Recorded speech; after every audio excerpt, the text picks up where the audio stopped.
Game of the World Tree Chapter 272 to Chapter 346. Haha, I knew it. Since there are traces of humans, there must be a village nearby. Just follow the traces. Look, there's a bear trap here. Isn't there a village in front? Xianxia, who was dressed as a mercenary, picked up a bear trap from the snow and smiled at the other gamers. After that, he took out his knife, cut off the rope on the animal trap, and put it away. I understand, but why did you put it away? You want the tattered clothes on the ground and the bear trap. Limu, who was dressed as a noble, shook his head as he looked at Xianxia. His clothes were found among the goods of the human mercenary group. According to Nightingale, it was the favorite clothing of the human nobles of the Ares Kingdom in the south. In recent years, it had become popular in the Holy Mania Empire in the north. Behind Limu and Xianxia, there were hundreds of gamers. They were escorting a dozen horse carriages, which were painted with an Eastern dragon symbol. These were the gamers who were preparing to explore the human world. Considering the long journey and the unknown factors, as well as the information from the NPCs, the gamers of the three first beta guilds decided to disguise themselves as smugglers. Some of the gamers were dressed as mercenaries, while others were dressed as servants or nobles. The horse carriages were obtained from the crocodile mercenary group. Of course, the gamers' appearances had been slightly altered. Their originally pointy ears had been transformed by the spellcasters with a little magic spell, making them look exactly like humans. Even their appearances had been slightly altered. The elves were too good-looking.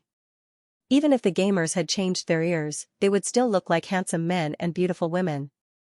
It was impossible for them not to attract attention. If they were too handsome and beautiful, they would not be able to keep a low profile. The horse carriages had also been altered to prevent being recognized. Although the probability was very small. After listening to Limu's complaints, Xianxia shook his head and said, "Look at the horse carriages." Hey! Brother Mu, why would someone throw away their clothes in the middle of nowhere in the wilderness? There's blood on them. Keep them. Who knows, they might be part of the plot. When Limu heard this, he did not say anything more. Is this a human town? It feels Western fantasy. It's really not bad. Salty Meow's eyes lit up as he looked at the small town made of black wood and bluestone. Creekwood Town should be in front of us. I've heard from the NPCs that it's the town at the border of the Holy Mania Empire. On the other hand, Cuckoo said as it recorded the map in the system. Creekwood Town, Stir-Fried Tomatoes muttered this word and suddenly laughed in a low voice. I wonder if there are any chickens in the town that I can kill. What chicken? Salty Meow was slightly taken aback. You don't understand. That's a joke in a game. You're not killing chickens, you're killing gods. This joke comes from a classic Western fantasy game, Teenage Girl Scrolls. At the entrance of a novice village called Creekwood Town, there is a wild chicken. If you kill it, the entire town will become red-named, including your quest NPC, and they will chase after you madly. So it's called Chicken God. On the other hand, Xianxia shook his head and explained. Salty Meow was speechless. Teenage Girl Scrolls? Well, that's because a mod is installed. Salty Meow was speechless. By the way, the NPC that Cuckoo asked about is Nightingale, right? After Xianxia finished explaining, he looked at the other side, who was dressed as a coachman. He silently observed the bento boxes around him and frowned. Bento box, you didn't even let Miss Nightingale follow you. She's an experienced NPC. What are you thinking? Bento box was speechless.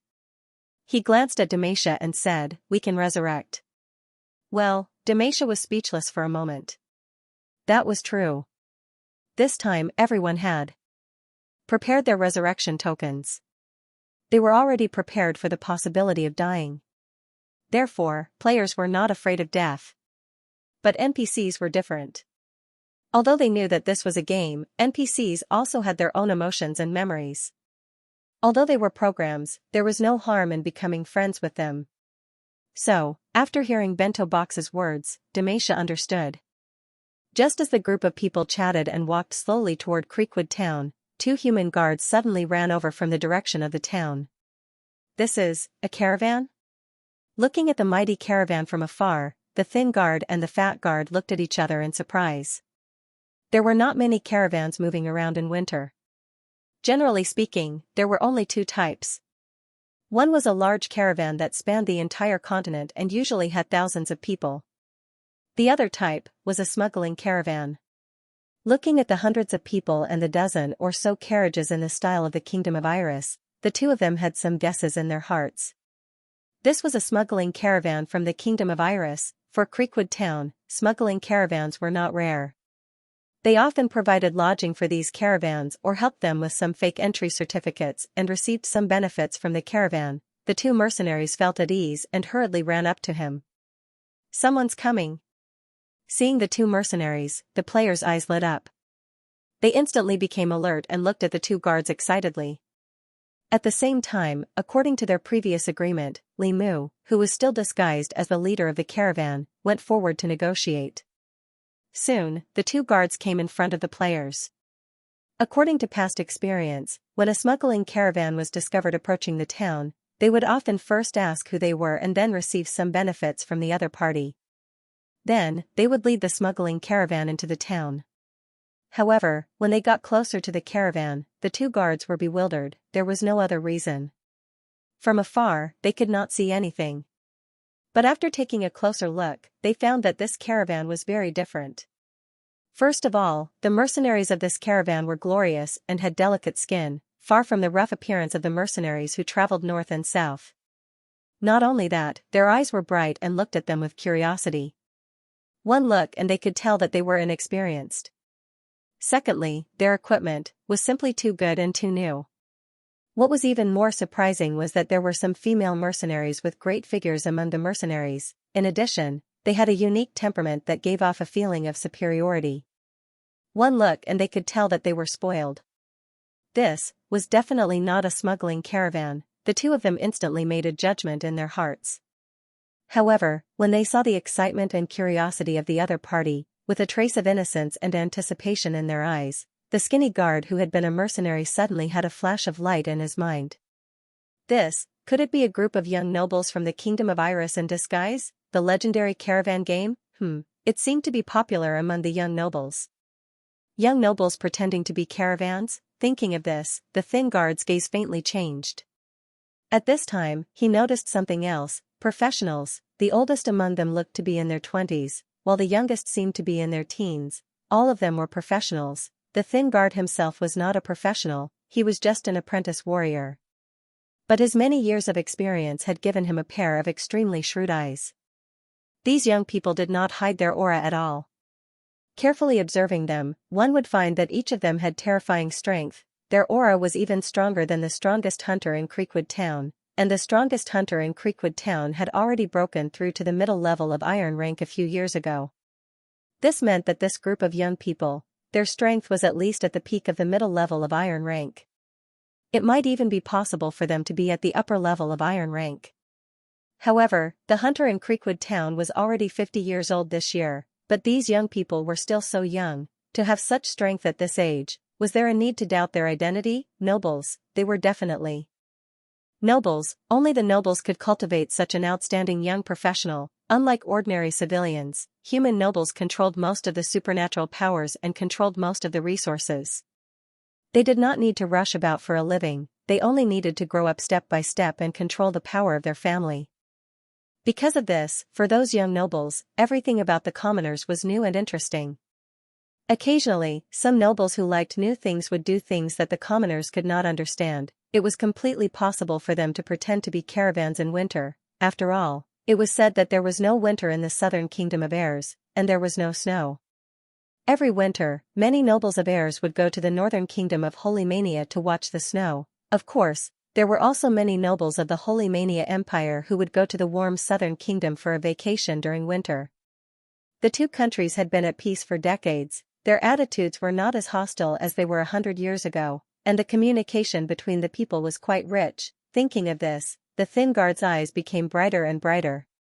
Young nobles, if he could please them, even if they gave him just a little, he would be rich, and if he let them have fun, maybe the whole town would benefit. It must be known that as a town in the southwest border, it was not as prosperous as the eastern border. and there was always the risk of being harassed by the half-orcs.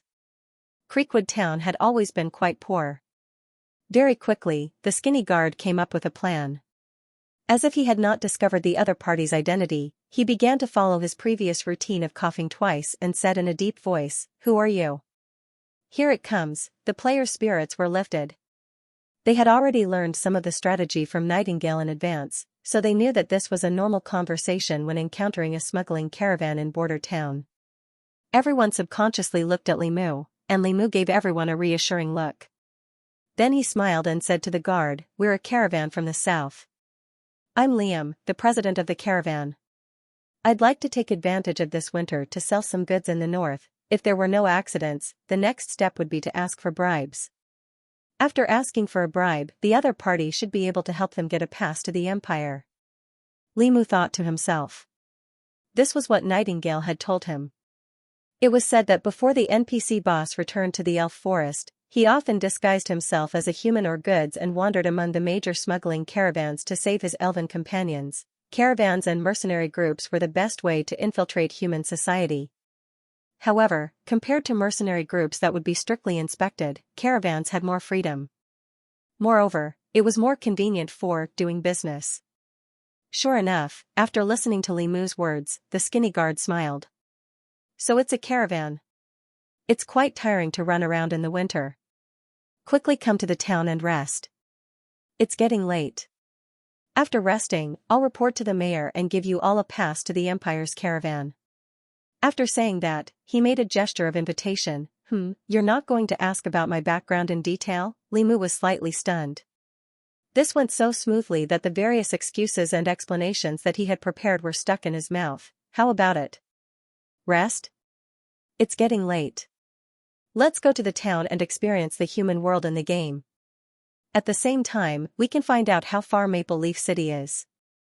Limu asked in the chat channel. This town was still too small. Even from the outside, it was probably just a slightly larger village. Of course, even if it was a human village, it was enough to make the players curious. However, if possible, Limu still wanted to bring the players deeper into the town and go straight to the destination, Maple Leaf City. According to the returning elf NPC, Maple Leaf City was the most prosperous city in the southwest border. And prosperity meant resources and opportunities, not to mention, as the former capital of the Elf Kingdom, there was bound to be a hidden plot. The players looked at each other and nodded. "It's getting late. We've been walking for so many days. I'm exhausted." "Sigh, it's mainly because it's too far. There's no experience to be gained. I'm regretting coming out to explore." "Don't worry. When we reach the destination, we might earn it all back in one go. I'm also quite curious about this village." "Then let's rest. We're tired after walking for a day." "This game is too hardcore." Seconded. In the team chat channel, the players sent messages one after another. Seeing that the players had reached a consensus, Limu smiled at the skinny guard. "Thank you for your hard work." The skinny guard heaved a sigh of relief and then enthusiastically led the players into Creekwood Town. Rows upon rows of black wood and bluestone houses were built. The pure white snow covered the houses with a layer of silver frost. Smoke curled up from the chimneys on the roofs, bringing with it a tinge of enticing fragrance. The players walked in the town and curiously sized up everything around them. Creekwood Town wasn't big, and its population was very limited. It was only 1,000 people. More than 200 players rushed in, instantly making the originally small town seem crowded. While the players were admiring the town's scenery, pairs of curious eyes were observing the merchant band entering the town through the windows. From time to time, children ran out of their houses and chased after the merchant band while cheering. Then, they were reprimanded by the guards. After the caravan set up camp, many villagers walked out of their houses and curiously gathered in front of the caravan. They took out some hunting beast skins or some specialties of the town and asked about the trade. Since they had put on a show, the players had already prepared a full set. In response to the enthusiastic villagers, the players took out grain from the trucks that were severely overproduced in the elven forest and traded it with the villagers. Of course, Creekwood Town was too poor, and the players didn't care about the things that the humans took out. However, they didn't need the villagers' things. Well, they still accepted some specialties. However, what they needed more was information. Is there anything interesting in the territory? Or legends and relics? Hugging the rice given by the players and listening to their inquiries, the short and stout guard was slightly taken aback. That's right. It's our first time in the Empire, so, we've always been curious about the famous Maple Leaf territory. Moreover, it's our first time opening a trade route. These goods are considered a welcome gift. So, we're willing to use these interesting rumors and information to trade for goods, but, they have to be true. Limu smiled. Now, the thing that the elven forest didn't lack the least was grain. With magic and a good growing environment, the elven forest's grain had long been overflowing. And what the players brought this time was actually the failed products of breeding experiments, some of the worst-looking goods. However, the elven forest's products were the elven forest's products after all. Even the worst quality grain was many times better than what the villagers usually saw. Looking at the white and round grains of rice in the bag, as well as the fast-growing wheat that exuded a tempting wheat aroma, the thin guard's eyes were wide open. Nobles, these young people were definitely nobles, powerful, well-equipped, and they were willing to give away such good grain. They just wanted to hear some interesting news, probably to take an adventure or something. Who else would do such a wasteful thing other than those young and arrogant nobles? It was said that these noble young masters and young ladies who were favored by the heavens loved to pursue excitement the most. Of course, at some point, he also suspected that these young professionals might be spies or something, but he quickly denied it. How could it be? If they were really spies of the Kingdom of Heirs, how could they let a group of nobles do such a thing? These inexperienced fledglings, if they went to Maple Leaf City, they would probably be cheated until they had nothing left. The thin guard secretly shook his head. Of course, he would not remind the other party of this. Nobles were not good people, and he had never been interested in nobles. And all signs indicated that this was definitely a group of young nobles who had nothing better to do and wanted to have fun. Sigh. The world was like this. Many civilians could not even afford to eat, but the nobles lived a drunken life. Of course, if there was an opportunity to not take advantage of it, he would be a bastard. Since these nobles intended to exchange goods for interesting news, the thin guard was naturally happy to do so. Thinking of this, he quickly racked his brains and spat out all the information he knew that these young people might be interested in. Yes, yes. Interesting things. I know a lot. Oh, I don't know what happened recently, but in the entire Maple Leaf City, many professionals have broken through the bottleneck of many years. It is said that the lord who has been stuck at the middle gold level has also loosened his bottleneck. Ruins? There are many ruins in the Maple Leaf City. They are all left behind from the Silver Age and belong to the elves, but many have already been explored by adventurers. However, it is said that there is a hidden ruin in Maple Leaf City that no one has been able to open. Every full moon night, there will be various strange phenomena in Maple Leaf City, but it is only a legend. Oh, there is one more thing. The annual auction in Maple Leaf City is about to start. I heard that this time, the lord of the city destroyed an underground stronghold and captured many elves, which should belong to the Oak Hand organization. And I also heard that the lord has invited nobles from all over to participate in the auction. Elves? The players looked at each other thoughtfully. Oak Hand? Salty Meow noticed a new term and looked curious. Oh, it is an underground resistance organization hidden in the Empire. It is said that the members are elves and half-elves, as well as some humans who sympathize with the elves. Their goal is to rescue the captured elves, and they have been active in various cities of the Empire, the thin guard explained. At this point, he sighed slightly. Speaking of which, these elves are really pitiful. Not only do they have to hide, but they are also captured. Maybe, this is fate, who asked them to be so good-looking. I was lucky enough to see the legendary elves once.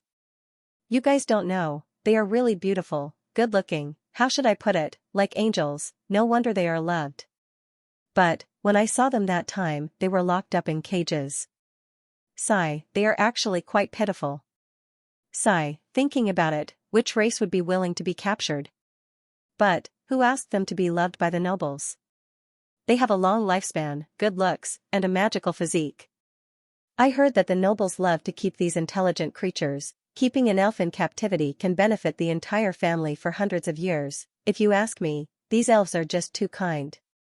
Sigh, they are such a kind and powerful race, but in the end they ended up like this. It really makes people sigh. Maybe, in this world, you can only survive if you are ruthless. Just like the nobles of the empire, each greedier than the other, each more brutal than the other. The more powerful they are, the more they are like this. None of them are good people. As the skinny guard spoke, he began to sigh angrily. But soon, he realized that he seemed to have said too much. Moreover, because the atmosphere was too good, he could not help but ridicule the nobles, the eternal overlord above. He actually ridiculed the nobles in front of them. The thin guard broke out in cold sweat and hurriedly stopped talking. Then, he carefully looked at the players. But, what surprised him was that these young nobles were not angry. On the contrary, after hearing what he said, they showed a rather interested and eager expression. This auction, when exactly is it? Limu asked with interest. Everyone else also looked at the skinny guard with anticipation in their eyes. That blazing gaze made him subconsciously shiver. As expected of the nobles, these fellows can't move when they hear about elves. The thin guard secretly shook his head. The thin guard chatted with the players for a while and left happily with a few bags of food. The other villagers followed suit and used all kinds of information they knew to exchange for goods from the players. However, the simplicity of these villagers was also somewhat beyond the players' expectations. Although the players said that they would exchange information for goods, many villagers still left behind the things they had originally intended to trade after. Receiving the food, eggs, animal skins, some small items, or some wild game, in their words, it was as follows: Sir, your food is all high-end goods, the kind that is very rare in Maple Leaf City. Your things are too precious. You will know what we are talking about if you ask a little. We have already taken advantage of you. Although we don't have many things in our hands, we can more or less feel more at ease after exchanging them with you. The eternal overlord above, may the true God be with you forever. This really surprised the players.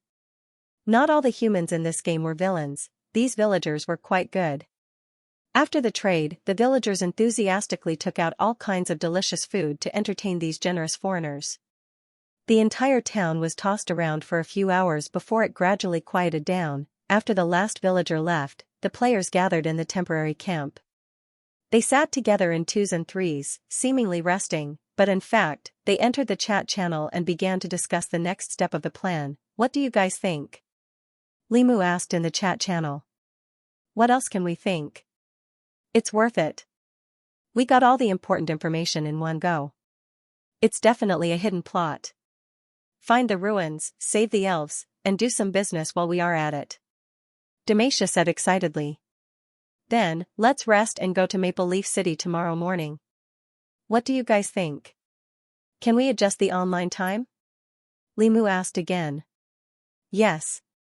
No problem. The players rubbed their hands in anticipation. But, we have to find a guide. We can't run around like headless flies. Fried Tomato said. Don't worry about that. I heard from the thin guard that he is going to Maple Leaf City tomorrow. Salty Meow interrupted him and said. Then, her expression became a little strange. By the way, I just went to the town for a stroll. Guess who I saw? Without waiting for the other players to reply, Salty Meow continued. Do you remember the human butler that we caught during the Crocodile Mercenary Group mission? The butler is also in this town? Limu was taken aback. He was the one who asked the question, so he had a deep impression of the cowardly butler. That's right, but I don't think you'll be able to recognize him now. As Salty Meow spoke, he sent a screenshot of his peeping session to the chat group. It was a screenshot of the skinny guard talking to Anders. The skinny guard had an ingratiating look on his face, while Anders's expression was very unpleasant. However, Anders's expression was secondary. What attracted the players was his current appearance. The old butler was not as plump as he was when they first met him. Instead, he was as thin as a bag of bones. His face was sallow, and his hair was dry. He looked as though he had been on the run for a few months. He was no longer wearing the butler's uniform. Instead, he was wearing a villager's winter coat that did not fit him well. damn, why did this guy lose so much weight? I remember seeing him at the Crocodile Mercenary Group's campsite. He was as fat as a ball. It's really him. I almost couldn't recognize him. Why is he in this town? Looking at the surprised expressions of the other players, Salty Meow smiled and continued to send messages in the chat group. I've asked around. He seems to have lost his way outside for almost 2 months. It wasn't easy for him to rush back. That's why he's in such a state. I heard from the villagers that he came to town a little earlier than us. Pfft, lost his way? Isn't that too showy? Limu raised his eyebrows slightly. Did he travel with many villagers? I've asked around. The others didn't come back. Of the dozen people we let go that day, he was the only one who came back. Salty Meow replied. After reading her message, Kugu frowned and said, don't worry. The others? In other words, Meryl robbed this village back then? Ahem. It was bought, by force. But it doesn't seem like the villagers were the ones who were forced to do the hard work. Myrtle directly bought the human count's property nearby. In its words, you can earn more by trading with the nobles. You can't get anything from those poor bastards, Salty Meow explained in a strange tone. The cuckoo bird was speechless. I was thinking, aren't we going to Maple Leaf City? This cowardly guy was the butler of the Earl of Maple Leaf City. It was on the way. Also, the guards who received us are going to the city tomorrow to escort him back. So, I think we can get a free ride and see if we can follow this butler's line to get in touch with the aristocrats of Maple Leaf City or the Auction Chamber of Commerce, Salty Meow said. Hearing her words, the players' expressions changed. This is a good idea. Sure. I remember that when I interrogated this guy, he seemed to know a lot. It'll definitely work if we get in touch with him. However, there were some players who were hesitant. But the problem is, how do we gain his trust, and, will he recognize us? He didn't recognize us. Salty Meow shook his head and continued. He seemed to be asking the guards about our origins just now. I don't know why he didn't come over to ask about us personally. I think it's probably because the sky was still dark when we launched the surprise attack. When we defeated the mercenary group in the end, everyone's faces were covered in blood, so he couldn't see our faces clearly. Now that we've changed our appearances slightly, he probably didn't recognize us. Yes, he didn't recognize our horse carriage, which means that our modifications were very effective. Salty Meow expressed his judgment. After hearing Salty Meow's words, the players nodded in agreement. That made sense.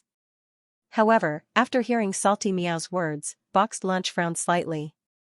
He pondered for a moment and suddenly asked, he's asking about us? Yes, I saw it with my own eyes.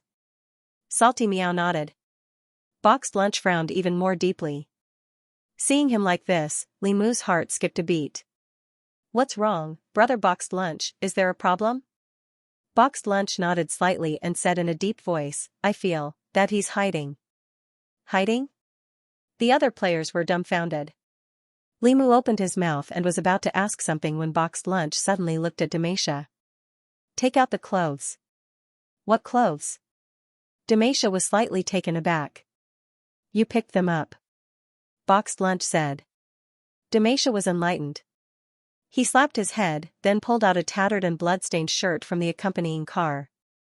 As he pulled it out, he muttered, You're right, I'm sorry. As he took out the shirt, he muttered, I almost forgot about this. I thought it was a plot item, but there was nothing in the village. I was about to throw it away, however, as he spoke, he stopped talking. This was because he suddenly saw Boxed Lunch and Limu's expressions gradually turn serious. Even the stir-fried tomatoes squinted their eyes slightly.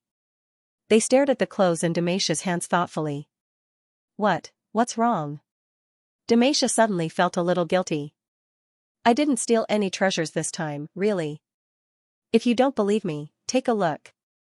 I haven't flipped through this shirt yet. And this isn't a mercenary's shirt. There's no oil or anything. Limu was speechless. Salty Meow was speechless. Cuckoo Bird was speechless. Fried Tomatoes was speechless. What nonsense is this? Limu didn't know whether to laugh or cry. He examined the clothes in Damasia's hands for a while and sighed slightly. Damasia, don't you think this shirt looks a little familiar when you look at it carefully? Familiar? Damasia was slightly stunned. He picked up the shirt carefully and looked at it. Suddenly, he was a little surprised. This looks a little like the clothes of the humans who were captured by the Black Dragon. Boxed Lunch's eyes turned solemn. He snatched the shirt from Damasia's hands and unfolded it. It was a rather tattered shirt. The center was stained black with blood. After unfolding the shirt, Boxed Lunch's expression became even more serious. He pointed at the blood stains on the shirt and said, "The wound is on the back. This is a backstabbing." Hearing his words, Li Mu's expression changed slightly. "You mean, it was the butler who did it?" Boxed Lunch glanced at him. "It's very likely." Ku's expression also changed. She frowned and pondered. Suddenly, she came to a realization. "It's very likely. Along the way, he's the only one who walked in this direction with us. But if it's really him, why did he kill those who escaped with him? There's no benefit to it." Damasia was a little puzzled. "It's very likely to be related to the battle with the crocodile mercenary group. I'm afraid he's silencing them. I'm afraid he's planning something in his heart. Maybe it's related to us," Li Mu said. After that, Li Mu's eyes flickered. "I heard from the returning elf NPCs that the border Earl of the Holy Mania Empire, like the half-orcs, also relied on the elves to become rich. Not only that, he's very powerful. His high-end combat power below the legend rank is even more powerful than the half-orcs. If the half-orcs weren't blessed by the true god, he might be able to destroy an army of tens of thousands of half-orcs by himself. When we raided the crocodile mercenary group, the size of 1,000 people, and the black dragon Meryl, might be threats or prey in his eyes." After hearing his words, Damasia's expression became strange. "Brother Mu, you mean that the butler is silencing us and then planning to take credit for our information?" "It's very likely. But if he really did it, why did he bring this shirt? Didn't he expose himself as a murderer?" Damasia was still a little puzzled. However, he soon received a roll of the eyes from Cuckoo and Li Mu. "What season is it now? Winter?" Damasia was stunned. He widened his eyes and slapped his thigh. "I see." His butler uniform was so thin, it didn't look like it was for warmth. He brought these clothes to keep himself warm. When he was about to come back, he threw the clothes away out of guilt, but he didn't expect me to pick them up. Li Mu nodded slightly and said at the same time, "Those dozen people didn't come back." Damasia frowned. "Brother Mu, you mean that the butler killed the others? Him? He was so timid that he peed his pants because of us." "That's because he was afraid of us outnumbering him. What if there were more than a dozen ordinary NPCs who weren't even professionals?" Salty Meow asked rhetorically. Damasia was speechless for a moment. Li Mu pondered for a while and said, "There's something wrong with this butler. We have to be careful of him. We can consider going with him, but we have to be cautious." "No. This time, it's best to go with him. Maybe we can figure out what he's doing, who knows, it might be another hidden storyline." "Are you sure? That caravan is disguised by those delicate nobles in the south?" In a room in Creekwood Town, Anders nestled on a bed and looked at the thin guard. Hearing his words, the guard's expression was a little helpless. "Sir Anders, this is the 17th time you've asked me. If I'm not wrong, they must be nobles in disguise. Think about it, with their stature and appearance, are they ordinary mercenaries in caravans? And they have a temperament. Although they deliberately didn't look like nobles, they didn't look like caravans or mercenaries. Anyone with a discerning eye can see that they are a group of fledglings. Moreover, they also plan to go to Maple Leaf City, so I wanted to ask you if we can go together," the guard said carefully. Anders didn't answer immediately. He narrowed his eyes and asked, Did they say anything else? Other than what you told me before?" "No." The guard shook his head. "They are really just a group of young masters and ladies who pursue adventure and excitement. Sir Anders, you should be able to see that." "Oh right, and the goods they brought, didn't I show you? That's not something ordinary people can get." Anders nodded slightly. This was not wrong. The plain wheat and Erz's potatoes had a little bit of magic aura, indicating that they were carefully cultivated. And this kind of thing could only be obtained by nobles. Even some of the commoner knights and mages had no way to do so. Moreover, since they came for excitement and adventure, and came to Creekwood Town, it meant that they didn't encounter anything else that interested them along the way. Thinking of this, Anders was slightly relieved. He nodded slightly. Then let's go together. Although as a retainer of the Empire's border count, he was not interested in these foreign noble young masters and ladies who loved adventure. Nobles were nobles after all. Making more friends was also very helpful to expand one's connections. Connections had always been the most powerful weapon and tool for a butler. Time passed very quickly, and the night passed very quickly. It was noon in Blue Star. Therefore, some players chose to go offline and take a nap in the real world. Some chose to sleep in the game for the night, while others simply went offline to do other things in the real world. After one night, the players who had regained their energy went online one after another. The mighty caravan gathered at the entrance of Creekwood Town. The skinny guard and Anders were already waiting there. The pass for the caravan was also brought over by the skinny guard. After bidding farewell to some of the villagers who came to see them off, the players' caravan and the two humans set foot on the road to Maple Leaf City. After leaving Creekwood Town, the journey became much easier. Perhaps due to frequent maintenance, the flagstone road connecting Creekwood Town and Maple Leaf City was very flat, making the players, who had been bumpy for many days, much more comfortable. Along the way, the players also had deep conversations with the guards and Anders, probing each other. However, the players mostly inquired about the local customs of the Maple Leaf territory, as well as some information about the nobles and the auction. In fact, by this time, the players had already realized that their disguise as a caravan had been seen through. However, for some reason, they seemed to have been mistaken for a group of noble young masters and young ladies who came to play and adventure. This could be seen from Anders's indirect questioning of the players' origins and the faint politeness in their conversations. Of course, the most important thing was that the guard accidentally let it slip during lunch. When it was time for lunch, the players naturally took out their dry rations. As people of the Celestial Empire who knew how to enjoy themselves, even in the game, the food they brought was much more superior than that of the natives of the continent of Seekers. Especially Salty Meow.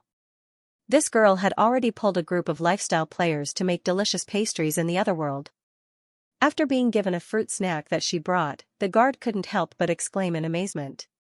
As expected of a noble from the south. You really know how to enjoy yourself.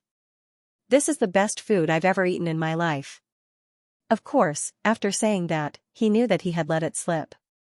Then, there was no then. The players were dumbfounded at first, then they quickly understood that the other party might have misunderstood. However, it was quite good.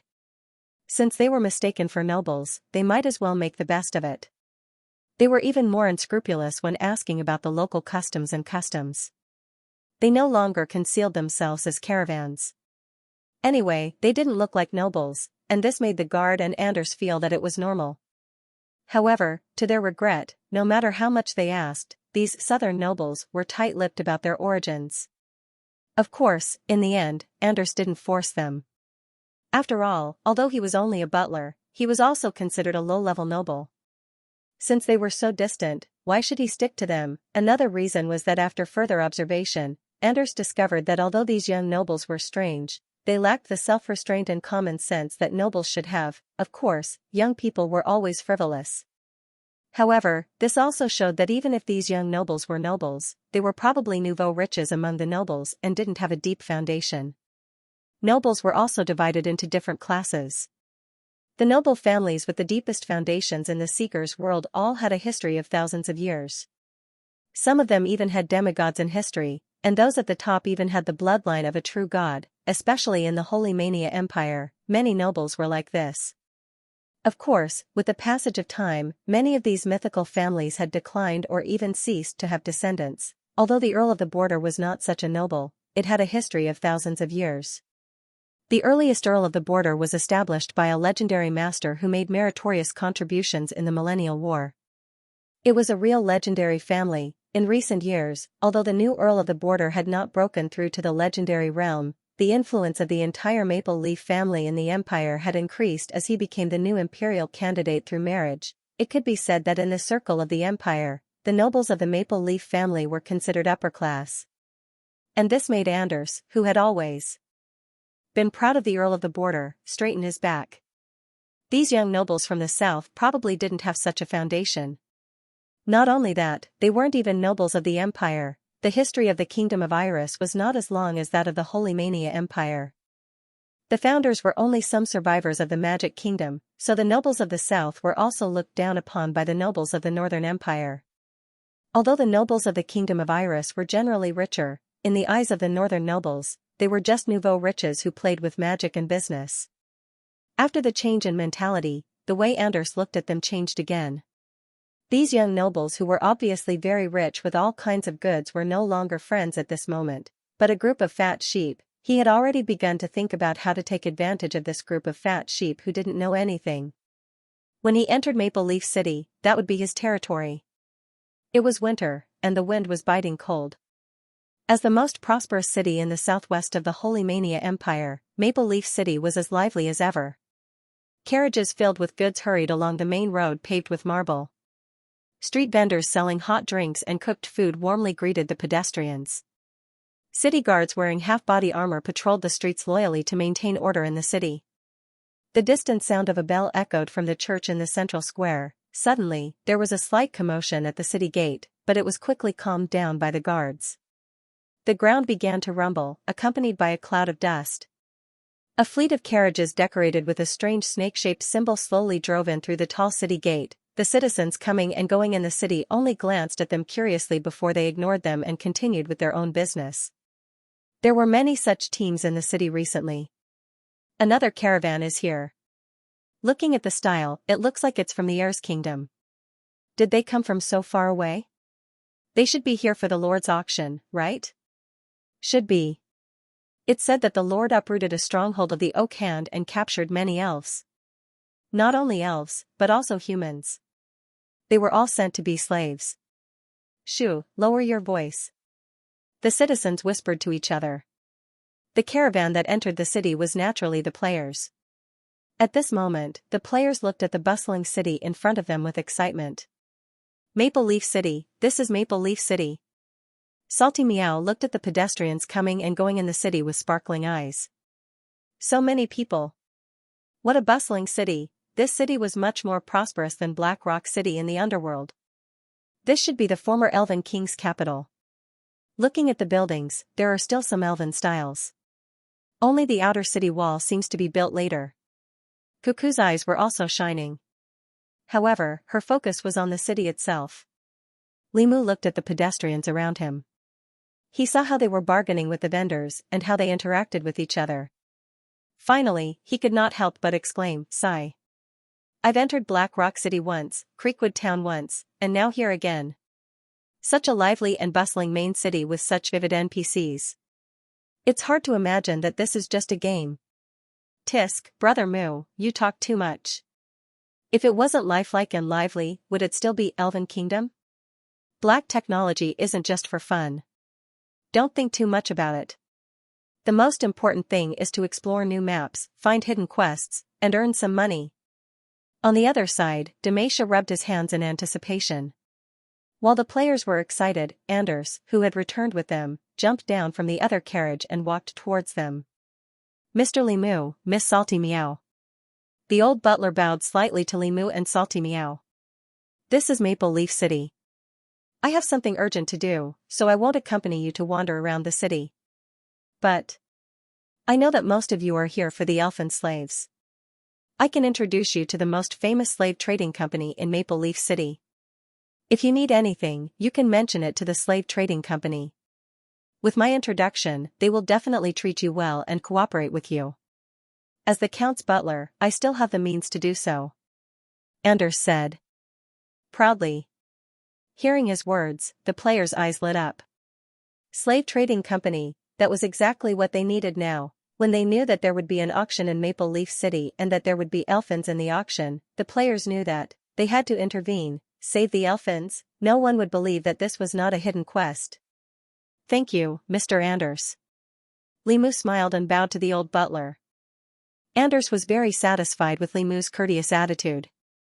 Indistinctly, he straightened his back even more. Then, he took out a pen that he always carried with him. He asked the guard to find a piece of paper and wrote something on it. Then, he handed it to Limu. Mr. Limu, this is the address of the most famous slave trading company in Maple Leaf City. Tell them my name, and they will treat you well. There are 3 days to Silver Moon Day, and the annual auction will be held then. With the introduction of the slave trading company, you can also attend as VIPs. Then, I wish you all a happy time in Maple Leaf City. After saying that, Anders bade farewell to the players and left in a hurry. After the old butler left, the players looked at each other and had the urge to explore Maple Leaf City. However, at this moment, the skinny guard who came with them suddenly walked up to them. He wanted to say something but stopped himself. Do you have anything to say? Mr. Tom. Limu's heart skipped a beat, but he asked without changing his expression. After this period of interaction, the players already knew that the guard's name was Tom. However, because he was a commoner, he only had a first name and no surname. Sir Limu. Tom hesitated for a moment and finally gritted his teeth. If you believe me, don't go to the address of the trading company that Master Anders left for you. Why? The players were very curious. Tom took a deep breath and said, You are from the kingdom of Maple Leaf City. You are from the kingdom of Iris, so you don't know some things about our Maple Leaf territory. Master Anders is the butler of the count in charge of servant affairs. He has close contact with many chambers of commerce in Maple Leaf City, especially the Slave Chamber of Commerce. Anders is a very greedy guy. He often leads merchants who enter Maple Leaf City for the first time to the trading company that he has shares in. We all know that if he personally brings people there, it means that he wants to cooperate. But if he only gives a letter of introduction, it's a scam. He introduced the slave trading company to you, but he didn't personally bring you there. It's definitely not out of kindness. The slave trading company has a very deep background. Even if you have a noble behind you, a foreign merchant without any foundation, I'm afraid you'll suffer losses in their hands. I'm afraid he must think of you as a fat sheep and wants to take advantage of you. The skinny guard blurted out everything he wanted to say in one go. Why are you telling us this? Hearing his words, little Salty Meow asked in surprise. Tom hesitated for a moment and continued. I know, you're definitely not as simple as a merchant. You must be a noble from the south, but you're good nobles, so I don't want to see you suffer losses here. My lords, if you believe me, just walk around Maple Leaf City and wait for the auction. During the auction, there will naturally be many trading companies participating. There will also be merchant groups on the spot for business cooperation. If you really want to do business, you'll feel more at ease doing business then. How do you know so much? Xianxia was surprised to see the thin guard speak a series of words. A trace of nostalgia appeared on Tom's face. Once, I was also a city guard of Maple Leaf City, until I took an arrow to the knee. Xianxia, fried tomatoes, Limu. After saying what he wanted to say, the skinny guard bowed to the players. My lords, that's all I want to say. It's your business whether you believe me or not. Now that you've arrived at Maple Leaf City, I won't continue to follow you. After saying that, he left in a hurry.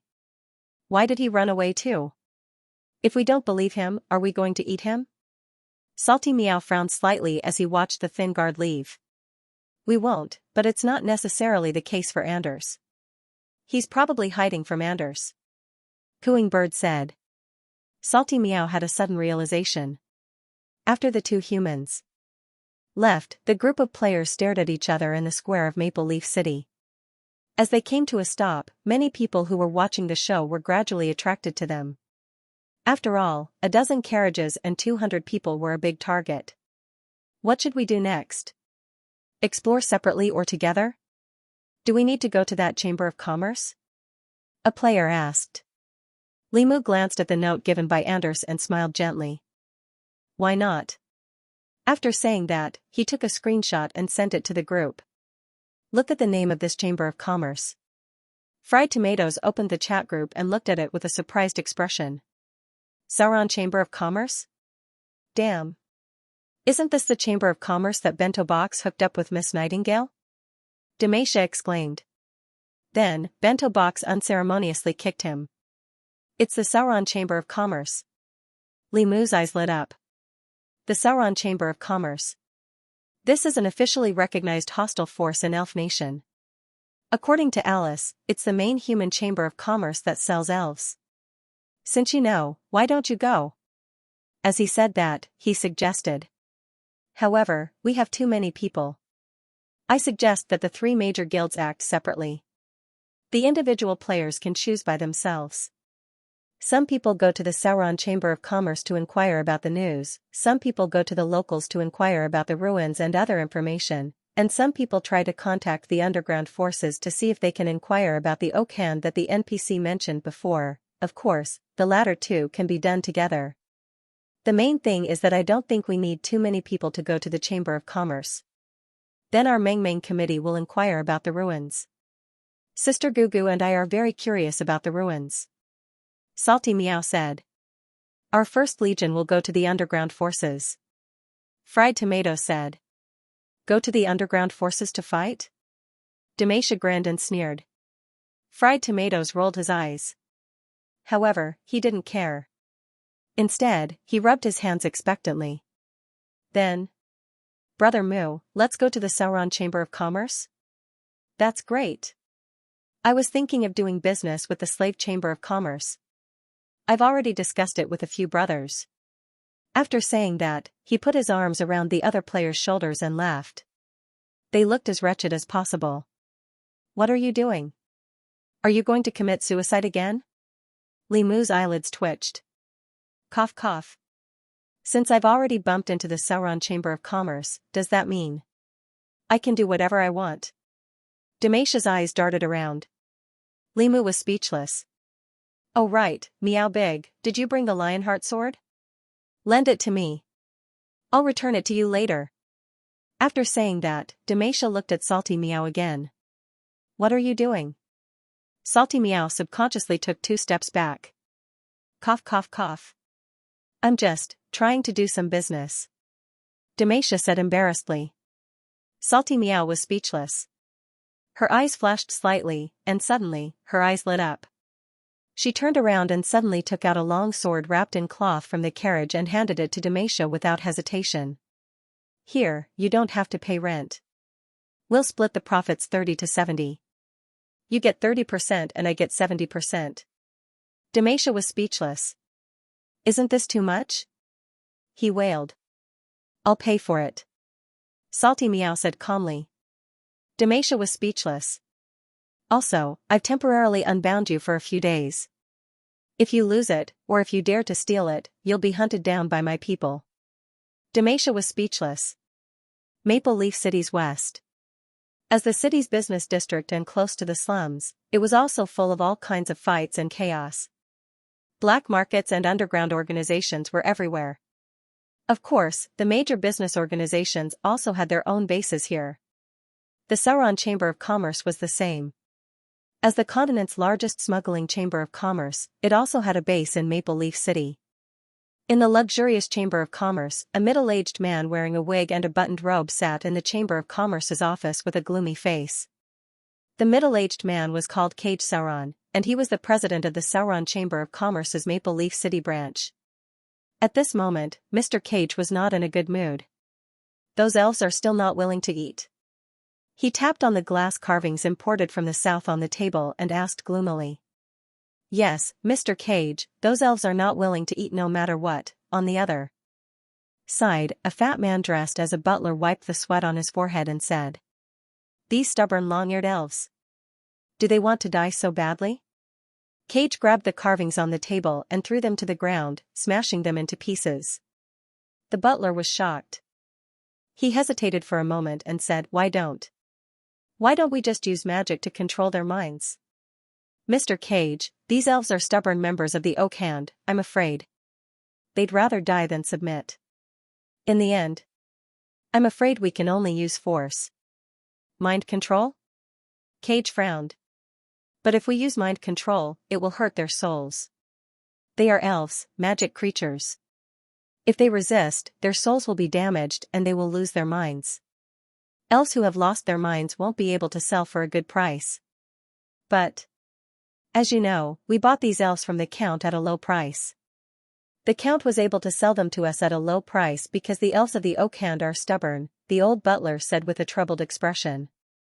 Cage's frown deepened. At this moment, there was a light knock on the office door. What's the matter? Cage raised his head and was annoyed by the voice that interrupted his train of thought. At this moment, a servant's respectful voice came from outside the door. Mr. Cage, there are some young nobles from the south outside the Chamber of Commerce. They said they were introduced by Mr. Anders and that they have a big deal with our Chamber of Commerce. Introduced by Anders? Big deal?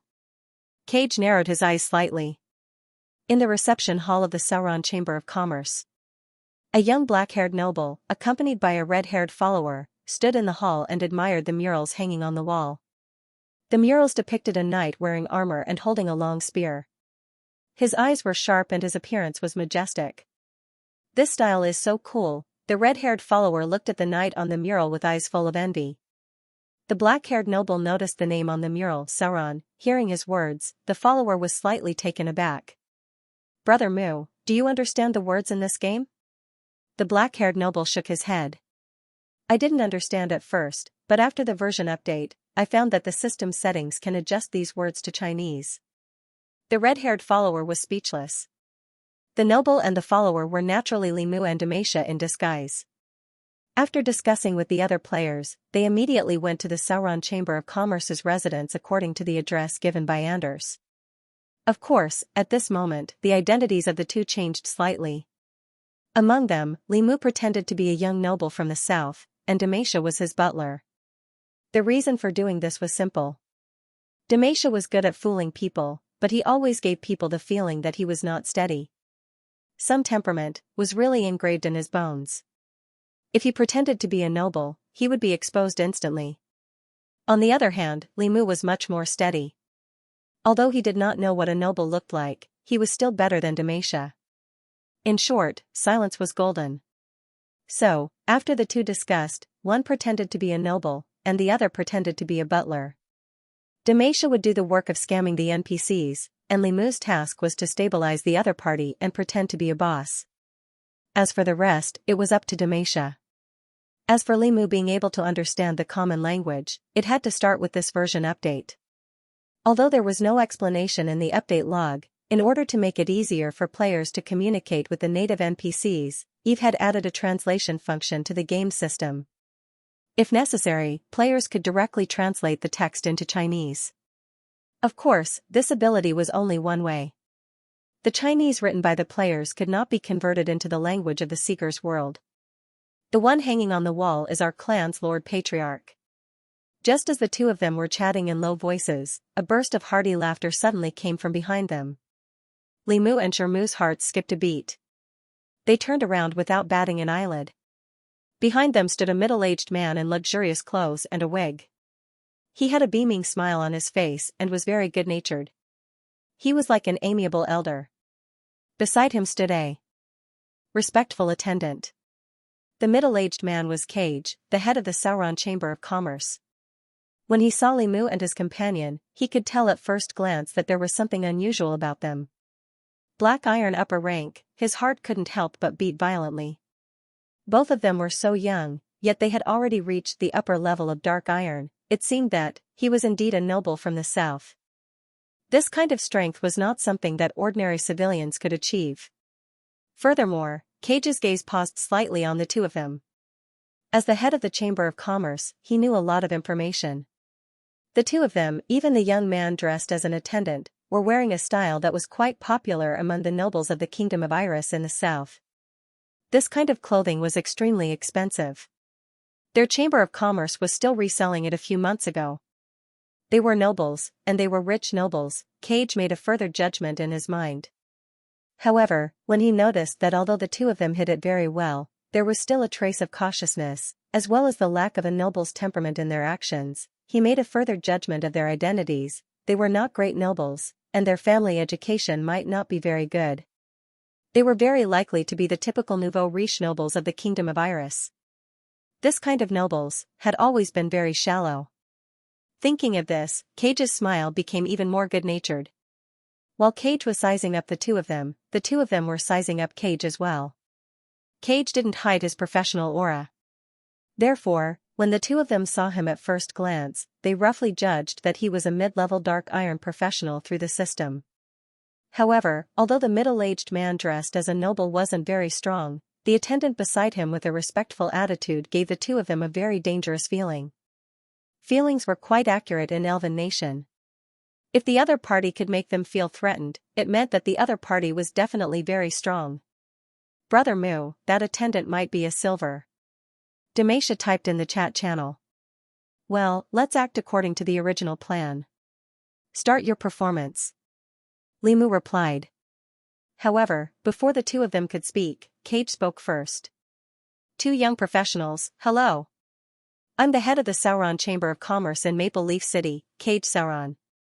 Are you the members of the Chamber of Commerce that Anders introduced? He had a smile on his face, as if he was talking to an old friend. It made people feel a sense of familiarity. However, the two players who already knew the details of the other party in advance were extremely vigilant. Limu took out Anders's note from his bosom and handed it to Cage, saying, "Don't worry. Hello, President Cage. We're members of the Blue Star Chamber of Commerce in the Kingdom of Airs. I'm the captain of the Chamber of Commerce, Limu. This is my butler and attendant, Demacia. Mr. Anders introduced us to you and wants to make a deal with you." Cage nodded slightly, then took the note from Limu. When he recognized Anders' handwriting on the note, as well as some hints left by the other party, he had a better understanding of the other party's situation. A young noble from the south, pretending to be a chamber of commerce, and very interested in elven slaves, Cage already had a pretty good guess in his mind. Of course, it didn't matter if he was a noble or not.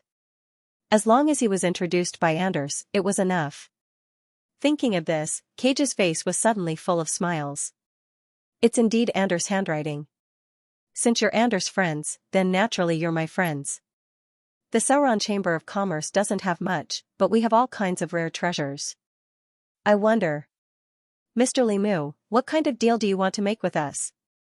After hearing his words, Limu gave Demacia a look, and Demacia took a step forward and laughed. Of course it's a big deal. President Cage, we heard from Mr. Anders that you have elven slaves? Hee, we're very interested in elven slaves. Money isn't a problem. As expected, they're here for elves. And, they don't lack money. Cage's heart skipped a beat. For a moment, the smile on his face became even brighter and more amiable. Of course, the elven trade has always been the biggest business of the Sauron Chamber of Commerce. Anders isn't wrong to tell you that. You came at the right time. A few days ago. We just received a batch of goods. If you're interested, we can go take a look together. After saying that, he turned his head and gave a look to an old butler on the other side. The old butler was taken aback at first, then he retreated with a look of realization. I've already arranged it. If the two of you are interested, you can come with me to take a look. But the slave room is currently being cleaned. It's very dirty and the smell isn't very pleasant. It might take a while before you can go in. Why don't the two of you have a cup of coffee from the southern continent first and we can chat? Wait a moment, it should be about 10 minutes later. Cage warmly invited them. Limu and Demacia looked at each other and nodded.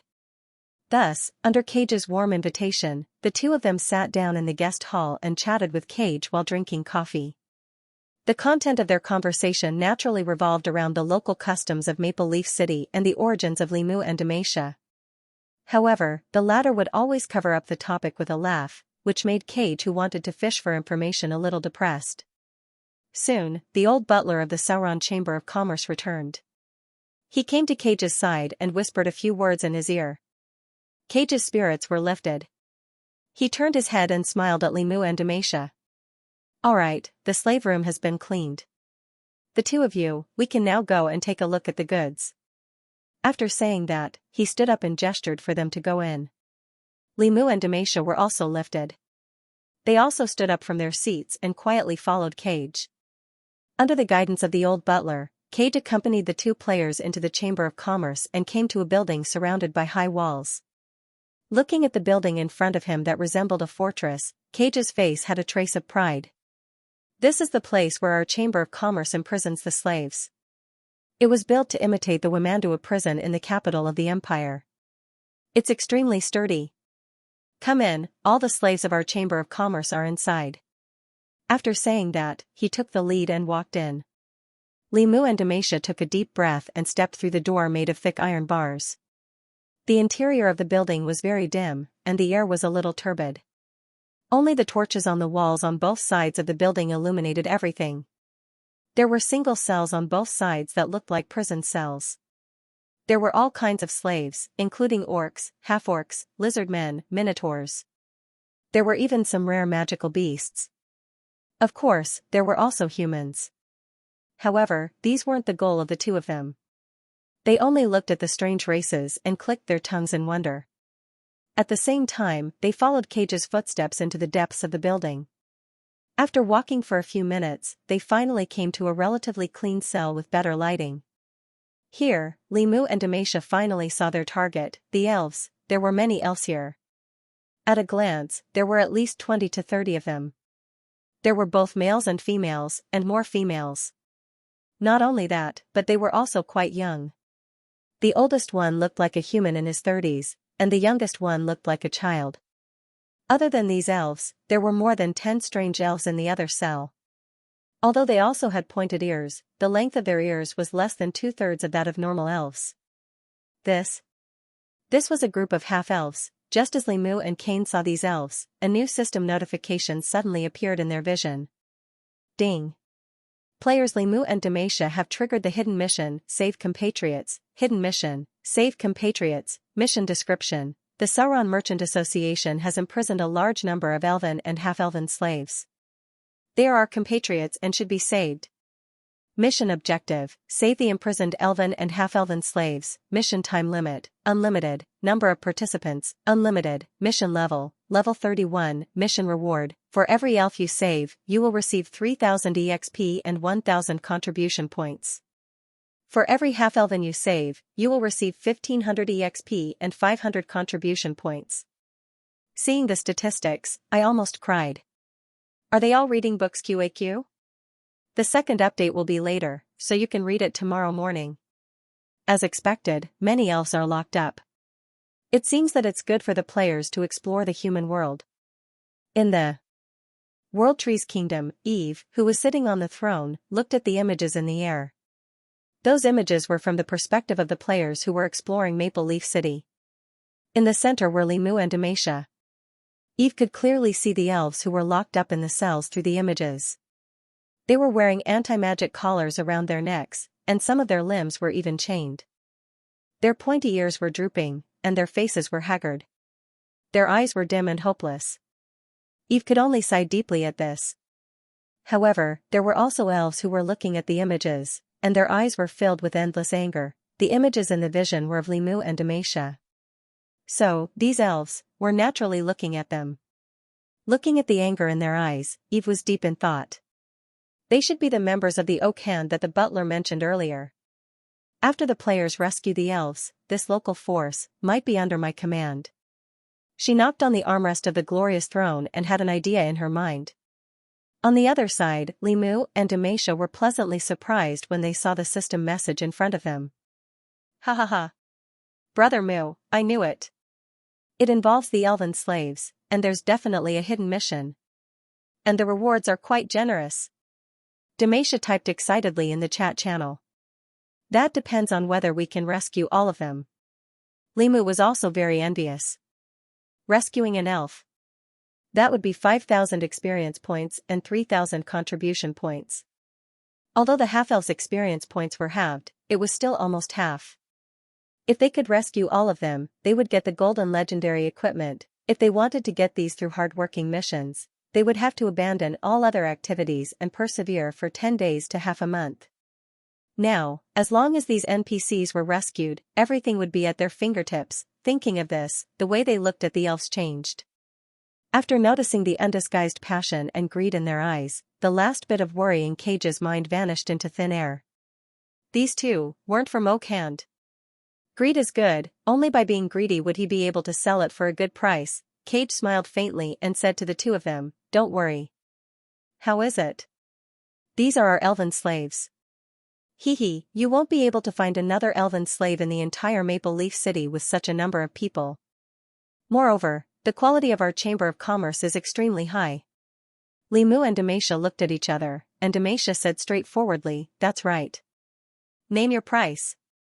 The smile on Cage's face widened. He pointed to one of the cages that held the young elves and said, "That's right. The ones in this cage have strong growth potential. Females cost 8,000 gold pounds each and males cost 5,000 gold pounds each." Then, he pointed to the other half of the cage that held the young elves. "The ones in this cage are all ready-made.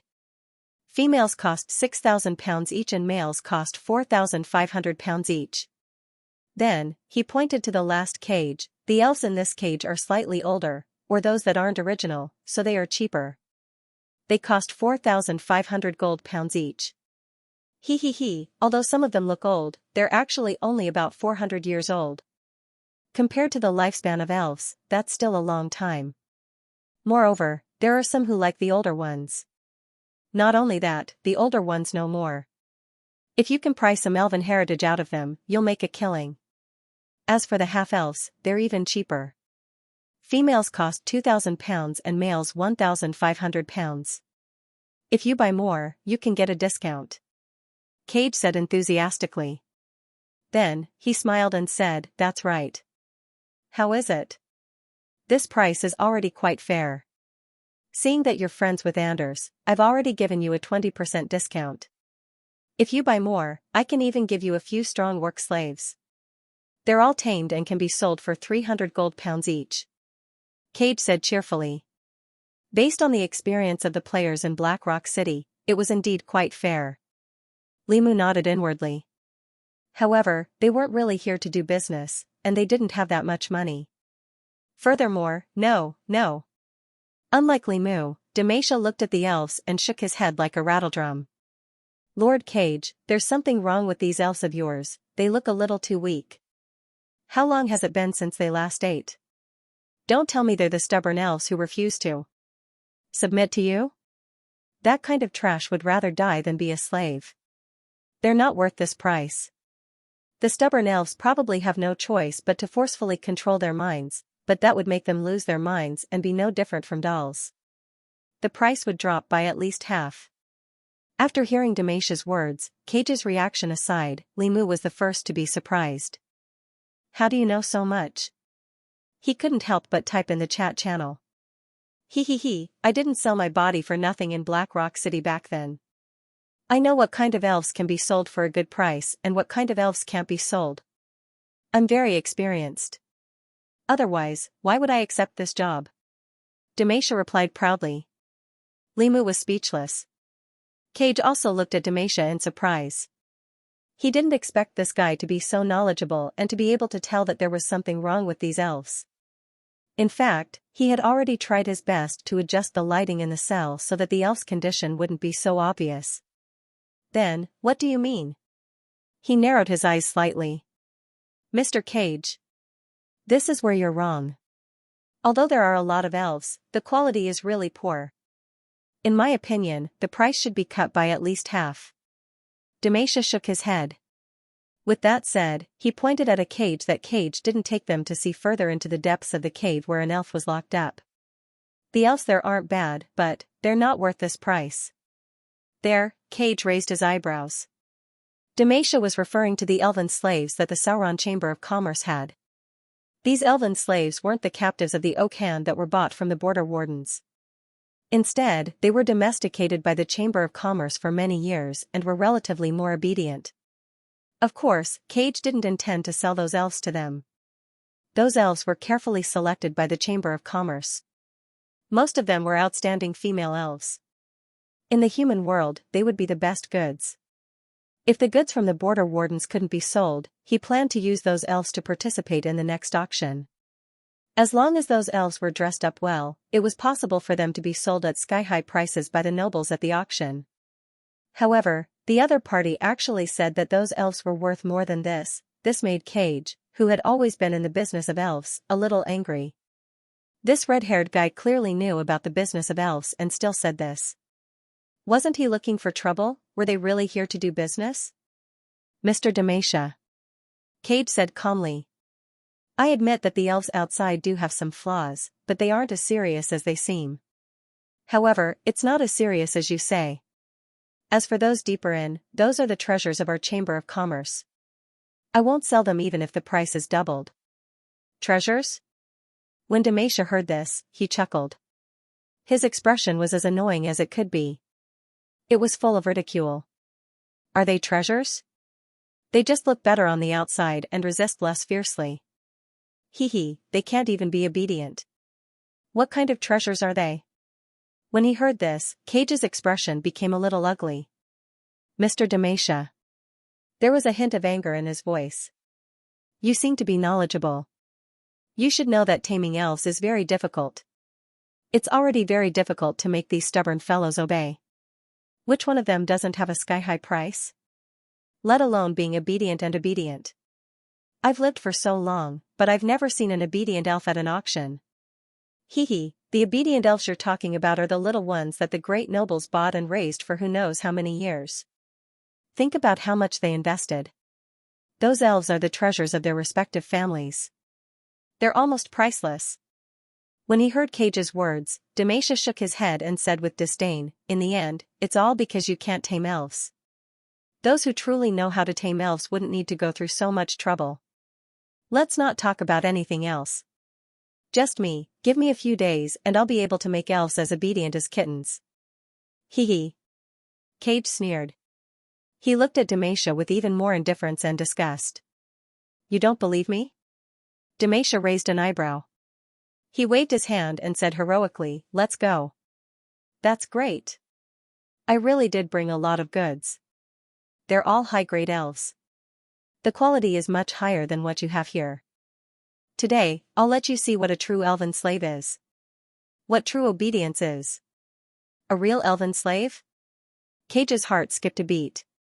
Just as he was about to ask in detail, the old butler suddenly ran over with sweat all over his forehead. Master Cage. Master Cage. A few people suddenly came to the Chamber of Commerce's hall. They claimed to be Mr. Xianxia's companions, and they brought more than 10 elves with them. More than 10 elves? Cage could not help but exclaim. He widened his eyes and looked at Xianxia in bewilderment. The latter only raised his head slightly with his nose in the air and smiled proudly. Hee, looks like my people are here too. Let's go take a look? He winked at Cage. Cage's expression changed slightly. He looked deeply at Xianxia and nodded slightly.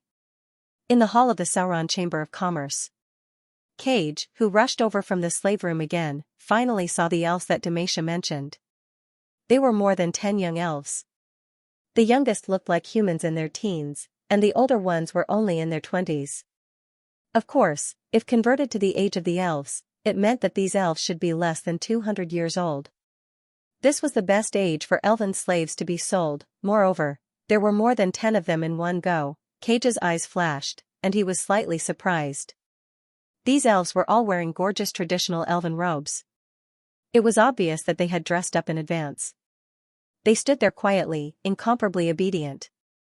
When Cage, Xianxia, and the others arrived, they saw these elves bow to Xianxia in unison and call out respectfully and obediently. Master. Moss. Master. For a moment, Cage's eyes were even more surprised. To be able to call a human master so respectfully, it was probably very difficult for elves who were raised from young to do so, right? The pride and stubbornness of the elves were famous all over the world. At this moment, he could not help but look at Xianxia, and his expression finally changed. Xianxia, on the other hand, still looked like he was asking for a beating. He raised his head, walked to the guest seat in the hall, and sat down unceremoniously. I'm thirsty. He shook his head and said. As soon as he said this, 2 elves immediately came forward and served him coffee. My shoulders are a little sore. Xianxia smirked. Another 2 elves hurriedly ran behind him and began to massage his back and shoulders. My shoes are a little dirty. Xianxia looked at his shoes again, Then, 2 more elves came to his side and half knelt down to wipe his shoes. Hey! I still want to eat fruits. Xianxia glanced at the fruit basket on the table again. And so, another elf came up to him, peeled an orange for him, and then gently stuffed it into his mouth. Say, you're all my dogs. Xianxia's expression became more and more complacent and impudent. The other players, however, this time, the movements of the elves all paused.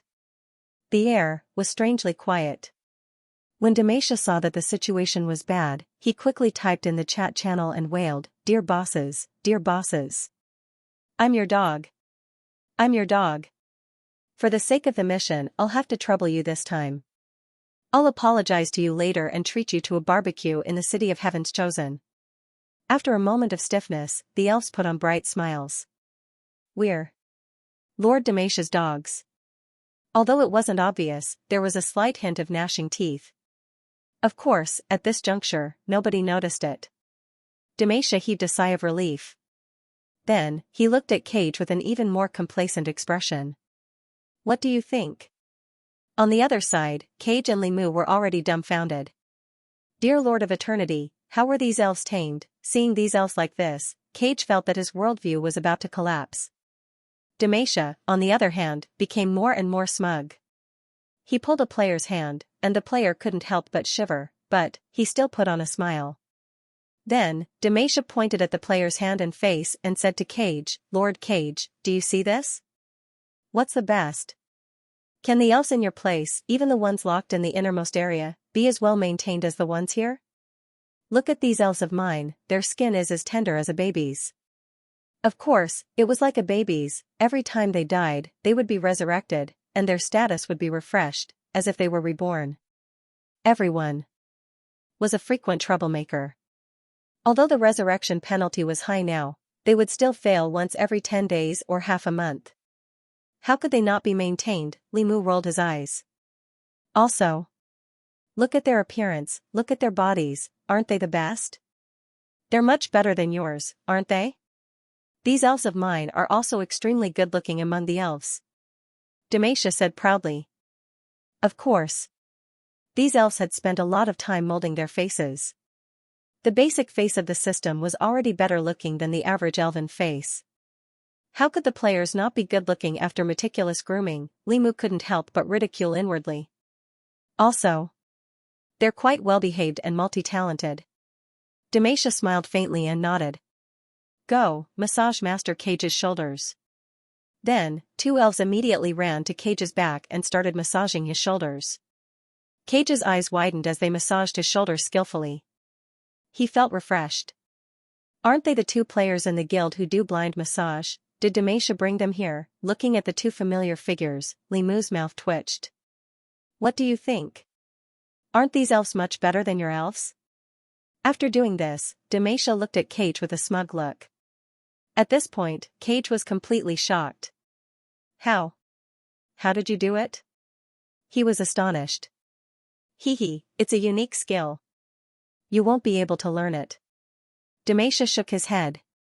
But why are they all men? Cage was puzzled as he looked at the well-behaved elves. Cough, cough, cough. Cough, cough. Xianxia coughed out the coffee in his cup as his eyes drifted. Men. Aren't men better? That's right.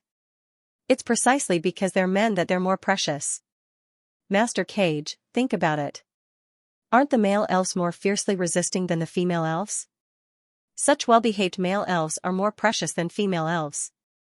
Also, not only that, their looks are much better than the female elves you have. Besides, aren't there a lot of nobles who like this kind of stuff? Xianxia winked at Cage. Of course, the real reason was that he couldn't get the female players to join him. After hearing Xianxia's words, Cage's heart skipped a beat. It did make some sense. If it weren't for the fact that male elves were more difficult to deal with than female elves, the hunting team wouldn't be so ruthless towards the male elves. Also, from the perspective of nurturing half-elves, male elves had more advantages than female elves in theory. But that was only in theory. Because it was impossible to find a submissive male elf, but this was different. For a moment, Cage thought of more things and his heart skipped a beat. Name your price, he said indifferently. Xianxia smiled. We don't want money. He shook his head first. You don't want money? Cage narrowed his eyes slightly. Xianxia chuckled. That's right, we don't want money. These dozen elves can be exchanged for all the elven slaves in your chamber of commerce. Cage was slightly startled after hearing his words. But soon, he showed a mocking smile. Mr. Xianxia, do you think I'm a fool? You just said that you can tame these elves. You can use these trained elves to exchange for more of my elves and sell them at a higher price. It's a big profit for you, but it's not a good deal for us. But the problem is that you can't tame them or learn them. Don't doubt me, this requires talent and other conditions. The elders in my family won't let others know. Our elders are very powerful, and your chamber of commerce can't afford to offend them, even if there are legends. Xianxia shook his head. Elders?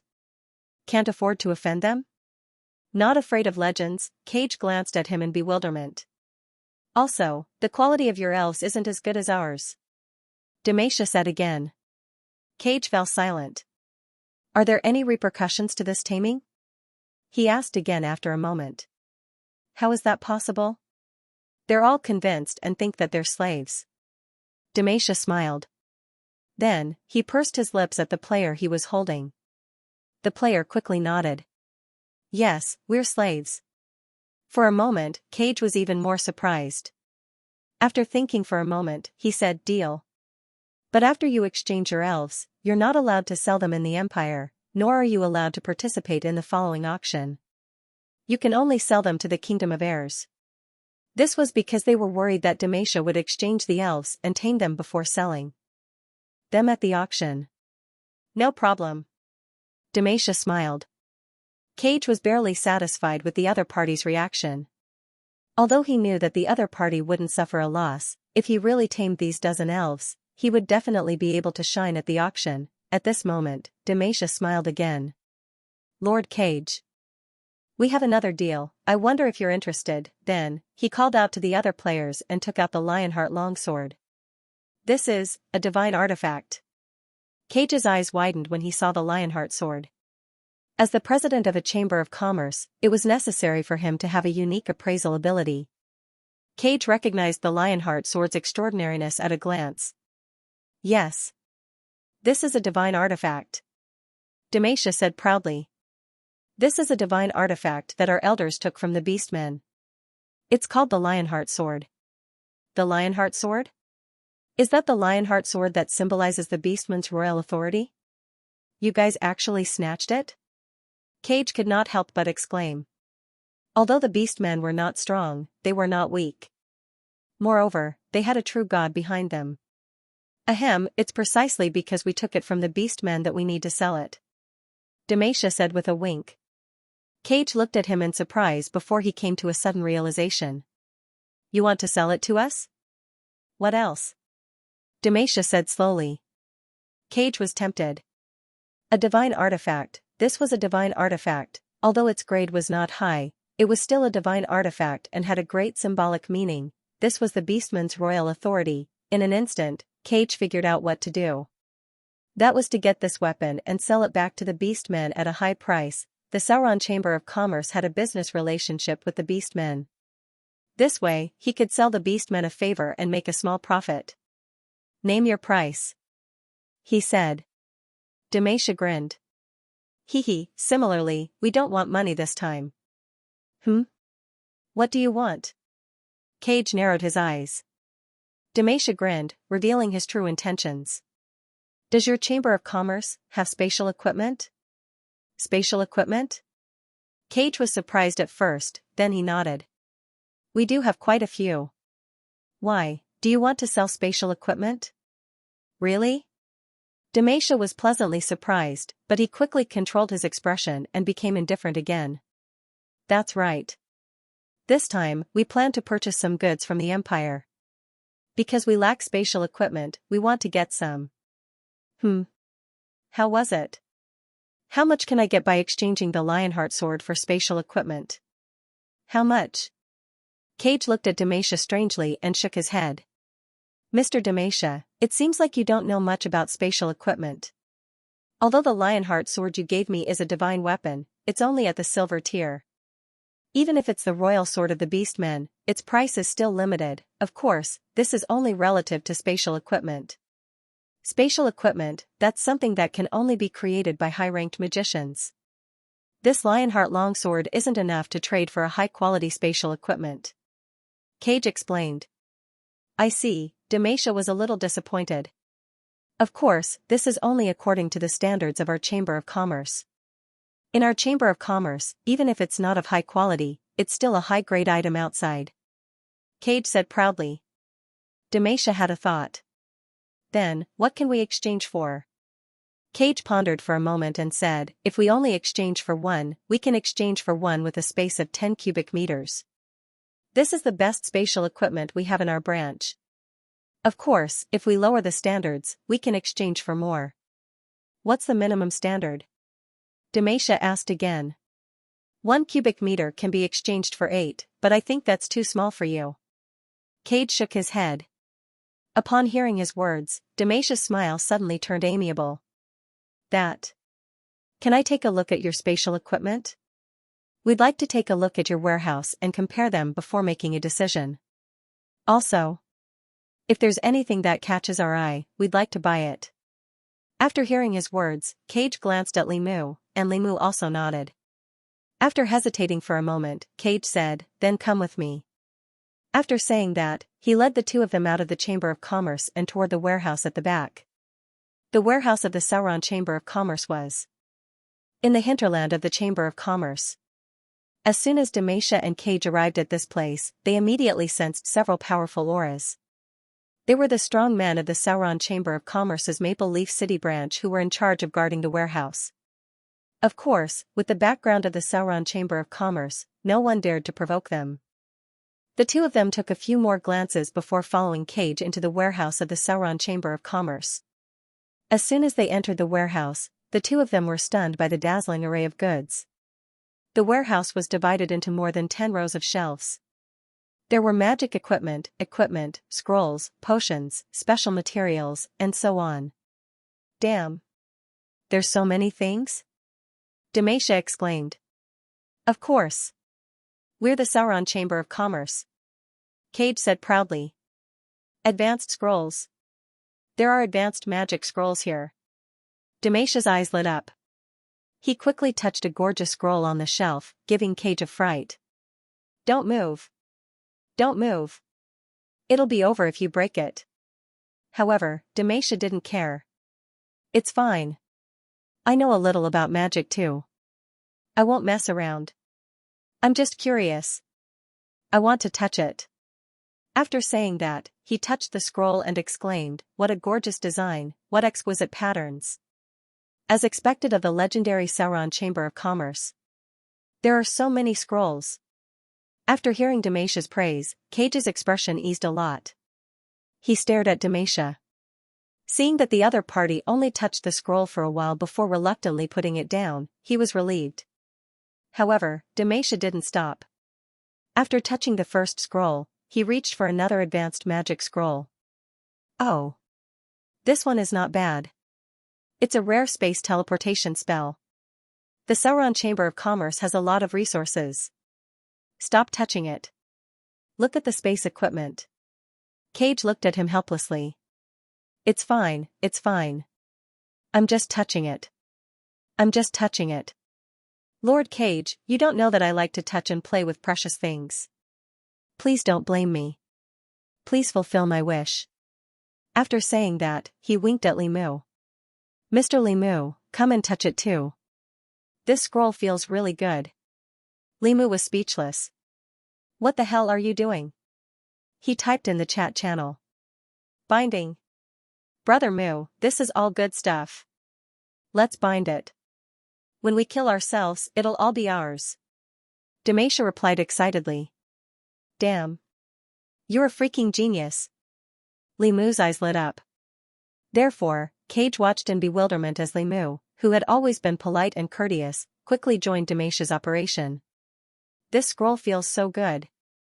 It's really a high-quality item. This equipment is also good. It's actually a piece of upper silver equipment. There are special effects too. It's magic equipment. Let me touch it. Let me touch it. Huh? There's magic gold stone here. I've heard others say that this is a material used to make divine artifacts. It's a real divine artifact. Huh?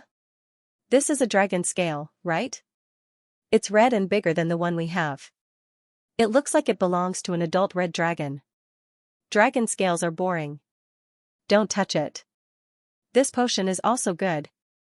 It can instantly restore mana without any side effects. Haha, there's even a potion formula here. It's a pity that the box is sealed and can't be opened. Let's touch the box. The two of them exclaimed and sighed as they touched the shelves. Cage was dumbfounded as he watched the two young nobles frantically touch the items in the warehouse. He couldn't help but observe them carefully. He found that the two of them were really just touching the goods and didn't do anything out of line. In the end, he stopped himself. After the two of them had searched through half of the warehouse, they finally stopped as if they had not had enough of it. Done touching? Cage couldn't help but roll his eyes as he looked at the two of them. Sigh. I can't touch anymore. I still have to touch the spatial equipment. Demacia was heartbroken. Cage was speechless. What kind of mess is this? What two strange guys? If it weren't for the sake of doing a big business with them, he would have chased the two of them away. They didn't look like nobles at all. Cage shook his head and then took out a gorgeous wooden box. There were more than 30 rings lying quietly in the wooden box. These are all the spatial rings in our guild's inventory. Take a look and see which one you like. I'll tell you the specific price later. Cage said calmly. Demacia received the wooden box joyfully and said impatiently, yes. Let's touch it first. Touch it. Pick whichever feels good. Cage was speechless. Just like before, Demacia touched the rings in the wooden box one by one. In the end, he picked the one with the largest storage space and returned the others. I'll take this one, he said. Cage, who had been waiting impatiently, heaved a sigh of relief. He took out the storage ring that Demacia had chosen and gave it to him. Then, he carefully put away the other storage rings. Don't underestimate the 30 or so storage rings in this wooden box. The value of all these storage rings added together was probably equal to half of the warehouse's worth. After receiving the ring, Demacia generously handed over the Lionheart sword to Cage, who was overjoyed at the sight of the latter. Of course, he didn't forget about the deal with the elves. Lord Cage, we'll leave the tamed elves to you. Similarly, you can leave all the elves and half-elves of your Chamber of Commerce to us. Of course, of course. Cage nodded repeatedly. But soon, he was slightly taken aback. Half-elves? TSK, Lord Cage, the quality of your elves isn't high. You should at least give us something, right? Cage, alright, I'll give them to you. But after you get them, you have to leave Maple Leaf City as soon as possible. You're not allowed to trade with anyone here, and you can't sell your elves and half-elves. He thought for a moment and said. No problem. Demacia and Limu agreed very quickly. After the deal, they had to leave as soon as possible. Idiots would stay in Maple Leaf City. Even if they didn't leave, at least, they had to transport the elves out first. After all, the Sauron Chamber of Commerce had a silver in charge. It would be over if they were exposed. Then, Your Excellencies, we have a total of 27 elves and 15 half-elves here. How do you plan to take them? Cage asked with a smile. We have a carriage outside. You can just tie them up and leave them to us. Limu said. The two sides quickly reached a deal. Not only that, but they also signed a blood contract. If they violated the terms of the deal, the breaching party would pay with their lives. This was also a common method for large transactions in the Seeker's World's black market. In the black market, dog-eat-dog situations were very common. Only a blood contract that looked a little evil and ruthless could make people feel at ease. Seeing that Limu and Demacia had signed the contract without hesitation, Cage was finally able to put down the huge rock in his heart. Things like blood contracts were basically unbreakable. After all, no one would joke about their own life, right? At this point, Cage finally felt relieved about the two of them. Of course, the blood contract was drawn up by the Sauron Chamber of Commerce. As a branch leader who was used to being shady, Cage naturally tampered with the conditions of the blood contract. The time of the contract was very vague. If one looked closely, they would find that the words used were ingenious. It would only last until the end of the auction. Once the auction ended, the blood contract would become invalid. In fact, Cage had already made up his mind. He wanted those dozen male elves, but he wouldn't let go of the other elves and half-elves. Maple Leaf City was not the kingdom of heirs in the south. These young nobles didn't come to visit through proper channels, so it would be normal for an accident to happen, wouldn't it, as long as he was careful. Of course, he gave himself a few days of observation. In these few days, he would send people to keep an eye on these guys until he was completely sure that they didn't have any tricks up their sleeves.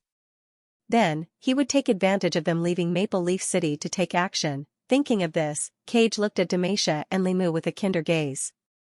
Limu and Selena were also happy. Both sides had their own ulterior motives, and finally, they successfully completed this transaction that seemed like a bloody profit to both sides. Then, the two players suppressed the ecstasy in their hearts.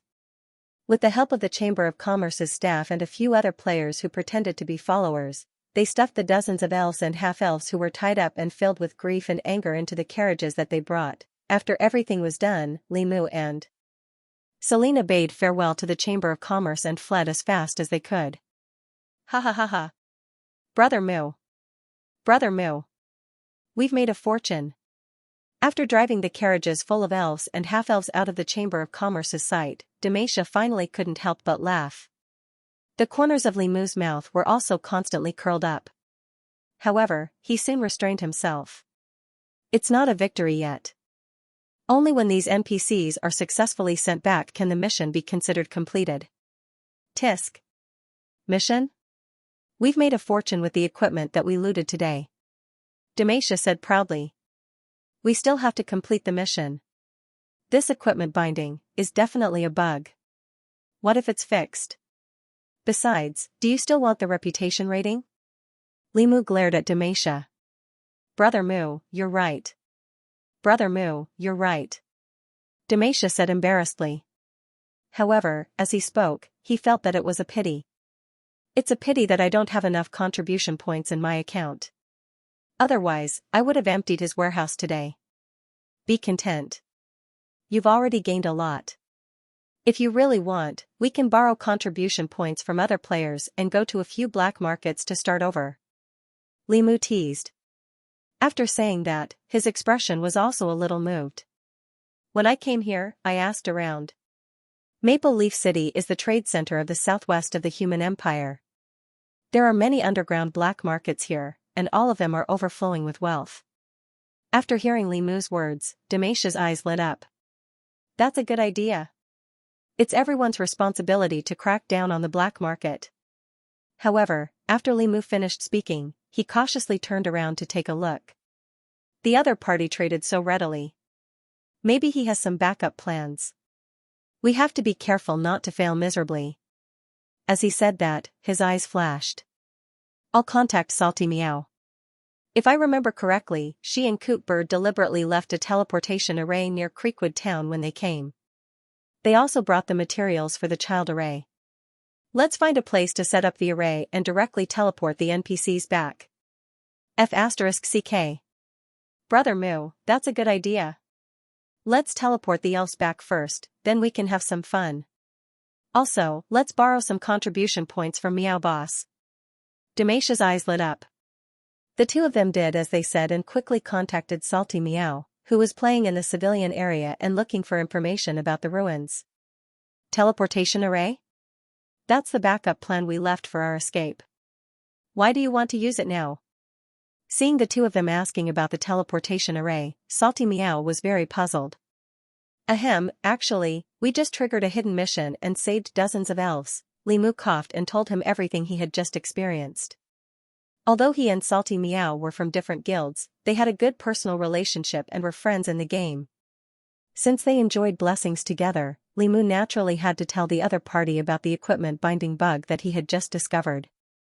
Of course, it was also to borrow money. Just as he had said to Demacia, he planned to teleport the elves away first, then continue to follow suit, so he had to borrow more contribution points. He had already used up all his contribution points from looting and messing around. Exchange players? Equipment binding? After hearing Li Mu's words, Salty Meow was stunned. You can do that? Keep it low, keep it low. Demacia just discovered the bug, so I'll tell you. Li Mu replied. Also, I want to borrow some contribution points from you.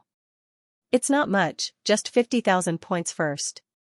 There are many black markets and underground chambers of commerce in Maple Leaf City. We want to do more. Salty Meow was speechless. Okay. Then let's meet at 45 in the civilian area. I bought a house there and originally planned to set up a secret teleportation array there. Li Mu was speechless. Bought a house? This time, it was Li Mu's turn to be stunned. Don't be surprised. I bought it with Meryl's dragon scales. You didn't know, right? Dragon scales are also very valuable. Salty Meow replied proudly. Li Mu was speechless. You're the only one who can take out so many dragon scales. In a sense, Salty Meow and Meryl's relationship also relied on RMB. He complained in his heart. After the two of them discussed the meeting place, they started to move. After chatting with Li Mu privately, Salty Meow immediately pulled Coot Bird, who was still asking about the ruins, and said excitedly, Sister Coot. Sister Coot. Stop asking. Let's do something more fun. Something more fun? Coot Bird was slightly stunned. Listen to me. Li Mu and the others found a very interesting bug. Let's stop looking for ruins and go to the black market to make money. Salty Meow said happily. After saying that, she added, Don't worry. Sister Coot, this is a new bug. Let's keep a low profile and just let you know. Sauron Merchant Association. Cage was very satisfied with the dozen or so obedient elves that he had spent a lot of money on. These elves were indeed excellent. Although it was a pity that there weren't any females, their looks and domestication could completely make up for these shortcomings. Not only that, but if he managed them well, they might even sell better than female elves. Cage's mood became even better at this thought. Take them away and take good care of them. After looking at the players for a while, he ordered the butler. The butler hesitated for a moment and asked. Do you want to lock them up in the slave room? Of course. Cage rolled his eyes. It's better to be careful. The butler hurriedly agreed. But Cage changed the topic. Lock them up in the best slave room. Treat them well and don't hurt them. These are all good treasures.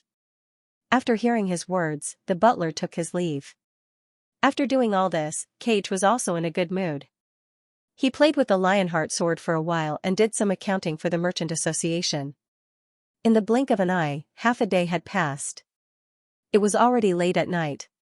At this moment, the subordinates he sent to secretly monitor Li Mu and Demacia returned. What did they do after that? Where are they now? Looking at his men who had returned, Cage asked while eating a green apple. The subordinate's expression was a little strange. Those people drove the carriage to a courtyard in the Commoner district. A courtyard in the Commoner district? Cage was slightly taken aback. That's right. I asked the surrounding residents. It seems like they bought it. The subordinate replied. Cage nodded his head in understanding and ordered, Don't worry. Continue to send people to keep an eye on them. Yes. The night passed quickly. The next day, Cage got up early. He had a good night's sleep last night. Even in his dreams, he had made a fortune and obtained the method to enslave elves from Demacia. He had made a great contribution and was called back to the Merchant Association's headquarters to become the president. When he got up, Cage was radiant and in a good mood. As soon as he arrived at the Merchant Association, the old butler who had been waiting for a long time came up to him and said with a strange expression. Master Cage. That. Someone wants to do business with us again. Someone else? Cage was slightly stunned. A moment later, Cage met a new customer in the hall of the Chamber of Commerce. They were a few young men dressed as southern nobles with mischievous smiles on their faces. Their appearance was quite similar to Limu from yesterday. "You have something good to sell to us?" Cage's expression changed slightly as he looked at the young men in front of him. For some reason, he felt a sense of déjà vu from this scene. "That's right." The few young men smiled and then said mysteriously, "A completely tamed elven slave." "How about that?" "A completely tamed elven slave?" Hearing those words, Cage was taken aback at first, then his eyes narrowed slightly. "Let's look at the goods first," he said calmly. The other party was overjoyed and soon brought over a male elf with outstanding facial features. After that, he performed a series of commands in a decent manner. However, Cage's expression was calm and even a little playful. Because, this scene was far too familiar. "How is it?" the young man asked nervously. Cage didn't answer directly. Instead, he asked with interest, "What's the matter? What's your relationship with Demacia?" "Demacia?" The few of them were stunned at first, then their expressions changed. "He was here?" "He was here. We just made a deal yesterday to buy elves," Cage said calmly. As soon as he said that, he noticed with some surprise that the young man's expressions suddenly fell. F***CK. So that guy was here already. Wait. Is this the Sauron Chamber of Commerce? Cage, don't you look at the sign when you walk? He pointed at the sign outside the Chamber of Commerce and asked with a speechless expression. However, as he spoke, he carefully looked at the few of them again and had a guess in his heart. "They are with the two people from yesterday? Where did they get so many tamed elves? Wait. Did I lose out on the deal yesterday? Or did I get scammed?" But before Cage could say anything, he noticed the disappointed looks on the young men's faces. "It's really the Sauron Chamber of Commerce." Sigh. "So it's already been scammed. Let's change to another one." As they spoke, they took the elves and turned to leave. "Cage, wait. I didn't say that I don't want your elves," he called out to the other party. However, the other party cast him a pitiful expression and shook his head. I'm not doing it. After saying that, he left directly. "What's this?" Cage was dumbfounded. He wanted to ask the other party about his relationship with Demacia and where the elves came from, but the other party just ran away. Moreover, what the hell was that pitiful expression at the end? Cage suddenly felt a little irritated. For a moment, he felt that something was wrong. Could it be that he really lost out on the deal? But no matter how he thought about it, he felt that he should have profited. Suddenly, a thought flashed in Cage's mind. Wait, these tamed elves. How many are there?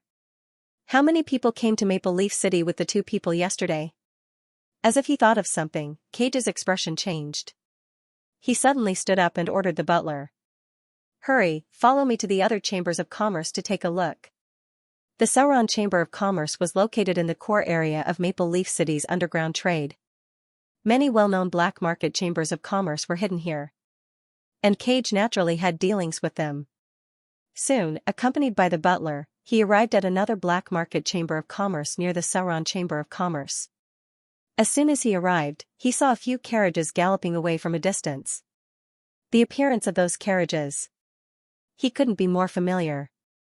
And the president of this chamber of commerce was happily standing at the entrance of his own chamber of commerce, watching the other party leave with a look on his face as if he had gained a great deal. Cage's heart skipped a beat, and he quickly greeted him. "Mr. Adolf." "Good morning."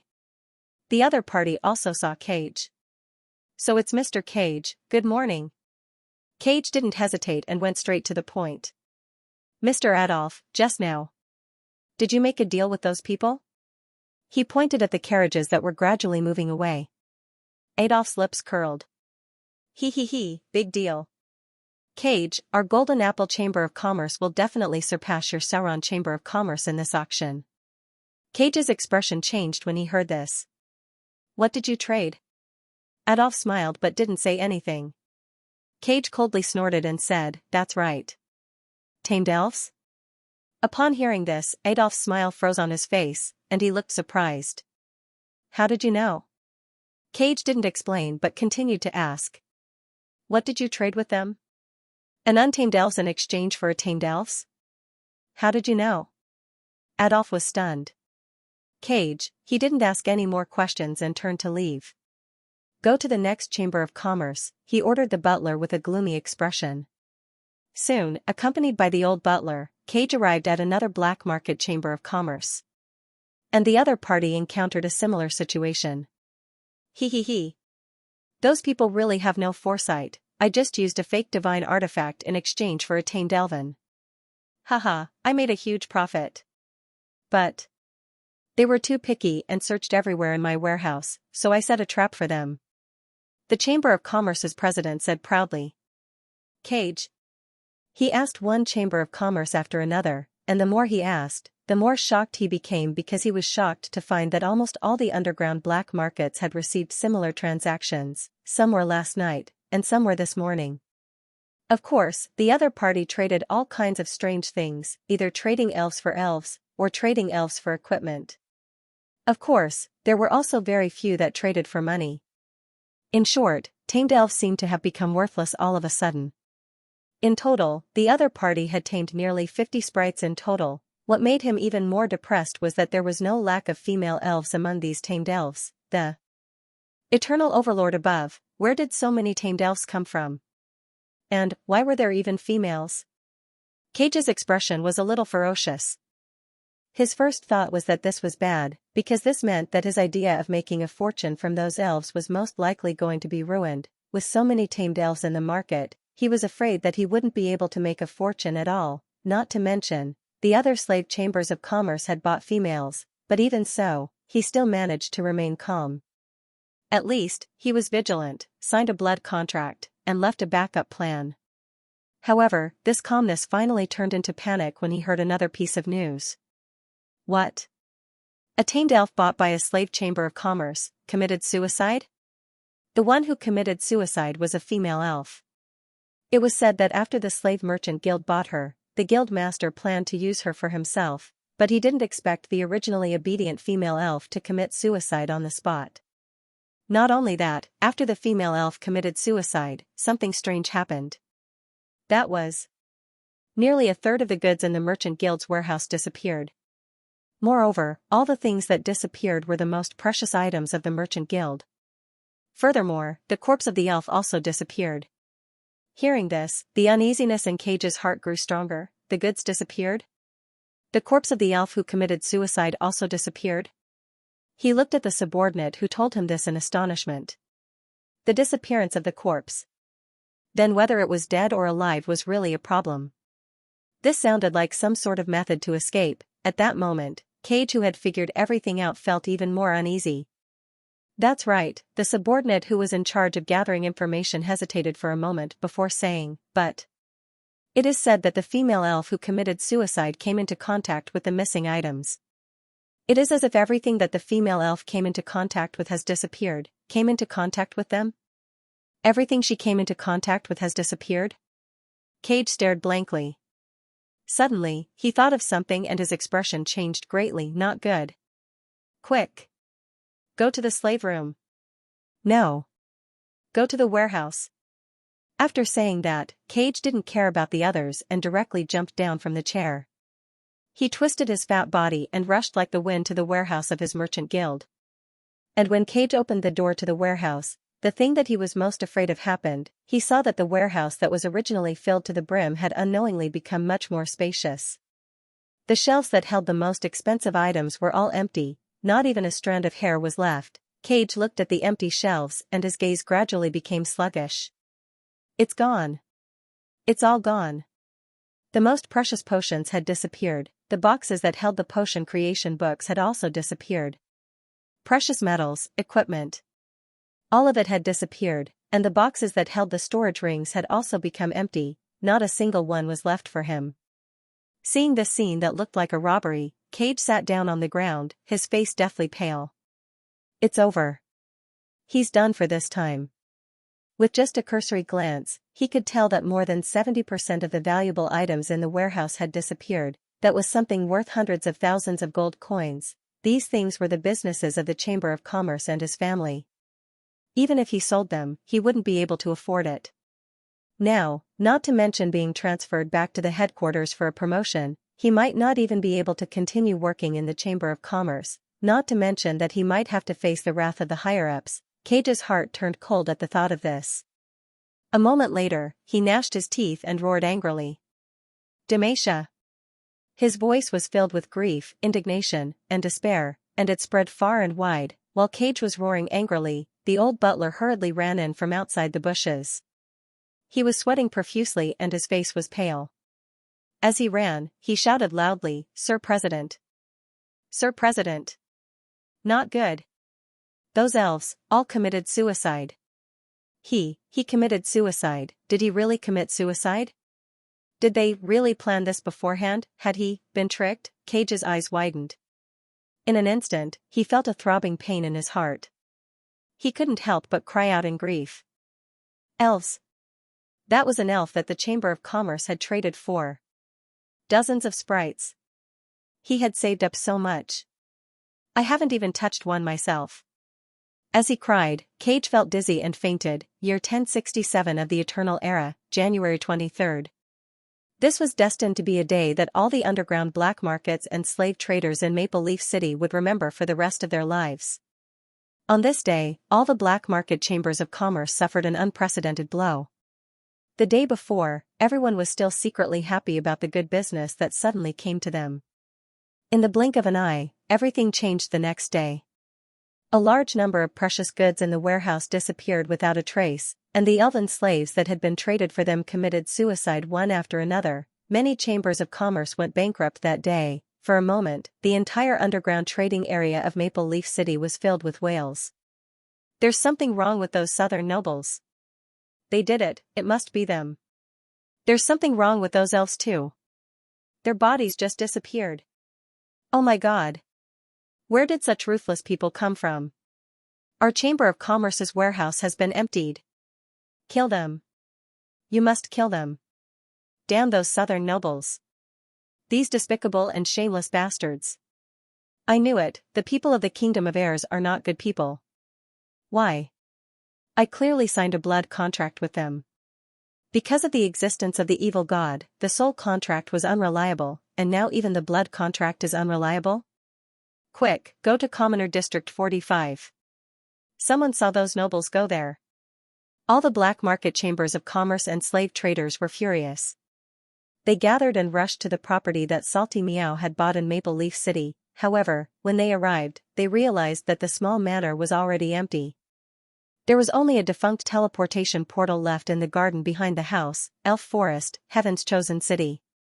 After the beta testers who had gone to Maple Leaf City had all left, Xianxia and Limu, who had chosen to commit suicide and return to the city, reappeared in the square. Ha ha ha ha. Brother Moo, we're rich. We're really rich this time. Xianxia laughed heartily with a proud look on his face. The corners of Limu's mouth also rose. This exploration was really worth it. However, as he laughed, Xianxia had a puzzled expression. Speaking of which, Brother Moo, didn't you only tell Salty Meow about this bug? Why do I feel like the entire server knows about it? More than 200 people have been mobilized. Even Fried Tomato went to take advantage of the situation. I don't know. I told her to keep a low profile. She probably told Cuckoo Bird, and Cuckoo Bird told others. It's a secret. If a second person knows about it, then it's no longer a secret. Limu shook his head. Xianxia heard this and sneered. Ha, women. Let's not talk about it. Let's not talk about it. We've earned a lot this time. We have to check how many things we brought out. Xianxia shook his head and started to check the resources that had been teleported back with him. However, when he looked around, he couldn't help but be stunned. Beside the two of them, there was nothing that had been teleported over. There was only a Lionheart longsword lying beside Xianxia's feet. Where's our treasure? Xianxia was dumbfounded. Where are the items? Why isn't there a single item? Looking at the empty square, Xianxia was overjoyed, then shocked, then saddened. Oh my God! Not a single item has been sent back. My storage ring, my divine artifact materials. My heart hurts so much. He sat on the ground and wailed like a ghost. Not to mention stealing the bound items. The storage ring that he had traded with the Lionheart longsword did not return either. Li Mu's expression was also a little dazed. He carefully searched his body, but apart from the original equipment that he had bound earlier, he did not find anything. Could it be that we've encountered a bug in the game? He muttered, finding it hard to accept. None of the items that were bound to them were teleported back. Reality was often like this. The most painful thing was to suddenly not be able to obtain something that you thought you could easily obtain immediately. At this moment, the mood of the two players fell from the top of the clouds to the bottom of the valley. Suddenly, Li Mu thought of something, and his expression changed. Oh no! Our contribution points. Quick, check the contribution points. Hearing his words, Demacia's face also turned green. F***CK. That's right. There are still contribution points. In order to bind those items, they had sacrificed more than 200,000 contribution points. Many of them had been borrowed from Salty Meow. If the equipment had not been returned, and their contribution points had been emptied, they would have been heartbroken. They had lost so much that if converted to RMB, it would have been tens of thousands. They would have wanted to quit the game. However, when the two of them checked their contribution points, they heaved a long sigh of relief. Thank goodness, the contribution points are still there. The contribution points that they had spent were all lying quietly in their accounts. Not a single bit more, not a single bit less. It was as if they had not been bound to the equipment at all. So, this means that the binding failed? I clearly remember that the binding was successful? The contribution points have been deducted, Demacia said doubtfully. Seeing that the contribution points were still there, Li Mu's expression eased a lot. He thought for a moment and said, let me ask someone else. However, the result was the same. None of the players who participated in the illegal trade were able to successfully retrieve the goods. Sigh. Looks like the binding failed. The game system doesn't allow us to do that, so the contribution points have been refunded. Li Mu sighed regretfully. Why? We use our abilities to bind things. And even died once. Why do I feel like I've suffered a loss? Demacia felt indignant. It's a loss indeed. Li Mu shook his head. Originally, they could have followed the rescued NPCs and the players who had missed the best opportunity to take advantage of the situation to return to the city. However, they chose to commit suicide and return to the city. Wasn't it just a loss of more than 30 resurrection coins? The two of them sighed helplessly. However, at this moment, Li Mu suddenly received a new message. He opened it and took a look. His expression gradually became strange. What's wrong, Brother Mu? Who sent the message? Demacia asked curiously. It's the players who turned back. Someone heard that the equipment was not successfully bound, so he begged the cuckoo bird to repair the teleportation portal and boldly went back. Li Mu replied. They went back? Demacia was slightly stunned. Yes, they went back. And? Li Mu's expression became more and more strange. Maple Leaf City is in chaos. Those black markets have gone crazy. The things we bound have really disappeared. Really disappeared? Demacia listened and suddenly had some expectations. But soon, his expression turned into disappointment again. So what if they disappeared? They didn't come back with us. My babies didn't come back. Where did they go? Li Mu looked at his contribution points balance, pondered for a moment, and said uncertainly, they did disappear, maybe. It's really a bug in the game. After all, Elf Nation is still in the closed beta stage. It's normal to have bugs. Maybe they really disappeared. After all, I can't be hacked by the goddess, right? He joked. Demacia was speechless. The two looked at each other and sighed helplessly again. Sigh, heartache, sigh. In the kingdom of the world tree, Eve looked at the equipment, potions, scrolls, and various precious materials that the players had stolen from her feet and sighed helplessly. Sigh. This method is really cheating. This is not good, this is not good. This is considered a bug. The binding of the players was indeed successful. It was just that during the teleportation, they were all intercepted by Eve. Speaking of which, she did not expect that the equipment binding system, which was originally just to make it convenient for the players to not lose things, would be used like this. It could only be said that this group of players was really good at finding loopholes to exploit. Of course, Elf Nation was not a game after all. Logically speaking, the reputation evaluation system had already given the players a choice when they subconsciously cheated the NPCs. This operation was actually targeted at the underground black market and cheated the potential hostile forces of the elves. It could be considered as weakening the enemy in a disguised way. However, Eve still did not intend to let them do this. At the very least, she did not encourage it. Although it is beneficial to me in essence, this kind of thing is a gain for free for the players and is not conducive to the normal growth of the players. So, I'd better confiscate these things. Eve talked to herself and convinced herself. Of course, this was not the real reason. The real reason was that she was worried that opening this loophole would not be conducive to relying on the exchange shop to harvest leaks in the future. In addition, with the current level of the players, it was too extravagant to get these things too early. This kind of evil trend of reaping without sowing must be eliminated. Honestly doing missions, killing monsters, and leveling up, saving contribution points to exchange for supplies was the way to go. As for the loot of these players, she would slightly change the appearance and put it on the exchange shop. What should be the players would sooner or later be the players. I'm so generous. Eve was very satisfied with her decision. In addition, in the future, add a condition for the equipment binding. It must be in my temple or praying to my main body. She thought for a while and said to herself. But, this matter can be delayed for a while. Now, there are more important things. After that, Eve turned her attention to the large group of players who returned with the rescue elves and half-elves. On the other side, Li Mu, who had just walked out of great joy and sorrow, received a new private message. It was from Salty Meow. For a moment, his face gradually became serious again. What's wrong? Brother Mu? Seeing his gradually serious expression, Demacia asked curiously. Li Mu took a deep breath and took out his staff. Demacia. Call some people and look for Meryl again. We'll go and meet up with Salty Meow and the others who haven't returned. Meet up with those who haven't returned? What happened to Salty Meow and the others? The players who turned back were discovered by the people of the Chamber of Commerce.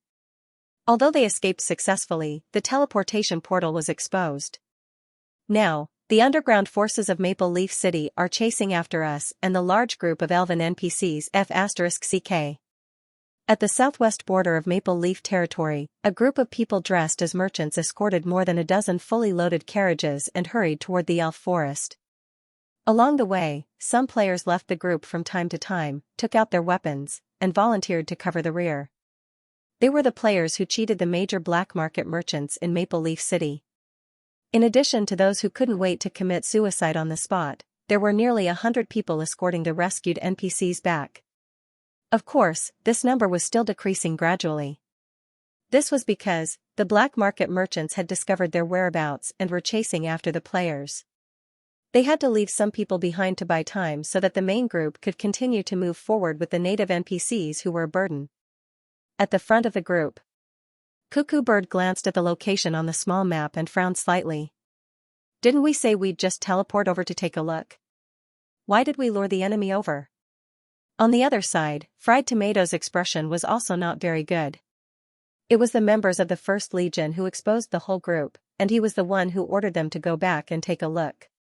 As the guild leader of the First Legion, he had to take the blame. Fried Tomato was silent for a moment and said gloomily, I emphasized that. I've already emphasized it. I even specifically instructed that brother to change his disguise when he returned.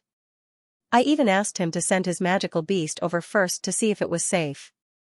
If the magical beast was fine, he could send it back to take a look and leave after checking it out, but those NPCs are too cunning. Who knew that they had been lying in ambush near the teleportation array and let go of? The magic beast that was teleported there in advance, just in case someone went back and caught them in the act. Cuckoo Bird heard this and sighed helplessly. Sigh. We still underestimated the NPCs. Don't worry, don't worry.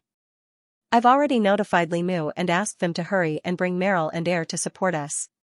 Moreover, we saved so many elves this time. Maybe Zero and Alice will come too. We just need to hold on, and we'll be able to go back smoothly. On the other side, Salty Meow encouraged everyone. The main reason is that there are too many people in the carriages, and the carriages are too slow. If we untie those elven NPCs and let them run with us, our speed should increase a lot. This carriage can't even run as fast as us. On the carriage, Gord, who was pretending to be the coachman with a whip, said. Then you have to gain the trust of the NPCs first. These elves and half-elves have completely treated us as slave traders. Salty Meow shook his head helplessly. So what? Take off our disguises and transform into elves to negotiate with them. Although we've been using our human appearances in order to prevent our identities from being exposed, it's no longer necessary. The Gord added. Upon hearing this, Salty Meow became even more depressed. It would be great if that was the case. I went there just now, but those NPCs didn't believe that we were here to save them. Even if I returned to my original appearance and told them about the goddess, they still wouldn't believe me. Hearing her words, everyone was speechless. This was a very embarrassing matter. They were supposed to be saving an elf NPC, but these guys didn't believe in their identities. Of course, he had to take the blame for the first impression. One had to know that in order to strike a deal with the black market merchants, players often played dirty tricks or pretended to be slave traders during transactions. At that time, all kinds of shameless behavior were completely unscrupulous, not to mention the greedy and ignorant look when looting equipment. At that time, the elven NPCs who were still controlled by humans were often seen. More importantly, there were elven NPCs who had seen players pretending to enslave elves in order to gain the trust of slave traders. Damasia's maneuver wasn't rare among the players. In order to gain the trust of the black market merchants, in order to have a chance to loot equipment, it was normal for players to massage their backs and shoulders. There were even people who licked their shoes. That's right, it was referring to Damasia's despicable behavior. Even the players wanted to beat him up when they saw him, let alone the native elves. It could be said that in order to gain the trust of the slave traders, the players neglected the trust of the elves. The elves were still very united. The players rescued them and stuffed them into the carriages due to the lack of time. When the elves gathered to communicate, the players' image was established in their eyes. It could be said that, the first impression the players gave them was that they were a group of slave traders who enslaved elves, insulted elves' character, and came from the south. After all, how could real elves do that? Moreover, even if the players gradually learned how to pretend to be elegant elves, in front of real elves, there were still loopholes. No matter how much they pretended, there was no way they could pretend in front of real elves, and there was no way they could imitate the prideful and arrogant temperament of the elves. Therefore, the more they revealed their true identities, even if they removed their disguises, these stubborn elves still didn't believe them. These captured elves had seen all kinds of methods of humans and had long become frightened birds. They were suspicious and vigilant of everything. That was very awkward. Most importantly, the gamers wouldn't be able to prove their identities. They couldn't show the power of faith like priests, and they couldn't use the power of the goddess like the gods' chosen ones. They had reached a dead end. This kind of reality made many players so depressed that they almost vomited blood. Of course, if they were given time to slowly explain, they should be able to gradually gain the elves' recognition. Time would reveal a person's heart, but who knew that the human forces would come after them, and there was no time for the players to have a deep conversation with. The native elves, just as they were feeling depressed, Boxed Lunch, who had been silent all this while, suddenly spoke. Untie them and give them weapons. Untie them and give them weapons? Fried Tomato frowned. We haven't gained the trust of these native elves. Previously, someone released them after rescuing them, but they ran away.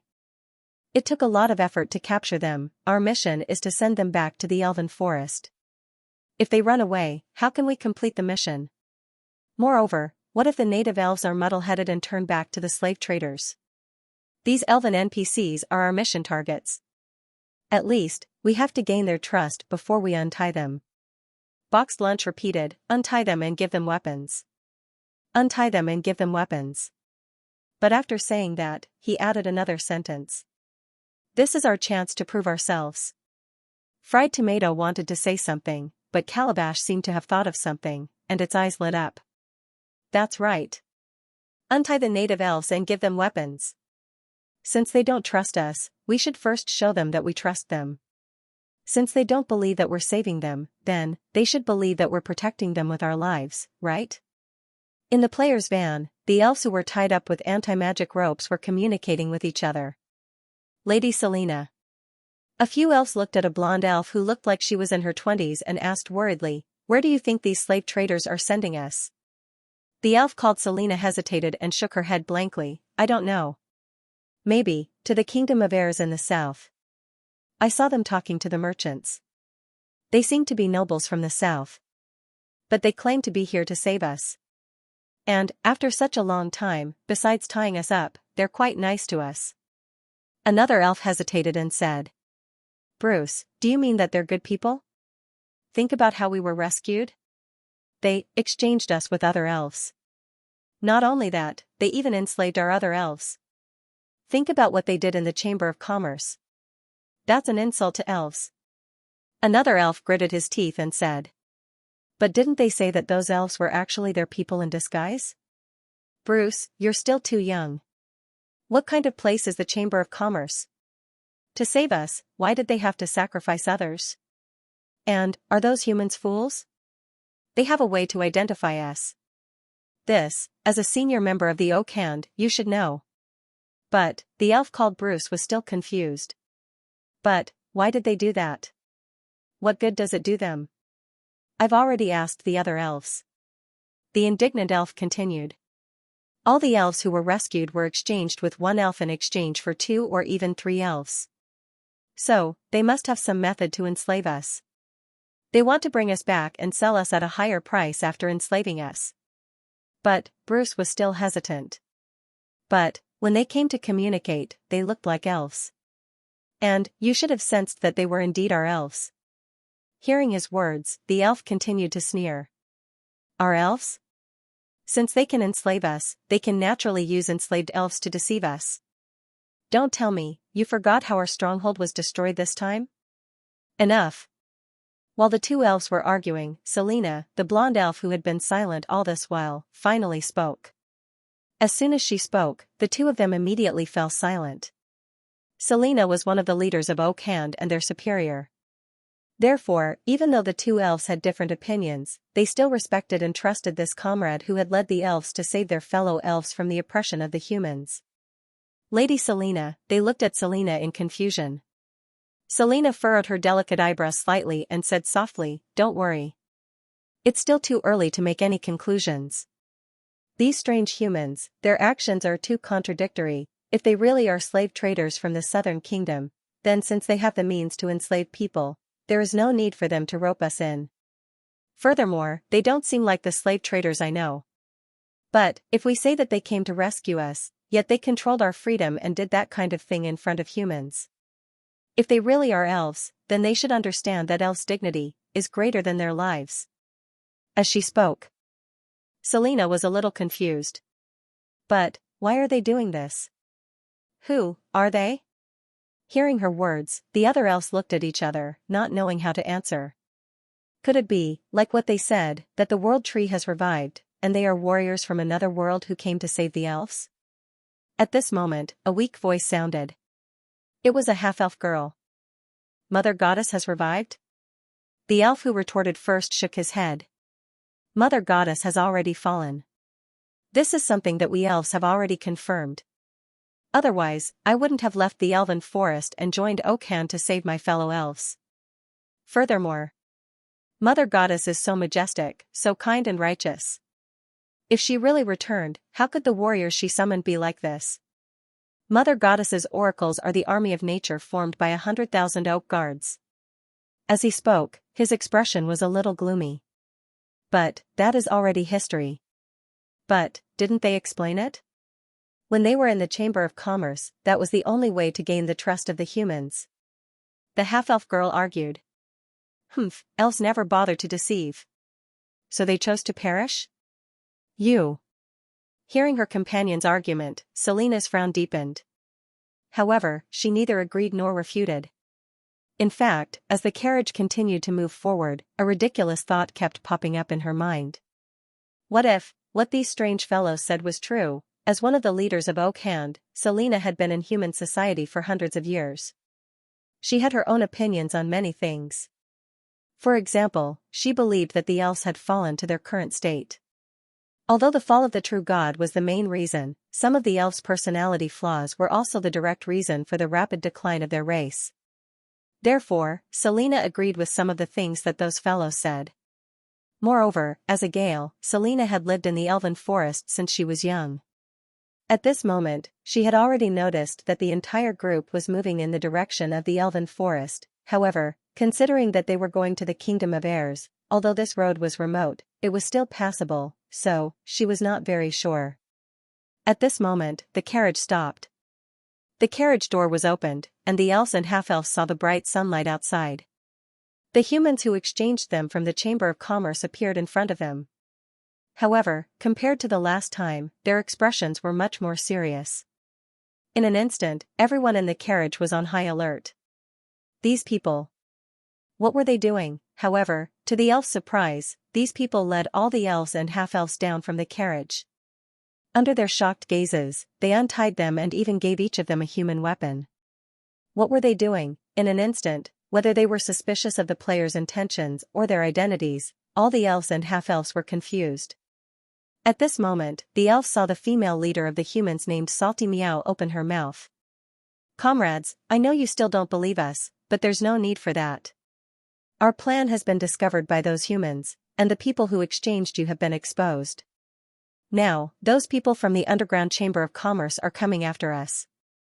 They'll be here soon. Run, our destination is the Elven Forest. Take your weapons and protect yourself. Don't think about anything else. As long as you escape to the Elven Forest, you'll know whether we're telling the truth or not. Don't worry, we won't let anyone hurt you. The other players also took out their weapons with serious expressions. Elven NPCs. None of them were allowed to die. After all, they had failed to use the bug to extort resources. These rescued elves and half-elves were the final harvest of their operation. I'm not in a good state. My head hurts. I'm not satisfied with what I wrote today. Also, I've revised chapter 283. It's a little better. Everyone can read it again. I'll make up for the rewards and thank you messages tomorrow. Seeing the players' actions and hearing their explanation, the rescued elves and half-elves were in an uproar. Lady Selena, many people looked at Selena, as if they were waiting for her to take charge. Selena was also confused by the players' actions. However, looking at the serious expressions of the players and the weapons that they handed to her, the female elf suddenly had an idea. Very quickly, she became pensive again. Her eyes flickered a few times, then she suddenly took a weapon and said to her companions, "Listen to them. Let's escape to the elf forest together." Lady Selena.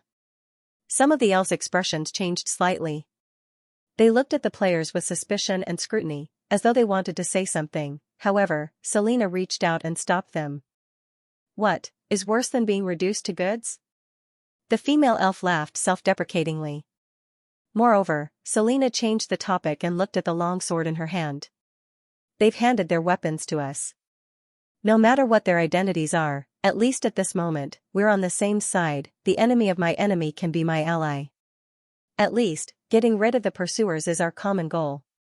After hearing her words, although some of the elves were hesitant, they eventually took the weapons and stood with the players. Seeing the elves' actions, the players heaved a sigh of relief. Whether they believed them or not, as long as they listened to them, when they saw the reinforcements, the NPCs would know that they were true allies. After the elves gained their freedom and temporarily lowered their guard to stand with the players were finally free from their restraints. Split up. Some of you will lead the NPCs back to the elf forest. Some of you will drive the carriages in other directions to attract the enemy's firepower. Then, leave behind the fast and durable ones to cover the rear. Boxed Lunch said in a short and forceful tone. This was the longest sentence that he had spoken in this period of time. The First Legion will cover the rear. When Fried Tomato heard this, he suddenly opened his mouth. In an instant, he attracted many strange gazes. Don't look at me like that. Sometimes, I'm a little greedy, but I still look at the big picture. Stir-fried tomatoes cursed. With that, he sighed. I can see that this game is different from other games. PvP isn't the main point, PvE is. Since that's the case, I'm not someone who won't cooperate. It's a game. Playing is fun. Playing is fun. PvE can be quite interesting sometimes. Furthermore, as he spoke, Fried Tomatoes released his aura again. Level 29 was enough to crush everyone present except for Boxed Lunch. In terms of combat ability and endurance, who can compare to the First Legion that fights in the field every day? He narrowed his eyes and smiled arrogantly. However, he always had a gloomy expression on his face. Even when he smiled, he didn't look like a good person. The other members of the First Legion also laughed out loud, revealing their iron-ranked strength. Humph, then we'll be the bait. Leave the carriage to us. We'll naturally drive the carriage and take another route. The players of Nature's Heart were not to be outdone, and one of the guild's higher-ups immediately made the decision. Seeing that the two major guilds had made their choice, Salty Meow and Cuckoo Bird didn't say anything else. Then the Mang Mang committee will bring the NPCs back. She hesitated for a moment and said. With that, she looked at the other two groups of players with a serious and sincere expression. You guys. Drag it out a little longer. You're all old foxes. Don't die too early. The players of Nature's Heart and the First Legion were speechless. Damn, I thought Salty Meow would say take care of yourselves. Ha ha ha ha ha. After gaining the temporary trust of the elves and assigning tasks, the atmosphere among the players became much more relaxed. However, the elves saw this scene and felt that these strange fellows were even stranger. We also, Selena hesitated for a moment and was about to say something, but she was interrupted by the three guilds in unison. Don't worry about anything. Just run. Selena was speechless. She opened her mouth and wanted to say something, but the players had already started to move. Let's go. Once we reach the Elven Forest, you'll know everything. Leave the pursuers to them. Salty Meow patted her shoulder and winked at the members of the Mang Mang committee. The players of the Mang Mang committee clustered around the elves and continued to rush in the direction of the Elven Forest. Selena turned her head and looked at Fried Tomato and the others, who had stopped in their tracks, as well as the players of the Nature's Heart Guild who were rushing in another direction with a carriage. She had a puzzled expression. Don't worry about them. As long as you guys successfully escape, they'll have realized their value. Calabash said. Salty Meow had already pulled Boxed Lunch into the Mang Mang committee, so the Boxed Lunch team naturally moved with Salty Meow and the others. Selena was speechless. Thus, under the leadership of the Mang Mang committee, the rescued elves and half-elves continued to rush in the direction of the Elven Forest with confused expressions. After abandoning the cumbersome carriages and casting various acceleration spells such as Light Body Spell, the players and elves were much faster than before. Just like that, more than 100 rescued elves and half-elves, as well as more than 20 players, ran wildly in the wilderness and dense forest without looking back. As they continued to advance, the elves gradually became more and more bewildered.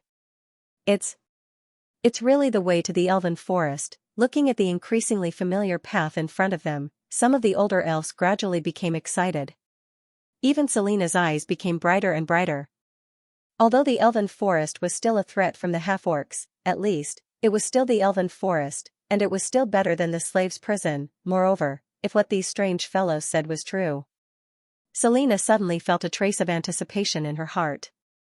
Could it be that the Mother Goddess had really recovered? Could it be that they were really the heroes summoned by the Mother Goddess? The Elven Forest had really recovered. For a moment, Selena felt that her heart, which had not fluctuated intensely for many years, was suddenly beating wildly. Of course, it was possible that they were running too fast. However, unlike the elves who were gradually becoming bewildered, the players from the Mang Mang committee who were moving with them were becoming more and more solemn. After a while, Salty Meow, who was running at the front, suddenly stopped. The other players also stopped moving forward, and their expressions were solemn as they drew their weapons. What's wrong? Looking at these strange fellows who suddenly stopped, Selena's heart skipped a beat, and her expression instantly became vigilant. Sigh. Prepare for battle. Salty Meow tapped the ground with his devil's staff, somewhat vexed. Those who brought up the rear and those who acted as bait were all annihilated. Saying that, he looked at Selena with a puzzled and gloomy expression. Who exactly are you? Do the human forces value that Okan that much? Why, would they send a dozen silver elves to kill us? Selena was speechless. If we were really valued by them, you wouldn't have succeeded in exchanging us. In their eyes, we're just gold pounds. She shook her head and looked at Salty Meow with a strange expression. It should be. What did you do in Maple Leaf City? Us? Salty Meow was slightly taken aback, then suddenly felt a little guilty. Don't tell me it's because of the black equipment. So, it's that serious? Black equipment. But very quickly, she noticed something else that the other party had said. You're right. You're right. Wait, you're saying, the people who stayed behind just now were all annihilated? They died in battle? Her expression changed slightly. Yes. Salty Meow nodded. However, there was a calmness in his tone that surprised Selena. They are so calm in the face of death, Selena was very surprised. Then, she saw the leader named Salty Meow and the others look at each other before they walked behind them and drew their weapons. Continue to run. Split up and run toward the elven forest. Someone will come to your rescue. They said so. For a moment, the elves had a complicated look in their eyes. Selena was silent for a moment before she said, then. What about you? Are you going to fight to the death? Of course. Our mission this time was to save you all. The players said matter-of-factly. The elves were silent. To the surprise of the players, the elves didn't move this time. They unsheathed their weapons and stood together with the gamers. Although we don't know your true identity, at least for now, we're still allies. Elves, we'll never abandon our allies. They said with a determined expression. Seeing this, the players didn't know whether to laugh or cry. Damn, this isn't the time to be sentimental. Let's run. Run. If you run, we'll win. Yes. Yes. We're not afraid of death. However, the elves shook their heads. We're not afraid of death either. They continued to speak. The players were speechless. Damn, it's a miracle that the elves in this game can survive for thousands of years without being wiped out. Gord muttered to himself with a dark expression. They're here. At this moment, Bento Box suddenly spoke. His expression was solemn. As soon as he finished speaking, the players sensed several powerful auras rushing over from the northeast. They were very fast, and soon, the players saw several figures in their line of sight. They were 7 humans, some dressed as mercenaries, some as roaming mages, and some as bandits. There weren't many of them, but their auras were extremely powerful. They were 7 silver professionals. Silver. There are 7 silver professionals. Looking at the approaching enemies, Selena's pupils constricted slightly. Although there were nearly 200 players and elves in total, their general strength was only between low-level and high-level black iron. Facing 7 silver professionals at their peak, they were no match for them at all. For a moment, the players and elves became serious. At this moment, the players of the Meng Meng committee suddenly stood up, with Salty Meow as the leader. Their expressions became solemn and resolute. They blocked the elves and half-elves behind them and said in unison, "Run, all of you. We'll stop them. Your lives are the most precious. You're the future of the elves, and the elves can't live without you. That's right, you must survive. The rise of the elves still needs your efforts. We came for you. Even if we die, it's worth it. Yes, this time, even if we have to risk our lives, we'll protect you back. Come on. Let's do it." Perhaps because they saw the enemy, they became more and more excited, and their words became more and more sincere. Their expressions were very serious. They looked like they were not afraid of death. For a moment, the elf's gazes became more and more complicated. Run? At this moment, the leader of the 7 human professionals sneered softly. He was a silver warrior dressed as a mercenary, and on his chest was a very familiar symbol to the players, the black eagle symbol of the Sauron Chamber of Commerce. This was a silver professional belonging to the Sauron Chamber of Commerce. He waved the long sword in his hand, and the tip of the long sword was faintly stained with blood, and his voice was cold. All of you. Don't even think about running. However, as soon as he finished speaking, a loud and clear dragon roar suddenly resounded from the horizon. A megalosaurus with a wingspan of dozens of meters suddenly appeared in the sight of the human professionals. The ferocious skull faceplate, the pitch-black shining scales, the sharp claws and teeth, and the majestic bat wings, this was a black dragon. It was Meryl. On the back of Meryl's dragon, Alice, Limu, and Demacia held a few dragon scales and struggled to maintain a sitting posture. Demacia looked at the righteous players below and could not help but sigh. Sigh. This is an expert at making a good impression. Knowing that we're here, she pretended to be cool. This is much better than when I faked my death to save the Inferno tribe. She looks quite innocent, but in fact, the big boss of Salty Meow is quite scheming. A woman's heart is like a needle at the bottom of the sea. I have to be convinced. But as soon as he finished speaking, he was greeted with a roar from Meryl beneath him. Shut your stinky mouth. Demacia was speechless. F***ck. Meryl, why did you lower my favorability again? Demacia's face turned green. Limu was speechless. Alice was speechless.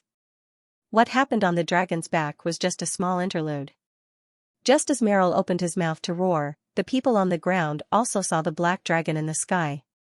The players of the Mang Mang committee, who had already known of the other party's arrival through the chat messages and the group map, were not surprised, but the native elves and human professionals were different. Black dragon. Both sides could not help but lose their voices almost at the same time. For a moment, the elves' faces became extremely pale, and the humans who had surrounded and caught up also had solemn expressions. It couldn't be helped, after all, the black dragon's reputation in the world of seekers was really too great. Among the megalosaurus that attacked the towns of intelligent creatures, at least 7 or 8 of them were black dragons, if not 9 out of 10. However, an excited shout broke the strange silence. Meryl. Good timing. Hurry and help us take care of these humans. A clear and happy female voice suddenly rang out. It was Salty Meow. For a moment, the elves and humans all looked at her subconsciously. However, the elves' eyes were bewildered and at a loss, while the humans' eyes were filled with fear and vigilance. TSK, I would do the same even if you didn't tell me. A proud answer came from the sky. Then, under the incredulous gazes of the elves and the horrified gazes of the human professionals, this black dragon with a wingspan of dozens of meters directly puffed up its cheeks, held in a mouthful of thick dragon's breath, and sprayed it at several professionals on the ground. Oh no! Dodge! The expressions of several professionals changed drastically, and they either cast skills or magic, dodging or defending one after another. For a moment, the ground flickered with light, and shining sword skills and colorful magic shields were cast one after another by everyone. The strong acidic dragon's breath arrived in the blink of an eye, sprayed on the magic shields, and was split apart by the energy waves generated by the sword skills. Finally, it sputtered to the ground, corroding terrible potholes on the ground and giving off sizzling white smoke. This dragon's breath, under the effect of magic and skills, was barely blocked by the combined defense of several professionals. However, the weakest of the 7 professions was still heavily injured by the dragon breath and fell to the ground on the verge of death. However, Meryl's attack did not end there. It took advantage of the gap between the dragon's breath and swooped down, stomping the heavily injured silver-tier professional to death. Then, it bit another silver-ranked mage who seemed to be slightly weaker. The mage looked terrified. He had just instant cast a defensive spell to block the dragon breath, so he didn't have time to chant an incantation. He could only frantically take out a magic scroll and tear it apart. However, before he could finish, his body was bitten by Meryl, who had rushed up at lightning speed, and was easily torn into 2. Following a miserable shriek, the 2 halves of the silver mage's body fell to the ground like a broken sack. he couldn't be more dead. The thick smell of blood spread out in an instant. A megalosaurus at the pinnacle of silver. Upon seeing this, the silver tier warrior who was dressed as a mercenary narrowed his eyes and exclaimed in shock. Meanwhile, the surrounding players were also shocked by Meryl's strength and violence. F***ck. F***ck. Although they knew that Meryl was very strong, they were still stunned when they saw it kill two powerful silver tier professionals in the blink of an eye. Of course, the smell of blood was also part of the reason. The corners of the players' mouths twitched as they looked at the bloody mess on the ground. They could even vaguely make out the shape of the internal organs. Everything about this game is good, but the combat is too F***king hardcore. Smelling the pungent smell of blood, some players couldn't help but complain. Of course, there were also perverted ones. Is it bloody? I like this kind of game. Of course, there were also those who lamented. Meryl, leave your head for us. It's all EXP. As for the elves, they were already stunned. Seeing that one of their companions was killed so easily in the blink of an eye, the silver tier professionals all turned pale. Run! The mercenary warrior from the Sauron Merchant Association said and turned to run without hesitation. Rua dash. Don't even think about running away. Meryl continued to roar and excitedly chased after them. The players also chased after them. The players who were being chased by the human professionals all held their weapons and excitedly followed behind Meryl. They began to chase after the silver tier professionals. They didn't care whether they could catch up or not. The scene was a little funny. Rimmel, on the other hand, was unstoppable. It swooped down again and slapped a silver tier bandit who was running away in a panic half dead. Then, it threw the bandit in front of Salty Meow, who was pleasantly surprised. Of course, this unlucky bandit was soon burned to ashes by Salty Meow's exploding fireball under the envious eyes of the other players. Then, Meryl roared again and charged at another human swordsman who had his back to him. This time, he spat out a second dragon breath. The swordsman was shocked and hurriedly dodged. Suddenly, he heard a terrifying chant. Limu and the several magical class players brandished their staffs and cast control skills one after another. Although their skills were at most of the third circle and couldn't completely control the opponent, at this moment, it was enough to delay it. Vines broke through the ground and wrapped around the swordsman's legs. The swordsman was shocked. He roared and hurriedly broke free from the vines. However, it was still too late. While he was breaking free, the dragon breath had already reached him and directly drowned him. He didn't even have time to scream before he was turned into ashes by the extremely corrosive dragon breath. Limu and the others were also delighted. This kind of instant support killing could also give them some EXP. Although, it wasn't much. After killing this swordsman, Meryl once again looked at another elderly silver tier mage. After being glanced at by the black dragon, this elderly silver tier mage was so frightened that his beard trembled. He was terrified. He took out a scroll from his chest and summoned a silver tier ghoul. Then, he turned around and ran without looking back. However, the low silver rank ghoul that he had summoned was not even able to withstand a single blow from Myrtle, and was immediately torn to shreds by it. With the death of the summoned creature, the elderly silver tier mage who had a contract with it turned pale and couldn't help but spit out a mouthful of blood. However, there was a hint of joy in his expression. While the black dragon was killing the ghoul, he took out another scroll. It was a teleportation scroll. However, before he could activate the teleportation spell, he suddenly felt a chill down his spine. He suddenly felt a sharp pain in his neck. Then, he lost consciousness. On the other side, Boxed Lunch, who was in stealth, revealed himself and slowly put away the golden legendary dagger in his hand. And the elderly mage's corpse turned into ashes. This series of battles only happened within a few seconds. The beta gamers who had followed Meryl in the elf forest and relied on the temptation of the barbecued meat at Salty Meow were all old foxes. Even without words, they cooperated perfectly with the little black dragon.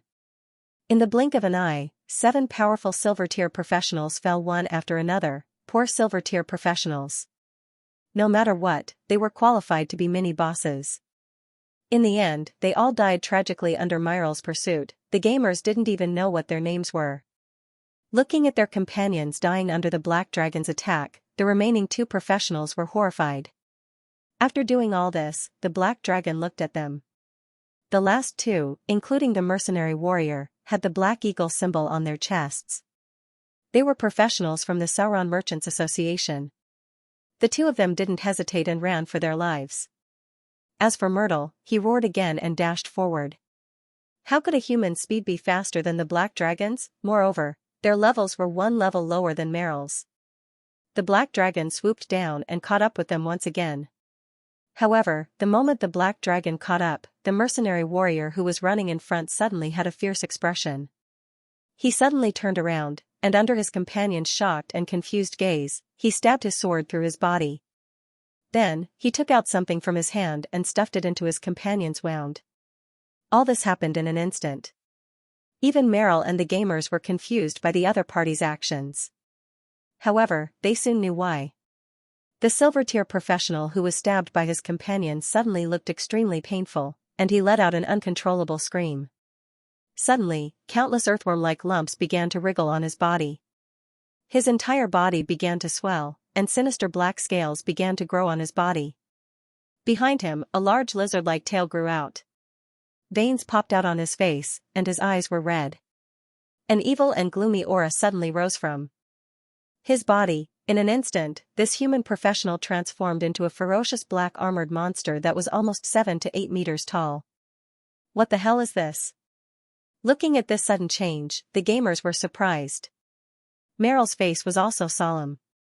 However, there was still a trace of bewilderment in its expression. On the other hand, the elves who had been stunned by the series of battles changed their expressions one after another. Scaled monster of despair. This is the scaled monster of despair. That human is the servant of the god of despair. Scaled monster of despair? The god of despair? Hearing the elf's words, the players were dumbfounded. Selena, the elf, gritted her teeth and said, "That's an evil god that suddenly appeared near the Maple Leaf territory in recent years. He calls himself the god of despair and likes to lead other intelligent creatures into despair, turning them into terrifying monsters. That's the scaled monster of despair. He seduced one of our companions and caused him to fall." In the end, the border count of the Maple Leaf territory took advantage of the situation and led to the destruction of our stronghold. Evil god? Hearing this term, the players' hearts trembled slightly. Evil god? Meryl narrowed his eyes slightly. I smell an aura that I hate. He bared his teeth and said with some displeasure in his tone. After the strange monster that the elves called the scaled monster of despair appeared, the aura on its body continued to rise. It didn't stop until it rose to the peak of upper silver. That intimidating aura caused the players to shiver uncontrollably. Even Meryl's eyes gradually became serious. Hiss, this pressure, why do I feel a little familiar? Feeling the sinister and dark aura of the ferocious monster and the pressure that seemed to directly intimidate the body, Xianxia, who had already jumped off the dragon's back, shuddered and muttered to himself. Beside him, Limu looked at the other party's pitch-black scales and said with some uncertainty, "Its pressure feels a little similar to Meryl when he's angry." F***ck. It's true. Xianxia widened his eyes and then couldn't help but look at Meryl with the other players. Humph. Nonsense. Meryl bared his teeth and glared at them, then roared and rushed toward the scaled monster of despair. The dragon and the monster suddenly wrestled together. However, as soon as the two sides started fighting, something unexpected happened. The players were shocked to find that after Meryl started fighting with the monster, there were traces of black aura that began to surge from the scaled monster of despair's body toward him. Along with the erosion of this black aura, Meryl suddenly became very irritated. Its eyes gradually turned red, its breathing became more and more intense, and its expression became more and more ferocious. Even the originally surging and vast dragon might on his body gradually seemed to have a hint of chaos. Wait, this doesn't seem right. Is the little black dragon being corroded by the other party? The players realized that something was wrong. Salty Meow's expression changed. Meryl, get away from that big guy. However, the black dragon Meryl seemed to have lost his mind. He only roared and continued to fight the monster. The more it fought, the more chaotic its aura became. Even the dullest player could see that Meryl was being eroded by the enemy's power. Meryl. They were anxious. At this moment, a gentle holy light suddenly blossomed from Miral's body. Purify, faintly, everyone present seemed to hear a dignified and holy female voice. The players were stunned at first, then they were delighted. It's the voice of the goddess. Haha. The goddess has made her move. I knew it. If I remember correctly, the goddess has taken Meryl as her pet. How could she let him suffer? Hearing the way they addressed the goddess, the surrounding elves were confused. Goddess? However, some of the elves, led by Selena, were shocked and doubtful. Like the sun in winter, and like the rain after a long drought, the dense light shrouded the little black dragon along with ethereal hymns. A strong holy aura and life aura spread. In an instant, everyone who came into contact with it felt refreshed, and the injuries and fatigue on their bodies rapidly disappeared. Wherever the holy light shone, the plants and trees sprouted, and flowers bloomed. The little black dragon, who had been shrouded by the black aura, gradually regained clarity, and the most eye-catching one was the scaled monster of despair. Like ice meeting fire, this ferocious and terrifying monster suddenly began to tremble. Countless wiggling sarcomas appeared on its body, and the dark aura continued to churn, producing a sizzling sound. It let out a painful howl, and its entire body suddenly collapsed. Under the illumination of the bright holy light, the scaled monster of despair's black scales shattered and turned into ashes. Its huge body continued to melt, and gradually turned into a pool of black flesh. The black flesh continued to dissolve, and finally turned into nothingness under the illumination of the light. In the blink of an eye, everything returned to normal. Only fresh flowers and greenery were left, and the little black dragon stood there in a daze. Seeing this miraculous scene and feeling the power contained in the holy light, the originally confused elves became excited. This is, the power of life. This is definitely the power of life. This is the power of a true god. An older elf said excitedly. After saying that, they actually knelt on the spot, praying to the fresh flowers and greenery. Meanwhile, Selena's eyes widened. She subconsciously covered her mouth as she looked at the green grass and fresh flowers, and at the light green photons that had yet to completely disperse in the air. Her expression alternated between excitement, fear, anticipation, and fear. Gradually, her entire body began to tremble. This is the power of Mother Goddess. A gentle female voice continued her unfinished sentence. Selena subconsciously turned around, and then saw a tall figure wearing a priestess dress. Long golden hair, green eyes, delicate facial features, and a gentle expression. It was the saintess of nature, Alice. Selena, long time no see. Alice looked at Selena and said with a smile. Alice? It's you. You're still alive? Selena was also pleasantly surprised. She looked at Alice in a daze, looked at the priestess dress on her, then looked at the surrounding players who were beginning to look for something, dropped equipment, on the ground, and then looked in the direction where the holy light disappeared. Finally, her voice became agitated. Could it be, all of this is true? Alice didn't explain much. She just gently drew a tree symbol on her chest that was very familiar to the elves. Then, she said sincerely, don't worry. Mother Goddess has returned. After saying that, she opened her arms, and the power of faith condensed into a brilliant holy light behind her. Go home, my sisters. Go home, my fellow elves. She looked at the elves who were rescued by the players and said with a smile. For a moment, more than 100 elves were stunned. Elf Forest, Heaven's chosen city. Damn, why did I get an apprentice's outfit again? In the central square, Demacia looked at the pair of white shoes that appeared in his hand and wanted to cry. You're too unlucky. Just save up contribution points and buy a purple epic item. On the other side, Limu shook his head. Then, he looked at the golden legendary low-level dark iron staff that he had pulled out and laughed foolishly. It feels like, after returning from the Maple Leaf City mission this time, the delivery rate has obviously increased, and I didn't expect that when the mission was settled, the system would give me 5,000 contribution points as compensation for the bug and an extra lottery ticket. Limu said happily. At his feet, there were already several pieces of purple epic equipment that he had drawn. Demacia, on the other hand, could only look at him with a face full of envy. Sigh. It wasn't easy to finish this mission, but in the end, I only got a few lottery tickets. The large wave of contribution points that I had just earned is gone again. Xianxia sighed gloomily. After the summer activities ended, the lucky lottery ticket could also be redeemed with contribution points. 1,000 contribution points for one lottery ticket. Xianxia, on the other hand, used all the contribution points he had earned for the lucky draw. Unfortunately, except for one draw where he got 50 resurrection coins, the rest were all gone. The mentality of a gambler is not desirable. Limu shook his head. Xianxia was speechless. Don't talk, European king, he said gloomily. Ha ha ha ha, Limu laughed. Xianxia. Xianxia.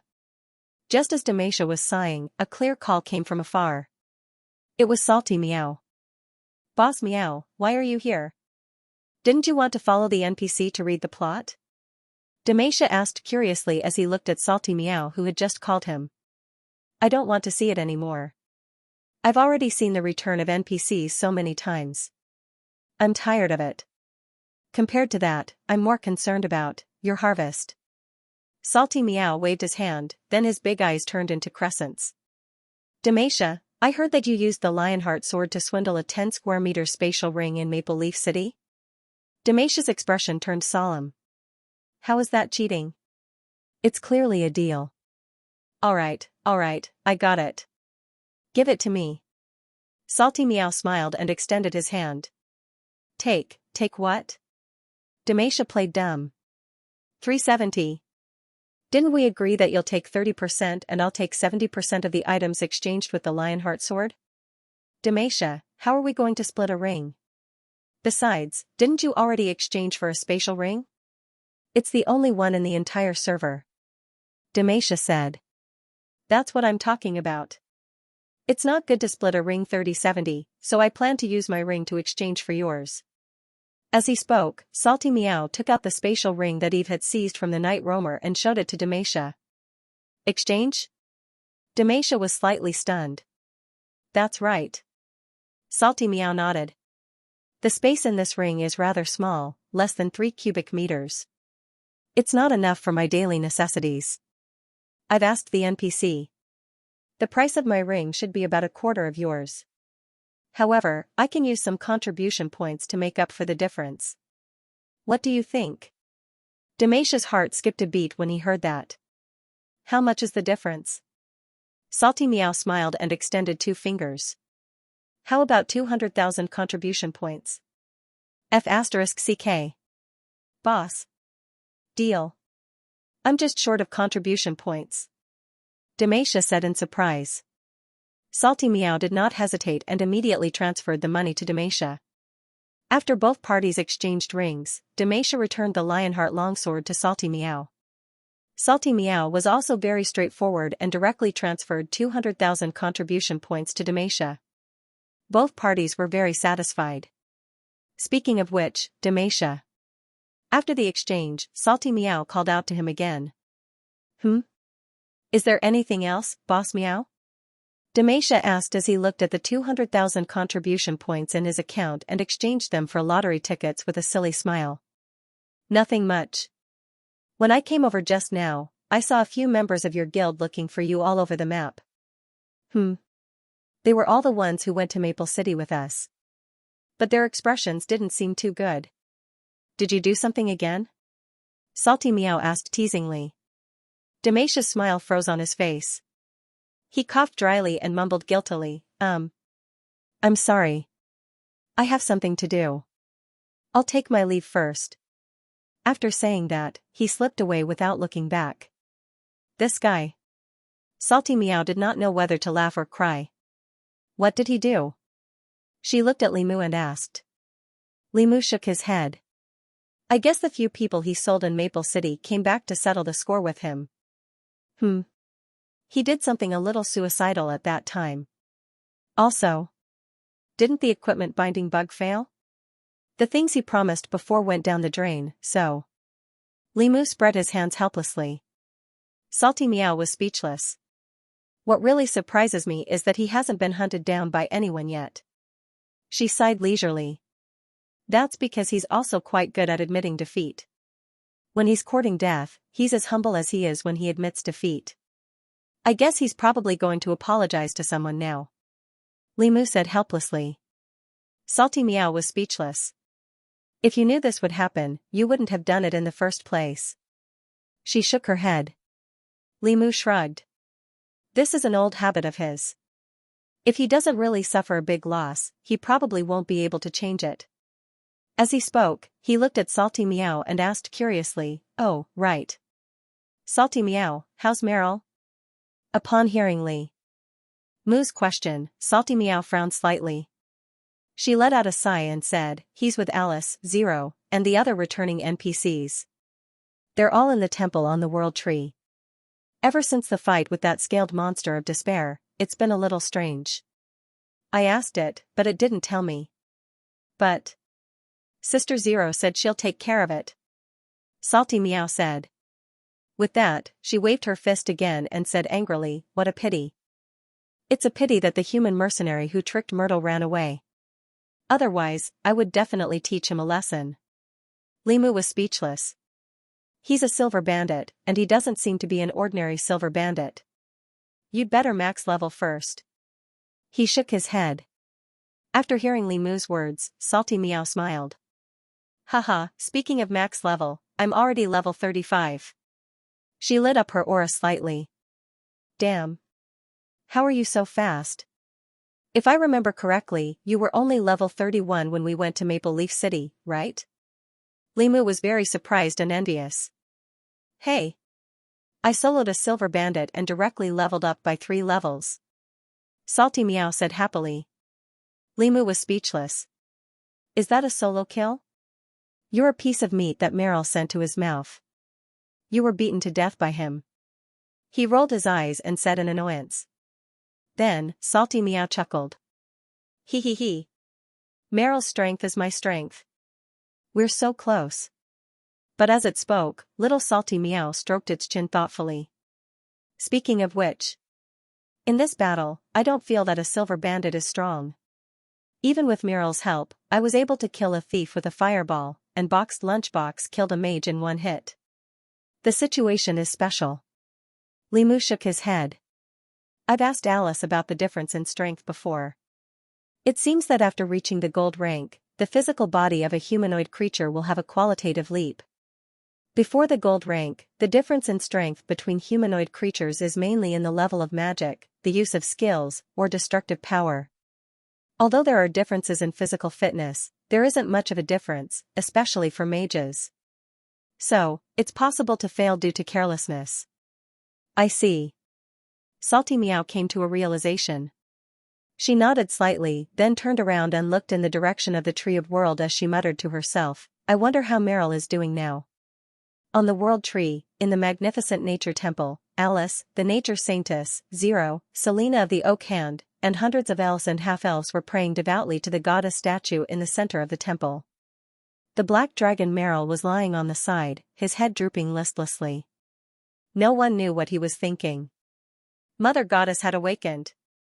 Mother Goddess had truly awakened, looking at the holy goddess statue in the temple and feeling the vigorous vitality of the World Tree under her feet. Selena's expression was filled with excitement. Companions, welcome home. After the return ceremony, you can live with the Flame Tribe's elves in Jade Linksue. The Chosen One will help you settle down in your new home as soon as possible. God's Chosen One looked at the 100 elves in front of her and spoke softly. Alice couldn't help but glance at her. The elven girl noticed that God's Chosen One seemed to be in a good mood and spoke in a lively manner today. Chosen One, hearing this term, Selena thought of those strange fellows from before. After defeating the pursuers, the players shed their disguises and turned into elves. And with Alice on the side and the power of Mother Goddess as a witness, Selena and the others no longer doubted their identities. However, thinking of their jumpy personalities that they weren't used to, Selena still felt that it was somewhat inconceivable. They were really Chosen One summoned by Mother Goddess. Moreover, they seemed to be immortal existences. Selena was shocked when she thought of how she had just arrived at the open square through the teleportation portal and saw the players who had died in the battle appear alive and kicking in front of her. Immortal, These chosen ones summoned by Mother Goddess could actually be resurrected. This discovery made her even more in awe of Mother Goddess's power. So, this is the power of our elven race's true god?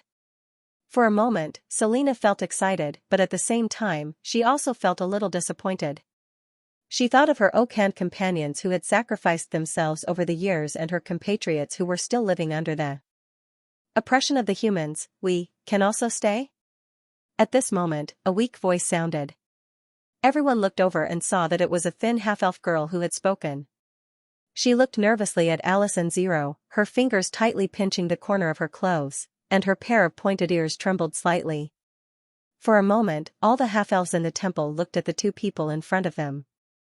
This time, there were quite a few half-elves who had been rescued by the players. Of the 100 people, half of them were half-elves. Alice looked at Zero, and Zero nodded at her. The elf girl let out a sigh of relief. Then she looked at the half-elves and smiled. If you want, of course. The blood of elves also flows in your veins. As long as you are willing, you will also become a member of the elven forest. Alice's voice was very gentle and comforting. After hearing her words, many of the half-elves' eyes glinted. The young lady who spoke first bowed deeply and choked with sobs. Thank you. Alice-sama. Thank you for accepting us. Seeing her like this, Alice sighed in her heart. Don't thank me. You are also the children of the Mother Goddess. Naturally, you will be protected by her. If you want to thank me, please serve the Mother even more devoutly. She shook her head slightly and said in a feverish tone. The situation of the half-elves was not much better than the elves. In the eyes of the humans, they didn't acknowledge the existence of the human bloodline. Instead, they viewed the half-elves as good similar to the elves. Moreover, as the half-elves didn't inherit the long lifespan of the elves, they were viewed as inferior goods by the humans. Furthermore, many half-elves were deliberately bred by slave traders for the sake of inheriting their human-like growth speed and elf-like beauty, so that they could be used for the slave trade. Alice felt that the half-elves were very pitiful. Alice, bring everyone to the Jadeland Sue. I've arranged for Phyllisil and the others to receive them. But at this moment, Zero spoke again, interrupting her thoughts. Alice snapped out of her daze and smiled at the people below. Let's go. I'll bring everyone to their new home. In an instant, the elves and half-elves who were kneeling got up. However, the dozens of people led by Selena remained motionless. Selena? Looking at her like this, Alice's expression was a little confused. Selena hesitated for a moment before looking at Zero. She gritted her teeth and said, Madam Zero, we don't want to stay in the elf forest. Selena. Alice frowned and called her name. Selena, on the other hand, only gave her an apologetic look. Looking at the dozens of elves and half-elves, Zero raised her eyebrows slightly. At this moment, Selena continued. We are members of the Oak Hand. Our organization is still active in the human world. If possible, we want to return to the human world and inform our organization of the awakening of Mother Goddess. Then, we'll continue to lurk in the human world and work hard to save our compatriots. This is also my atonement for betraying the Mother Goddess despite being a priestess. Selena lowered her head and said softly. Selena, Alice had a complicated expression. A look of understanding flashed across Zero's face. She then smiled and said, Of course. With that said, light flashed in her hand and an emerald green leaf appeared. This is the world leaf. It has the power of Mother Goddess and is a true divine item. Bring it with you. Not only can you protect yourself, but you can also listen to Mother Goddess's prophecies. She waved her hand, and the leaf flew to Selena. Selena received it and bowed deeply to the statue of Mother Goddess. After the return prayer ceremony in the nature temple, the group of elves left the temple. Most of them followed Saintess Alice to Xianxia through the teleportation array. They would start a new life there. However, many members of the Oak Hand, led by Selena, planned to return to the human world after a short rest and continue their battle. However, this time, they would return with faith and hope. On the world tree. Selena was in a daze as she stood on the trunk and looked at the tiny yet magnificent city of Heaven's Chosen on the ground. This is the city of Heaven's Chosen. It's a city built by the Chosen Ones. Alice's voice came from behind her. The city of heaven's chosen, Selena murmured. There was a hint of amazement and shock on her face. What a great city! I never thought that the elven forest would be so prosperous one day. In my childhood memories, this place was still dilapidated and withered. At that time, we were still children. We lived here together and hid from the beastman's hunt. There was a hint of sadness in her words. Her Holiness Mother Goddess has returned. Everything is in the past. Alice stepped forward and placed her hand on Selena's shoulder. Selena, are you really going to go back? She could not help but ask. Of course. Selena nodded. After saying that, she looked at Alice again and sighed. I didn't think that after not seeing you for so many years, you're already a silver. This is all thanks to Her Holiness Mother Goddess's blessing. You've regained your faith and unlocked your shackles.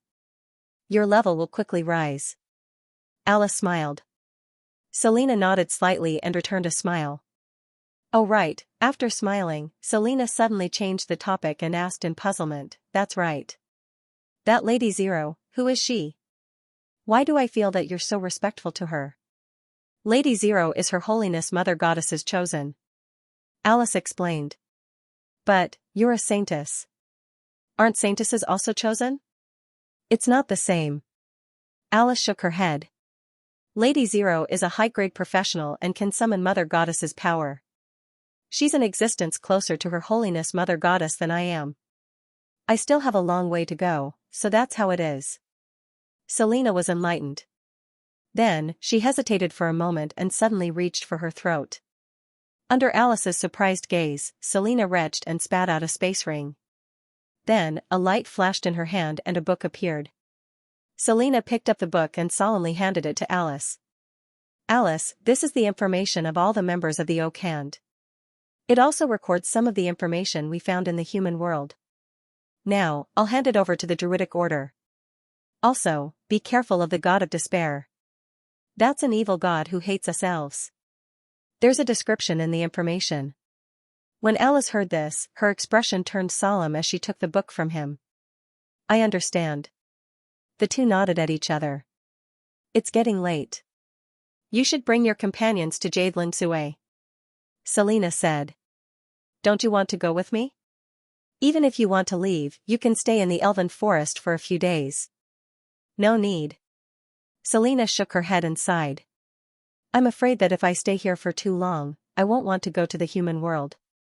Alice hesitated for a moment. In the end, she didn't know what to say. On the other hand, Selena called out to the members of the Oak Hand who were still curiously sizing up the city of Heaven's Chosen. She waved at Alice. Then, take care. Take care. Alice sighed and finally nodded.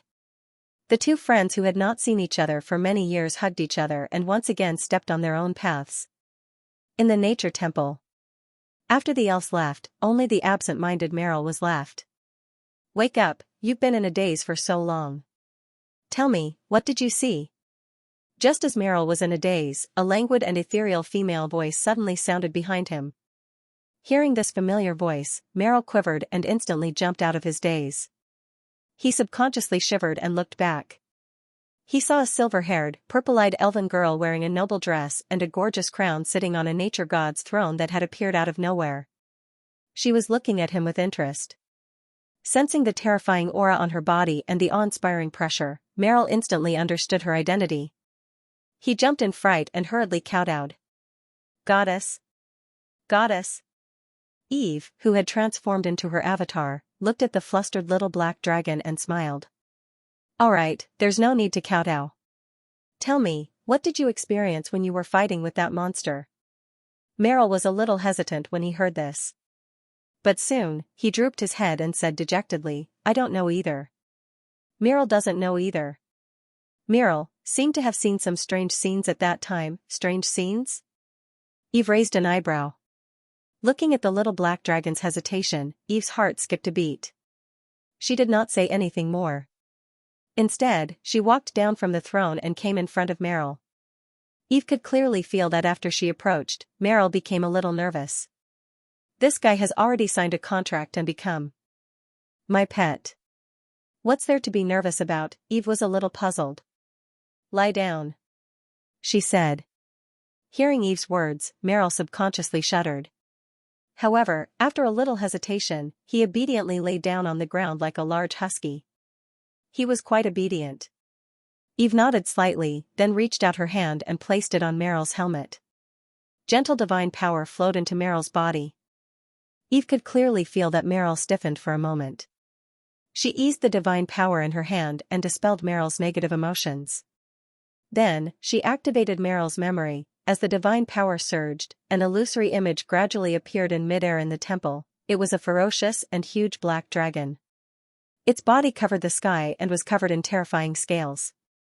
It roared and bellowed, as if it was filled with boundless anger and hatred. It was surrounded by black smoke, chaotic and evil, and its sharp claws and teeth tore apart a thick root. Yggdrasil. In the image, there was a faint roar full of anger and pleasure. The huge black dragon opened its huge mouth and bit the root. At that moment, the whole world began to tremble. The image ended here. Nidhogg, Eve's voice gently rang in the temple. Nidhogg. It was an immemorial black dragon that participated in the siege of the World Tree before the 1,000-year War of the Gods and tore apart the root of the World Tree. So, when Meryl was corroded by the so-called scaled monster of despair, this was the image he saw. Eve was deep in thought. It's an evil god that suddenly appeared near the Maple Leaf territory in recent years. He calls himself the god of despair. He likes to lead other intelligent creatures into despair and turn them into terrifying monsters. It's this scaled monster of despair. Suddenly, Eve remembered what Selena said when she was spying on the players. For a moment, she gradually narrowed her eyes. Scaled monster of despair, an evil god who calls himself the god of despair. Moreover, he was very hostile to the elves. Nidhogg, after being revived, Eve specifically targeted the enemies of the World Tree in the 1,000-year War of the Gods and inquired about them. Most of the true gods who had besieged the World Tree back then were now doing well in the various major planes. But, only this dragon of despair, Dragon Nidhoggs, had completely disappeared. Regarding this, Eve had also asked Hela about it in her communication with Hela. But, the gods did not seem to be clear about his whereabouts. The only thing that was clear was that although he had bitten off the roots of the World Tree in the 1,000-year War of the Gods and devoured nearly half of the World Tree's origin power, he seemed to have suffered from the World Tree's counterattack and was heavily injured. But now, could this so-called god of despair be Nidhogg, who was lurking in the dark? This guy had never left the Seeker's realm. He did not even go far from the Elven Forest. Had he been lurking nearby all this time? This guy was very active. He did not even change his name when he was lurking. Even pretending to be an evil god would use the word despair. Just how persistent was this black dragon that did not get along with its predecessor? Eve shook her head. But if this so-called god of despair was really Nidhogg, it meant that he was not in a good state. Also, if it was really him, why was he staying in the Maple Leaf territory, or was there something in the Maple Leaf territory that was attracting him? For a moment, Eve's thoughts became more and more active. Suddenly, she remembered some legends about mysterious ruins that the players had heard when they were exploring the Maple Leaf territory. Mysterious ruins, Eve murmured. Maple Leaf territory was once the Elven Kingdom's capital. Although Eve's inheritance from the World Tree was not complete, she knew very well that the Elven Kingdom might leave behind some relics with archaeological value, but there were definitely no treasures or ruins. If there really were, it should have been formed after the World Tree fell. Eve had recorded all the records of the players' explorations in the game system. At this thought, Eve began to integrate and verify the various information obtained by the players. Hidden ruins, a vision formed on a full moon night. Could it be a fragment of a true divine artifact? The Scepter of Life? Suddenly, Eve's heart skipped a beat. The Scepter of Life was one of the 3 true divine artifacts of the previous World Tree. It also had another pleasant name, the Scepter of the Moon God. This divine artifact was created by the previous World Tree to bring life and hope to the entire realm of Seekers during the Twilight Era. It had part of the authority of the Law of Life, and could even bring the dead back to life, as well as make creatures evolve. When it was in use, the previous World Tree hung it in the sky, illuminating the entire realm of Seekers.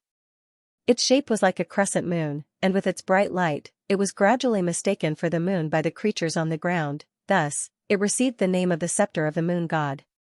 Of course, according to Hela, this true divine artifact had been shattered during the War of the Gods. But now it seemed, could it be that Maple Leaf Territory was hiding a fragment of the Scepter of Life? After connecting all the pieces of information together, Eve gradually came up with this guess. Looks like I'll have to put my focus on Maple Leaf Territory.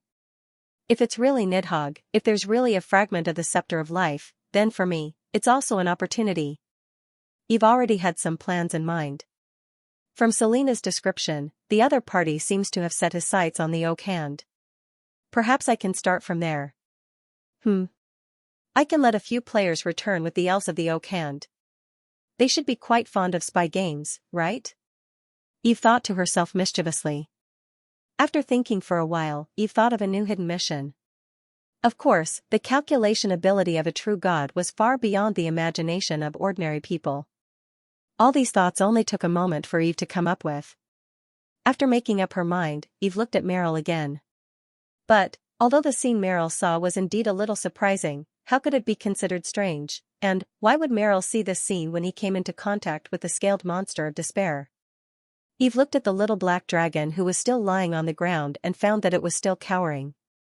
At the same time, there was a hint of confusion and fear in its eyes. Eve's heart skipped a beat. Meryl. She tried to make her voice as gentle as possible. You. What are you afraid of?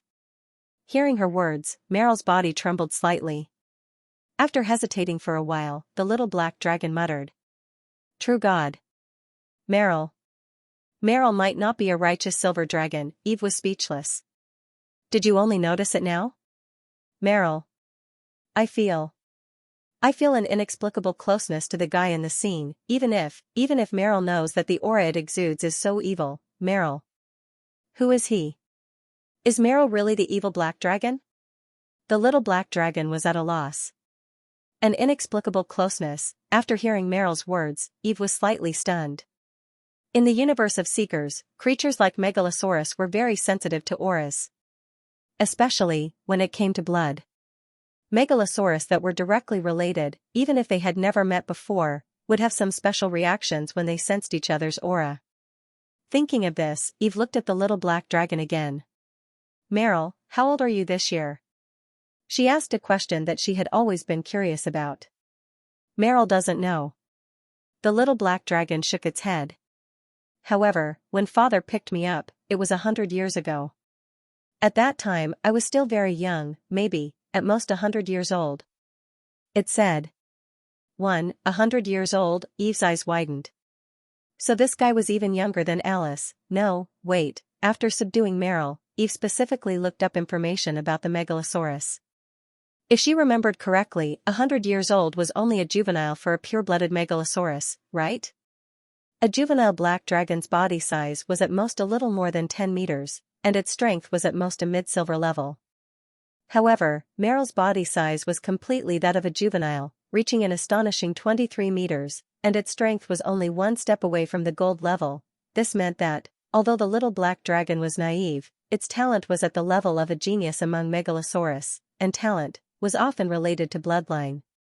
Could it be that Meryl was a direct descendant of Nidhogg? As soon as this thought came to mind, Eve's expression became more and more strange.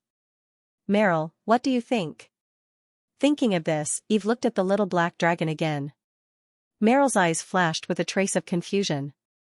It hesitated for a moment, then raised its head. Meryl doesn't know, but Meryl still wants to be a righteous silver dragon. Why was it so obsessed with being a silver dragon? The corner of Eve's mouth twitched. She nodded gently and sincerely persuaded it. Don't feel fear or trepidation because of your identity or origin. You are you, righteous Megalosaurus Meryl, you just have to be yourself. Do your best, Meryl. As Eve spoke, she used gentle divine power of life to slowly pacify the little black dragon. After hearing Eve's words, Meryl's mood gradually calmed down. I understand, Your Highness. Its head slightly. Alright, let's find the chosen one and have some barbecue to change our mood. Eve said.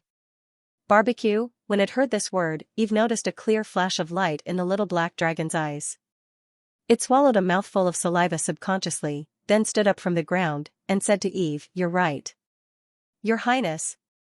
In any case, Meryl will stand on your side. After all, you are Lord Yggdrasil who saved the entire world. After that, without waiting for Eve's answer, it turned around, spread its wings, and flew out of the temple, toward the Black Dragon Castle. Save the world, Eve murmured.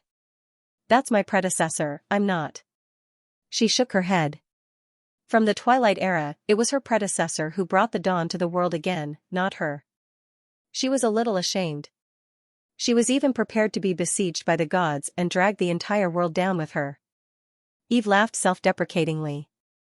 Of course, just as she told Meryl, just be yourself. This was also what Eve wanted to say to herself. She was just an ordinary person who was lucky enough to inherit the legacy of the ancient gods. All she wanted to do now was to live openly in this world. However, sometimes, identity determined your future. Just as an emperor could not abandon his country, parents should not abandon their children. Eve, who inherited the position of the ancient gods, naturally had to bear the corresponding responsibilities. To her, being able to live openly was already a very difficult struggle. Maple Leaf City, White Maple Castle. This was the core area of Maple Leaf City. It was a castle built on the ruins of the elves. It was also the place where the owner of Maple Leaf Territory, Border Count Otto von Cappadocia, lived and worked. It was the veritable core of the entire Maple Leaf Territory. The castle was piled up with white boulders. It was said that the former elven buildings were demolished and reused materials to build it. It was very majestic. And it was rumored that because the Cappadocia family obtained the inheritance and wealth of the elves, the interior decoration of White Maple Castle was even more gorgeous and gorgeous. It was a collection of countless elven cultural relics and magic items. At this moment, in White Maple Castle, a middle-aged man in a butler's uniform was anxiously pacing back and forth in the castle's reception hall. It was Anders who returned to Maple Leaf City with the players. However, at this moment, Anders's expression was not good. His forehead was covered with fine beads of sweat, and his eyebrows were filled with unconcealable anxiety. After a while, suddenly, a man dressed as a guard walked in from outside the hall. Anders's eyes lit up, and he hurriedly greeted him. He asked with some expectation and some worry, "How is it?" The castle guard bowed to Anders and said respectfully, Anders, all the underground merchants have been found." "Lord Anders, I've already inquired about it. All the underground chambers of commerce have been looted, and the one who did it is probably the southern caravan that came to Maple Leaf City with you." "How is that possible?" Anders's eyes widened when he heard that, and his breathing became heavier. "Then, what about now?" he asked anxiously. "It's already a mess. It's said that a few underground chambers of commerce have sent silver powerhouses to investigate, but they haven't returned yet." Silver powerhouses. Anders's pupils constricted slightly. To be able to send silver powerhouses meant that these chambers of commerce had suffered a huge blow this time. He had shares in these chambers of commerce, especially the Sauron Chamber of Commerce. If the losses were too great, he would be miserable. Damn those southern nobles. "How dare they deceive me?" he said hatefully. And, the guard paused for a moment before continuing. "It's said that all the elven and half-elven slaves of the underground chambers of commerce have been deceived by those people." "All the elven and half-elven slaves have been deceived?" "That's right. Even the elves of the Oak Hand are gone."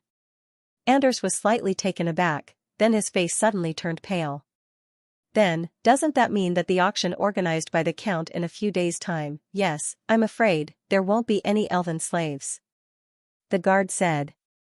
Hearing this sentence, Anders was in a trance and almost fell to the ground. "It's over. It's over now. If the Count knows about this, he'll be angry." His forehead began to sweat profusely.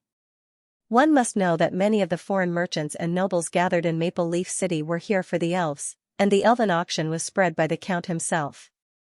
If something went wrong with this matter, it would undoubtedly make the Count a laughingstock among the nobles, and the source of all this was him leading the southern nobles in. Thinking of this, Anders became more and more terrified. "What's going on?" He subconsciously grabbed the guard with a ferocious expression. The guard was shocked. He subconsciously struggled and was surprised to find that he could not break free from the old butler's control. In the end, he could only say what he knew. "It said that."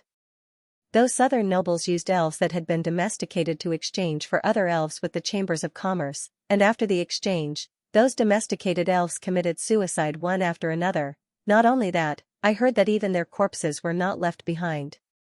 Many people said that their corpses disappeared directly. I don't know if it's true or not. Exchange with domesticated elves? Hearing the guard's words, Anders was slightly taken aback. Those southern nobles, where did the elves come from? He muttered to himself doubtfully. At this moment, another guard hurriedly ran in from outside. That was one of Anders's trusted aides. Lord Anders. Lord Anders. He panted as he ran. The Count is back. At the gate of White Maple Castle. The patrolling soldiers straightened their waists and stood on both sides. A luxurious four-wheeled carriage with a black base inlaid with gold and engraved with complicated hollow patterns slowly drove into the castle under the escort of dozens of knights. On the side of the carriage, the shield-shaped emblem of a black lion and a red maple leaf looked particularly noble. It was the emblem of the border earl of the Maple Leaf territory. The dozens of knights, each of them riding a white horse and wearing silver armor, had a serious and solemn expression. They exuded a powerful aura. They were all silver professionals. The carriage stopped in the courtyard of the castle. Then, a male aristocrat who looked to be in his 40s came down from the carriage. He was tall and wore a cape with red maple embroidered on it. His black curly hair paired with his pale and gloomy face made him look even more mysterious and noble. His pair of dark blue eyes and high aquiline nose made him look even more serious and stern. Otto von Cappadocia. One of the 7 marquises of the Holy Mania Empire, White Knight, Border Earl, Lord of the Maple Leaf Territory, with so many glorious titles, Otto was undoubtedly one of the most powerful people in the empire. His unfathomable strength and the powerful army in his hands made his name resound among the surrounding races. However, at this moment, the Border Earl who was revered and envied by countless people didn't seem to be in a good mood. Sir Earl, Sir Earl. Just after the Border Earl got down from the carriage, a joyful and frightened voice came from afar. A short figure wearing a butler's uniform and a wig hurriedly came over to greet them. Seeing the other party, the Border Earl's eyes narrowed slightly. Anders, he called out softly. However, there seemed to be no trace of emotion in his words. Those who knew Otto knew that the more he acted like this, the worse his mood was. Sir. Sir Earl. Anders shivered and stuttered a little. We'll talk later. The Border Earl waved his hand and the knights dispersed. The coachman also drove the carriage away. However, one of the attendants stayed behind and respectfully followed behind the Border Earl. It was a middle-aged man dressed like a mercenary. His face was a little pale, and there were traces of battle on his armor. There were even some faint bloodstains. If the players were here, they would have recognized that this was one of the 7 silver-tier professions that chased after them. He was also the only mercenary from the Sauron Merchant Guild that escaped. Mr. Mountain Eagle, why are you here? Seeing this mercenary, Anders was shocked. The mercenary gazed at Anders coldly and let out a sneer. What do you think? Anders, for a moment, his expression turned even uglier. Border Count turned a deaf ear to the conversation between the two. He took off his shawl under the service of his 4 personal maidservants who were of elven lineage, and changed into indoor noble boots.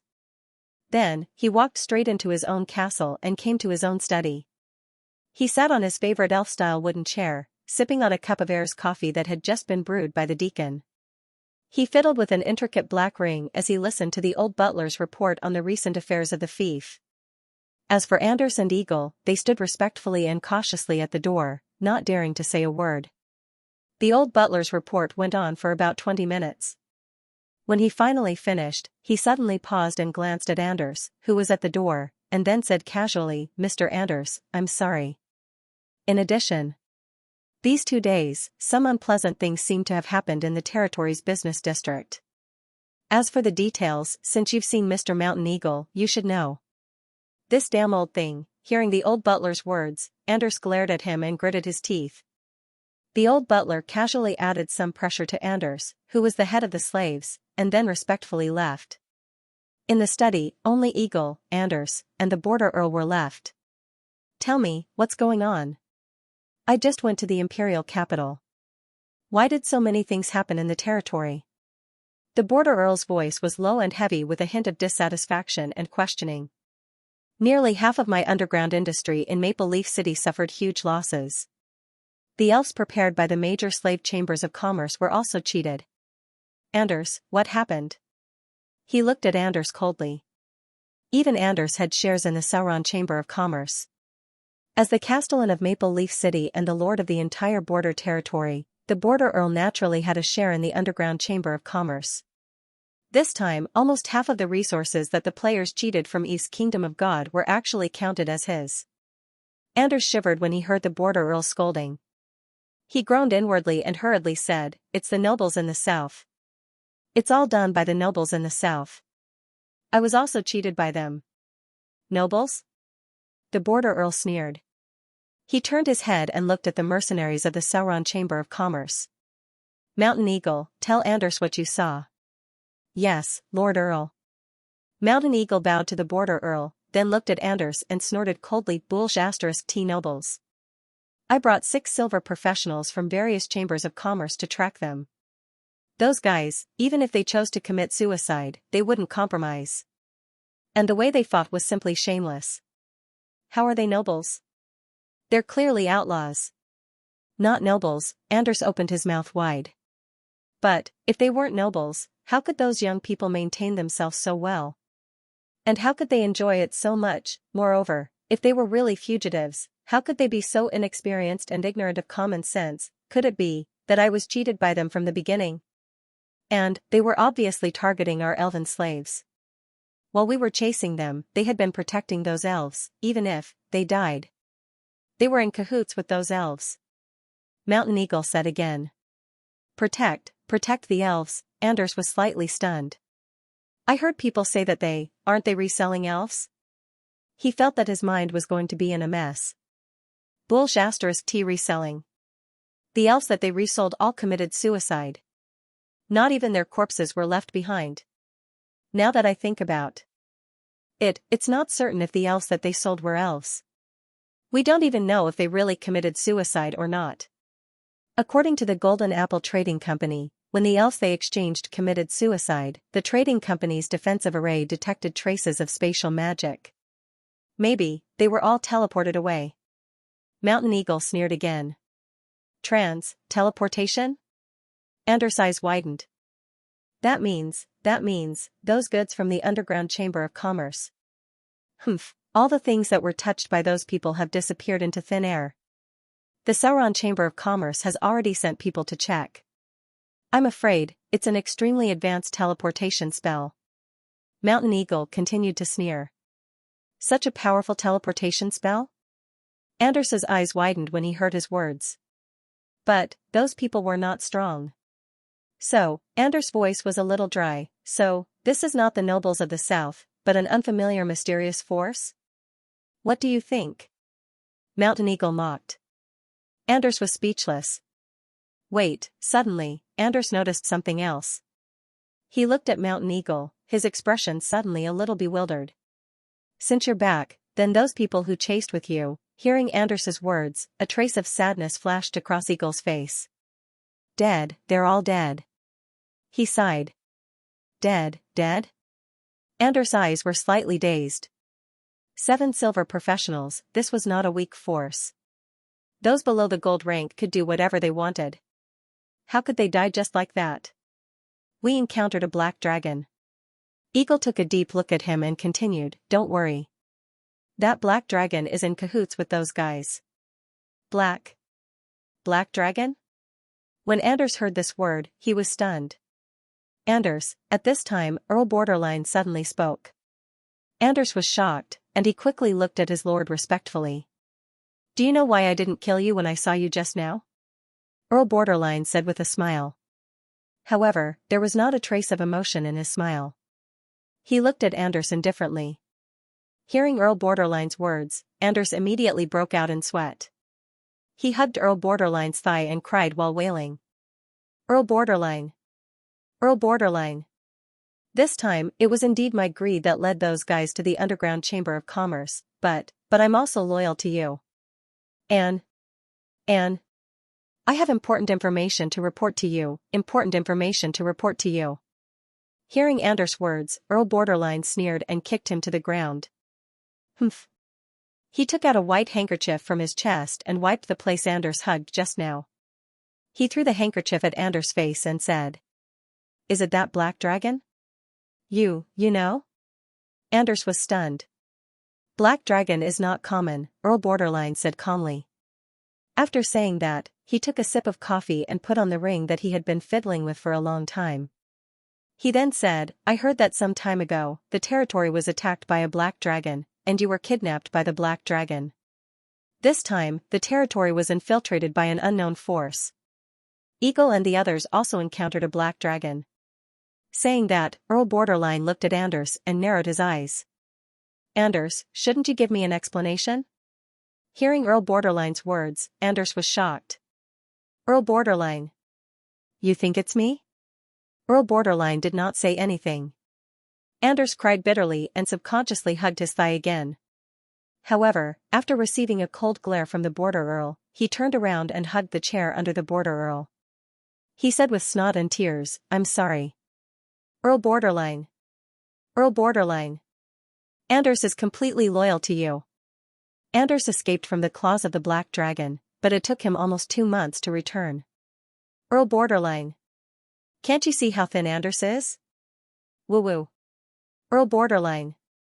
Anders really does have important information to report to you. It's that evil black dragon. It's just that. Anders definitely has nothing to do with it." Hearing Anders' words, Earl Borderline raised his eyelids slightly. "Then tell me, what do you want to report?" Anders was overjoyed.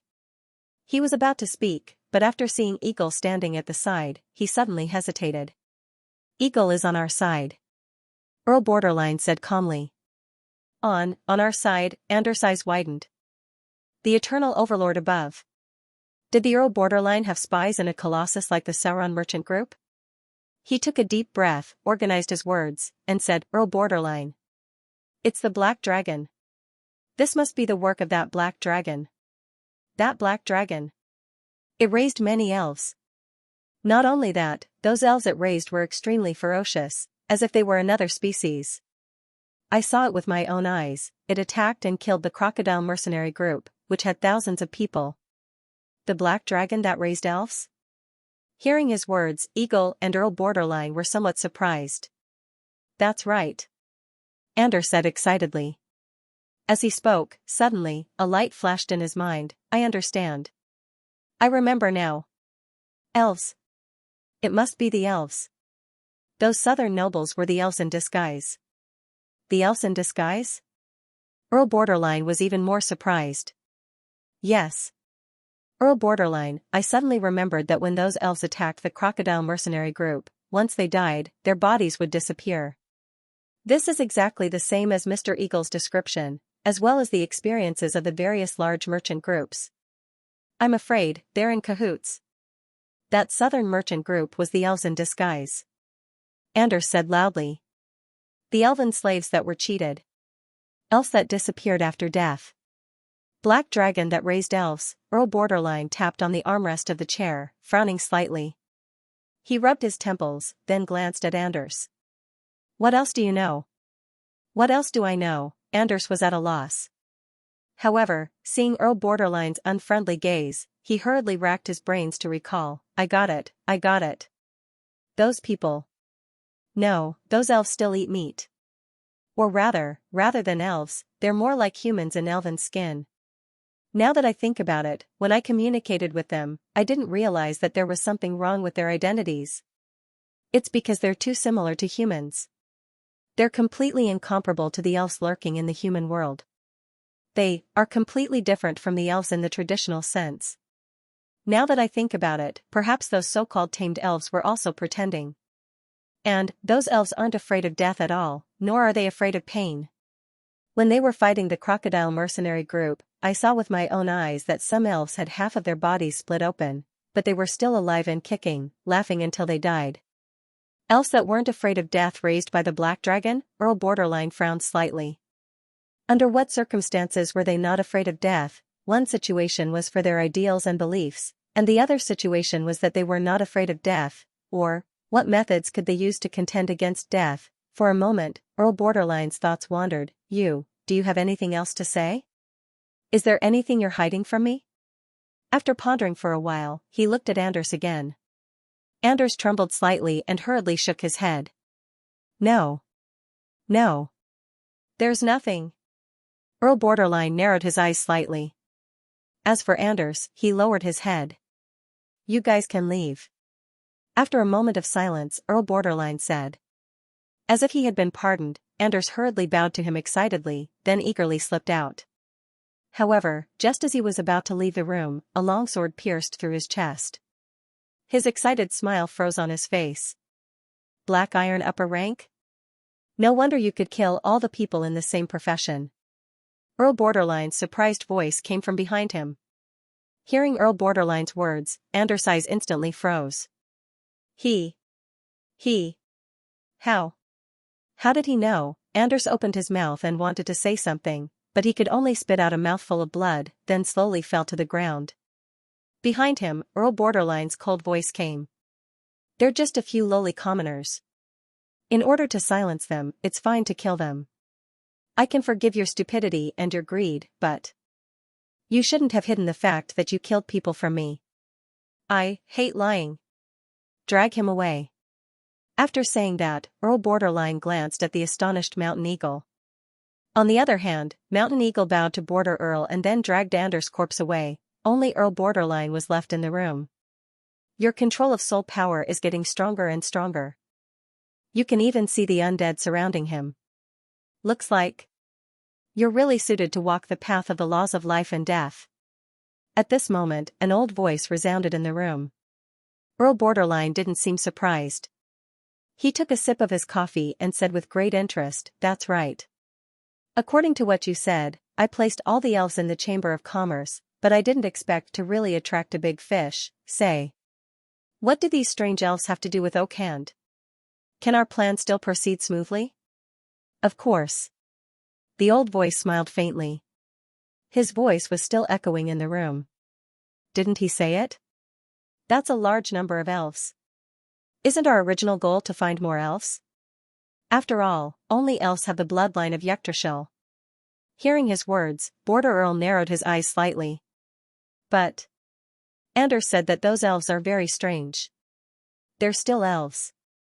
The detection method I left in the Chamber of Commerce can't be faked. The old voice continued to smile. Such interesting elves make me even more interested. Just now, they seem to have killed one of my children. Unfortunately, I was too far away. I didn't sense how they did it. I just seemed to smell a familiar aura. The first batch of players to explore the human world valiantly prepared for a long time and trekked for a few days, but it ended in a funny ending. However, although the plan to use the bug to steal the NPC's items failed, they saved many elves and completed the hidden mission, which was also a big gain. Of course, in reality, from the moment the players entered Maple Leaf City to the moment they packed up and ran away, it only took 2.5 days. And in these 2.5 days, the players spent most of their time dealing with the Black Market Chamber of Commerce. So, to the players, their exploration of the new map had just begun. Failing to steal the equipment and being chased by the NPCs did not dispel the players' curiosity and enthusiasm for Maple Leaf City. In fact, after the first batch of players' experiences and various operations in Maple Leaf City were released in the form of videos on the Blue Star Network, most of the players were more curious about this new map. It was different from any of the cities and relics that the players had seen before. Maple Leaf City was a bustling metropolis in the true sense. Although the scale of Fey Linsue's and Rivendell's buildings were also very large, relics were relics after all, and they lacked a bit of human touch. Later, the elves returned and Fey Linsue rebuilt, but only part of the area was rebuilt. The number of Fey Linsue's elf NPCs was actually very limited. As for the Black Rock City in the underground world, it was a small city with a population of less than 10,000. However, even so, when the players first saw Black Rock City, they were already very shocked. After all, thousands of lifelike NPCs formed such a lively city. For a virtual game, it was really a big deal. The City of Heavens chosen by the players was much more bustling, but the residents were all players. While they were familiar and relaxed, they still felt that there was a little bit of human touch. Joining in the fun was a common characteristic of the Chinese players. So, when the players saw Maple Leaf City, the other main cities were just younger brothers. Maple Leaf City, that was a metropolis with a population of hundreds of thousands, the endless stream of residents, caravans, hurriedly passing carriages, pedestrians coming and going, and the occasional city guard that walked by, all of them described the vitality of this city. And such a bustling city, in addition to the fact that this was not a main city with a reputation evaluation limit. Then, it was much more playable. In fact, many beta testers hadn't had the time to develop the various ways to play in Maple Leaf City. They had participated in the bug binding incident and the mission to save the elves. In the end, they had returned hurriedly. Therefore, after completing the mission, many people's first thought was to go back once more, start over. The first beta gamers had planned to use the loophole in the binding system to steal the equipment, but they had failed. Many gamers were talking about this on the forum. It was just that, as another piece of news spread, there was a gradual change in the topic of discussion. He was the #1 tank warrior in the entire server, the vice president of the Nature's Heart Guild who loved to seek death, and the unlucky player who pulled down the personal reputation and the average luck in Elf Nation, Xianxia. This guy used the binding system's recycling function to swindle back a spatial ring. It was said that he had earned hundreds of thousands of contribution points by selling the ring. On the forum, he had been very smug about it. For a moment, the players were in an uproar. F***ck. So the game's binding function can be used this way? Wait. Isn't this also a bug? Why can't we bind equipment on the spot and recycle it after death, but can we cheat equipment like this? Big brother, you didn't see the update log, right? During the continuous update yesterday, the binding function was fixed. In the future, we can only bind equipment in the temple or when we are facing the world tree. So, the previous bindings are invalid. But, why did I hear that all the equipment disappeared? This? Maybe it's really a bug, No. I'm so envious. How can Xianxia be so lucky? Pfft. Good luck, don't you know? That guy drew 100,000 contribution points from the prize pool yesterday and got a bunch of whiteboard equipment and revival coins. Pfft. That's too bad, right? I got a gold legendary item by myself. Goodbye. Don't. I also spent a lot of contribution points on the prize pool and got it after returning from Maple Leaf City. However, Xianxia's move is not bad. I want to go to Maple Leaf City to try my luck again. No. Maybe I can go to Black Rock City to try my luck first. Black Rock City? Scam the Dark Dwarves? The Dark Dwarves classification in the system has changed to friendly. Be careful not to drop your reputation points. Oh right. I'll scam the humans then. Reputation points were related to the speed of leveling up and the luck of exchanging equipment. None of the players were small. Didn't you see that Xianxia, the big liver emperor, only managed to catch up with the first tier level after working so hard because his overall reputation rating was not high? Li Mu, who had the highest reputation points in the entire server, was doing missions leisurely. He had reached level 31, however, Xianxia's experience gave the players a new inspiration. In an instant, the veteran gamers who had just returned were excited again. This excitement reached its climax with the release of the new system mission. After the gamers completed the hidden mission of saving the elves, the new mission finally appeared. The mission this time was also related to Maple Leaf City. However, this time, the system triggered not one but two missions. The first mission was The Secret of the God of Despair. The mission was to collect information about the God of Despair and track down his forces. This was definitely the follow-up to the Little Black Dragon's plot. Previously, when the Little Black Dragon fought with the scaled monsters of despair, the gamers noticed something fishy. No one would believe that the Little Black Dragon and the God of Despair had nothing to do with each other. The second mission was The Oaken Hand. The mission was to return with Selena and the other elves and join the Oaken Hand. They had to awaken the faith of the Oaken Hand members and assist them in saving the elves. This mission had a hint of enemy espionage. Many players who were interested in this mission were attracted to it.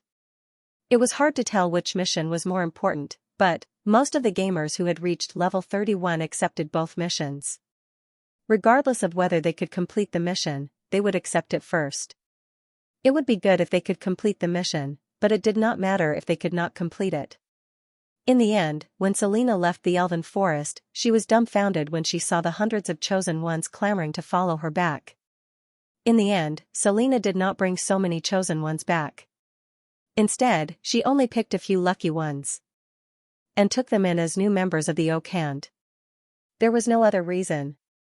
If she really brought so many people back, she would be a huge target. Before she could enter the city, she would probably be caught by the humans. Selena, who was familiar with human activities, knew that after the players created havoc in Maple Leaf City, the humans would definitely be vigilant. Maple Leaf City was the center of the Earl's territory. Even in the winter, there was still a lot of traffic coming and going. However, at this critical juncture, if a group of hundreds of people entered the city, they would definitely be strictly interrogated. However, the players did not force it. The mission of the Oak Hand, successfully join the organization, reward 1,000 contribution points. For the Upper Black Iron players, although this reward was somewhat attractive, it was not that big. Moreover, joining the organization was only the beginning. The subsequent rewards such as awakening faith and rescuing other captured elven slaves were all separate rewards. This meant that this would be a long-term mission. Therefore, the players were not in a hurry. As for the way to join the organization, there was always a way. Moreover, wasn't there another mission, the secret of the God of Despair? Once they heard that, they felt that there was definitely big news. Maple Leaf City. In a tavern in the civilian area of the city, a guard sat at the bar counter with his companion. They were drinking ale mixed with water and chatting about the city's gossip. Have you heard? A few days ago, the few black markets in the business district seemed to have been severely scammed. It is said that a silver warrior died. Hiss. Really? It should be right. I heard that some of the merchants have already declared bankruptcy. I wonder what happened. Damn. Who did it? So powerful? I heard. It seems to be a noble from the south. A noble from the south? Well done. I have long disliked these black markets. They don't even care about the city guards. They have no rules at all. They should have been dealt with long ago. When I become rich in the future, I will definitely teach them a lesson. I will ask for a half-elven slave to warm my bed every day. Shoo. Lower your voice. Don't you know that the Overlord has shares in these black markets? Otherwise, why are they so arrogant? Hearing his companion's words, the guard quickly signaled him to be careful. Sir Lord. His companion's expression changed, and he hurriedly covered his mouth. After looking left and right to make sure that no one had noticed him, he let out a sigh of relief. After the guard finished speaking, he tasted the tasteless wine while his blue eyes scanned the entire tavern. Hey, he nudged the old chap. What happened? The guard's companion burped and asked in confusion. Don't you think there have been a lot of outsiders coming to the tavern recently? The guard's gaze swept across some unfamiliar faces in the tavern as he asked in a low voice. A foreigner. Burp. His companion was stunned for a moment before he said nonchalantly, Isn't his lordship going to hold an auction? There are also many elven slaves to be auctioned. TSK, I took a look. Burp. That appearance. Burp. So, it's very normal for outsiders to come. Is that so? The guard frowned and rubbed his head before continuing to drink the ale that had been diluted with water. At this moment, he suddenly saw a few people gathered in the corner of the tavern. The hooded figures were gathered in a corner and were talking to some of the residents with fanatical looks on their faces. Looking at these people, the guard shook his head. These guys. They're here again. The eternal overlord above, I don't know what his lordship is thinking. Why would he allow the Church of Despair to preach in his territory? Isn't he afraid of incurring the wrath of the eternal church? If I remember correctly, the name of the God of Despair isn't on the list of orthodox gods of the church, let alone the right to preach, he muttered as he drank. Hearing his words, his companion gulped down a mouthful of ale and said nonchalantly, Burp, why don't you care? Burp. Brother, why do you care so much? Anyway. His lordship didn't say much. Why should we, the guards, worry? Moreover, his companion paused and said, the Church of Despair isn't fake. The things that the Church of Despair says aren't all lies. They say that a great calamity is coming. In my opinion, these few months, there's been a wave of demonic beasts and strange occurrences everywhere. Maybe, burp, chaos is really coming. What Church of Despair? What anomalies? What great calamity? While the two of them were chatting, suddenly, a curious voice sounded from behind them. The two of them were startled and turned around to see a young man dressed like a mercenary. The young man had red hair and an unfamiliar face. His equipment was tattered and looked like he was picked up from the garbage dump. He looked exactly like a wandering mercenary. The young man's eyes were wide open as he stared straight at the two of them. That passionate and curious gaze made the two of them subconsciously shiver. Where did this wandering mercenary come from? Could it be that he was sick? My two old brothers, that. I'm just curious. You too. Tell me. The young man laughed and took out a water bag from his chest. He twisted the cap and stuffed it in front of the two of them. A strong wine aroma assaulted their nostrils. How fragrant, the two guards' eyes immediately widened. They subconsciously sniffed and looked at the water bag in the young man's hand. They swallowed a mouthful of saliva. What wine is this? For a moment, the two of them felt that the ale in their cups was no longer attractive. He. It's a local specialty from my hometown. Have a taste. That. I'm just curious. Tell me about this god of despair and what great calamity it is. The young man laughed. The two guards swallowed a mouthful of saliva and took the wine bag. They finished the ale in one gulp and poured a little of the wine that the young man handed over. They took a sip, mellow and spicy. What wine is this? Looking at the transparent liquid in the cup, the two of them perked up. He. It's a local specialty from my hometown. It's called. Let's call it an. No, let's call it Erguotu. Erguotu? What a strange name. The two guards frowned. However, their spirits were lifted. Good wine. Although the taste is different and even a little strange, but it's exciting. I like it. So. Well, tell little brother about the god of despair. The young man smiled, revealing a mouthful of white teeth. The two guards' expressions relaxed, and they gradually told him what they knew. It's a church organization that suddenly appeared in the territory a few years ago. It's said that they have dealings with some of the great nobles in the Maple Leaf territory. They're very mysterious, but they have superb healing divine arts. Therefore, they've developed very quickly in the Maple Leaf territory. However, there are also rumors that they're the forces of the evil god. It's just that, the feudal lord has never appeared, and the eternal church has never banned them. The two guards spoke one after another and told each other what they knew. Sorry, I'm seriously jammed. I can't make up for it. The second update will be a little late. Everyone, go to bed early and watch the second update tomorrow morning. The Church of Despair believes in the god of despair. They believe that the future of the whole world is full of despair. Only by understanding despair can one find their own heart. Only by believing in the god of despair can one survive the coming disaster. In short, this mysterious church is very active in our Maple Leaf territory, and their background is very deep. All the forces that caused trouble for them disappeared mysteriously in the end. However, although these guys always preach in the territory, they don't do anything bad. Even the believers who believe in this god of despair will feel strange. The guard said. Strange? The young man's spirit was lifted. That's right. The guard nodded and continued. All the believers who believe in this god of despair will gradually alienate themselves from others. Their personalities will also become very gloomy. So, although they haven't caused any big trouble in the territory, but the guard didn't finish speaking. Instead, he shook his head with a secretive look. But the young man tilted his head. But if you can stay away, it's better to stay away. The guard drank a mouthful of wine. The young man listened thoughtfully. After asking for the news, he suddenly showed a brighter smile again. He took out a few water bags from his arms again and called in a few respectful dark dwarfs from outside the tavern. "Brothers, there's one more thing," the young man licked his lips. "What is it?" The two guards were a little puzzled. "Do you want to get rich?"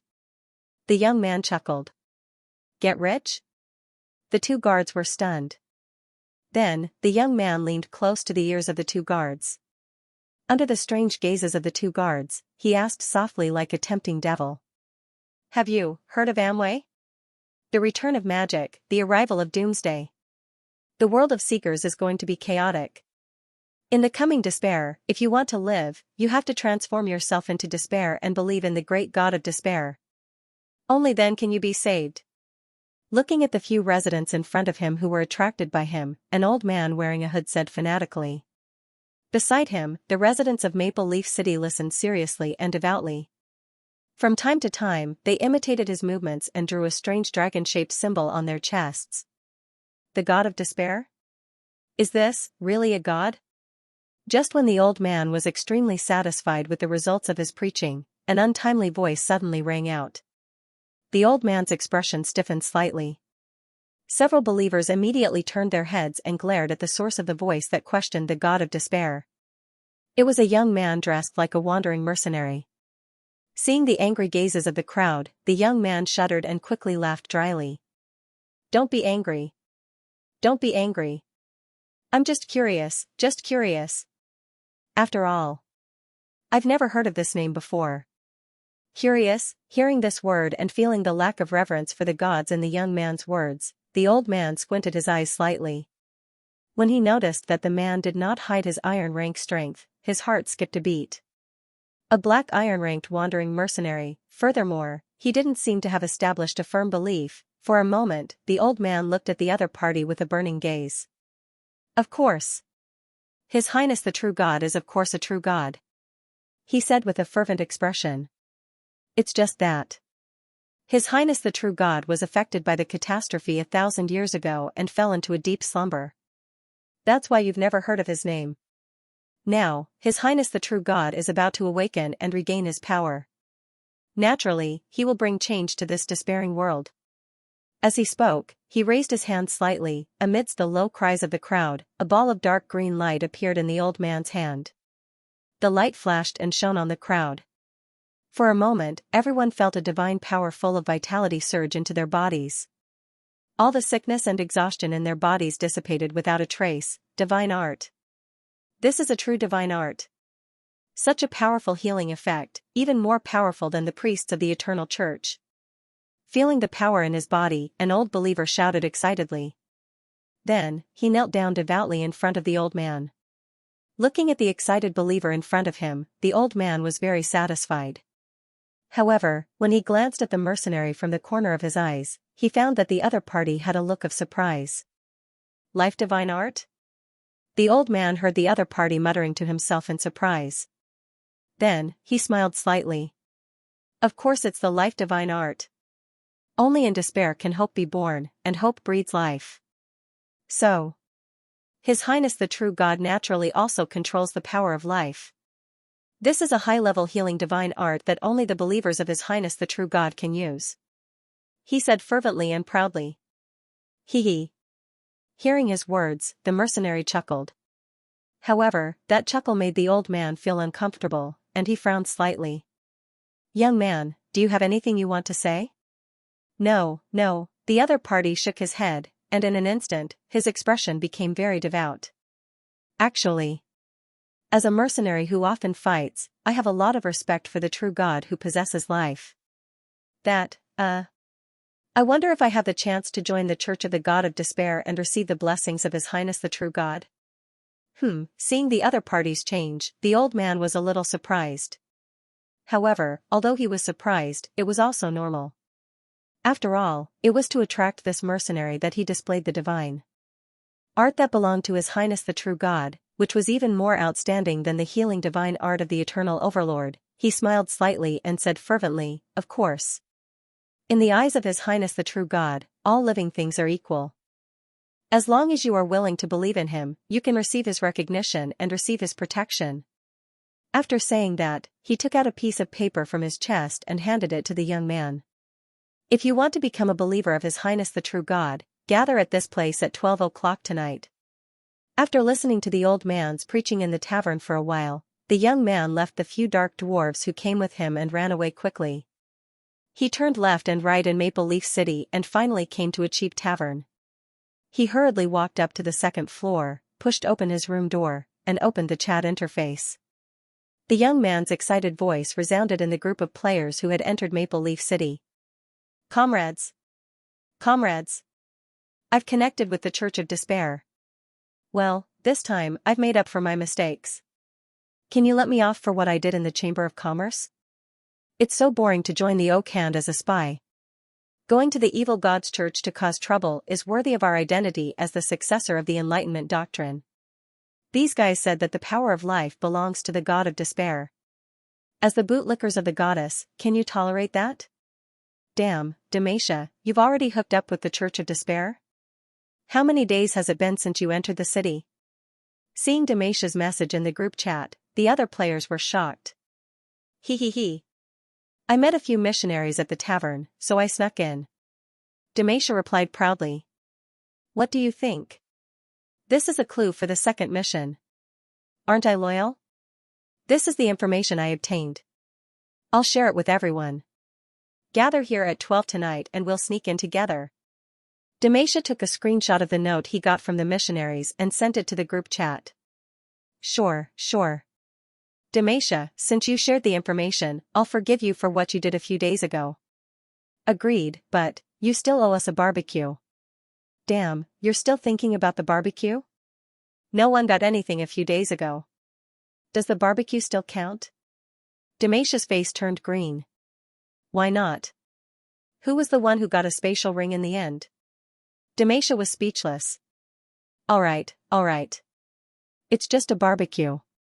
When I'm done playing in Maple City, I'll treat you guys to a meal when I get back. Xianxia sighed. But soon, he typed out curiously. What are you guys busy with in the city? This time, the players did not form a party.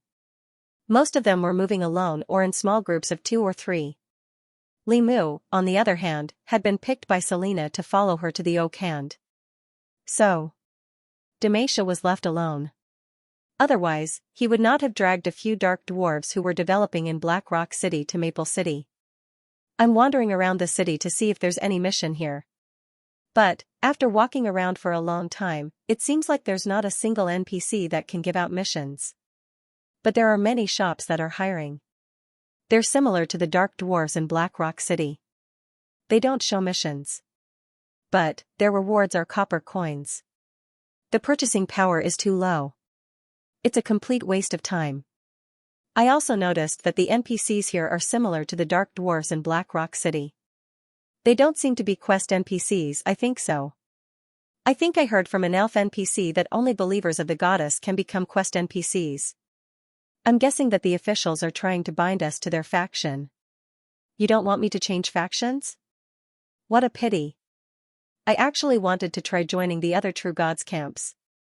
F***ck, you traitor. He actually wanted to abandon the goddess. He deserves to die.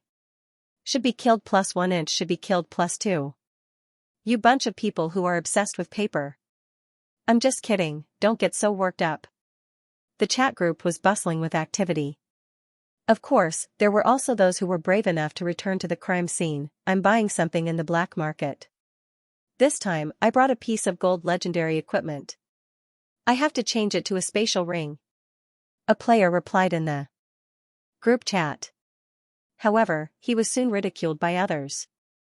F***ck. Aren't you afraid that your identity will be discovered and cut into 8 pieces? What's there to be afraid of? When I came out last time, I took many screenshots. This time, I'm sure they won't recognize me if I change my appearance. But then again, this NPC's memory is so good.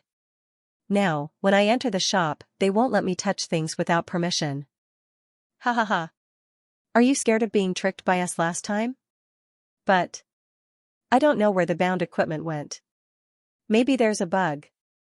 Anyway, the bound contribution points have been returned, and we've even received compensation. We've earned a few hundred contribution points. Great. It's a pity that there were so many pieces of equipment. But it's not bad if we can exchange the bound equipment for a spatial ring this time. I'm looking. This merchant guild has several spatial rings. If you're interested, come quickly. F***CK. What's the address? Tell me. In the group chat, messages flooded in one after another. Looking at these old fellows who were racking their brains for a spatial ring, and then looking at the small and exquisite ring that he had exchanged with Salty Meow, Xianxia sighed indifferently. He kissed his spatial ring and said smugly, I had foresight. We have the foresight after all. Being invincible is so lonely. F***CK off. Looking at the scrolling messages on the screen, Xianxia chuckled. But soon, he couldn't laugh anymore. Because on the screen, the players began to collectively flood the screen. Xianxia, did you draw a golden legend today? Xianxia, did you draw a golden legend today? Xianxia was speechless. F***CK off. He typed a big exclamation mark and suddenly felt that the spatial ring in his hand. It didn't smell good. Night gradually fell, and the bustling Maple Leaf City fell into darkness. Lights were lit in the houses, making the whole city look shadowy. However, as the night deepened, the lights went out one by one. When it was close to midnight, even the most prosperous place in the city fell into darkness. Maple Leaf City was not like other big cities. Although it was already the most prosperous city in the entire border, it was still far from the nightless city. After the entire city fell into a deep sleep, sneaky figures appeared on the streets one by one. They took advantage of the night and rushed in a certain direction in Maple Leaf City. In the southwest of Maple Leaf City, the largest slum in the entire city. Compared to other places, this place fell into darkness earlier. As the most chaotic place in the entire city, as early as a few hours ago, every household had locked their doors. In the corner of the slum, here, there was a dilapidated ancient ruin, shaped like a giant theater. It was said that this was left behind when Maple Leaf City was built. It was a building belonging to the Elven civilization. The reason why this ruin was preserved was that the Lord of Maple Leaf Territory, the border Earl of the First Cappadocia family, deliberately did it to commemorate his military achievements. During the day, this was a scenic spot for some curious tourists. At night, this place was eerie and terrifying. No one was willing to go near the dark place. At this moment, at the entrance of the ruin, two mysterious hooded people were standing there, quietly waiting for something. From time to time, they would see people coming from afar and bowing to them. They drew a strange symbol on each other's chests and then entered the ruin. In the center of the ruin, there were nearly 100 hooded believers gathered here. They stood quietly around the square-like theater, holding a burning candle in their hands. In the center of the theater, there was a high platform. On it stood an old man with a hood and a walking stick. It was the old man who preached in the tavern during the day. He was dressed in black, and there was a ferocious dragon-shaped symbol on his chest. He was holding a shining cup in his hand and looking at the field below with anticipation. I don't know how many people will come tonight. If there are 20 people, I will definitely be rewarded by His Majesty the true God. I will obtain more power and more sacrifices. Looking at the people gathering below, an imperceptible madness flashed in the old man's eyes. His heart was filled with anticipation. The surroundings were quiet. As time passed, more and more unfamiliar figures slowly walked in from outside the ruins. They were all ordinary residents. Some of their faces were filled with curiosity, some with fear, and some with fanaticism. More and more people came here. 10. 11. 12. Looking at the people gathering, the old man counted the numbers in his heart. The anticipation in his eyes grew stronger. 19. 20. Soon, the number of people exceeded 20. Today's quantity is enough. Seeing this, the old man breathed a sigh of relief. However, what surprised him was that the number of believers that were attracted to him was still increasing. From time to time, residents continued to be attracted, and there was a trend of more and more. This scene surprised the old man. 39. 40. 40, today, he had attracted 40 people. This was far more than the usual number. He had already completed twice the mission. For a moment, the old man was very excited. However, the people entering the ruins were still continuing. There were still residents coming from outside in twos and threes. Some of them were dressed as mercenaries, some looked like peddlers, and some looked like ordinary civilians. There were more. The old man's eyes widened. He was ecstatic. However, soon, his ecstasy turned into shock, and then from shock to doubt. Today, did I attract so many people? Looking at the hundreds of figures who were gradually gathering below and standing respectfully, the old man fell into deep thought. However, his expression soon became indifferent. Forget it, the more people who were attracted, the better, no matter what reason they came, as long as they came here and passed the ceremony, they would be on the same side in the future. Below the ruins. One by one, the figures stood there quietly. However, if one observed carefully, one would find that although they seemed to be quiet, in fact, their eyes were darting around as they quietly sized up the surroundings. Different from the quiet scene, there was another place that was extremely lively. In the players' chat group. Damn. Maple Leaf City actually has such a place? This is the headquarters of the Church of Despair?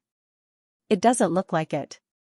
It looks more like a stronghold. In the crowd, Salty Meow looked at the surrounding buildings and had an idea. She tugged at the cuckoo bird, who had snuck in as well and was dressed as an ordinary citizen beside her. Sister Goo Goo, is this a place that we passed when we explored Maple Leaf City the last time? Cuckoo Bird looked around and nodded slightly before replying, yes, it seems to be, a remnant elven ruin. It is said that the first Border Earl specially preserved it, and it has already become a scenic spot. Salty Meow nodded and continued to look around. However, when she saw an ID in the crowd, her eyes lit up. Sister Feng is here too? Wind? Cuckoo raised an eyebrow. She raised her head and saw that among the players, there was a figure dressed in ordinary clothes, standing quietly in the corner. Really, I don't know where she has been all this time. She hasn't been online for a long time.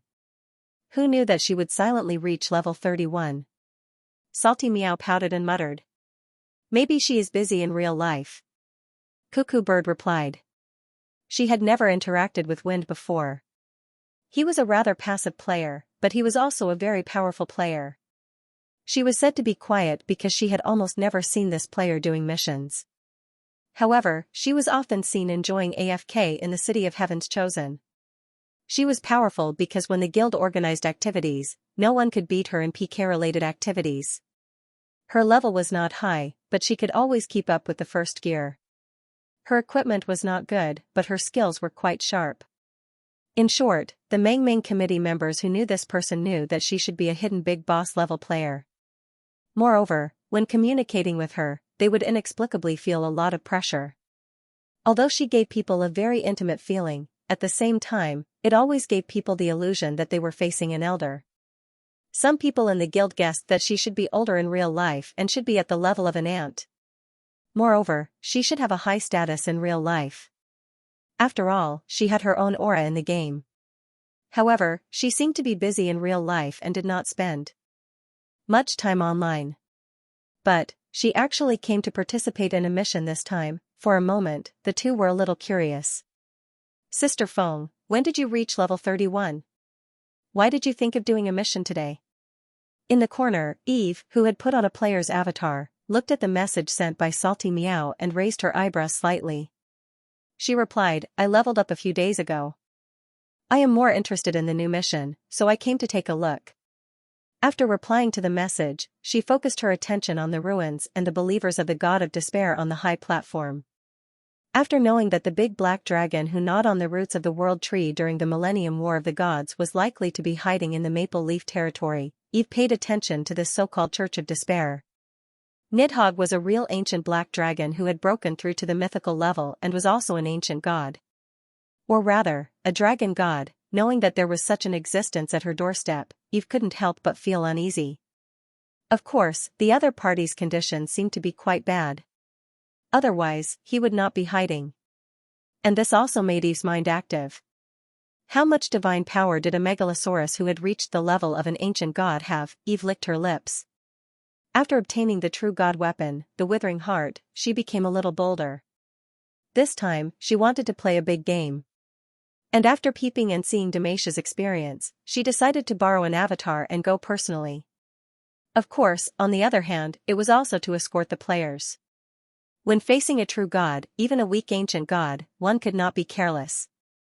Nidhogg was obviously related to the abyss. At the same time, he seemed to have mastered a certain amount of the law of life. Under such circumstances, if the players sneaked into the other party's church and she controlled them from a distance, Eve was worried that she would be careless and fail. A true god's senses were very accurate. So, this time, Eve decided to follow quietly. Of course, there was also a hint of using the players as bait to lure the other party out, and then the mantis stalks the cicada, unaware of the oriole behind. When the number of people who came to the ruins reached nearly 200, the number stopped increasing. Looking at the unexpected number of people below the platform, the elder of the Church of Despair was excited. He took a deep breath, drew a dragon-shaped symbol on his chest, and then said loudly, "Despair breeds hope, and hope gives birth to new life. Praise despair, praise my Lord, praise the great God of despair." As soon as he finished speaking, the believers standing around the ruins below also said fervently, "Despair breeds hope, and hope gives birth to new life. Praise despair, praise my Lord, praise the great God of despair." After the elder finished speaking, he looked at the hundreds of figures below the platform. Some were reserved, some were excited, and some were curious. He smiled slightly, revealing a somewhat sinister smile, and said, "Welcome everyone, to the Church of Despair." After saying that, the elder raised the cup high and silently chanted an incantation. A chaotic and evil aura rose from the cup, a tainted divine artifact. Looking at the deep cup in the elder's hand, Eve's eyes narrowed slightly. Then, hundreds of black figures suddenly flew out of the deep cup. They were worms with scales on their bodies. They roared and screamed crazily as they rushed toward the figures standing below the platform. Sigh. I've been having trouble writing recently. I don't dare to post after I finish writing. These few plots aren't well written. It's very plain. Everyone can save up or read it after this plot is finished. I'll adjust it as soon as possible. F***ck. What the hell is this? Seeing the ferocious worms pouncing on them, the players were shocked. However, when they subconsciously intended to draw their hidden weapons to kill them, they found that they had lost control of their bodies. Under their feet, a huge magic circle had formed at some point, restricting their mobility. Around them, hundreds of hooded believers of despair were holding candles and standing on the sparkling nodes, chanting something silently. Confinement magic circle. Feeling the control coming from below, Eve's heart stirred. However, she did not break free, nor did she help the players break free. Because the moment the worms appeared, she had already recognized the other party's identity through the inheritance of the world tree. Mutated abyss worms. Abyss worms were low-level magic worms that lived in the abyss and were regarded as food by many demons. However, those were ordinary abyss worms. Abyss worms were very weak, but when these weak magic worms came into contact with powerful abyss energy or some contaminated mythical bloodline, they would mutate. After the mutation, the abyss worms would gain the ability to parasitize other creatures. Although they were still weak, they could enter other creatures' bodies when they were unprepared and eventually parasitize their brains. Then, the mutated abyss worms would treat the brains of the parasitized creatures as their home and absorb their nutrients. They could even interfere with the other party's thoughts and gradually devour their souls.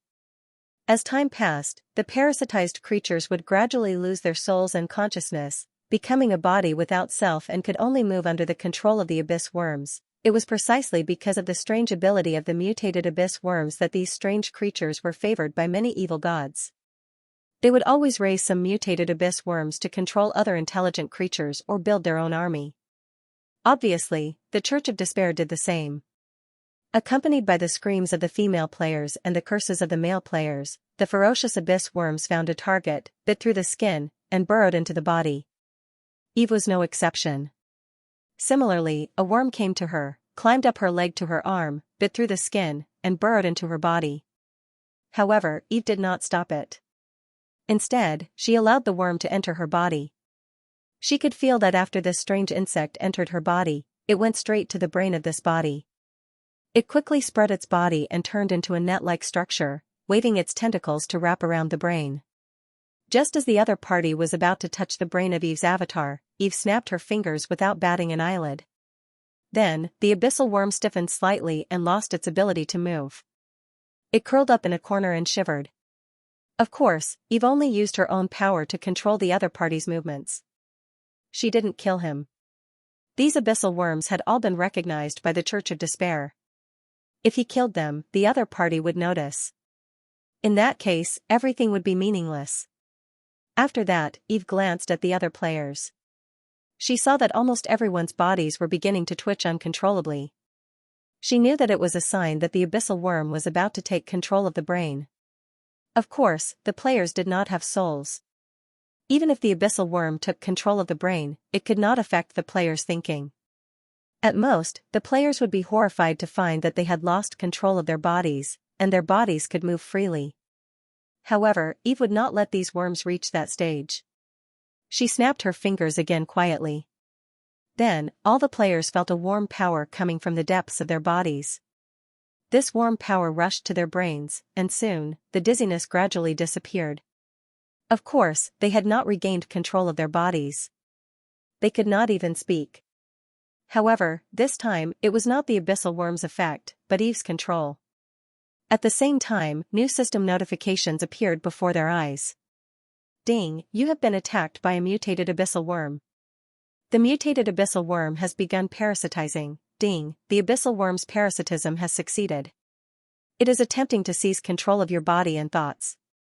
Ding, due to the goddess' favor, the abyssal worm's seizure has failed. You have received a buff, ineffective parasitism of the abyssal worm. Effect 1. During the period when the abyssal worm's parasitism is ineffective, it will be easier for you to disguise as a member of the Church of Despair and gain the trust of the Church of Despair. Effect 2. During the period when the abyssal worm's parasitism is ineffective, the speed at which you gain experience from killing monsters will be reduced by 10%. For a moment, all the players present trembled and gradually regained control of their bodies. They looked at each other and saw a trace of strangeness in each other's eyes. On the surface, everyone remained silent. But secretly, the chat group was already bustling with activity. Damn, what kind of buff is this? Looking at the notification on the interface, Calabash was shocked. Can't you see? It's registered. With this, it should mean that our infiltration was successful. Demacia replied. They were quite self-aware. Looking at the messages sent by the players in the chat channel, Eve raised her eyebrows. At the same time, she was glad that she came here with an alias. She did not expect that the Church of Despair's method of controlling others was actually the abyssal worm. It seemed that, the Dragon of Despair, Nidhogg, had indeed fallen completely. This time, if she did not come in controlled from a distance, it would not be easy to deal with the abyssal worm that attacked the players without attracting the enemy's attention. Of course, many female players were not so calm. Ah! What a disgusting buff, how do we get rid of this thing? No. When I think of having a worm in my body, I feel goosebumps all over my body. Even the usually bold Salty Meow and Cuckoo Bird could not help but rub the place where the worm had drilled into their arms, and the other frowned tightly. However, considering that they had to complete the mission, they finally suppressed the discomfort in their hearts and endured it. In addition, soon, some players also saw the debuff that deducted experience. Why does it still deduct the experience gained? Some people were very puzzled. This should be a type of debuff. Bear with it, after completing Secret of the God of Despair, it will definitely be removed. Moreover, it's only 10%, it won't affect the experience gained from the mission. Some players replied with uncertainty. The debuff was naturally added by Eve. Controlling these abyssal worms, preventing them from corroding the brain, and maintaining their survival all had costs.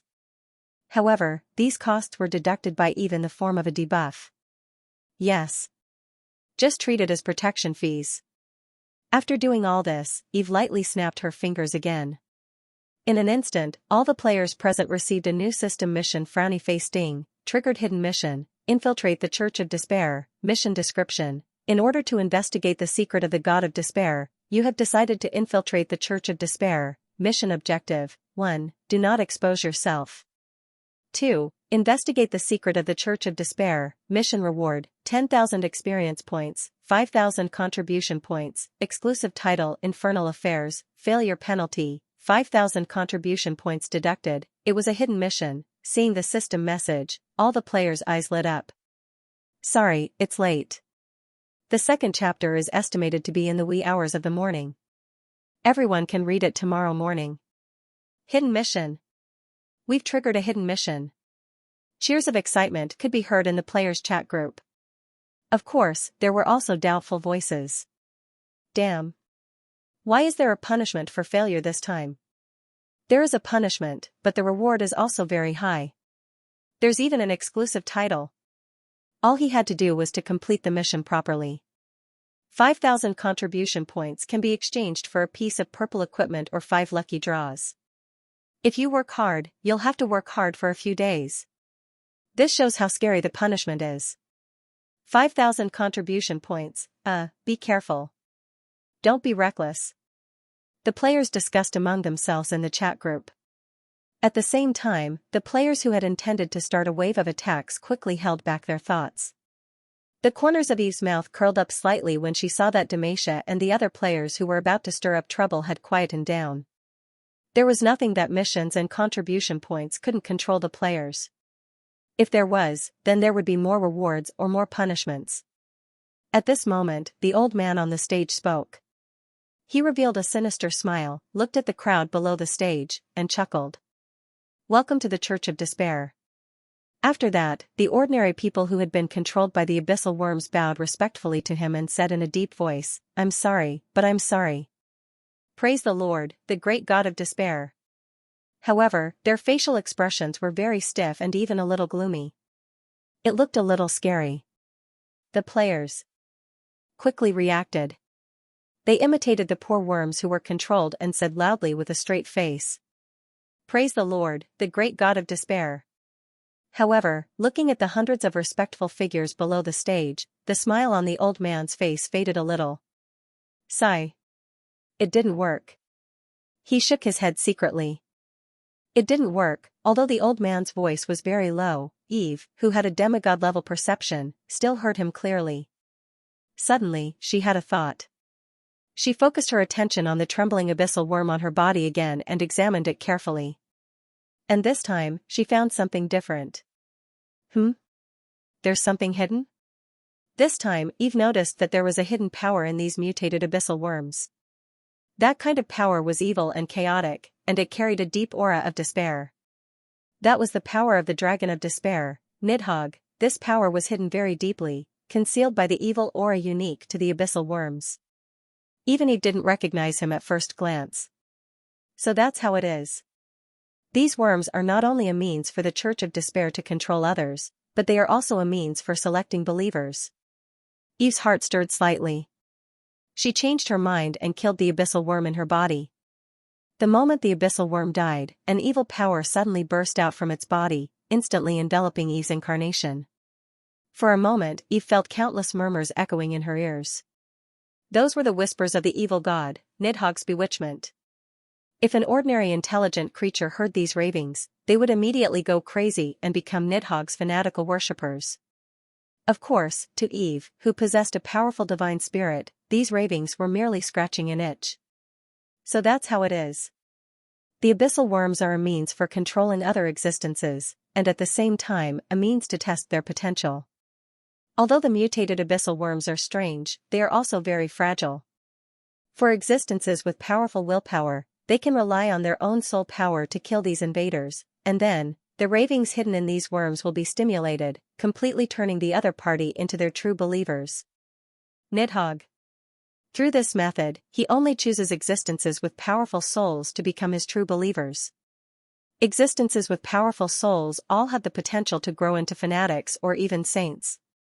The power of faith they provided to the true God was also more powerful. For a moment, Eve quickly understood the other party's intention. Thinking of this, she had a thought. For a moment, strange smoke rose from the bodies of Boxed Lunchbox, Calabash, Salty Meow, Cuckoo Bird, and a few other players who were at the top of the contribution leaderboard or the combat leaderboard. The worms in their bodies were also killed by Eve.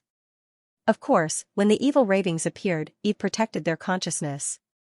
Seeing the evil aura that suddenly appeared on their bodies, the players were slightly taken aback.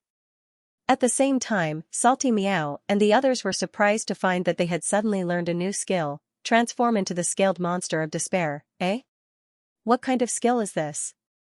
She took a screenshot and sent it to the group. Soon, it attracted the attention of other players. Damn, transform into the scaled monster of despair? Isn't this the name of the monster that fought with Meryl previously? Why didn't we? Of course you didn't, because I chose them. Eve complained in her heart.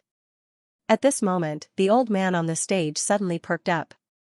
He looked at the few people below the stage who were suddenly surrounded by evil energy with an excited expression. 5. There are 5 of them. But soon, he calmed down, and his expression became calm again. He chuckled and said to the people below the stage, "You guys go back first. All of you, return for now. Wait for my lord's next summons." Then, he looked at Eve and the others. "You guys stay." Damn. Did Salty Meow and the others get selected by the system? What's the theory?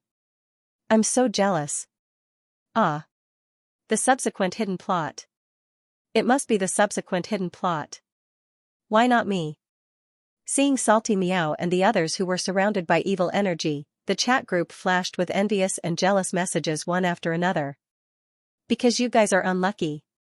Salty Meow typed happily. Then, she looked at Eve and sent a private message in surprise. "Sister Feng, you got it too?" Eve smiled faintly and replied simply, "I was lucky." As for the other players, they were still full of envy. Sigh, the nouveau riche is enviable enough, why do they have to be so European? I realized that Africans aren't suitable for this game. Tisk, is there a conflict between nouveau riche and European? Salty Meow pursed his lips. As soon as the old man finished his sentence, the ordinary people who were really parasitized by the abyssal worms bowed and turned to leave. However, the players were a little hesitant. The chat group was still bustling with activity. However, when they saw the punishment for failure in the mission system, they finally swallowed their saliva and bowed reluctantly like the others before leaving. "Don't worry, I'll livestream the subsequent plot." Salty Meow typed with a smile as he looked at the players who left one after another. After the other players left, the old man nodded at Eve and the others. "Follow me." With that, he turned around and walked into the darkness. Salty Meow and the others looked at each other and followed him. Eve, on the other hand, was slightly slower and walked at the back of the group. Behind them, the hundreds of hooded believers of despair put away the candles in their hands and followed them. The group quickly entered the darkness. After turning left and right, they finally came to a cave at the back of the ruins that led to the underground waterway. The old man did not hesitate and walked in first. The other players frowned slightly, turned off their olfactory system, and followed him. Of course, when they entered, they did not forget to turn on the livestream and video recording. The players who left also entered the livestream to watch the group's actions. The underground waterway was dark and damp, and there was a hazy fog. Suddenly, a mouse was frightened by the sudden appearance of the group. It jumped out from the side and entered the fog carelessly. Then, smoke rose from its body. In the blink of an eye, its entire body was corroded into a pool of blood. Seeing the fog, the old man's expression became very serious. He reached out his hand, took out a portable lantern, and lit it up. An obscure ripple spread out, and the fog also dispersed slightly. The old man heaved a sigh of relief and led the group forward. "Be careful, don't touch the fog," he reminded them. After the group entered, the fog slowly closed again. The old man held the lantern as he walked forward. In the long and narrow passage, only the sound of the group's footsteps echoed. After walking for about 10 minutes, a huge stone door appeared in front of them. The stone door seemed to be quite ancient. It was engraved with complicated and mysterious patterns and some unfamiliar words. Eve recognized it. It was the ancient draconic language from the Megalosaurus era. It meant Land of Vitality. Land of Vitality, Eve raised her eyebrows slightly. Draconic language was similar to Elven language. It was a language with strong magic sensitivity. Every word in Draconic language had a special meaning and mysterious power at the same time. Land of Vitality, in some translations of Draconic language, was also called a nest or a source of birth. In other words, this was the place where a powerful existence was preparing to revive itself. As for who this powerful existence was, Eve already had an answer in her heart. The old man stopped in front of the stone door. He placed his hand on a protruding part of the stone door and gently pressed it. The stone door suddenly emitted a deep light, and the light extended from the old man's hand to his body. As if it was verifying his identity, the light circled around the old man's body and then slowly retracted. Then, with a creaking sound, the stone door slowly opened. A few players widened their eyes and looked inside the stone door curiously. Eve, on the other hand, was on high alert. Their field of vision gradually widened, and everyone could finally see the scene inside the stone door clearly.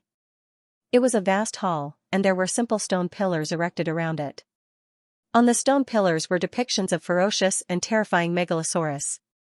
What made Eve feel both regretful and fortunate was that she did not sense Nidhogg's aura in the hall.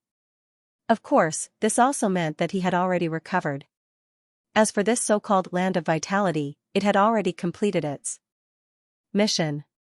However, although she did not sense Nidhogg's aura, the moment the hall opened, Eve suddenly felt a familiar throbbing. She suddenly raised her head and looked in a certain direction in the hall. She saw that in the deepest part of the hall, there was a grayish-black pyramid standing tall. And at the top of the pyramid, there was a half-moon-shaped ball of light floating. The ball of light was dark green, and it kept flashing. She could vaguely see that there seemed to be something spinning inside.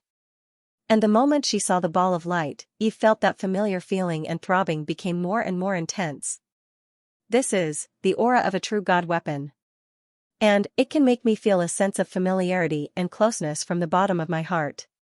This is a divine weapon that belonged to the previous world tree. For a moment, Eve's eyes widened, and she was excited. But this aura is a little strange. It feels a little scattered and unstable. Looking at the flashing ball of light and noticing the half-moon-shaped shape, Eve quickly calmed down. Could it be the broken scepter of life? The believers of the Church of Despair established by the Dragon of Despair, Nidhogg, could cast healing divine spells that were even more powerful than those of the Church of a True God. And they could do this, which could only mean one thing. Nidhogg had used some method to steal the law of life and gained a certain level of control over the law of life. Back then, Eve had guessed that Nidhogg had either devoured the roots of the world tree and obtained a certain amount of the world tree's core essence, allowing him to comprehend a portion of the laws of life. Or, he directly or indirectly controlled a true god weapon that belonged to the life domain of the world tree. When Eve saw the crescent-shaped ball of light, the answer was obvious: it is indeed the scepter of life. It was through the scepter of life that Nidhogg was able to grant his followers the ability to cast healing spells. However, this isn't the complete scepter of life. It's just a fragment. Eve came to a conclusion. After that, he was pleasantly surprised. Scepter of life. He didn't expect the scepter of life to be here, although they seemed to be mere fragments. If she could obtain them, it would be enough to raise her control over the laws of life to a whole new level. However, Eve's gaze moved downward slightly, and her eyes gradually narrowed. At the bottom of the pyramid, there were rows and rows of translucent grayish-black cocoons, and within each cocoon was a tall figure with closed eyes. Damn, aren't they elves? So many elves. There must be at least a few hundred of them, right? In Salty Meow's livestream, the players started to comment on the bullet screen. The players who came here with Eve gradually became serious. Why, are there so many elves here? Salty Meow typed in confusion. Cuckoo's eyes focused. Look at the base of the pyramid. Seeing what she typed, the players hurriedly looked at the bottom of the pyramid and saw that each cocoon had a thin and long conduit connected to the pyramid. If one looked closely, they would see faint dark green energy flowing into the pyramid through the conduit and finally converging into the crescent-shaped ball of light at the top. What's that? The players were very curious. As for Eve, when she saw the elves below, she instantly understood what Nidhogg was doing. I see. He's using the bloodline power in those elves to repair the scepter of life.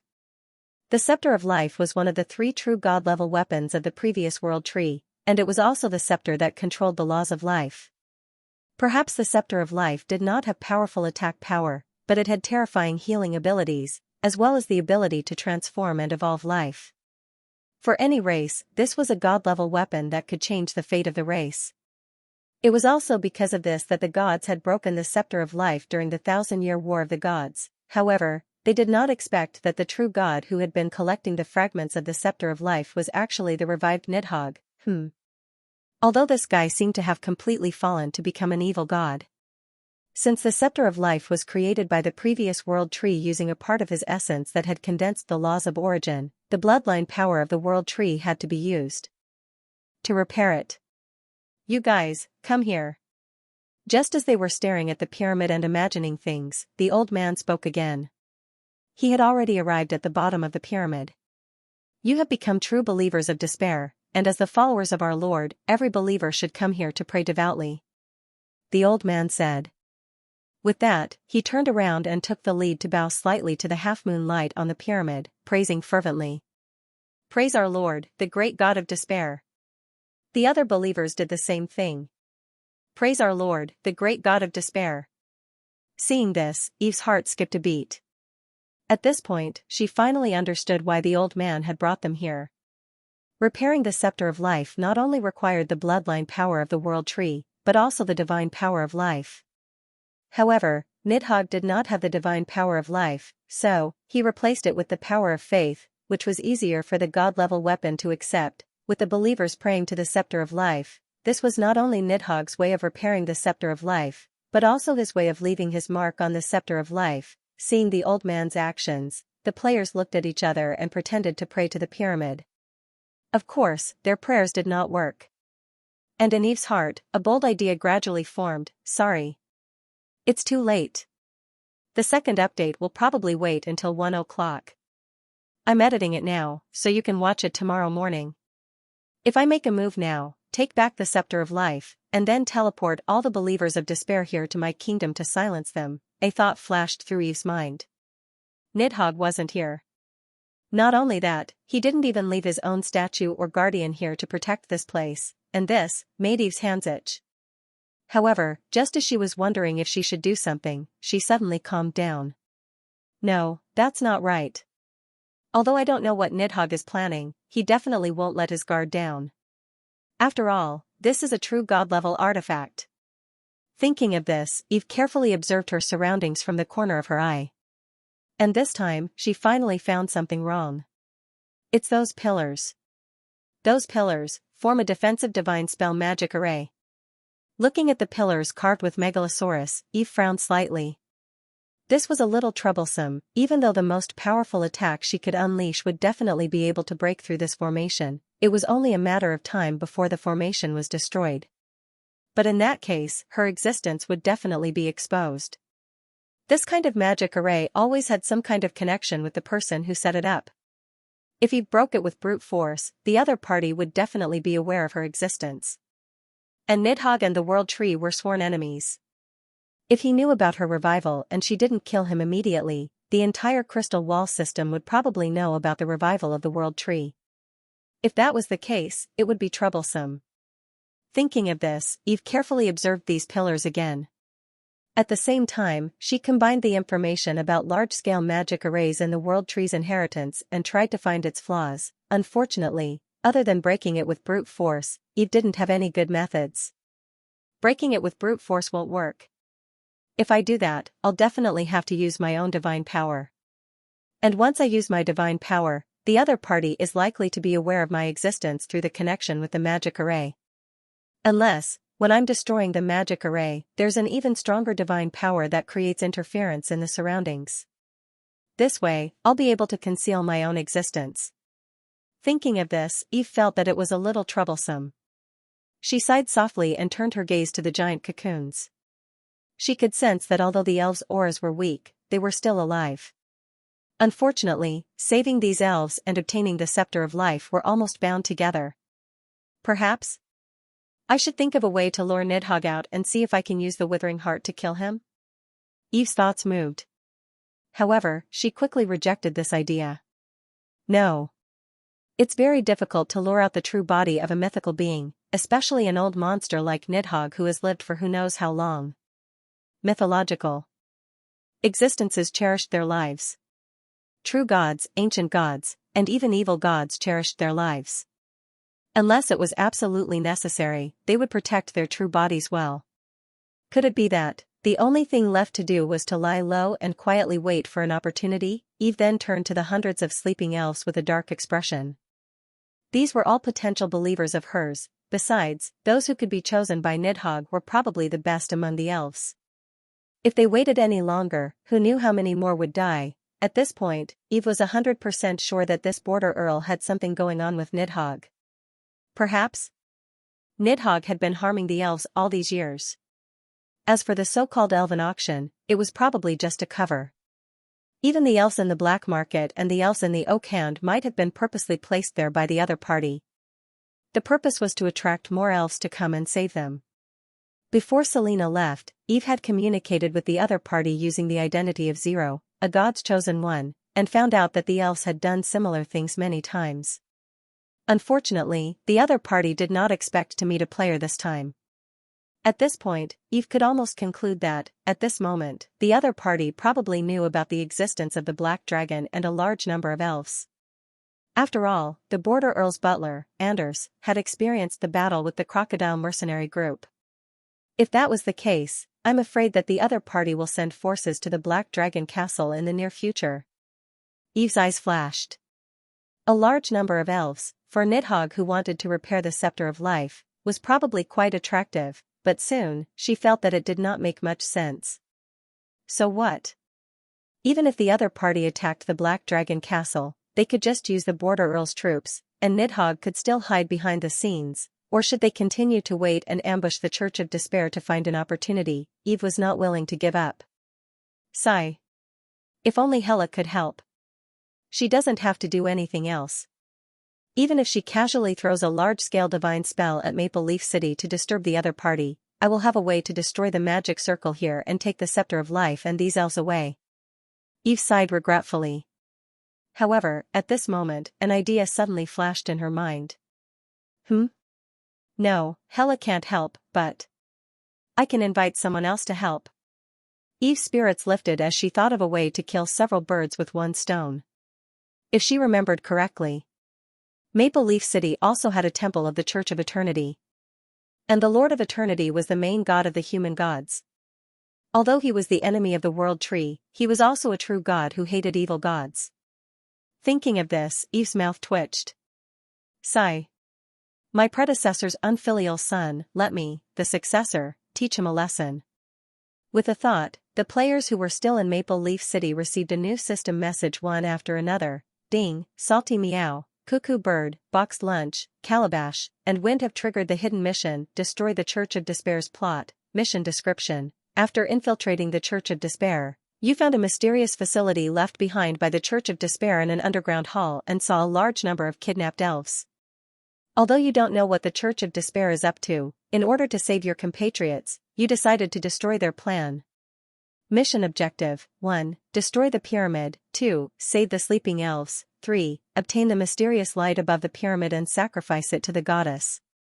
Mission reward: 30,000 experience points, 5,000 contribution points, personal overall reputation +1. Mission hint 1. The light above the pyramid emits a natural radiance.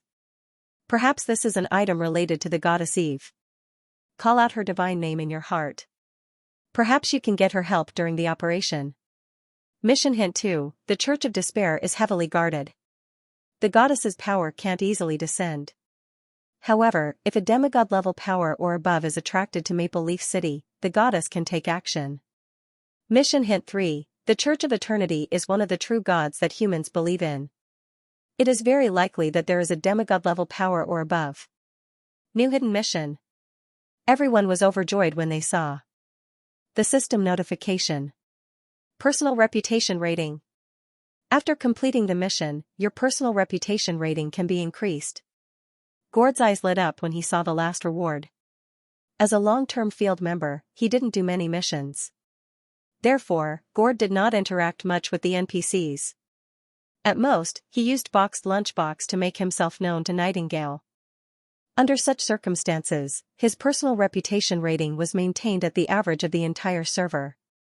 Hence, when he saw the reward, his eyes widened. Gord wasn't the only one. Boxed Lunchbox was also excited. As the team leader, his reputation rating was not much better than Gord's. At this moment, the other first beta gamers who were watching through Little Salty Meow's livestream were enraged. D*MN. Personal reputation rating? Why haven't I received such a good mission? Lucky King. Lucky King. 1 reputation rating can increase the rate of experience points and contribution points by 1%. That's a long-term benefit.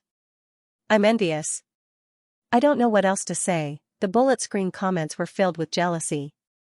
Salty Meow was also excited. She looked curiously at the crescent-shaped light ball floating in the air. The reward is so generous. What's that thing on the pyramid?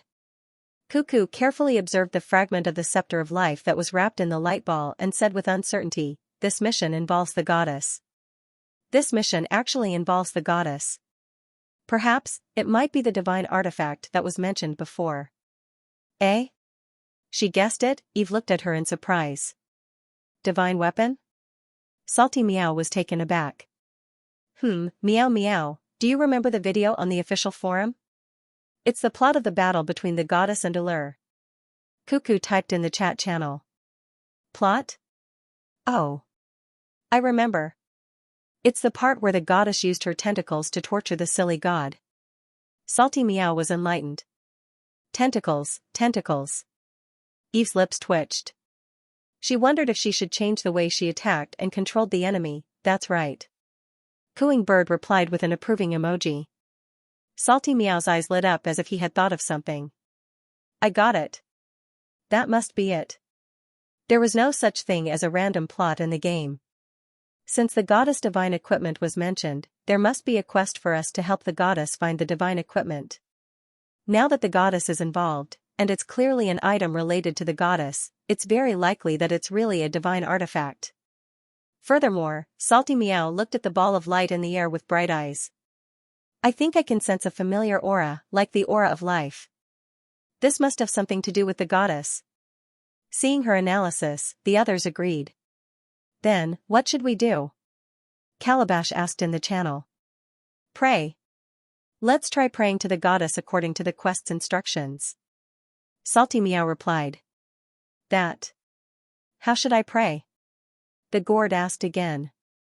Salty Meow sent a disdainful emoji and replied, You don't have to do this often. It's obvious that you don't do quests often. Of course, it's praise nature, praise life, and praise Xianxia, the great ruler of the elves. All the communication between the players took place in the chat channel. Outside, they still looked like they were praying devoutly. Nidhogg's prayer time was not short, so they still had time to stay here. Seeing Salty Meow's analysis, a few of them had an idea and began praying to the goddess in their hearts. Praise nature, praise life, praise the great elven ruler, Xianxia. Everyone prayed devoutly in their hearts. At least they thought they were devout. Through the connection with the player's consciousness, Eve sensed their calling and used her authority again. She adjusted the game system and temporarily blocked the player's real vision and other senses, then showed them a new vision through the game network. For a moment, Salty Meow and the others felt a slight blur in front of their eyes, and there was an inexplicable change in their vision. The surroundings gradually became hazy, and everyone seemed to vaguely see a magnificent temple appear in front of them. At this moment, they felt as if they had traveled through time.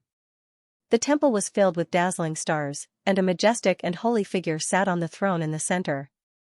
Her entire body was shrouded in light, but they could vaguely see the gorgeous dress that countless players were familiar with, as well as the perfect face that countless players and online games were willing to suck up to. The incarnation of the Yggdrasil, the goddess Xianxia.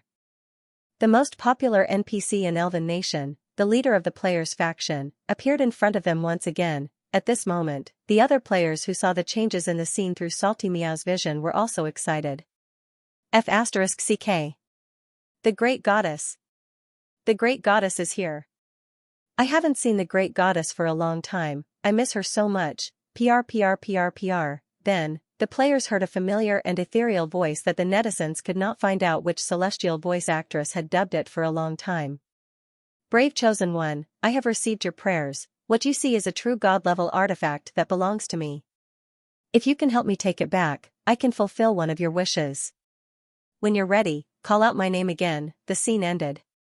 Once again, their vision returned to the underground stone hall. However, at this moment, the players were even more excited. F***ck. It's really a god-level artifact. And it looks like the goddess has other rewards for completing the mission. We've made a fortune. We must complete this mission. Calabash typed excitedly in the chat channel. Yes. We must complete it. Salty Meow clenched her little fists. She had pretended to pray fervently, but at this moment, she was really so excited that she looked like a fanatic. Seeing that her judgment had hit the mark, Coot Meow was also happy. However, she quickly focused on the next step of the mission. According to the other two mission hints, if we want to complete this mission, we must attract external forces to interfere with the Church of Despair and create an opportunity for the goddess. And this external force, according to the hints, it's the Church of Eternity. Boxed Lunch's eyes flashed as he typed in the chat channel. But, how do we get external forces from the Church of Eternity? That's the enemy of the goddess. Coot Meow frowned. Of course, we're going to cause trouble. At this moment, Damasia's loud voice suddenly rang out in the party chat channel in the form of a voice message, giving the players a fright. Damasia? Who let you in? Salty Meow sent a disdainful emoji. It's me. Feng, who had been silent, suddenly typed. Sister Feng? Salty Meow was very surprised. Hey. That's right. It was Big Boss Feng who invited me. Big Boss Meow, this mission is no longer just your mission. It's also our mission. I'm the best at stirring up trouble. Let's share the mission and get the rewards together. Damasia proudly typed in the group. You? What do you want to do? The other players were vigilant. Damasia, on the other hand, chuckled as he replied, it's very simple. Just now, Big Boss Feng and I had a private chat. According to the setting of Elven Nation, the dignity of the true God is not to be blasphemed. Since that's the case, then we'll go to the Church of Eternity and blaspheme their statue. Just nice, this time, we're considered to be part of the Church of Despair. When the time comes, we'll shout a few times and have a scapegoat. Isn't that perfect? He typed cheekily. After reading Damasia's message, the other players looked at each other. This guy, he seemed to be quite suitable for this job. In the northeast of Maple Leaf City, this was the wealthy district of the entire city, where a large number of nobles and wealthy merchants lived. Unlike the civilian district, which was completely dark at night, the wealthy district in the northeast was faintly illuminated. It was an expensive and gorgeous magic lamp. Although this kind of magic lamp could provide continuous and stable illumination at night, it had to be maintained regularly. Therefore, only those nobles who could afford mages and wealthy merchants could afford to use it. And there were only a few such people in the entire Maple Leaf City. Among them, the Eternal Church was included. As the official church of the Holy Mania Empire, the Eternal Church's residence was naturally in the wealthy district. It was a magnificent and heavy cathedral. The Cathedral of the Eternal Church was located in the southernmost part of the wealthy district. It was close to the border's White Maple Castle, which was also the junction between the wealthy district and the civilian district. The cathedral was in the ancient Mania style, with a typical Mania arched structure. The outside was a pediment engraved with relief carvings and a slope made of boulders, and the upper end was a majestic round arch structure. From a distance, its shape looked like a castle, giving people a solid, heavy, honest, and unbreakable image. It was said to symbolize the supreme authority of the Lord of Eternity. The sun symbol at the top of the cathedral symbolized the glory of the Lord of Eternity. It was the exclusive symbol of the God of Gods, Idio. Like the White Maple Castle next door, in the dark Maple Leaf City, the Eternal Church was also a faint light. This light was emitted by the magic lamp in the Eternal Church. However, unlike the magic lamps in other places, the source of power of the magic lamp of the Eternal Church was the statue worshipped in the church. The name of the magic lamp might not be accurate. The priests and nuns were more willing to call it the holy light.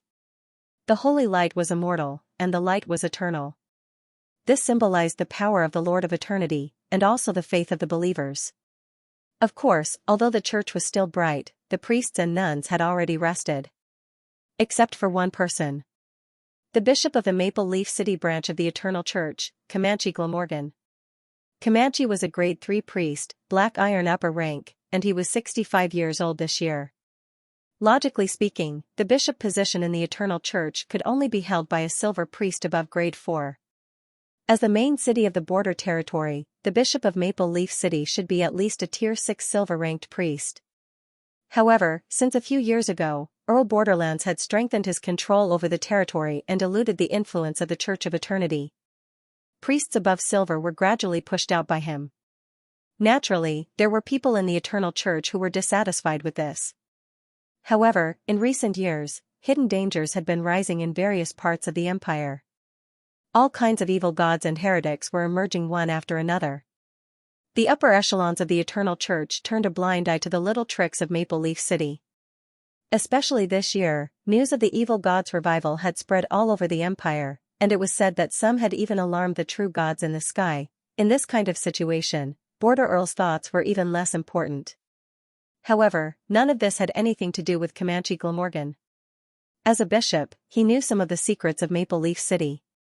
He even knew that there was a so-called god of despair secretly preaching in Maple Leaf City, but what did that have to do with him? As a bishop who had been pushed aside, Comanche had long been defeated by Border Earl's monetary attack.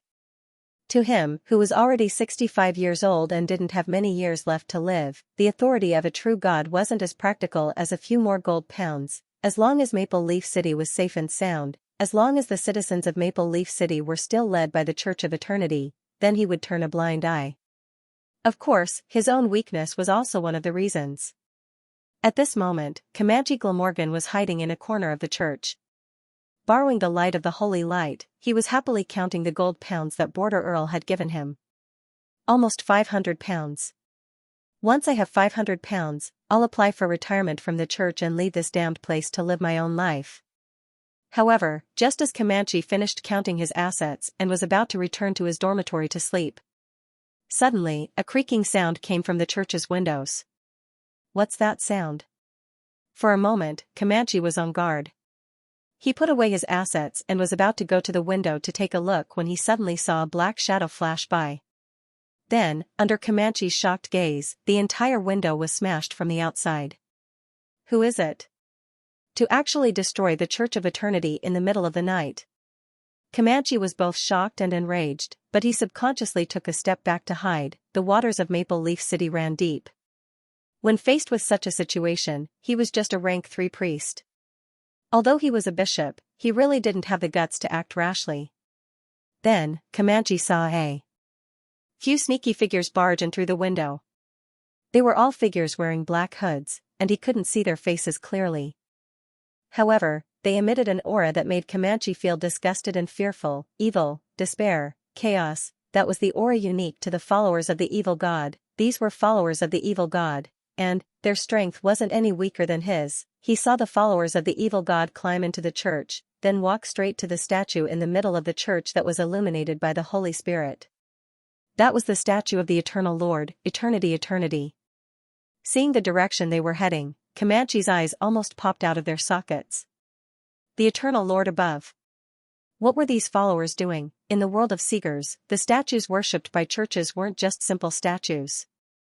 Not only were they responsible for receiving the power of faith from believers, storing it, and feeding it back to the true God in the heavens through the network of faith with the true God, they were also the eyes of the true God in the mortal world. If the true God was willing, he could borrow the power of the statue at any time to temporarily descend his power. Even Comanche didn't dare to count his wealth under the statue of the true God. Instead, he hid in a corner to do so. These followers, what were they doing? Soon, Comanche found out.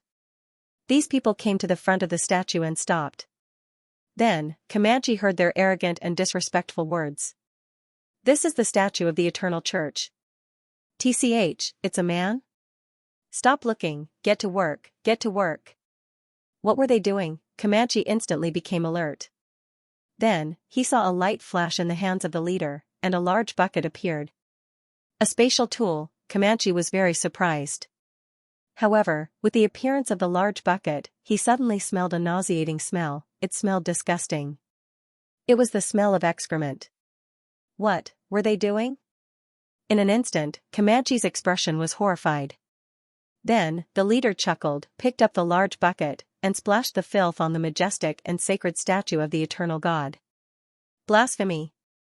They were blaspheming the statue of the true God. Comanche was terrified. However, these people weren't done yet. After splashing the filth, they didn't stop. Instead, they took off their pants and urinated in front of the eternal God. As they urinated, they shouted excitedly, "Praise despair, praise the Lord! Praise the great God of despair! What bullsh*t eternal God, eat sh*t! Come, come, your grandpa despair will give you some good food and drink." Comanche, who was hiding in the darkness, almost fainted when he heard the taunts and insults thrown at him. How dare they do this? How dare they do this?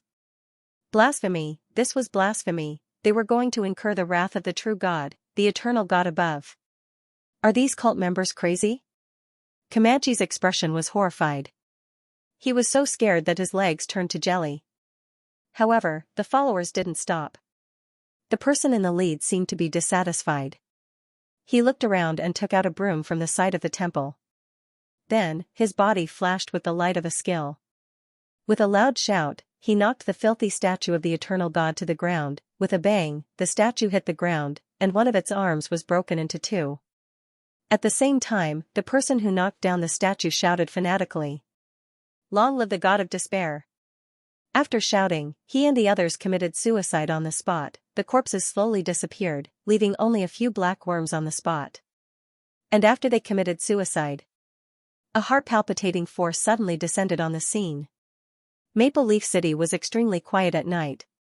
Every household had already closed their doors and entered dreamland.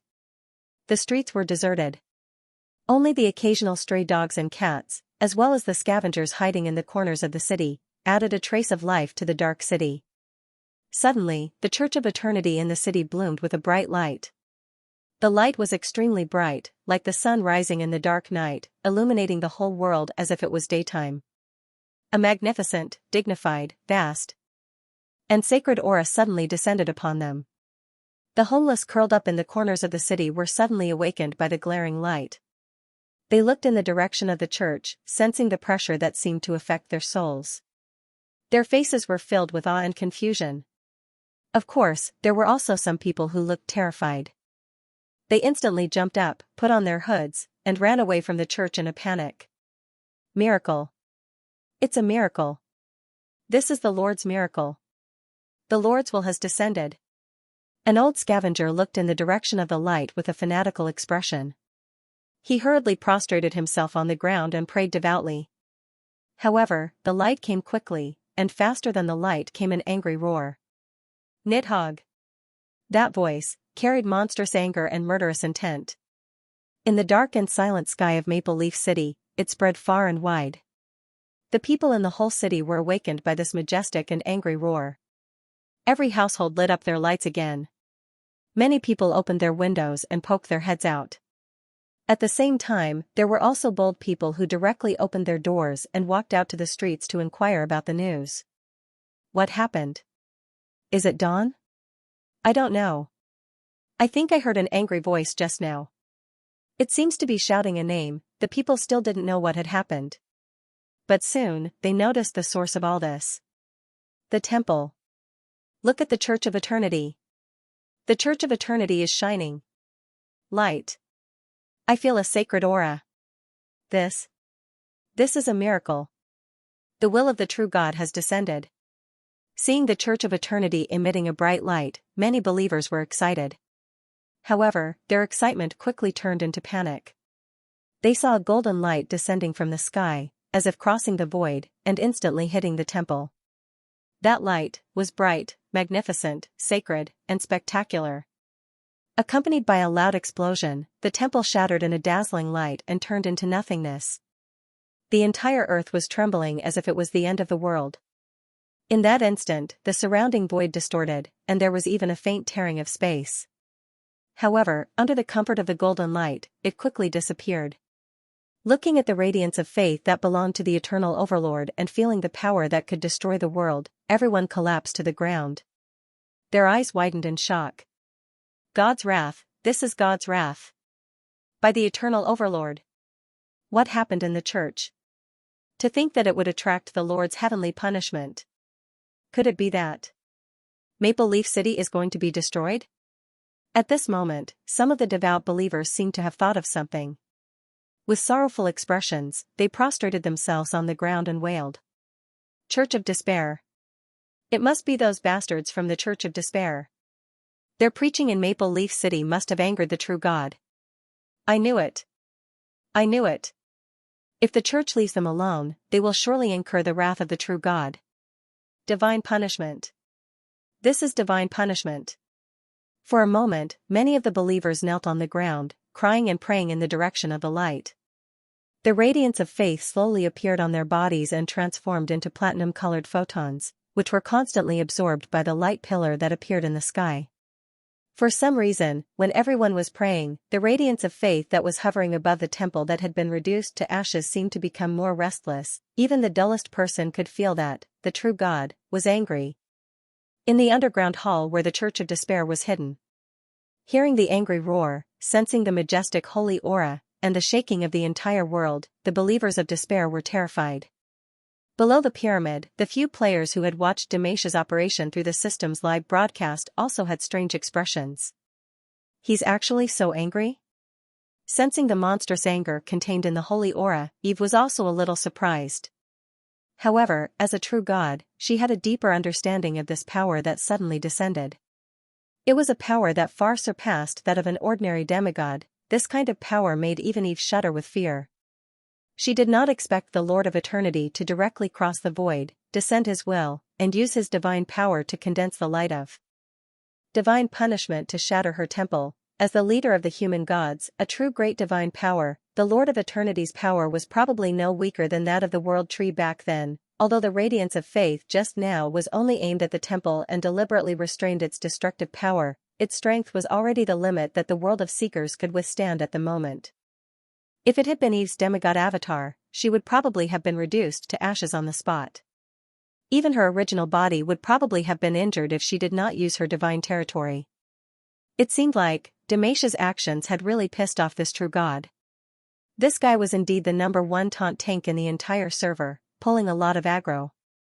However, if she thought about it from another perspective, if what Damasia did just now was directed at her, Eve felt that she, too, would probably tear the other party apart in anger. A statue. That was the representation of a true God in the mortal world. Only a true God who was fighting to the death would destroy the other's statue, not to mention Damasia's impudent method. To a true God, what Damasia did just now was tantamount to riding on the other party's neck and shitting. Not only that. When a true God's will descended to the ground, under the premise of not using an avatar, other than finding a suitable physical body to rely on, the most common method was to rely on a statue. In other words, temporarily using a statue that had condensed the power of faith as the body to descend. And in that case, anyone who found out that they had been pushed to the ground by an ant and splashed with filth would probably be furious, right? Eve imagined it for a moment. Tragic. Too tragic. She silently drew a tree-shaped symbol for the Lord of Eternity in her heart. However, Damasia's success also confirmed the speculation in Eve's heart. That was, Nidhogg had indeed taken over the Eternal Church in Maple Leaf City. Otherwise, Damasia would not have been able to sneak into the temple so easily. And since that was the case, her plan had succeeded. Because, the Lord of Eternity's anger had not ended. The golden light above the temple flickered again, and a heart-palpitating wave spread out, sweeping through the entire Maple Leaf City. That was the wave of the Lord of Eternity's godly soul. He was exploring the entire Maple Leaf City. And sensing the surging wave of the godly soul, Eve hurriedly withdrew her aura, lowered her head, and pretended to be transparent. Of course, she was still not at ease, so she used another 0.01 point of the God of Death's divine power on herself and the players to cover their original aura. While waiting calmly, Eve's divine soul was operating at a high speed. Next, there should be two scenarios. Since Nidhogg has taken over the Eternal Church in Maple Leaf City, then there's a high probability that his main body is hidden here. And with his current state of hiding, even if he revives, the situation of his main body won't be good. If that's the case, the Eternal Overlord Idio will definitely discover his existence if he's caught off guard. Although this true god has only descended with his will, as a great divine power, it's enough to fight across space. There will definitely be a battle or collision between the two of them. And that will be my chance to take the scepter of life. The other scenario is that Nidhogg isn't in Maple Leaf City. In that case, Idio will definitely choose to purge the believers in Maple Leaf City. If that's the case, it'll definitely be a heavy blow to Nidhogg. Either he'll come out and have a confrontation with the Eternal Overlord's will, or he'll continue to hide. And no matter what, I'll have a chance to take the scepter of life. These thoughts only took an instant. Very quickly, Eve had a plan. As for whether the Eternal Overlord Idio would discover the existence of the scepter of life, she was not worried about that. This land of vitality that Nidhogg had created had a very good isolation effect. Even Eve, who had inherited the position of the World Tree, did not detect the existence of the scepter of life before entering this place, let alone Idio, who had only descended with his will. From this perspective, even if Eve did not conceal her aura, as long as she did not go out, she should not be discovered. But it was better to be cautious, and just as Eve was calmly observing everything, another angry roar came from above. This time, it was no longer the Eternal Overlord Idio who was roaring. Instead, it was an angry roar like that of a wild beast, or rather, a dragon's roar. Nidhogg was hiding in Maple Leaf City. Eve's eyes flashed. Then, the entire hall suddenly began to shake, and there was a faint, terrifying energy fluctuation coming from above. An evil and despairing aura suddenly surged out. Eve sensed that it was Nidhogg's aura. Upon sensing his aura, Eve instantly understood Nidhogg's strength. The pinnacle of weak divine power, the energy waves that the other party displayed were at the level of a peak weak divine power. However, in the inheritance of the Tree of World, when Nidhogg was biting the roots, his strength was at the peak of mid-level divine power. And considering that his race was the mythical Megalosaurus, which belonged to the true ancient gods, his strength was probably not worse than the true gods that the great divine powers believed in. Looks like his condition is really bad. No wonder he has to hide. At the same time, Eve heaved a sigh of relief. Given Nidhogg's strength, unless she used the Withering Heart in the deity domain, she wouldn't be able to defeat him with just her incarnation. But now, there was someone to deal with it. Let the dogs fight each other. Eve sensed that the moment Nidhogg's aura appeared, it quickly collided with the sacred aura of an Eternal Overlord. Two mythical existences were fighting. For a moment, there was a loud bang in the distance, and the entire underground hall began to shake violently. From time to time, gravel fell from above, and there was a faint creaking sound, as if the entire hall would collapse in the next second. The believers of despair in the hall fell into chaos. Don't panic. Don't panic. Our mission is to guard this place well. His Holiness the God of Despair will take care of everything. If anything goes wrong here, we will all die. Looking at the panicked believers, the old man in the lead hurriedly shouted. After a long while, he finally calmed everyone down. However, Eve wasn't worried. As a true god, she knew clearly that the hall that Nidhogg had built was sturdy beyond imagination. Even if the confrontation between the two mythical existences above razed Maple Leaf City to the ground, this place would not be destroyed. It seems like they are fighting. Can we summon the goddess? Hearing the commotion above, Salty Meow was excited. Summon! Summon! The others were also excited. So, they all silently chanted the goddess's obedience in their hearts. Praise nature, praise life, praise the great ruler of the elves, Eve Yggdrasil. But Eve, who was standing beside them, didn't act immediately. No hurry, wait a little longer. She narrowed her eyes and sensed the fluctuations of the battle above, her expression calm. However, her gradually clenched hands also showed that she wasn't as calm as she appeared to be. Then, Eve heard that the fluctuations of the battle seemed to be getting farther and farther away, gradually rising, faintly as if to a higher altitude. the destructive power of a battle between true gods, even if it was performed with the power of a demigod, was quite terrifying. It seemed that, although the Eternal Overlord was angry, he was more or less rational. He actually drove Nidhogg to a higher place to fight with him. And at this time Eve's heart finally relaxed. The best time had arrived. At this moment, she decisively used her divine power. A surge of divine power of life suddenly emanated from the praying players. The divine power gradually condensed and finally transformed into a beautiful illusory figure, suddenly grabbing at the scepter of life above the pyramid. Not good. Seeing the illusory figure suddenly appear in the hall, the old man of the Church of Despair's expression changed drastically. However, just as he was about to send out a warning, a circular formation suddenly appeared beneath him. Not only him, but a circular magic circle appeared under the feet of all the Despair believers present. Then, the magic circle flickered with a bright light, and under their horrified gazes, they were transported away one by one. Destination: the World Tree's divine kingdom. And after transporting away the Despair believers who were an eyesore and might expose her secret, Eve used her divine power and instantly broke the defensive divine spell left on the pyramid by brute force. The golden light scattered, and the surrounding stone pillars that were originally intact suddenly cracked, and the fragments of the scepter of life were completely displayed in front of Eve. At this moment, Eve sensed that the distant battle above seemed to have paused slightly. Faintly, she seemed to hear the angry roar of a dragon. "I've been discovered." Eve's expression turned solemn. She sped up the movements of her hands, and the illusory figure condensed by divine power in midair instantly enveloped the fragments of the scepter of life, and then threw them all into her divine kingdom. Then, she used her divine power to condense a huge teleportation circle, enveloping all the elves and players, and directly teleporting them away together with her clone. Of course, she didn't forget to use the divine power of the Death God to clean up the remnant divine power aura that she couldn't erase in a hurry before leaving. Eve's movements were swift. She had already gone through this series of operations countless times in her mind, so, the moment she seized the opportunity, she acted according to her plan. The whole process only lasted for a few seconds. After Eve's figure disappeared, an even more violent energy fluctuation came from the upper wind of Maple Leaf City. For a moment, the whole world trembled slightly again.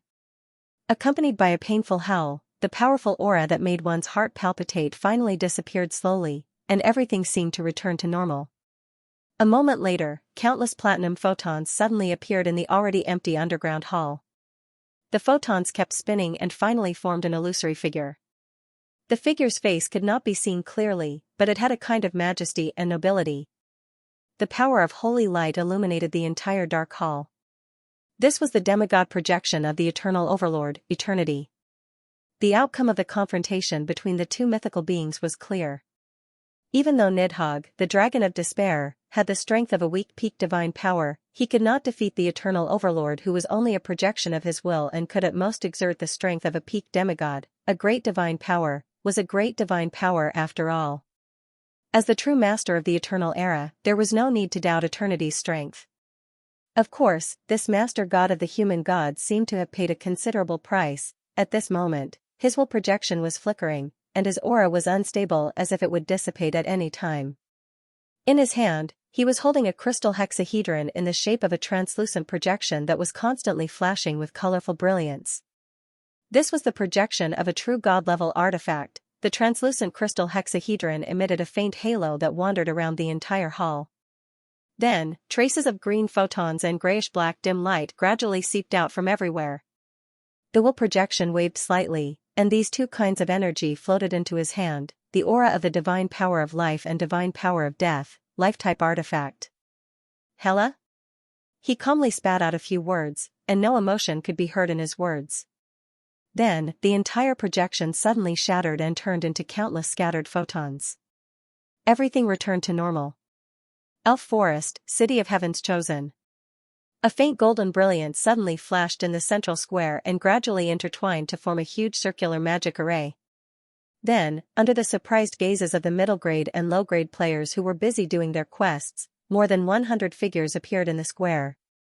They were the hundreds of elves who had been imprisoned in the underground hall.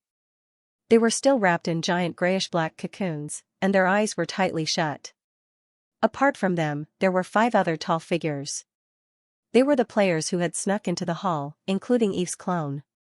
The players were in a trance, but they looked excited, as if they hadn't recovered from the goddess attack just now. It wasn't until they saw the familiar surroundings that they realized they had been teleported here. The sudden appearance of over 100 figures in the plaza quickly attracted the attention of Heaven's Chosen's players. The players who sneaked into Maple Leaf City were just high-level players of Elf Nation. Even though they had received a hidden mission and started a live stream, for tens of thousands of players, this kind of mission that did not involve the entire server did not attract much attention. Most of the mid to low-level players were still doing quests in the Elf Forest and the Underground World, grinding shadow dungeons to level up. At this very moment, many players from the City of Heaven's Chosen had gathered, curiously sizing up the giant cocoon that had suddenly appeared. F***CK. What's going on? So many elves. Is this an NPC? Huh? Isn't that the Salty Meow boss and the Bento Box boss on the leaderboard? And the Coo Bird boss? Did they bring these elves back? I think so. I heard they were doing a hidden mission in Maple Leaf City. I'm so envious. They can go to a human city. I'm only level 21, and the summer activity is over. I still have to work hard for a long time. The players whispered. At this moment, several lucky players who had been selected by Eve gradually came back to their senses. It's a success. Looking at the hundreds of giant cocoons around him, Salty Meow was pleasantly surprised. He looked around and quickly saw a few guild players from the Meng Meng committee, so he quickly waved his hand. Quick! You guys! Come and help! Call some druids to save the NPCs. Right. We need to call Alice as well. With Salty Meow's call, the onlooking players quickly took action. Some of them rushed forward and began to smash the giant cocoons, saving the elves trapped inside one by one. Some jogged all the way to the Temple of Nature to inform Alice, the Saintess of Nature. Seeing everyone's actions, little Salty Meow was very satisfied. She looked around again and suddenly saw that Gale, who had returned with them, did not join them. Instead, he walked alone to the city. Sister Gale, aren't you coming to save the elves? Salty Meow shouted. No, the mission is almost done. I still have something to do, so I'll go offline first.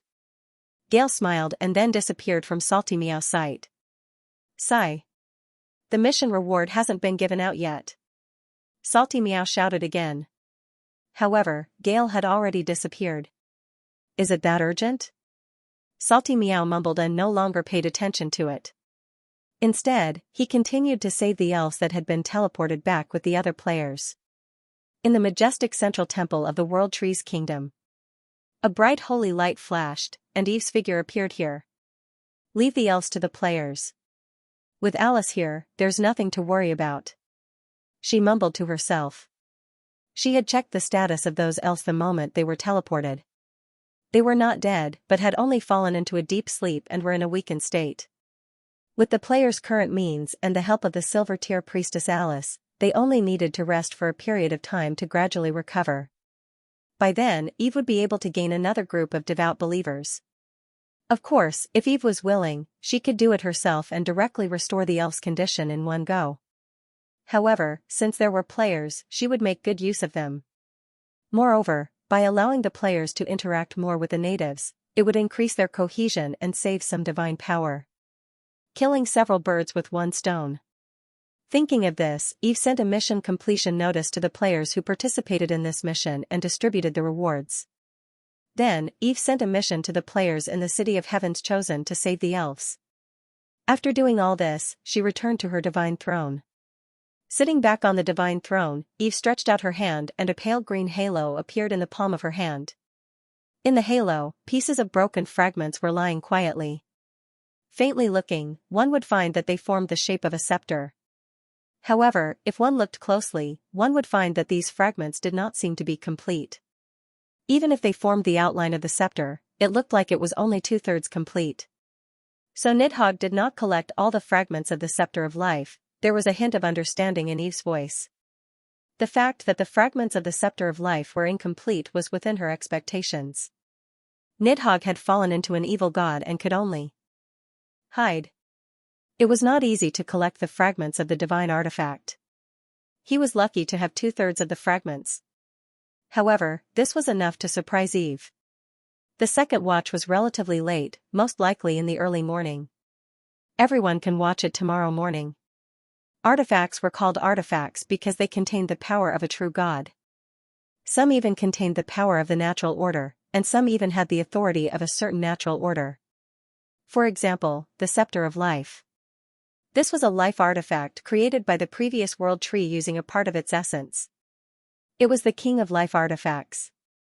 Among all the true god artifacts in the world of seekers, if there had to be a ranking, the Scepter of Life would definitely be in the top 10.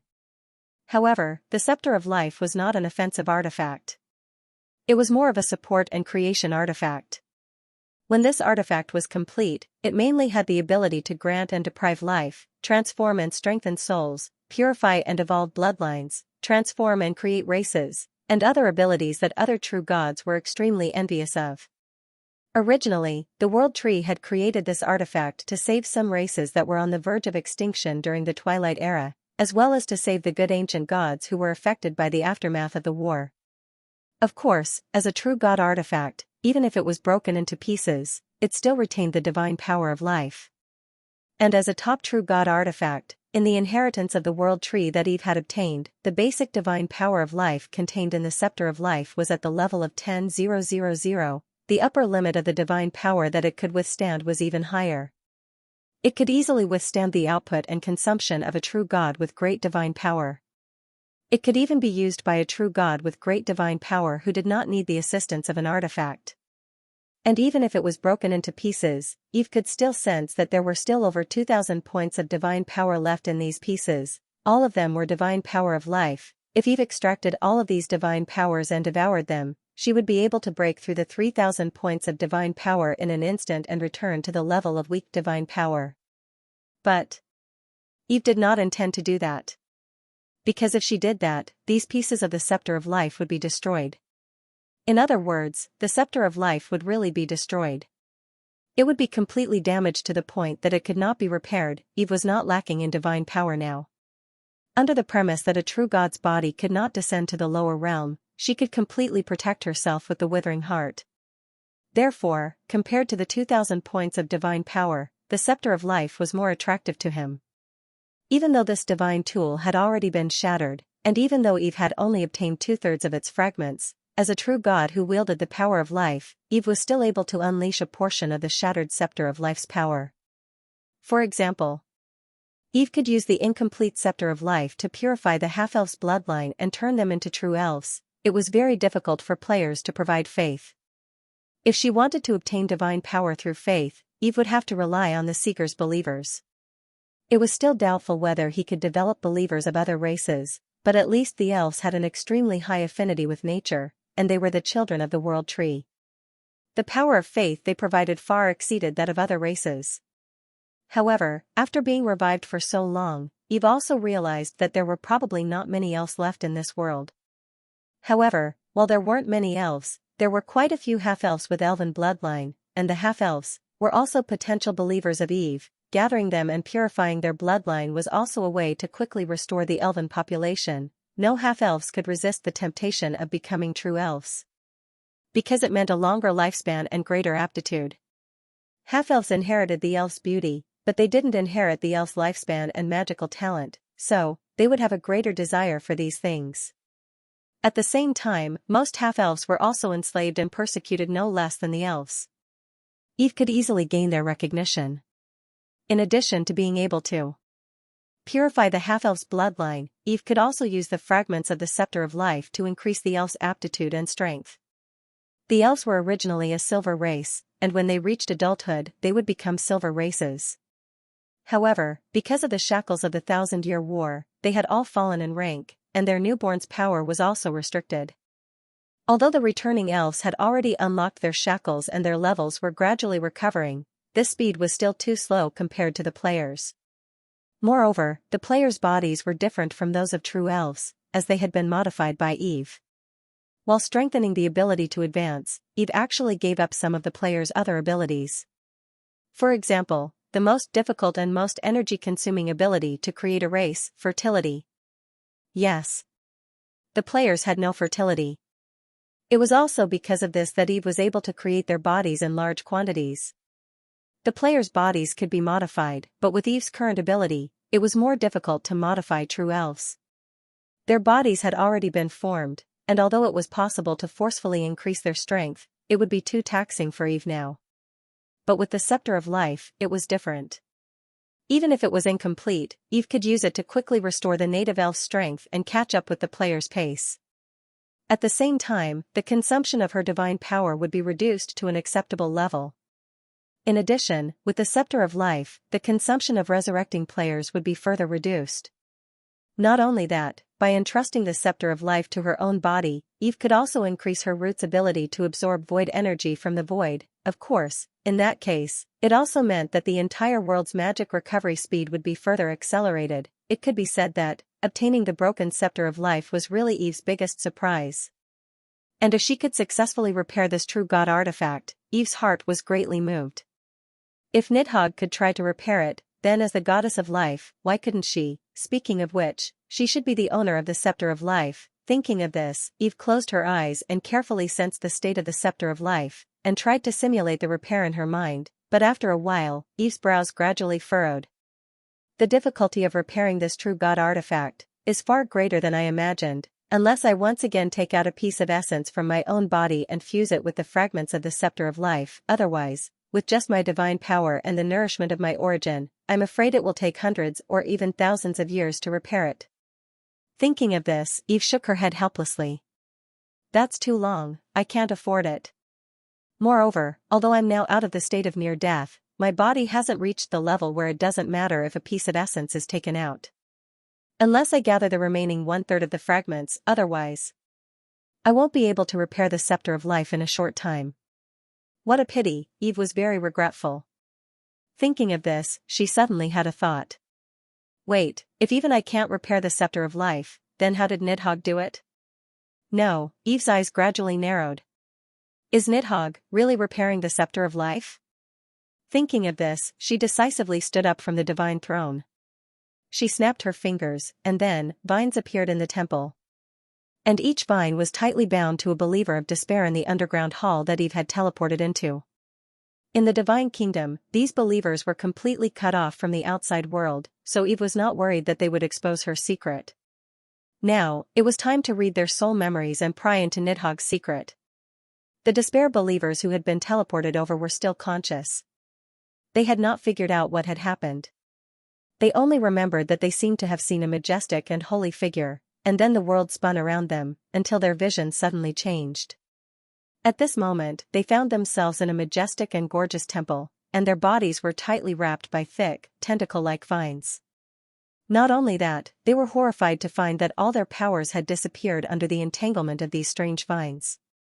At this moment, as extraordinaires, they had become like powerless children. They were all frightened and confused, not knowing what had happened. Until they saw the gorgeous divine throne made of flowers, vines, and golden stone, as well as the majestic and holy figure in front of the divine throne. However, the moment they saw the figure surrounded by holy light, they all had pained expressions. Their eyeballs burst, and tears of blood flowed down. A true god.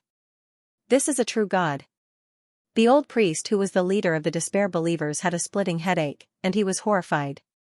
They had suffered such a huge backlash just by looking at it. Such an existence in the world of seekers could only point to one kind, a true god. Without the permission of a god, no one below the level of a demigod could look directly at a true god. Even if it was the incarnation of a true god, under the premise that the true god did not cover it up, mortal life could not bear the backlash of looking directly at the other party. This matter was not considered a secret in the world of seekers where true gods were the rulers. For a moment, huge waves surged in the hearts of the despair believers. They had actually encountered a true god, however, that was all they could think of. The moment they realized that they were actually facing a real god, their thoughts began to slow down. For a moment, these believers only felt that the whole world was getting further and further away from them, and the soul-tearing sensation from looking directly at a god gradually disappeared. Of course, their consciousness also seemed to have sunk to the bottom of the sea, becoming more and more sluggish and blurry, until they were completely disconnected and fell into a deep sleep. In the main hall of the temple, Eve gently waved at the hundreds of despair believers who had completely lost consciousness and were wrapped in vines.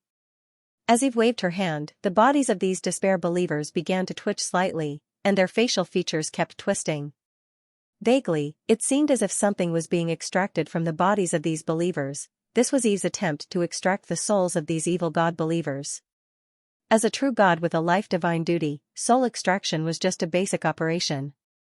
However, following Eve's actions, wisps of black mist also emerged from these believers of despair, preventing Eve from pulling them away. That was Nidhogg's power. Eve was not surprised by this. Considering that these believers of despair were carefully selected by Nidhogg, their souls must have layers of protection. However, these people had already been brought to his god's kingdom, so no matter how well prepared Nidhogg was, it was futile. Eve exerted a little force, and a series of translucent spirits gradually drifted out of their bodies. Those were the souls of the despairing believers. The moment the souls were extracted, the bodies of these believers of despair suddenly accelerated, and sarcomas began to wriggle on the surface of their bodies. Then, under Eve's somewhat surprised and somewhat enlightened gaze, the bodies of these believers of despair mutated into hideous black scales one after another. Then, they continued to expand, and finally exploded into a black and red mist of blood, exploding into pieces. That was the result of losing the stability of their souls, and with their bodies no longer being able to suppress the restless power of despair in their bodies. Obviously, these powers were left behind by Nidhogg as a backup plan, originally prepared to kill the believers when they might expose the secret. Unfortunately, with Eve's ability to control souls, she could easily extract these powers from the souls of the believers of despair and leave them in the bodies. The believers of the evil god, from the moment they were born, it meant destruction. Looking at the hundreds of corpses that had completely lost their vitality, Eve sighed slightly. However, she did not waste it. She gently waved her hand, and the corpses and the spreading chaotic power began to disintegrate, finally turning into the most essential life energy and abyssal power, and then gradually disappeared under the absorption ability of Eve's main body. Divine power +8 slightly exceeded expectations. And after doing all this, Eve turned her gaze to the hundreds of translucent figures floating in midair. The moment Eve forcibly extracted them, the souls of these believers of despair had already lost themselves, and their eyes became dull. However, Eve did not need them to retain themselves. What he needed was just memories. Eve waved her hand again, and a bright holy light enveloped these souls. Then, countless images began to appear in midair of the temple. Those were the memories of these believers. These images kept flashing and filtering, and finally turned into scenes involving the god of despair, Nidhogg. Those scenes included countless believers praying to the hideous statue, some of them crazily slaughtering in the darkness, some of them sacrificing flesh and blood, and some of them obtaining those hideous mutated abyssal worms through praying. These scenes kept jumping and flashing, and finally, stopped at one scene. It was hundreds of believers standing in the underground hall, constantly kowtowing to the pyramid, and at this very moment, there was no fragment of the scepter of life floating above the pyramid. Then, accompanied by a violent dragon roar, a black fog was released from the golden tower, and gradually formed an illusory dragon-shaped giant figure. His appearance was vaguely similar to Myrtle's, but his body was larger and more ferocious. In an instant, Eve recognized that this was a real primordial black dragon. It was Nidhogg. But, his form was illusory and uncertain, and he was in the form of a soul.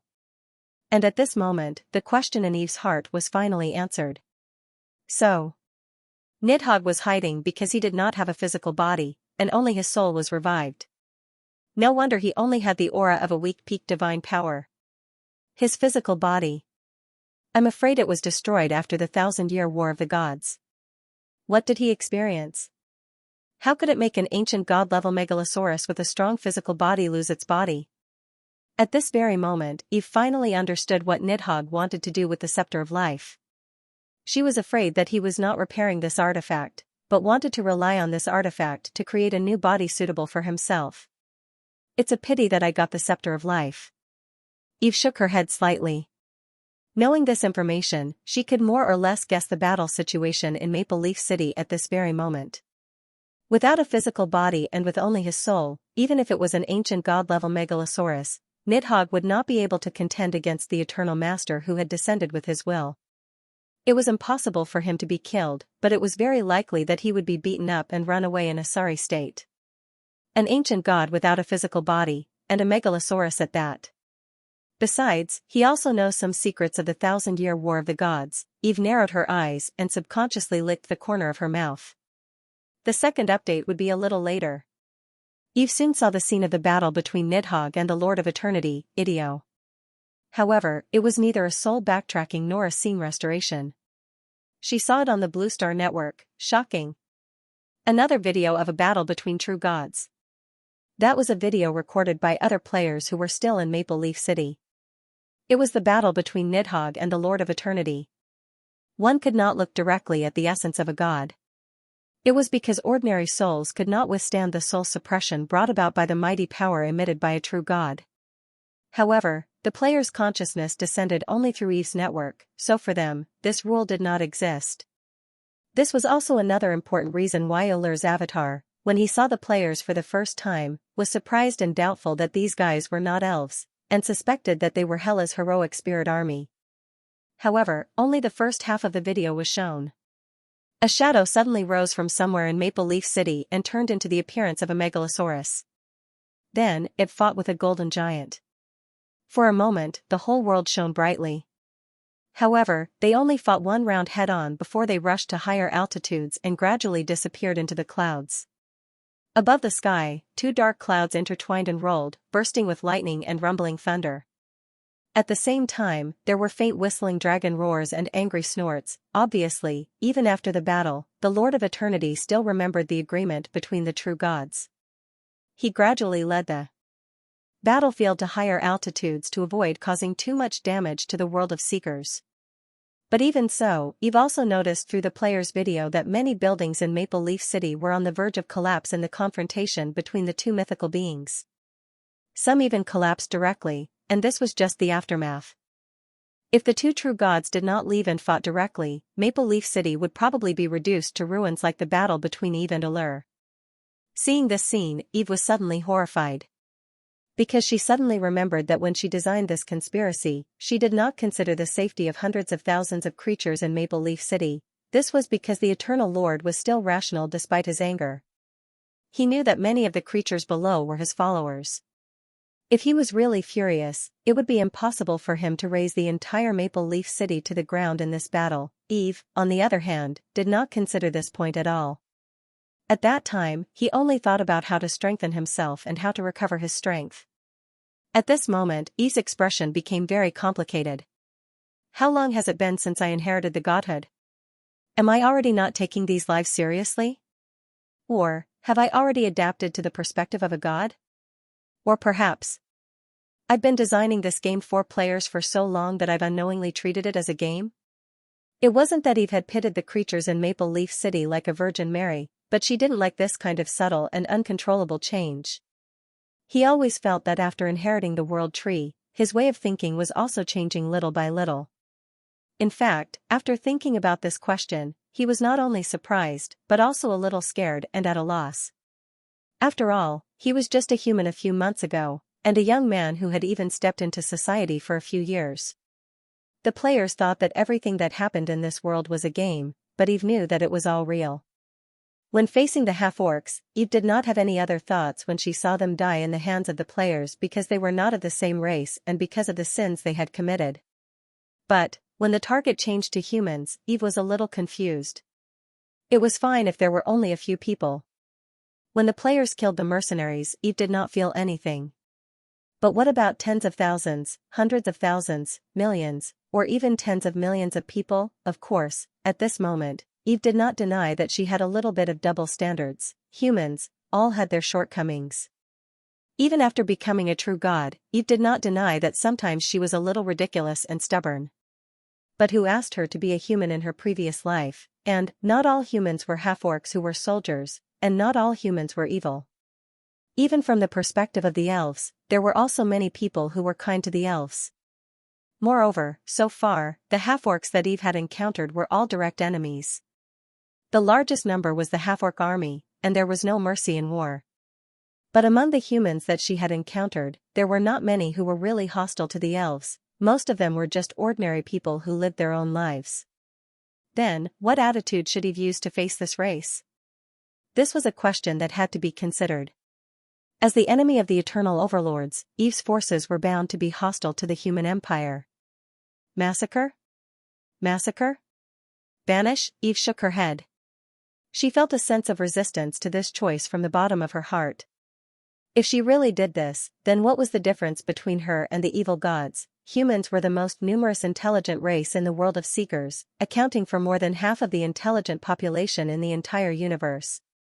She could not possibly destroy the other races in order to restore the glory of the elves, right? Eve heaved a deep sigh, but a moment later, she suddenly burst into laughter.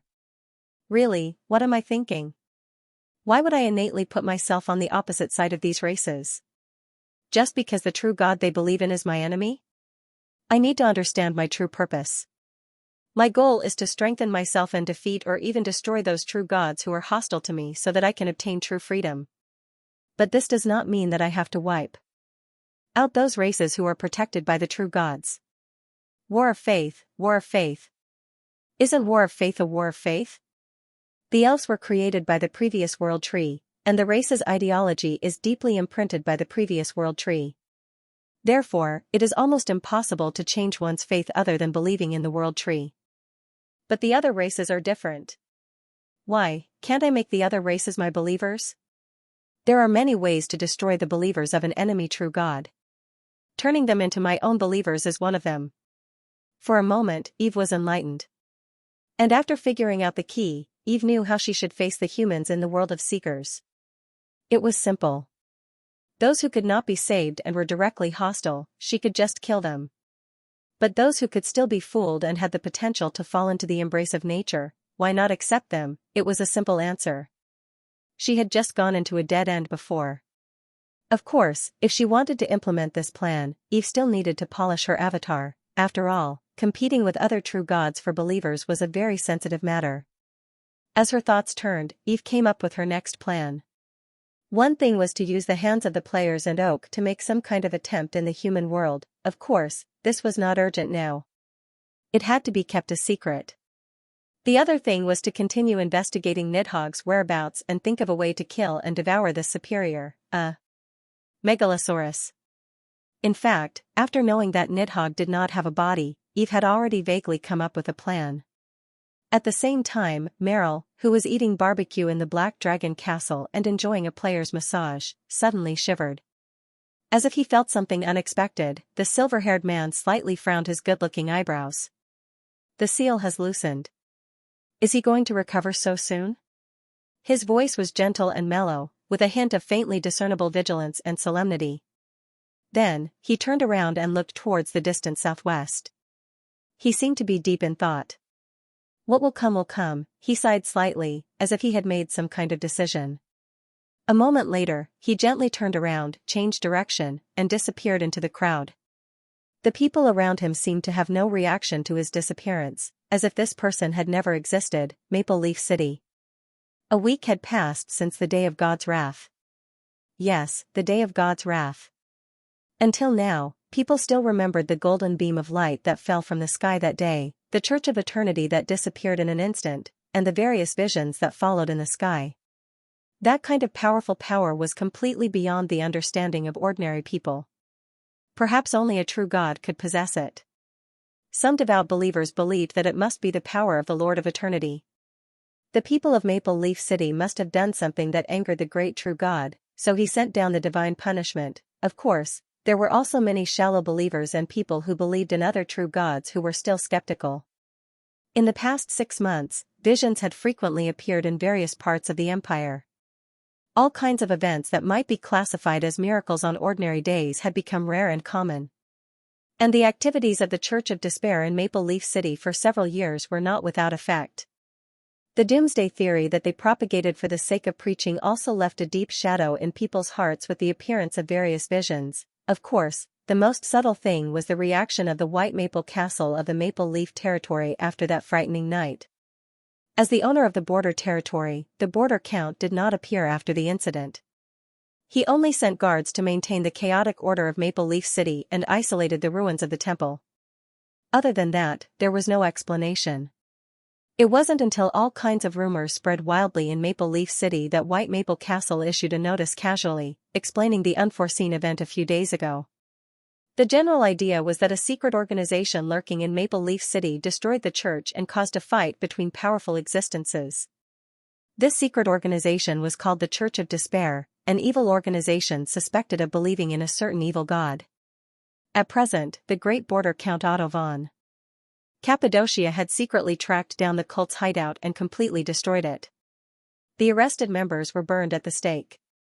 Shortly after the announcement was made, the White Maple Guards belonging to the border count tied up dozens of hooded figures to the square in the city's center and burned them all to death in front of the residents of Maple Leaf City. The entire Maple Leaf City was in an uproar.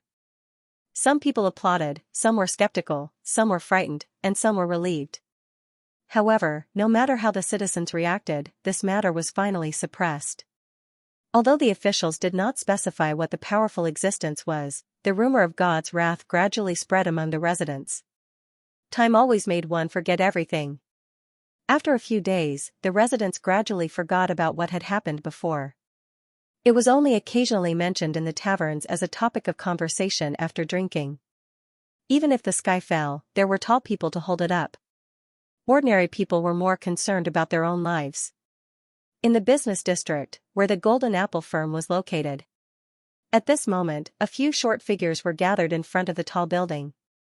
They carried a ladder, took down the sign belonging to the Golden Apple firm, and replaced it with a brand new sign. From time to time, pedestrians passed by here, stopped curiously, and read the small words on the sign in the common language, Amway firm? For a moment, many people whispered, Amway firm? Is this a new firm? What about the previous Golden Apple firm? Don't you know? The Golden Apple firm went bankrupt more than a week ago. I heard that they encountered a group of swindlers from the south. Hiss. To be able to swindle the Golden Apple firm into bankruptcy.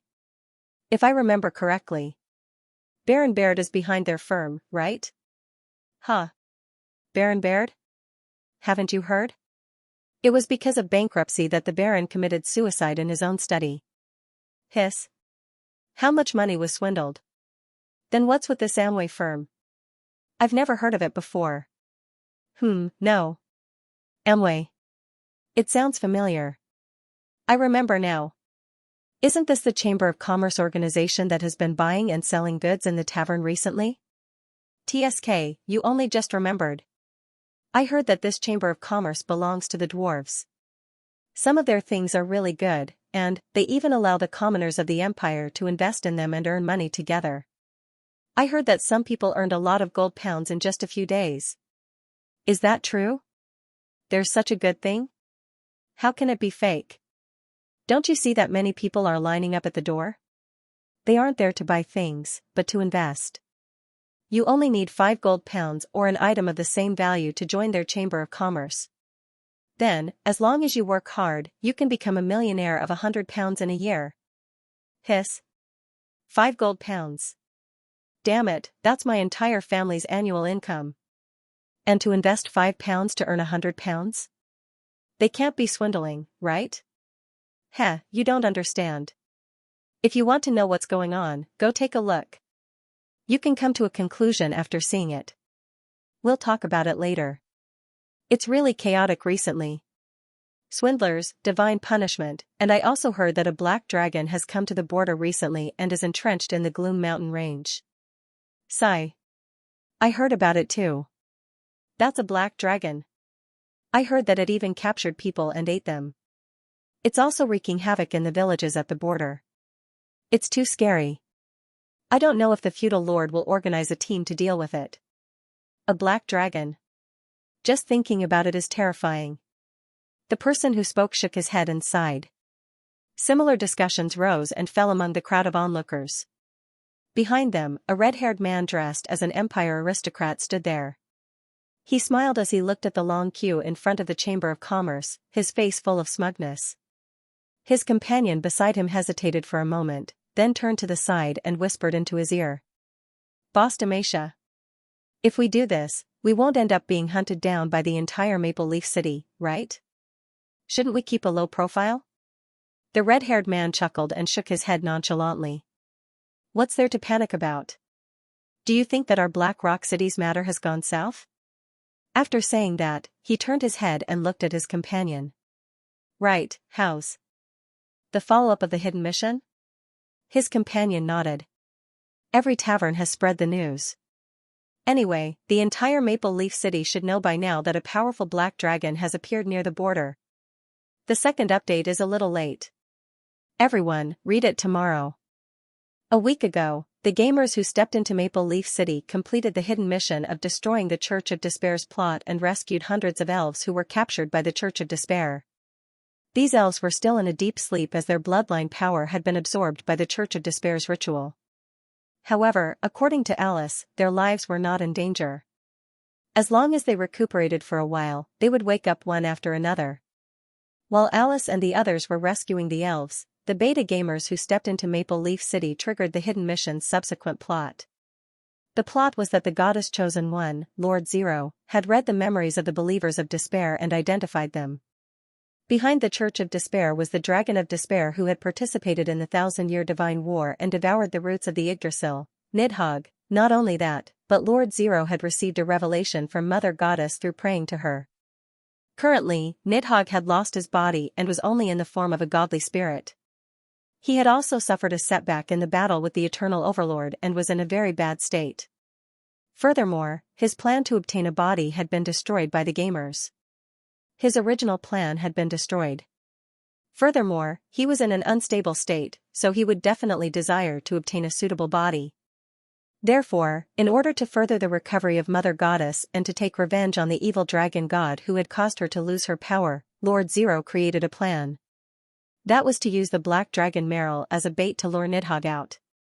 Then, she would use God's descent and borrow the power of the goddess to kill the weak black dragon and sacrifice him to the goddess. This was a new hidden mission, Hunt the Dragon God. The gamer's mission was to reveal the black dragon Meryl's existence under her arrangement and to trick the little black dragon into going around the Empire's border from time to strengthen his presence. Of course, Meryl had barbecued meat in exchange. The rewards were as generous as usual, and the gamers acted quickly. In just a few days, the news of a black dragon at the border had spread like wildfire in Maple Leaf City. However, Boss Demacia, our mission was to use the spies in the Church of Despair to find a way to reveal the Black Dragon's existence to the higher-ups of the Church of Despair. Why did the entire city know about it in the end? The person standing beside the red-haired man asked. The red-haired man chuckled. Are you stupid? Even if we don't attract any targets, we can still attract some dragon-slaying heroes. I've asked around. The humans in Elven Kingdom are very interested in dragon-slaying. Almost every professional wants to become a dragon slayer. Once we can attract some professionals, won't we be able to take advantage of them? Also, although it was rumored to be a powerful black dragon, from the descriptions we left behind, any expert would be able to tell that it was an underage black dragon. The people it attracted probably wouldn't be particularly strong. After hearing the red-haired man's words, his companion hesitated. But, what if we can't beat them? We haven't even reached level 40 yet. Even if we can't beat him, we still have Air. If Air couldn't do it, there was still Sister Zero. If Sister Zero couldn't do it, there was still the goddess. Even if you can't eat meat, you can at least drink soup. The red-haired man winked at his companion. Ever since the Battle of the Black Dragon Castle, the players had given her a nickname, Sister Zero. But, if we spread the news so much, won't there be problems with the plan? For example, it will arouse the other party's vigilance. Also, won't Sister Zero be angry and lose her favorability? His companion asked again. The red-haired man shook his head. I don't think so. Before I took action, I asked Brother Mu to ask Sister Zero indirectly. She didn't seem to care about spreading the news. As he said this, he touched his chin. I even suspect. Could this plan be Sister Zero's on the surface and actually have a deeper meaning? After all, according to the AI designed in this game, the Dragon of Despair can't be so stupid. Well, let's take it one step at a time. Black Dragon? In the Lord's study of White Maple Castle, the border earl listened to the guard's report and frowned slightly. These days, he looked a lot haggard. It seemed that he had been tormented by the recent events in Maple Leaf City. He was silent for a moment and nodded. I got it. You may leave. The guard respectfully bowed to him and then slowly retreated. Only the border earl was left in the study. After the guard left, the border earl pondered for a moment and got up to close the door. He returned to the side of his bookshelf again and reached out to press a certain spot. With a creaking sound, the bookshelf automatically opened to both sides, revealing a deep passage. Then, the border earl took a deep breath and entered the passage. After he entered the passage, the bookshelf behind him slowly closed again, and magic lamps lit up in the passage. This was a secret room that led underground. The border earl didn't hesitate. He followed the stairs and went straight to the lowest level of the secret room. There was a space of less than 20 square meters with a mirror in the middle. He came to the mirror and chanted a cadence of incantations. As he chanted, the mirror gradually emitted a deep light, and finally, a black shadow appeared. You're here. Have you taken care of the follow-up matters? An old and tired voice came from the mirror. It's taken care of. I found some scapegoats. The main body of the church has been transferred according to your instructions. I used the secret method you taught me to erase any possible aura. Even if the Eternal Church sends people to investigate, they shouldn't find anything. The border earl said. Very good. The old voice was very satisfied. During this period, keep a low profile. Wait for the new bishop of the Eternal Church to arrive. Hearing the old voice, the border earl nodded slightly. Then, he hesitated for a moment and asked again. Where are you now? The old voice was silent for a moment and said, I'm in a safe place. I won't be going back for the time being. Hearing this, the border earl's expression was a little uncertain. After a moment, he said in a deep voice. I didn't send people to do it. Since we signed a contract, I'm definitely not that stupid. I know it wasn't you. The old voice sounded again, this time with a hint of self-mockery. Hee, I know. This time. I was actually tricked by an old friend. Old friend? The border earl was slightly taken aback. Hee, at the last moment, I felt the aura of death, the other party replied. The border earl wanted to ask more, but the other party didn't elaborate. Seeing this, the border earl didn't ask any more. However, he hesitated for a moment and asked again, your condition seems to be very bad? If I didn't run fast, you might not have been able to contact me again. The old voice said self-mockingly. The border earl's expression changed slightly. He hesitated for a moment and asked with uncertainty, the one who fought with you that day was really, he pointed to the sky. Only he could force me into such a miserable state with just a projection of his will. The old voice sighed. Of course, it's also because I haven't obtained a body yet. Hearing this, the border earl fell silent. His eyes flickered for a moment and said, actually. I came this time for another matter. Do you still remember the black dragon we mentioned before? Hearing this, the old voice fell into silence. After a moment, the voice sounded again. Are you talking about the recent rumors? There was a hint of mockery in his voice. Such an obvious trap for me. Do you think I'm stupid? Haha, first, the elves placed in the underground chamber of commerce were cheated away. Then, for some reason, the existence of the church was exposed to the eternal overlord, and even attracted his attention. Until now, I still don't understand what happened that night to make that person so angry. However, there's one thing I understand. This is probably a conspiracy against me. The old voice continued to reverberate in the secret chamber. A conspiracy against you? Border Earl frowned. That's right. The will of the eternal overlord descended, and then my underground arrangements were destroyed by other beings. The scepter of life was stolen, and then, news of the black dragon spread in Maple Leaf City. All of this happened too coincidentally. The old voice sighed and said, that's right. If you think about it carefully, you'll find that all of this revolves around one thing, and that is my desire for a body. The other party is targeting me. This time, news of the black dragon is probably to lure me out. My plan to reshape my body has been destroyed. Now, the best thing to do is to find a new body. Not long after, news of a black dragon nearby spread like wildfire in Maple Leaf City. If this isn't a trap, what is it? Border Earl's expression turned serious after hearing the old voice's reply. The mirror in the secret chamber was still flickering, and the old voice continued to reverberate. It's just that. I don't understand how the other party discovered my underground arrangements. Could it be that there's a traitor in the church? However, all of the members of the church are parasitized by my children. Logically speaking, there shouldn't be any problems. Unless what? Border Earl asked. Unless a demigod-level being took action personally, and took advantage of the chaos to obscure my senses. The old voice said. Demigod. Hearing this, Border Earl's pupils shrank slightly. Haha, don't make a fuss. The Seeker's plane has been sealed for 1,000 years, and has also been recuperating for 1,000 years. According to Rigdal's prediction 1,000 years ago, it's time for magic to recover. It's estimated that in a dozen years at most, the plane passage will reopen. When that time comes. Not to mention demigods, even true gods might be able to walk on the surface. The old voice chuckled. When Border Earl heard this, his eyes flickered slightly. Is that the real reason for the anomalies that have been happening all over the Empire over the past half a year, as well as the news of the evil god's revival? Of course, with the recovery of mana, this world is about to become lively again.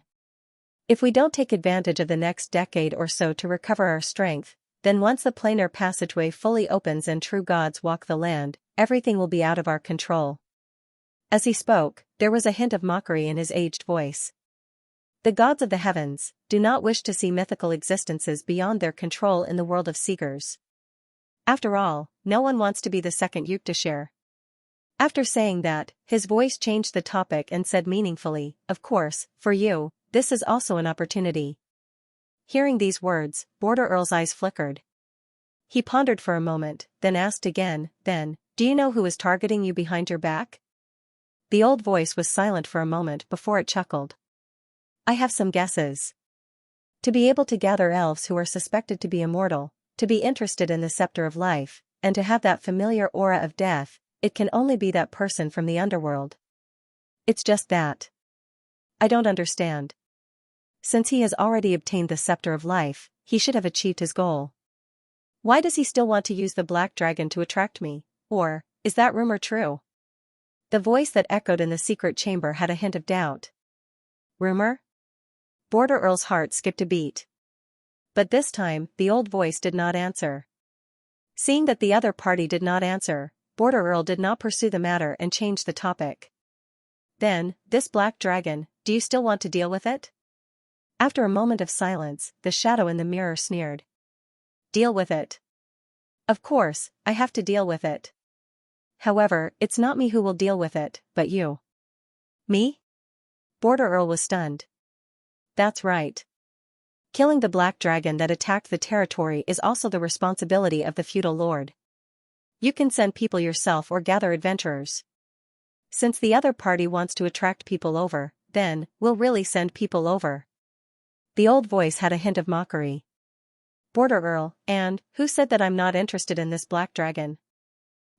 No matter how bad my condition is, I'm still a true ancient god.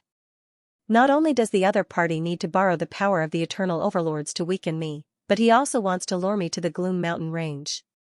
This shows that the other party's strength is not much stronger than mine. At least, the other party does not have the confidence to defeat me head-on. Moreover, the other party can use anything as bait, but he shouldn't use the black dragon. It's still not certain who will attract who and who will be the final victor. You just need to do as I say, and leave the rest to me.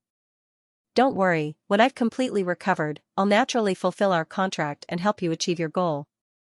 The old voice chuckled, but in the dark secret chamber, it sounded a little sinister. A black dragon had appeared at the border of the Maple Leaf territory, and the other party was suspected to have built a lair in the Gloom Mountain range at the border. Not only that, but the great Border Earl Otto had already issued a commission to the entire Maple Leaf territory, offering a reward of 300,000 gold coins to hunt down this black dragon, and if this black dragon could be captured alive, the reward would be doubled to 600,000 gold coins. Not only that, if this black dragon's lair was found, the seized treasures would also belong to the mercenary group that completed the mission. As this news spread through the Maple Leaf territory, all the mercenaries and adventurers in and around the Maple Leaf territory boiled over 300,000 gold coins. Eternal overlords above. What a huge fortune this is. If captured alive, it can be doubled. And, the Earl also promised to give all the wealth of the Black Dragon to the mercenary group that completes the mission. What's wrong with the Earl? He's actually so generous. It's said that he's been busy with the encirclement and annihilation of the evil cult in the territory recently and can't get away for the time being, so he wants to entrust this mission. Hiss. How rich and imposing. As expected of one of the 7 marquises. Looking at the notice posted, everyone's eyes turned red.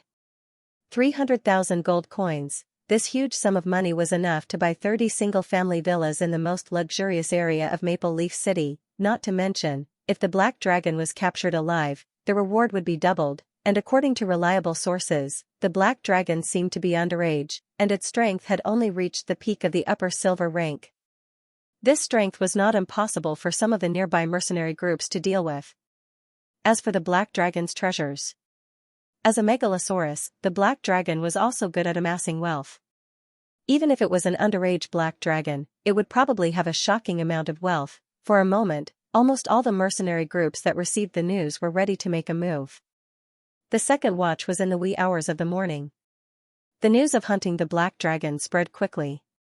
Not only did this mission spread like wildfire in Maple Leaf City, but it also quickly spread to the Elf Forest through the players lurking in Maple Leaf City.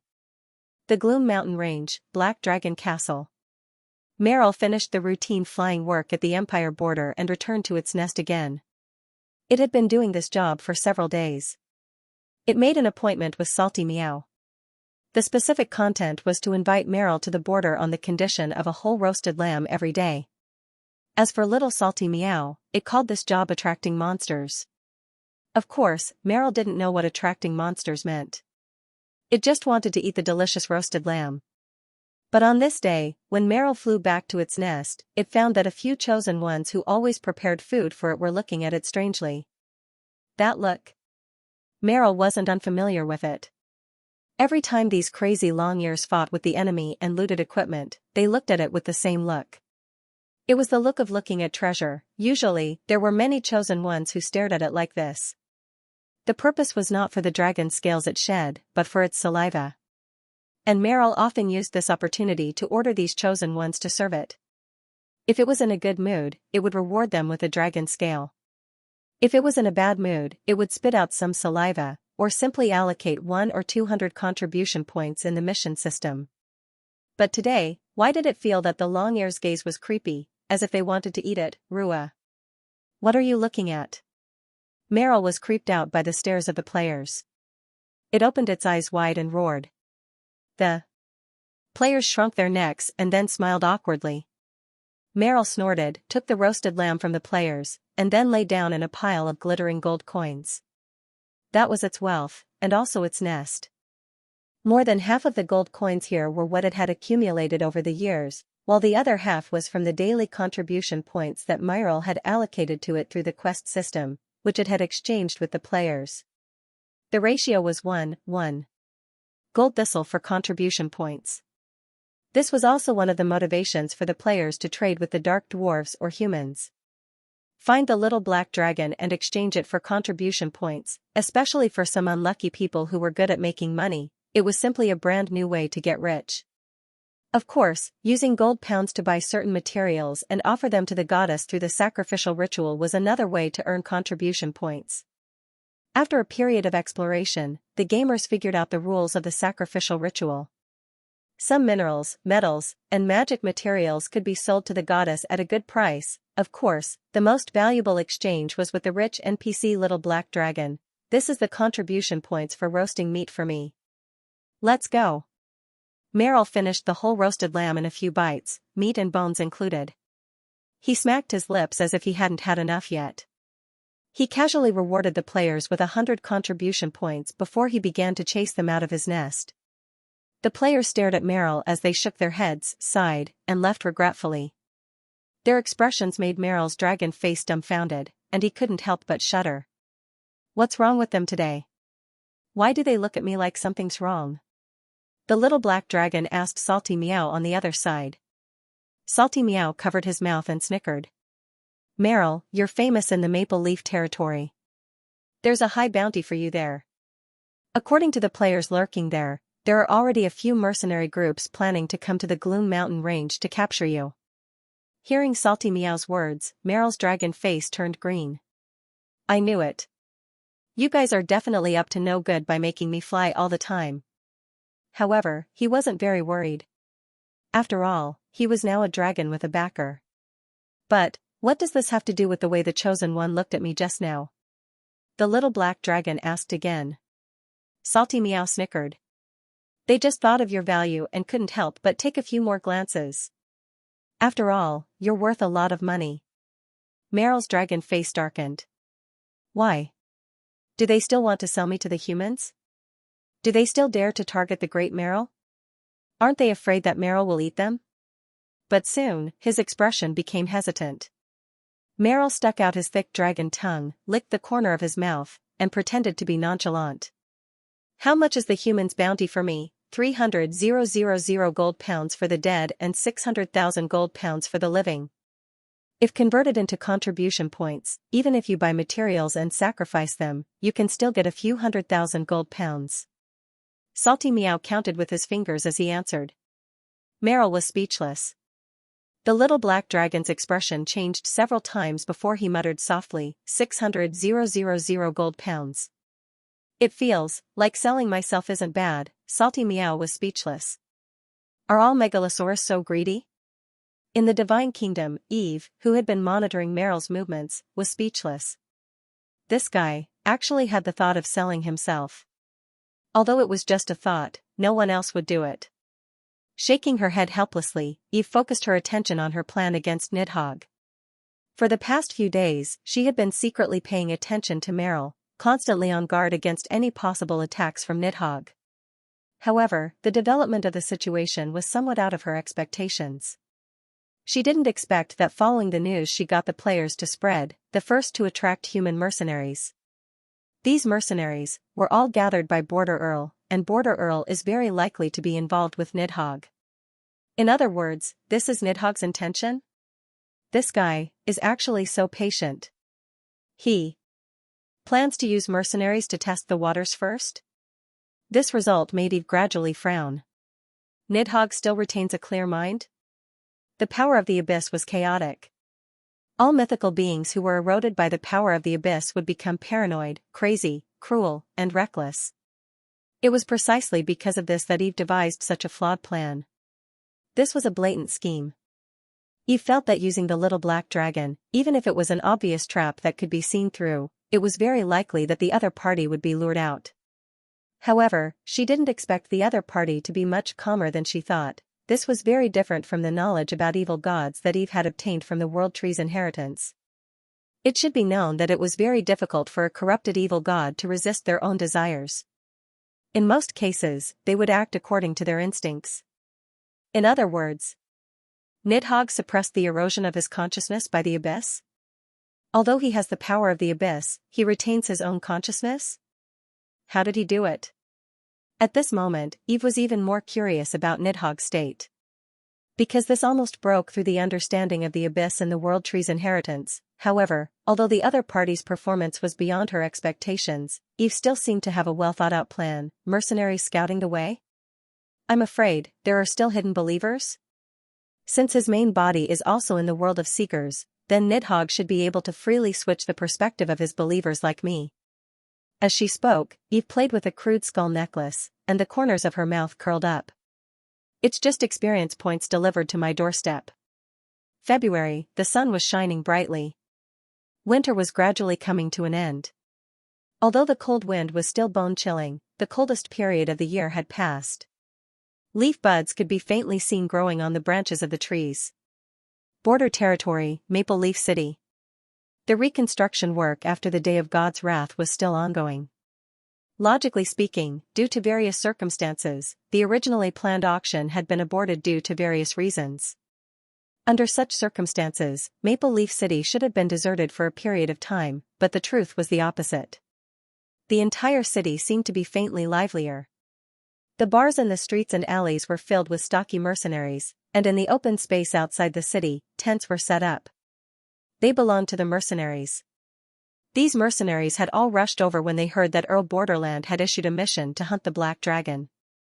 300,000 pounds of gold, for any mercenary group, this wasn't a small number. This reward was enough to attract any professionals below the high level to participate. Looking out from the city walls of Maple Leaf City, one could see that there were no less than thousands of tents densely packed in the open space. A rough estimate was that the number of mercenaries participating in this mission was probably more than 5,000. It could be said that almost all the active mercenaries in the Maple Leaf territory had rushed over. And it was also the large influx of these mercenaries that made the caravans, who were planning to return home due to the aborted auction, see a business opportunity again. Mercenaries were very active in the continent of Seekers. They were small in groups of dozens and large in groups of thousands. In peacetime, they relied on taking on all kinds of mercenary missions or hunting magical beasts for a living. In times of war, they would change their roles and accept the employment of noble lords, turning into mercenary armies. Of course, many mercenaries would sometimes take on the role of bandits, eating some pitiful and unlucky fellows. It could be said that this was a grey profession in the world of Seekers that had high risks and high returns. Many mercenaries were professionals, and even the worst were apprentices. Although their income was unstable, once they completed a mission, they would receive a considerable sum of money. Most of the mercenaries would choose to spend the money as soon as they received the commission. After all, this profession was also a highly dangerous one.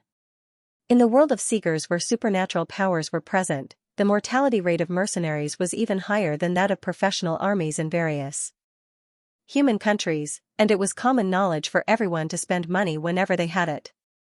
Unless they were old and couldn't work anymore, they would take advantage of the last few years of their rich experience and stamina to save up a sum of gold pounds to support their retirement. Other than that, mercenaries didn't save at all. Therefore, to the merchant caravans, wherever the mercenaries gathered, there would be unlimited business opportunities. At this time, many caravans that came to Maple Leaf City were grateful to the Black Dragon that they had never seen before. All the caravans were active in the mercenary camp, selling their goods and making a huge profit. Of course, the Amway Trading Company, which had just settled down in Maple Leaf City, also joined the feast. They sold some cheap and exquisite second-hand equipment, which was very popular among the mercenaries. The people of this chamber of commerce were amiable, and their words were pleasant to the ears. Their products were cheap, so they quickly became friends with the mercenaries and talked about everything. At this moment, at the city gate of Maple Leaf City, a few figures, who were either wearing armor or butler uniforms, were gathered together and discussing something. Lord Kane, Lady Cynthia, this time, the mission of hunting the Black Dragon will be entrusted to you. If it wasn't for the fact that the Earl is busy eliminating the cultists who have been active in the territory recently, he would definitely bring the White Maple Knights along. The one who spoke was an old man dressed like a butler, who was the chief butler of the Earl of the Border. At this moment, he looked at the man and woman in front of him with a sincere expression. Don't worry, I swear on the reputation of the Brita mercenary group that we will successfully complete the Earl's commission and capture that evil Black Dragon alive. The armored male warrior standing in front of the old butler said. He was tall and strong, with a full beard, and carried a large shield on his back. There was a trace of anger and arrogance in his eyes. Kane Brita, he was the leader of the Brita mercenary group, a silver-ranked shield warrior. Because it was located at the border, there were many mercenary groups active in and around the Maple Leaf territory. The Brita mercenary group was the largest mercenary group active at the border. The whole group had more than 3,000 people, and there were 7 people who had reached the silver-ranked, not to mention, the leader, Kane Brita, himself had the strength of a silver-ranked upper. It could be said that this mercenary group accounted for 3/5 of the mercenaries attracted here. Its high-end combat power was even more overwhelming, making the other mercenary groups look up to it. Our owl mercenary group will also cooperate with Lord Kane. After Kane finished speaking, an enchanting female voice came from beside him. It was a female warrior who looked about 30 years old, who was dressed flirtatiously. She wore bold and revealing clothes, a light armor, and carried a bow on her back. She was standing beside Cain, constantly throwing flirtatious glances at him. Xianxia Baron. She was the leader of the Owl mercenary group, and the Owl mercenary group was the second largest mercenary group in the nearby area, after the Brita mercenary group. Their whole group had more than 1,500 people, and there were 3 people whose strength had reached the silver ranked. They left the Crocodile mercenary group, which was ranked 3rd in the Maple Leaf territory, far behind. As for Xianxia herself, she was a silver-ranked hunter. This time, the mission of hunting the Black Dragon had attracted the 2 large mercenary groups active around the Maple Leaf territory. They were the main force in hunting the Black Dragon this time, and the reason why so many mercenaries were gathered was that everyone knew that every megalosaurus that built a nest, even if it was an underage Black Dragon, couldn't be seen as a Black Dragon alone. Megalosaurus were keen on raising some dependents or vassal races to protect their nest or serve themselves. And encircling and annihilating the Megalosaurus was not only facing the Megalosaurus itself, but also its dependents. So, a certain number of people was necessary. The Megalosaurus symbolized wealth, and the dependents of the Megalosaurus were also fat sheep. If they could really successfully hunt the Black Dragon, not only would they get a huge profit, but it would also greatly increase the reputation of the mercenary group. Of course, Border Earl said that he didn't want the Black Dragon's property, which also made the 2 mercenary groups that usually didn't see eye to eye decide to cooperate. For any one of their mercenary groups, it would be difficult to fight against a Black Dragon that had reached the silver ranked. However, if the 2 mercenary groups worked together, there would be a lot of hope. And besides the 2 mercenary groups, there were some scattered mercenaries and bounty hunters.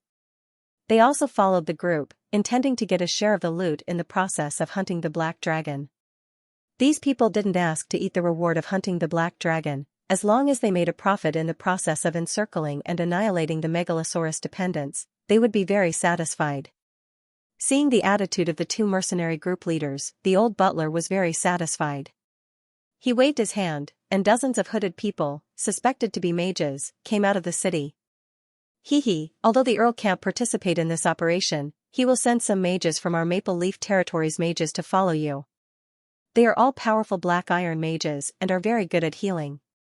Maybe they can help in your operation. The old butler said with a smile. When the 2 mercenary group leaders heard this, their eyes lit up. Mages who were good at healing were quite rare, not to mention, the mercenary groups were already lacking in spellcasters. And these dozens of mages who were good at healing would undoubtedly reduce the casualties of this operation. It could be said that the support of Border Earl made them very satisfied. Thank you, Your Excellency.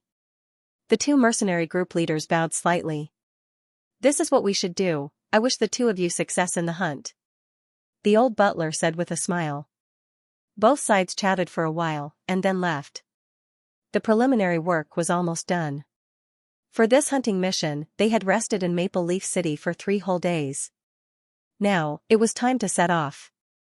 Not good. The second update was going to be posted in the middle of the night again.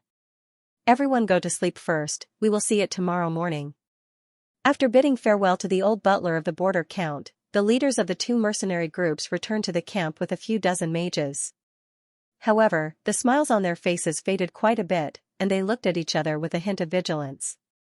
The Brittany mercenary group and the Owl mercenary group were old mercenary groups that were active at the borders of the empire. Like the orcs nearby, they started their business by hunting elves, and because of this, there was a lot of friction.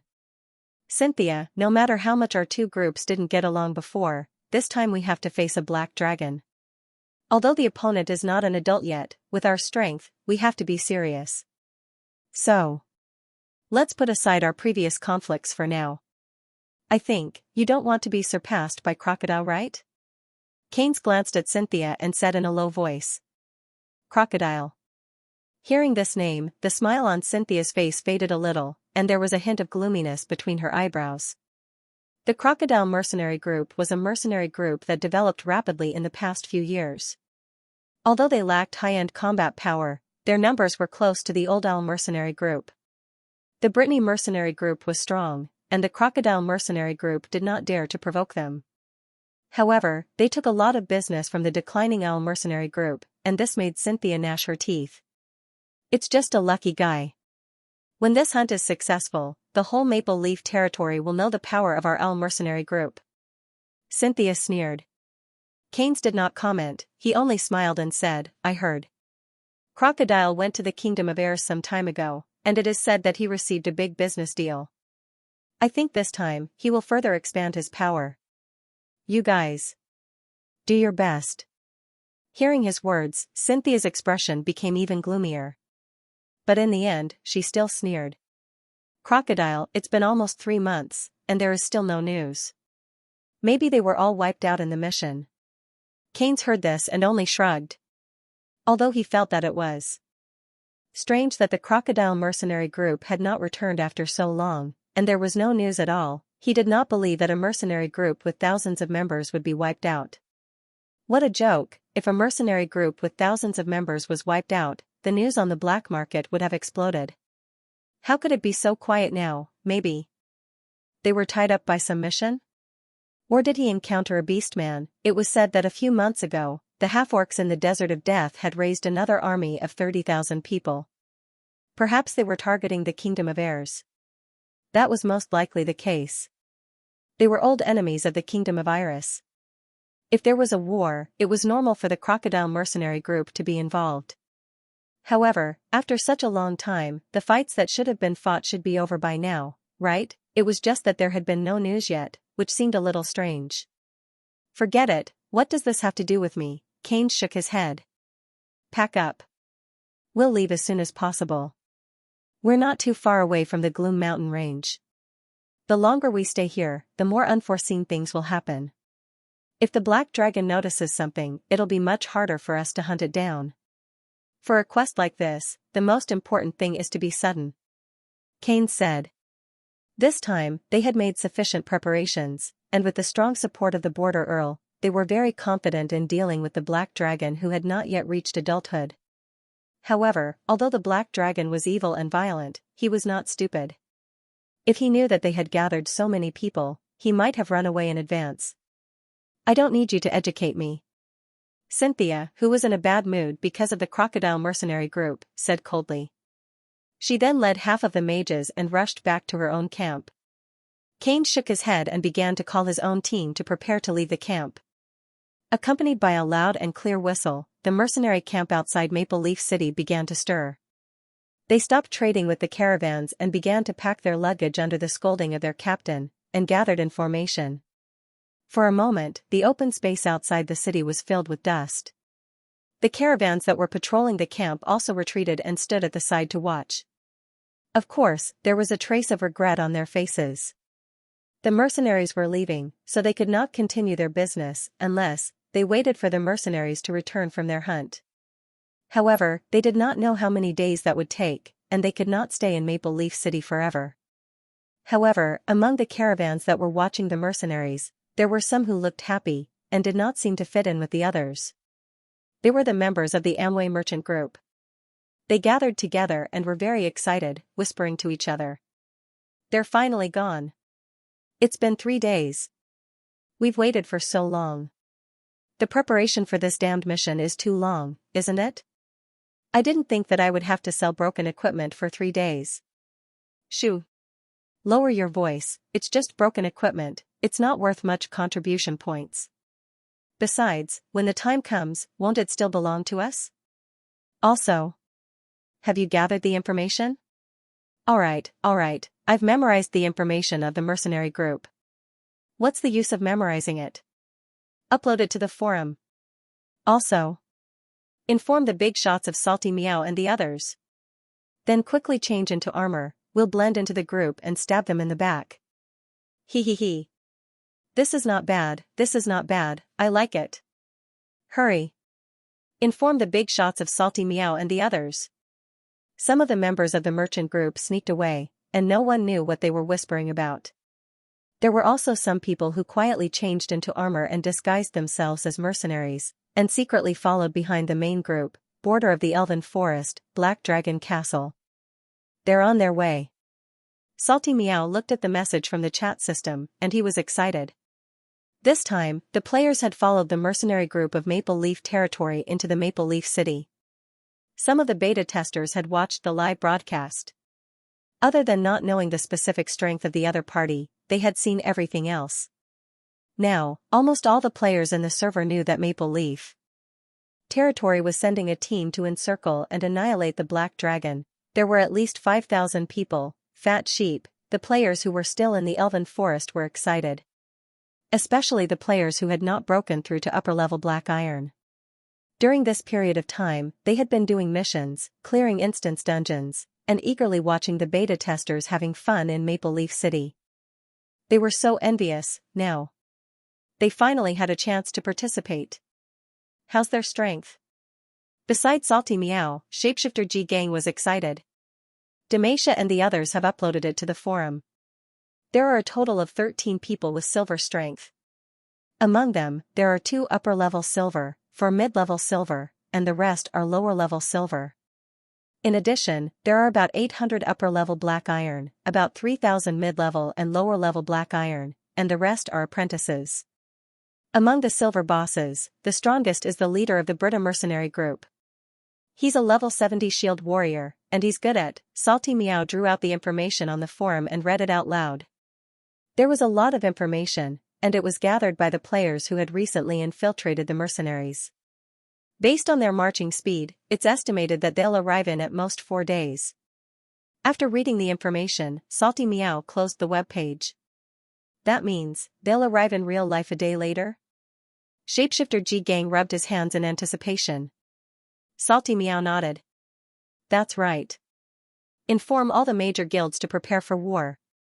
Right. Tell everyone not to be impulsive and alert the other party in advance. If we scare them away, we'll lose more than we gain. The NPCs in this game are very cunning. When they see that they can't win, they run faster than rabbits. It's too realistic. If the players were asked why they liked Elven Nation, some might say it was because of the realistic graphics, some might say it was because of the crazy detailed settings, some might say it was because it was so vivid that people would always subconsciously think of it as NPCs in the real world, and some might say it was because of the almost omnipotent degree of freedom in the game. However, if the players were asked what their favorite mission in the game was, most of them would probably choose the war in Elven Nation. The war with the orcs during the summer activities had made many people addicted to war. This kind of large-scale war with tens of thousands of people had a fatal attraction to the players. Unlike the wars in other games, the war in Elven Nation felt as if the players were really in the battlefield. They could really experience the madness and excitement of the battlefield, heroism and hot-bloodedness, and this was far from being comparable to other mediocre virtual games. Not to mention, the thing that could highlight the epic feeling of Elven Nation was the various wars. And the more people participated in the war, the more exciting the spectacular scene and the feeling of the adrenaline rush were. The sense of realism, the epic feeling, the unprecedented sense of immersion and participation, and the thrill of chasing and slashing NPCs under the goddess buff, the tension and excitement of close-range combat, the dazzling and cool fireworks of long-range combat had long made the players who participated in it unable to stop. Of course, in addition to these subjective feelings, another reason was that this kind of war-designed mission was definitely the fastest mission to gain experience. In every war, there would be a group of lucky people who leveled up like a rocket, and most players would also make a lot of money in the mission. The experience points and contribution points that might take 1 or 2 weeks of hard work to earn could be earned back in a war. So, after knowing that there was going to be another big war, almost all the players were excited. Everyone was running around to spread the news and chose to participate in the war. The Black Dragon Castle, which was not very popular usually, also gathered more and more players as time passed. Many players who were worried about missing the first war even started to hack in the castle a few days in advance, afraid that they would miss the best opportunity. At this moment, although the players' high-end combat power was still in Maple Leaf City or lurking among the mercenaries, the players who stayed in the Elven Forest were not the same as before. After this period of hard work, the mid-level and low-level players broke through again. Level 21 was already the median level of the whole server, and many second and third beta players who were hardworking gradually touched the threshold of the upper-level Dark Iron. There was no doubt that after this mission, they would successfully advance to upper-level Dark Iron and enter the first echelon. Perhaps it wouldn't be long before many players reached the level cap of Elven Nation, level 40. Everyone was looking forward to the upcoming war, and their eyes glowed with excitement. Alice and the other native elves who knew the cause and effect. This group of Heaven's chosen ones were too aggressive. Mother Goddess above, could it be that they have the blood of the beastmen in their bodies? While the players were in high spirits, the hunting elf mercenary group was gradually approaching the Gloom Mountain range. Before the mission, the hunting of the Black Dragon and the Black Dragon Castle was the dragon of the Elven of the Elblack of the Black. The Black Dragon Castle was located at the border of the Gloom Mountain range and the Elven Forest, in an abandoned castle, although the location wasn't accurate enough. Considering that the Black Dragon was used to hovering in the sky, the scouts were able to determine the exact coordinates based on the dragon's activity. Under the guidance of the scouts, the mercenary group was getting closer and closer to the target. In the mighty Black Dragon Crusade team, the leader of the Brita mercenary group, Cairns, stood on a large rock at the road sign. He looked at the map in his hand and frowned slightly. "We'll reach the Gloom Mountain range in half a day at most." "Why?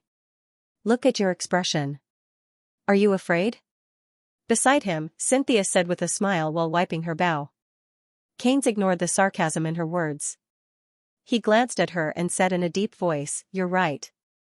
No, I just feel that something isn't right." "Something isn't right?" Cynthia raised her eyebrows slightly. "Are you worried about the strength of the Black Dragon? It's not even at the gold level. Considering that it's a megalosaurus, its strength can't be compared to an ordinary silver monster. But we have more than 10 silver monsters. Not only that, both of us are at the silver level.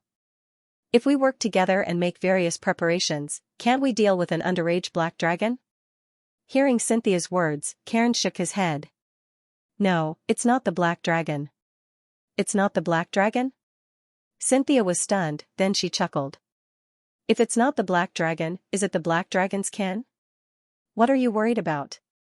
"It's just an underage Black Dragon.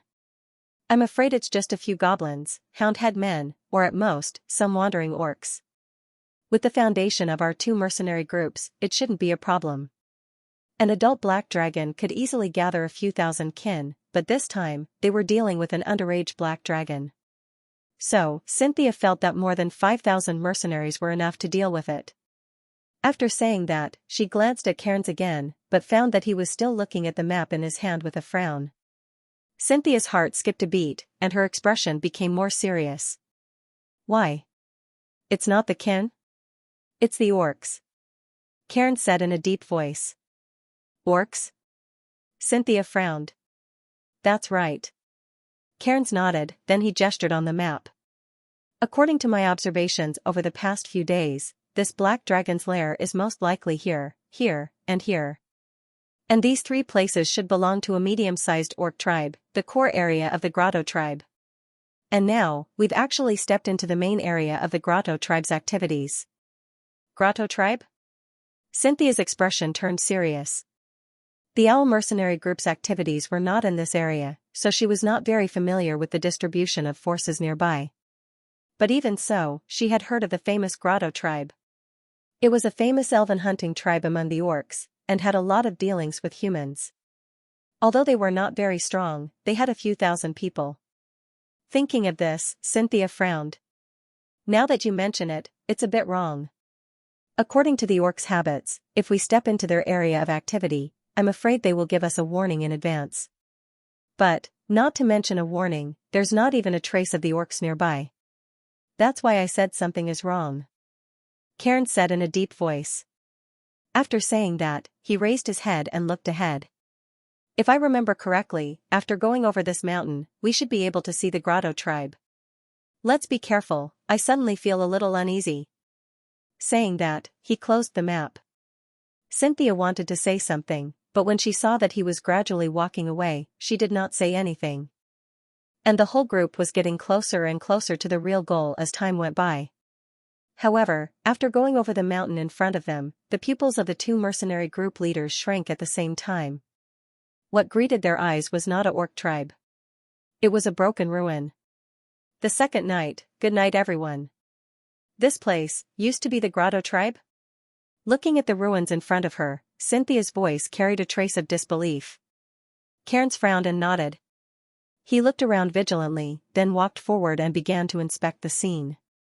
On the ground, he could still vaguely make out traces of blood, but it had completely turned black. And the entire ruin seemed to have been turned over. It was a mess.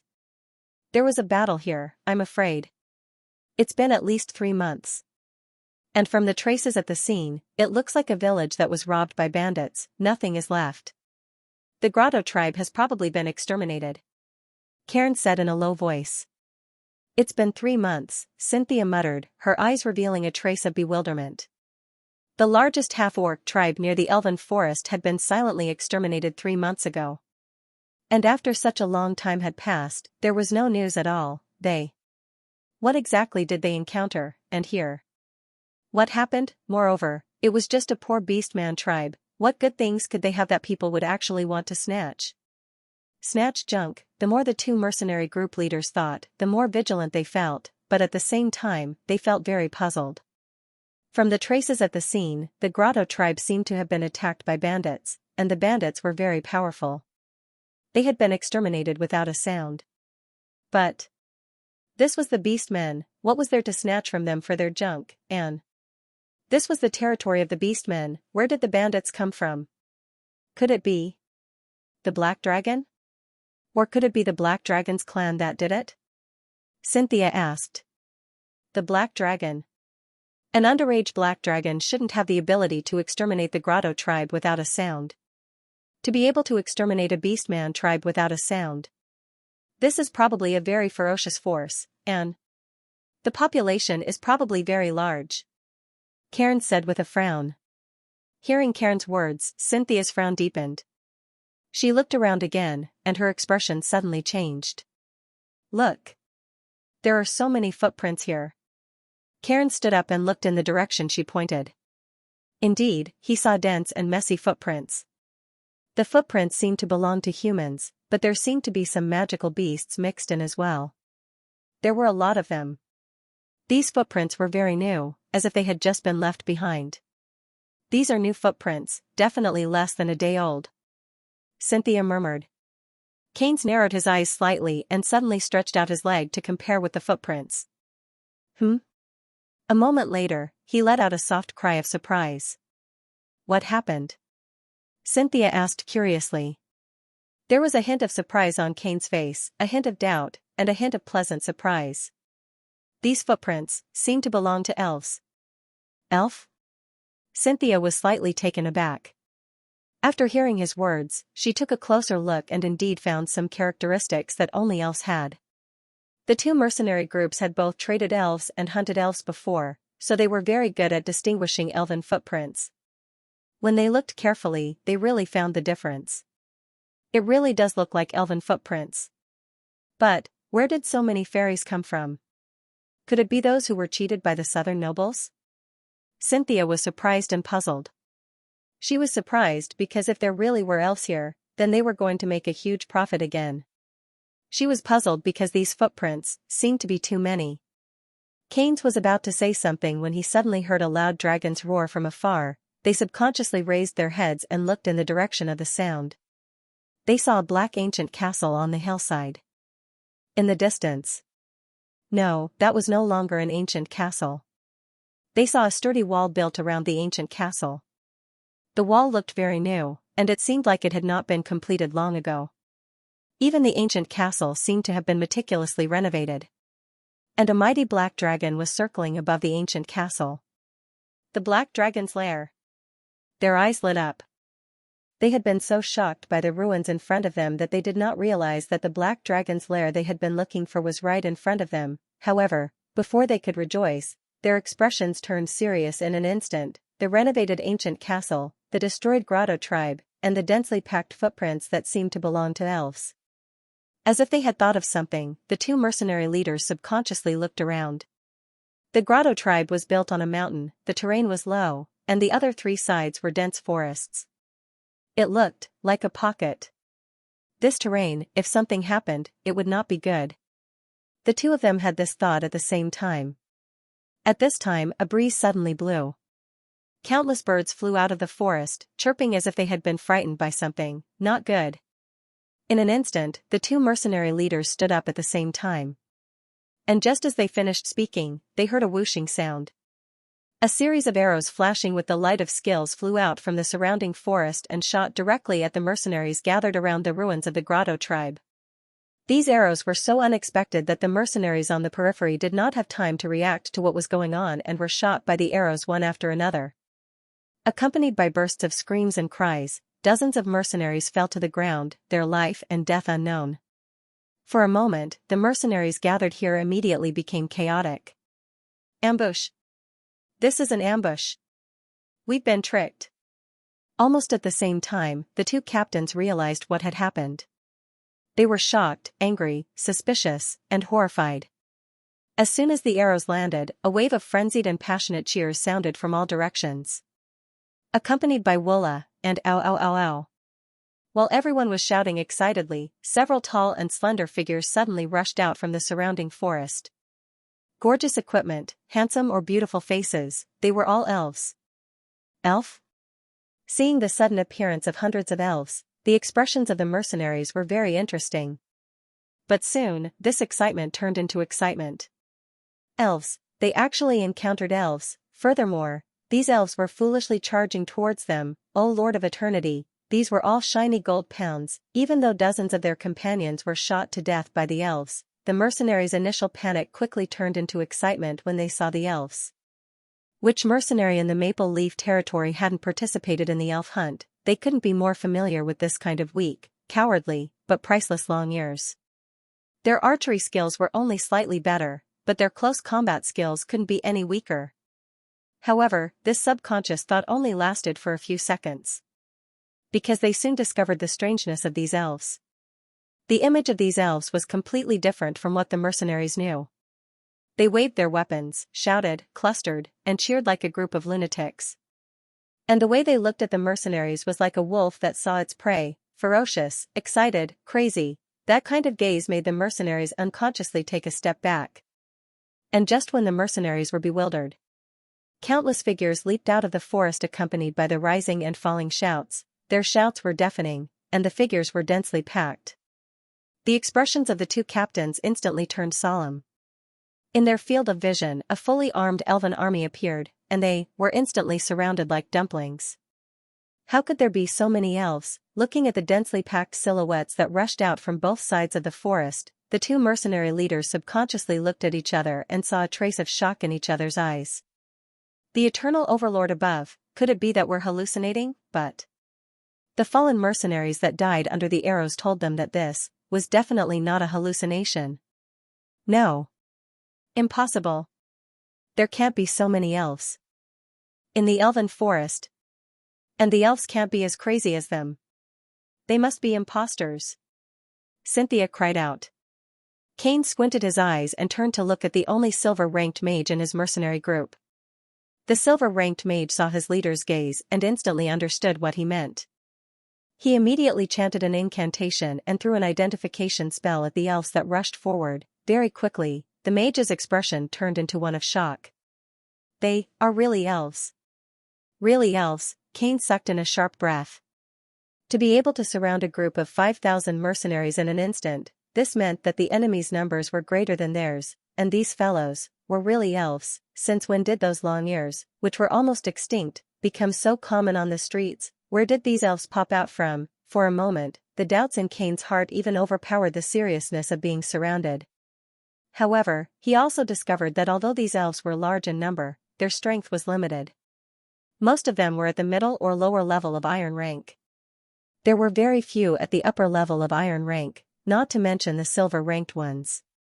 His eyes flashed and he hurriedly shouted, "They're not strong enough. They are not strong. Everyone, stabilize the formation and start the counterattack. Defeat them. Capture them.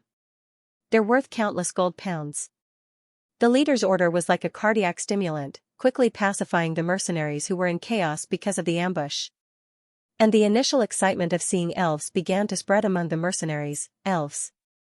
These are elves, the leader was right, elves are gold pounds, if they could catch one, they could eat it for a lifetime. And here, there were thousands of them, there was no need to think about where these elves came from, nor was there a need to. He only needed to know that they were elves. Although most of the mercenaries had never personally fought with elves, they knew that the elf's strength had always been on the lower side of the same level through word of mouth and common sense in the mercenary world. The temptation of gold pounds was endless, especially to mercenaries. At this moment, they had already forgotten about their companions who had been killed by arrows earlier. Although the elves looked a little ferocious, the mercenaries were also filled with fighting spirit. The mercenaries at the border were all outlaws. They all understood the principle of seeking riches and honor amidst danger. Therefore, even though everyone could sense that something was wrong with the elves, they were still excited. Shortly after, the elves at the forefront clashed with the mercenaries. As soon as the battle started, the mercenaries at the outermost perimeter turned pale. They felt as if these elves were like extremely powerful magic beasts, knocking them dizzy and making them want to vomit blood. These elves were wearing heavy armor and wielding large swords and shields. Their bodies were flashing with all kinds of enchantments, and they had a sinister smile on their faces as if they had gone crazy. They were players who had chosen to be tanks. Unlike the mercenaries who had a balanced development, these elves who spent almost all their energy on increasing their agility and attack were not high, but they were as hard as rocks. Coupled with the various magic support from the druids and mages at the back, the mercenaries were shocked to find that they could not break through the defense of these elves, who were clearly elves but dressed up like mountains of flesh, instantly rushed into the camp of the mercenaries and began to go on a rampage. They could not defeat the mercenaries, but they did not bother with any of the mercenaries. Instead, they ignored the enemy's attacks and laughed as they rushed into the crowd. They were like a bunch of shit-stirrers, instantly messing up the mercenaries' formation. The mercenary swords fell on them, splashing blood. Some of the elves were even shot by the archers in the distance. However, these elves did not care about their injuries. There was not a trace of pain or fear on their faces. Instead, they laughed heartily as they slaughtered their way through the crowd. The mercenaries were all stunned by this scene. The Lord of Eternity above. Where did these suicidal lunatics come from? The elves at the back were invigorated. They took the opportunity to rush into the enemy's formation and fight with the mercenaries. These guys were the real damage dealers, their bodies flashed with the light of skills, and they followed behind the tanks. They roared as they rushed into the crowd and slashed at the mercenaries who had been knocked dizzy by the tanks. At the same time, the mages and druids who had been hiding at the back also revealed themselves. They excitedly chanted spells, created fireballs and wind blades, and followed the warriors in the front row to throw their skills into the crowd. For a moment, there were flashes of swords, shouts of killing, explosions of magic and screams of mercenaries everywhere. In just one exchange, dozens of mercenaries either died tragically under the elf's swords or were torn into pieces by the elf's magic. Even their corpses were turned into ashes by the strange magic. At this time, the mercenaries realized that these strange elves were completely different from the legends. They were really risking their lives. That gaze of looking at prey, that bloodthirsty grin, it was not fake. These elves were a bunch of lunatics, bloodthirsty battle maniacs. Seeing that the formation collapsed almost instantly under the charge of the elves, the two leaders of the mercenary groups had a slight change in expression.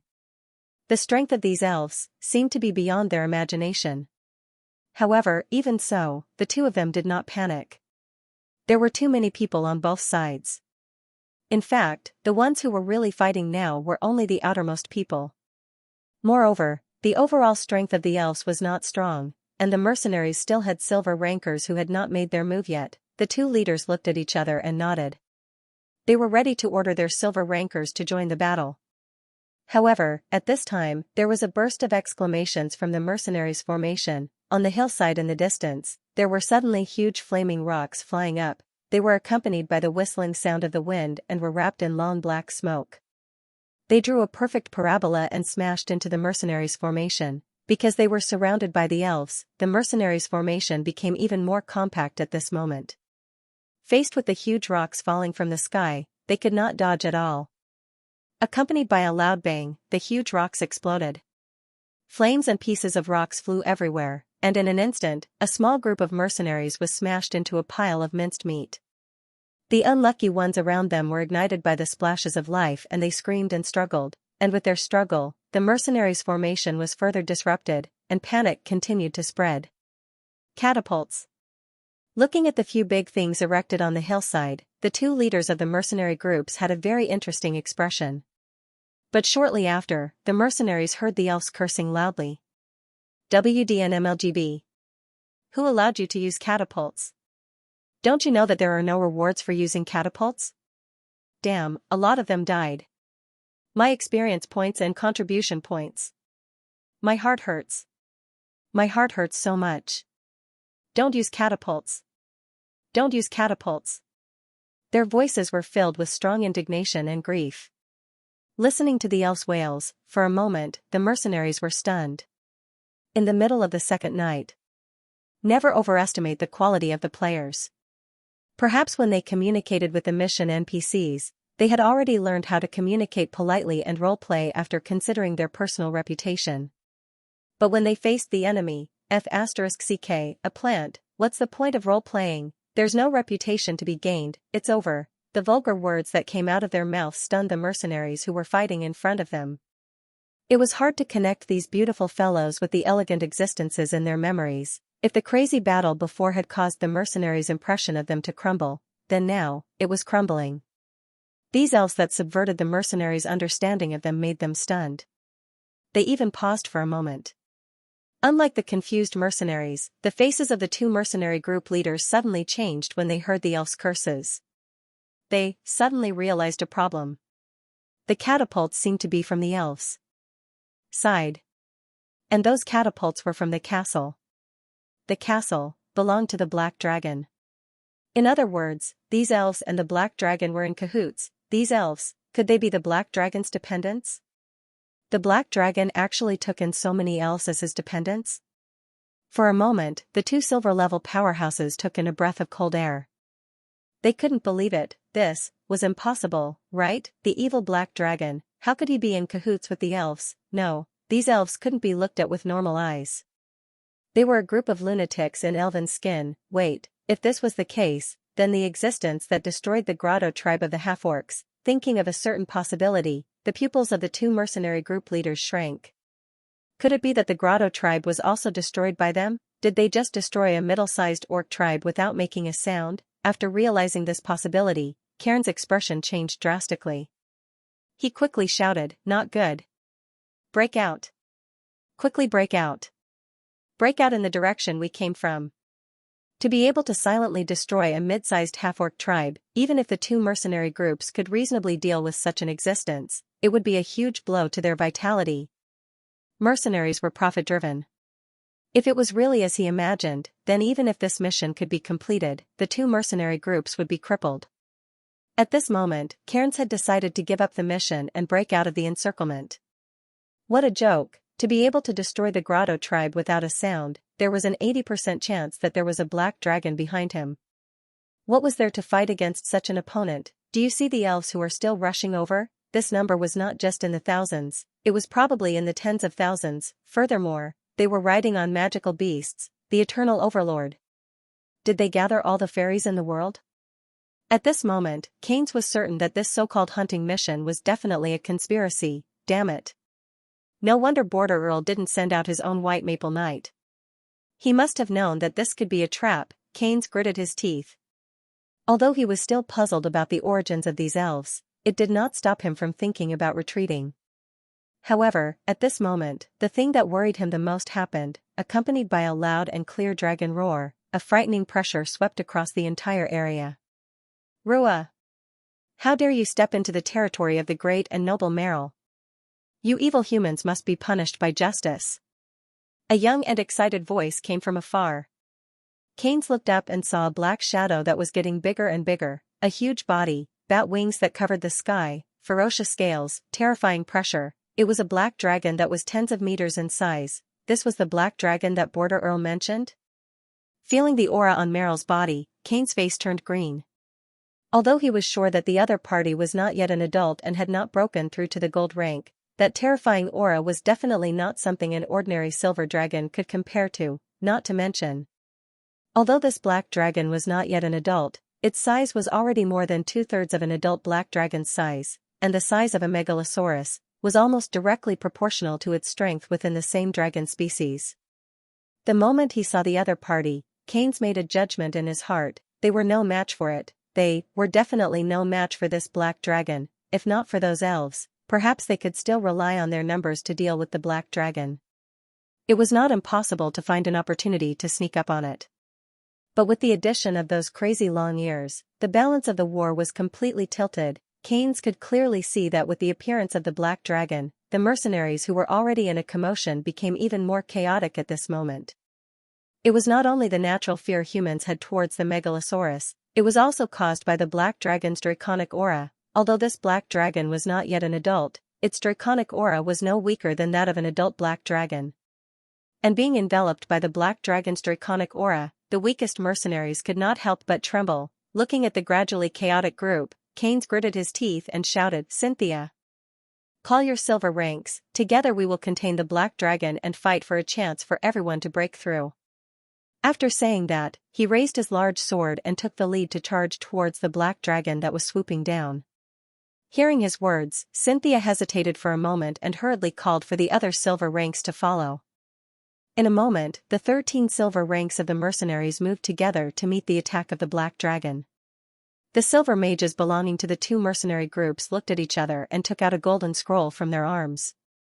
They chanted a rhythmic incantation and tore the scroll without hesitation. Intense magical waves spread out, only to see two deep rays of light shooting up to the sky, turning into two complex illusory magic circles, summoning two ferocious devil vines, entangling towards the black dragon. Sixth circle spell, summon devil vines. This was the trump card that the two mercenary groups had specially prepared to deal with the black dragon before this operation. The black dragon's magic resistance was very high. Other than divine spells that could cause effective damage to them, normal magic would not be effective. However, summoning magic was an exception. The devil vines summoned by this summoning magic were not magic, but a powerful living plant. Not only was it an excellent magic material, it could also be used as an excellent control object. Of course, it could not completely control the black dragon. But even so, it could still greatly interfere with its movements. Just as expected, Meryl did not expect the other party to have such a trick up their sleeves. After dodging one of the vines, its wings were entangled by another devil vine. And with its wings bound, the little black dragon immediately lost its ability to fly, and fell straight down. Damn it. It's this insidious move again. Meryl was flustered and exasperated. However, a sixth circle spell was still a sixth circle spell after all, and was far inferior to the light cage that controlled it. Although the devil vines had entangled the little black dragon, it only affected its movements and made it lose its ability to fly, but did not completely bind it. Of course, before the magic of the devil vines was depleted, the little black dragon would not be able to break free.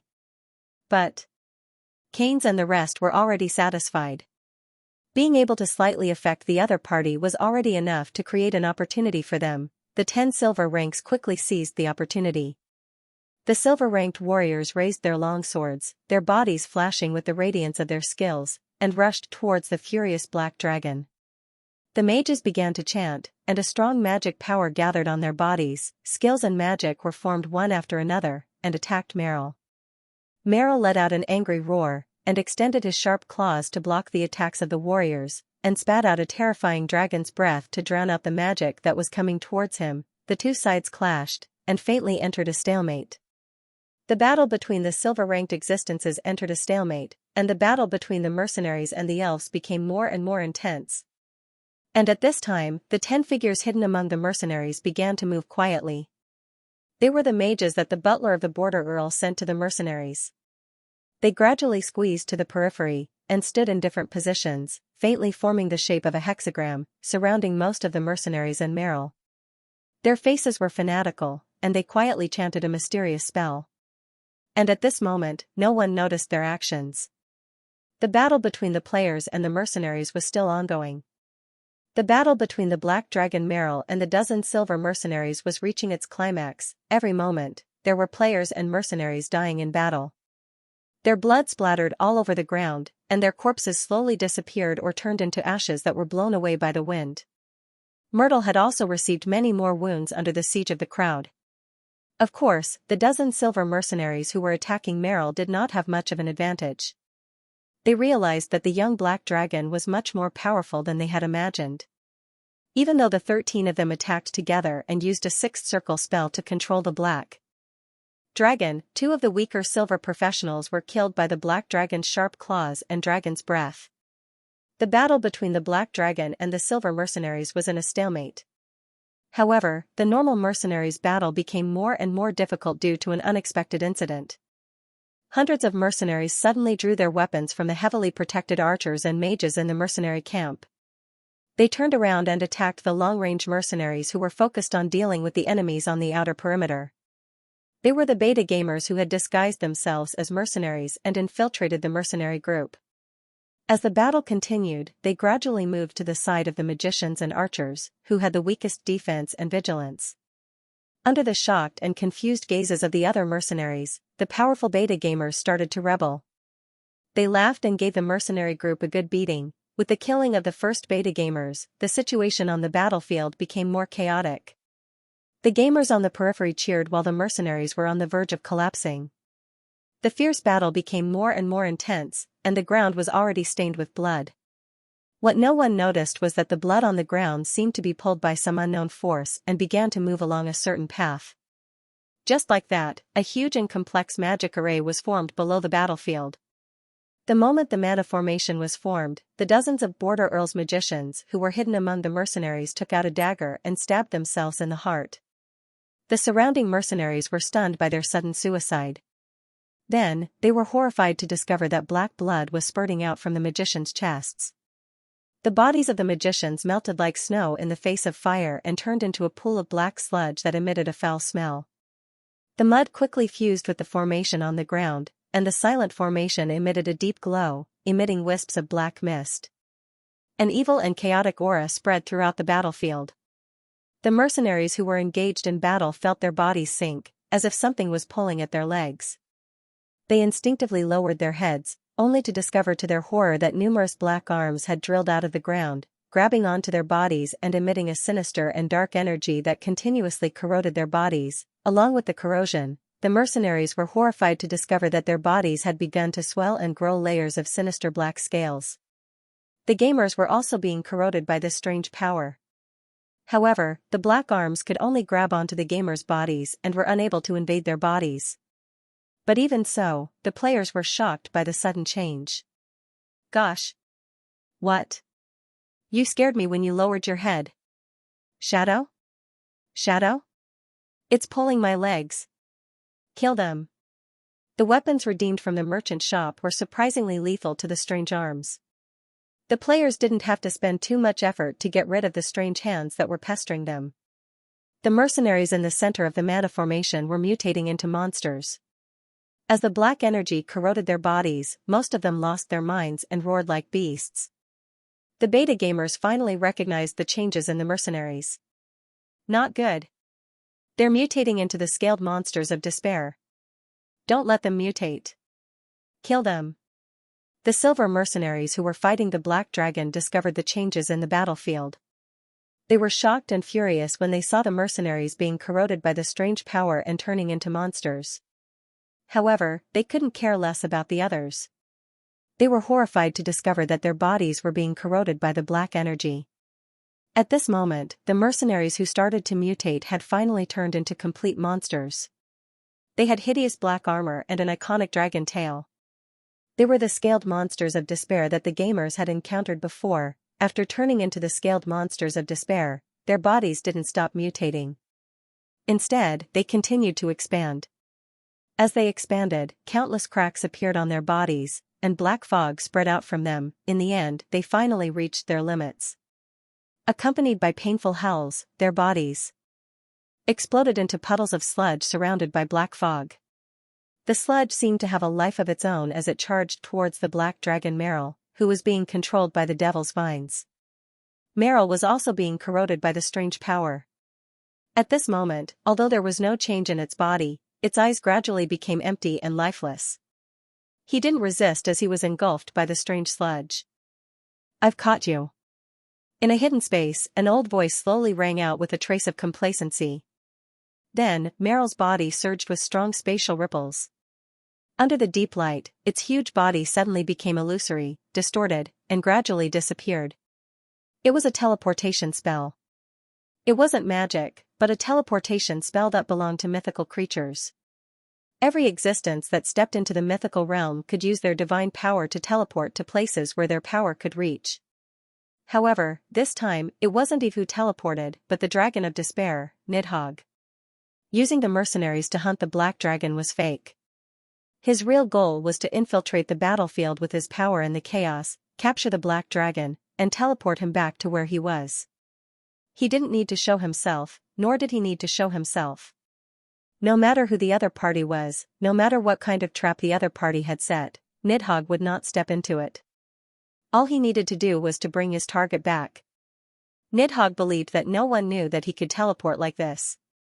This was because this kind of teleportation could be easily interrupted by other mythical creatures. Within the sphere of influence of other mythical creatures, they could easily stop this kind of teleportation.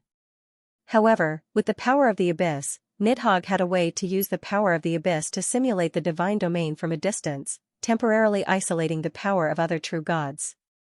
The huge magic circle on the ground just now was used by him to simulate the divine domain. Therefore, no matter who the other party was, in the simulated divine domain, they couldn't stop him from teleporting the Black Dragon away. Of course, this divine domain was fake, and it could be easily cracked by mythical creatures. However, Nidhogg took advantage of this time difference. He succeeded. Meryl's figure disappeared, and the magic circle on the ground suddenly collapsed, leaving only a group of mutated mercenaries and players to continue fighting. And somewhere in the Maple Leaf territory, in a secret underground ruin, an illusory dragon-shaped figure was entrenched in the deepest part of the ruin. Suddenly, a deep brilliance flickered in front of him, and a young black dragon with injuries all over his body appeared. It was Meryl. Looking at the black dragon that appeared in front of him, the illusory dragon-shaped figure's face faintly showed a hint of pride and joy. He stretched out his illusory dragon claws and grabbed at Meryl. And at the moment when he was about to catch the other party, Meryl's dull eyes suddenly became lively. His pair of scarlet vertical pupils turned into a pair of magnificent purple eyes, and he instantly looked at the illusory dragon-shaped figure. "Got you." An ethereal and pleasant female voice resounded in the ruin. The smile on the dragon-shaped figure's face froze. Golden light slowly rose from the little black dragon's body, purifying the sludge that imprisoned it. A majestic and sacred aura descended into the ruins. God's arrival? How is this possible? Looking at the black dragon whose aura had suddenly changed, and feeling the pressure that belonged to a true god, the dragon-shaped shadow could not help but cry out. This dragon-shaped shadow was Nidhogg, the Dragon of Despair, who was lurking in the Maple Leaf territory. At this moment, this mythical creature that had survived from ancient times widened his illusory eyes, and his face was full of disbelief. The existence that was opposing him behind the scenes was actually a true god, and this true god had even used the Megalosaurus as a guide to perform God's arrival. How was this possible? Through his previous observations, Nidhogg had almost guessed who the existence behind those elves was. He believed that it was most likely the Grim Reaper Hela who had been trapped in the underworld, although Nidhogg did not know why the other party was opposing him. After guessing the other party's identity, he had the confidence to take action. Because the Grim Reaper Hela was absolutely unable to send down the power of a true god, but even so, Nidhogg did not dare to rashly go with his real body. Instead, he used a trick to teleport the target black dragon back. However, to his surprise, it was not Hela who was opposing him, but an unfamiliar true god. Not only that, this true god was actually able to use the Megalosaurus as a guide to perform God's arrival directly, which gave him a fright. This was something that puzzled Nidhogg even more than knowing that he was facing a true god. As the oldest existing black dragon, Nidhogg clearly knew the nature of his own race. Megalosaurus were arrogant. Even those who had been subdued by the true gods were at most shallow believers. There were almost no devout believers or fanatics. Even if there were, they were mostly metal dragons like the silver dragon and the gold dragon. And shallow believers could not make the true god perform God's arrival. Therefore, using the megalosaurus as a carrier to perform God's descent was almost never seen in history. The few times that it had happened were when the ancient dragon gods used their own descendants to perform God's descent. As for the arrogant black dragon, it was absolutely impossible for it to truly lower its head. Using a black dragon as a medium to cast God's descent was even more unprecedented, hence, Nidhogg's illusory eyeballs almost popped out of their sockets when he saw the black dragon shining with divine power.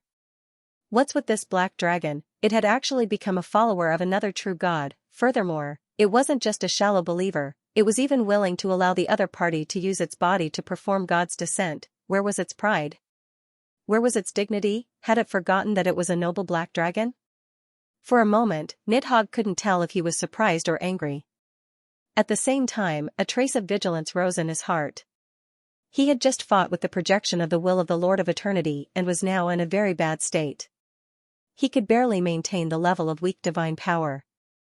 If he were to face the arrival of a true god, he was afraid that even if he were to win, his injuries would be further aggravated. Not to mention, the other party was using the body of the black dragon as a medium to perform God's descent. It could destroy the body at any time and ruin his plans. For a moment, Nidhogg's expression was extremely ugly. Looking at the huge dragon-shaped shadow in front of her, Eve was in a very good mood. Previously, after enlightening the confused Meryl, this little black dragon's faith in her had deepened a step further. It had been promoted from an ordinary shallow believer to a devout believer. And the soul and body of the megalosaurus were strong to begin with. Even a devout believer would be able to support him in performing God's descent. Hence, after guessing Nidhogg's true purpose, she had a plan that had taken shape. That was to use Meryl as a medium to attract Nidhogg, then perform God's descent and take him down in one fell swoop. Whether or not Nidhogg believed in her seduction, Eve didn't care. Because she knew that Nidhogg would definitely not give up this good opportunity to seize the body and would definitely attack Meryl. Hence, it would be enough as long as she took care of Meryl. Hence, at the place of battle, Eve had already communicated with Meryl in advance and used God's descent to control Meryl's body. From the moment the little black dragon flew out of the castle, the one controlling Meryl's body was no longer Meryl, but Eve. The battle with the mercenaries just now was also done by Eve pretending to be Meryl. She was waiting for Nidhogg to make a move. Sure enough, Nidhogg really did make a move. Furthermore, he had directly teleported Meryl back to him. Of course, this also meant that Eve had been teleported to his side. Looking at the dragon-shaped shadow in front of him, Meryl spoke softly. "It's over." After saying that, a strong divine power of life burst out from the little black dragon's body. Feeling the divine power full of life and vitality, and sensing a very familiar aura, the dragon-shaped shadow's pupils shrank slightly. Looking at the black dragon controlled by a true god, Nidhogg could not help but cry out. "It's you! Yggdrasil! You're actually still alive." After saying that, he sneered again. "So it's you. You've been playing tricks behind the scenes. Humph. Do you think that you can deal with me like this? It's just a God's descent." However, the little black dragon did not reply. It only looked at him calmly. Its purple pupils shone brightly as if there were countless stars circulating. "Imprison." It spoke softly. It was still that pleasant and ethereal female voice. Then, a necklace in the shape of a skull was spat out from the little black dragon's mouth. It kept floating in the air and rapidly absorbed the divine power of life that it released. Withering heart. Seeing the skull necklace, Nidhogg was shocked. Withering heart. This is the withering heart. Why is the withering heart of Allure in your hands? Seeing him take out this true god weapon, the dragon-shaped shadow did not hesitate. It hurriedly used its divine power and began to cast a teleportation spell to escape. However, Eve's movements were faster. The withering heart had already been charged by her. At this moment, her divine power was just activating its power. A red beam of light shot out from the withering heart and struck Nidhogg, who was in the process of teleporting, as his body became more and more illusory. In just a moment, Nidhogg's teleportation was interrupted. The red beam of light entered his soul and formed a mark in the shape of a skull on his illusory head. The moment the mark was formed, Nidhogg's aura began to shrink at a speed visible to the naked eye. His strength quickly fell from the weak divine power to the demigod level, then from the demigod level to the legend level, and from the legend level to the gold level. Finally, when his strength fell to the silver level, it gradually stopped. This was the terrifying sealing ability of the Withering Heart. Without a body, Nidhogg found it even harder to resist the seal of the Withering Heart. He was instantly hit. "You've lost." The little black dragon's lips curled up. However, to laugh in the form of a black dragon, it looked a little frightening. Sensing the weakening of the power in his body, Nidhogg was shocked. However, when his opponent's mocking expression, his shock quickly turned into anger. "Yggdrasil. Don't think that you've won." After saying that, his divine power did not run away anymore. Instead, his divine power pounced on the little black dragon without hesitation. He turned into a black ray of light and entered his opponent's body. The moment Nidhogg entered his body, Eve felt that something in the depths of his body seemed to have awakened. Meryl's consciousness has actually awakened. Eve was a little surprised as she felt the changes in her body. Generally speaking, when a true God used the body of a believer as the core to perform God's descent, the believer's soul and consciousness would automatically fall into a deep sleep and hand over control of the body. This was because the believer's soul was very weak compared to a true God. If they did not fall into a deep sleep, it was very likely that they would be assimilated by the true God's powerful soul and eventually become one with the true God's soul. They would then lose their sense of self and completely become an incarnation of the true God. It was the same even for the Megalosaurus. No matter how powerful the Megalosaurus's soul was, it was still like a drop of water in the ocean when facing a true God. If it did not fall into a deep sleep, then this drop of water would merge with the ocean and completely disappear. Therefore, when Eve used Meryl's body as a medium to perform God's descent, she had already sunk the little black dragon's consciousness into the deepest part of the spiritual sea in advance. However, when Nidhogg entered Meryl's body and invaded the little black dragon's spiritual sea, Meryl's soul actually recovered. Nidhogg's invasion was within Eve's expectations. Most of his power had been sealed by the Withering Heart. Attempting to invade Meryl's spiritual sea and forcefully seize control of the little black dragon's body was Nidhogg's last choice and also his last chance. Regarding this, Eve was already prepared. His god soul had long hidden Myrtle's soul in the deepest part of his spirit ocean, protecting it with all his might. However, the moment Nidhogg entered Meryl's body, the soul in the deepest part of the spiritual sea seemed to have been summoned and suddenly recovered. This gave Eve a fright. Her soul was still in Meryl's body. If Meryl's consciousness recovered at this time, it was very likely that his soul would be assimilated by Nidhogg and completely lose his sense of self. Even if he wasn't assimilated by Eve, it was very likely that the invading Nidhogg would find Meryl's soul and devour it. Eve's heart sank when she understood Nidhogg's intentions. At the same time, there was also a trace of doubt. How did Nidhogg do it? He was actually able to awaken the sleeping soul of the little black dragon that was protected by his layers of protection. One had to know that Eve was a true God who controlled life.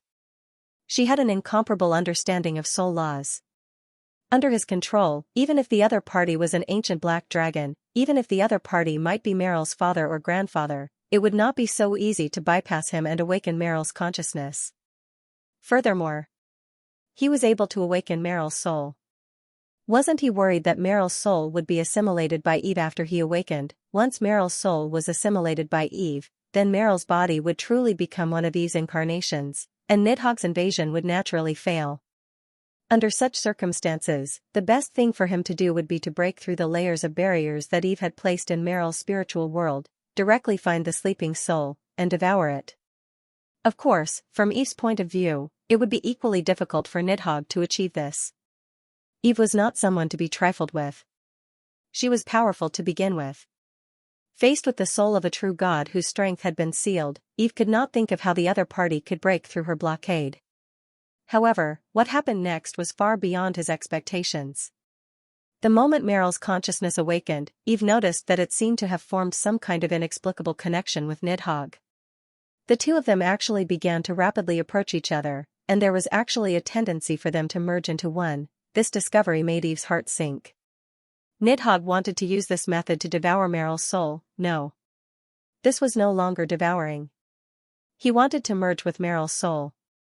At that time, it would be Meryl or Nidhogg who would become one. What made Eve even more bewildered was that she discovered that Meryl's soul actually did not have the slightest bit of resistance towards this, as if this was how it should be. Of course, although Meryl's soul consciousness had awakened, it was still in a very subtle state and was still in a daze. The little black dragon's true self had yet to completely awaken, and his soul consciousness was acting on instinct, and this kind of instinctive convergence towards Nidhogg's soul was what surprised Eve the most. This kind of convergence gave people the feeling of a river flowing into the sea, or like a fallen leaf returning to its roots. Eve suddenly realized that she seemed to have judged something wrong. No matter what, she could not let him succeed. With this thought in mind, Eve no longer hesitated. Instead, she directly sank into her consciousness and also sneaked into Meryl's spiritual world. Her consciousness moved slightly, and the scene in her vision silently changed. Eve came to Meryl's spiritual world. However, when Eve saw the scene in Meryl's spiritual world clearly, she could not help but feel her heart skip a beat. When she had just performed God's descent, she had come into contact with Meryl's spiritual world. The scene in the spiritual world was usually the manifestation of a creature's emotions and subconscious. Sometimes, it was the scene in the creature's wishes, sometimes, it was the thing the creature was most afraid of, sometimes, it was the self-awareness of the creature's subconscious. At that time, Eve clearly remembered the appearance of Meryl's spiritual world. It was a gorgeous ancient castle piled with treasures and roasted meat, and Meryl's soul was lying on a huge bed piled with gold coins, sleeping soundly. It was obvious that that was the little black dragon's wish. However, at this moment, Meryl's spiritual world had completely changed. It was no longer that gorgeous castle, but a dilapidated forest. A world tree towered into the clouds, supporting the entire spiritual world. This world tree was far thicker and taller than Eve's body. It was the appearance of the previous world tree in Eve's inheritance at its peak. However, a huge hole had been dug at the roots of the world tree, and the roots of the firmament coiling force had been pulled out. On the crown of the world tree, a huge cocoon of light hung down, and a confused figure was curled up inside. It was Meryl. What was going on? Why was there a world tree? How did Meryl grow out of the world tree? Seeing this brand new spiritual world, Eve was dumbfounded. At this moment, Meryl in the cocoon of light suddenly began to grow rapidly. Its body became bigger little by little, and its scales became darker and heavier. In an instant, it turned from a young dragon into a huge adult black dragon. Seeing the adult black dragon's appearance, Eve's pupils shrank slightly. She recognized it. That appearance was exactly the same as Nidhogg. However, its body flickered with natural brilliance, and its aura was pure and peaceful. It was far from being comparable to the evil dragon's shadow in Eve's memory. At this moment, accompanied by a crazy roar, another huge black dragon rushed out from the other side. It was Nidhogg, the real Nidhogg. His aura was evil and chaotic, and his emotions had a hint of joy and madness. He allowed his soul to be eroded by Eve's dissipated power, and rushed directly to the giant cocoon hanging on the world tree. Ha ha ha ha. Yggdrasil. You can't stop me. The moment I see it, victory belongs to me. Thank you for returning my body. Thank you for returning my body. Hearing this, something in Eve's consciousness seemed to have been broken with a bang. In an instant, she seemed to have vaguely understood something. She couldn't let him succeed. Eve's expression turned solemn. Looking at Nidhogg rushing towards the giant cocoon and the giant cocoon drifting towards her after Nidhogg appeared, she decisively used her divine power and summoned the incomplete scepter of life. Although this series of unforeseen events had exceeded Eve's expectations, it wasn't as if she didn't have a trump card. The scepter of life was her trump card for this God's descent. As a powerful true God weapon in the domain of life, even if it was incomplete, the scepter of life still had the effect of strengthening the soul. And this was the reason why Eve dared to control Meryl's body and look directly at Nidhogg's soul.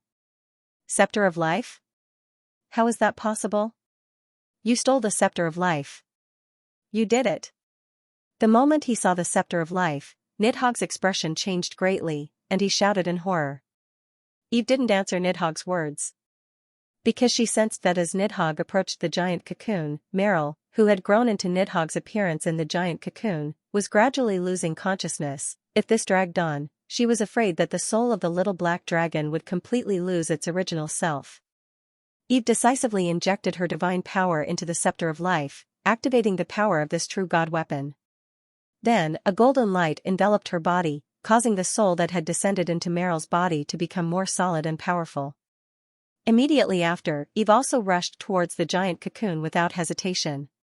Seeing Eve rushing over, Nidhogg's expression instantly became ferocious. He roared and actually burned his soul, rushing towards the giant cocoon at an even faster speed. His speed was very fast, and he rushed to the side of the giant cocoon in the blink of an eye. At this time, Eve was still some distance away from the giant cocoon. At this moment, Nidhogg's soul had become very weak. However, his expression was filled with ecstasy and excitement. He glanced at Eve, who had yet to catch up, and laughed. His old voice echoed in the entire spiritual world. Ha ha ha ha. It was too late. Once I fuse with my soul, even if you have the scepter of life, you will still be expelled. Yggdrasil. Just wait for the gods to hunt you down. However, as soon as he finished speaking, he heard a calm command. Imprison. In an instant, Nidhogg felt an irresistible force descend upon his divine soul, causing him to instantly lose the ability to move. The giant cocoon also stopped moving. Even Meryl's consciousness, which was gradually becoming blurry, became solid again. Nidhogg's smile froze on his face again. He was only a split second away from the giant cocoon, however, this final distance became an eternity. This was the power of Eve's divine realm. The moment Nidhogg drilled into Meryl's body, Eve did not hesitate to launch a teleportation. She sent the little black dragon's body back to the core area of the elven forest and opened up her divine realm. Only the divine realm could allow her to unleash her strongest power. Only the divine realm could allow Eve to deal with all kinds of unexpected situations and completely block Nidhogg's escape route. The divine realm was Eve's greatest trump card. When Nidhogg drilled into Meryl's body, no matter how he struggled, the outcome was already determined. Even if he really swallowed Meryl's soul and took control of a new body, he could not escape from Eve's palm. This is the divine realm. You. Looking at Eve, who was gradually approaching, Nidhogg's expression was horrified. Eve, on the other hand, sighed softly. I said. You lost. No. Nidhogg roared in anger and despair. He really did have the aura of a dragon of despair. Imprisoned by the power of the divine realm, sealed by the withering heart, and completely in a soul state without the protection of a physical body, Nidhogg had completely become a piece of meat on the chopping board. Eve could do whatever she wanted.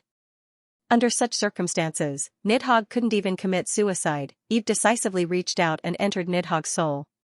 She began to read his memories. She wanted to know the secret of the 1,000-year war of the gods. She wanted to know why the world tree was besieged. With a surge of divine power, Eve invaded Nidhogg's soul and began to search his vast memories. And Nidhogg let out a miserable howl. His soul flickered under Eve's stirring. For a moment, Eve only felt a vast amount of memories surging into her mind. That was Nidhogg's massive memories from the early days of the era of the dragons until now, which spanned millions of years. Perhaps only a true god could take in such a large amount of information. And Eve skipped through a lot of complicated information and finally found some useful images in the sea of memories. The first image was a temple made up of white stone pillars. In the center of the temple was a long table.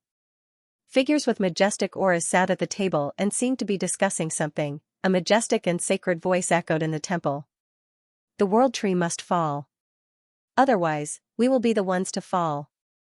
If she continues, there will only be more and more true gods, and the secular creatures will become more and more powerful. Sooner or later, there will be intelligent creatures that challenge our majesty, just like how we challenged the ancient gods. Nidhogg, don't you want to be promoted to a great divine power? If you can cut off her connection with the dimension origin, then you can obtain a certain amount of origin. The second image was an intense battlefield. Lava fell from the sky, and the mountains collapsed and the earth cracked. Huge oak tree guards roared and bellowed as they fought against the flying holy angels. More than 10 illusory and majestic figures appeared in the sky, casting God's descent and turning the forest below into a sea of fire. In the center of the image was a majestic world tree. This was Nidhogg's perspective. Accompanied by a loud and clear dragon roar, the perspective in the image tore apart the earth and pulled out the world tree's lush roots, tearing and devouring. The third image was a deep canyon. Accompanied by painful howls, the perspective kept rolling. Nidhogg, do you think the world tree's origin is so easy to devour? Suddenly, a gentle and mellow voice sounded, and the perspective was slightly fixed. The image changed slightly, and a huge silver megalosaurus appeared in the vision. Rhine. Heart, an old and weak voice sounded slowly. Then, the silver megalosaurus spat out a freezing dragon's breath, instantly freezing the perspective into an ice sculpture.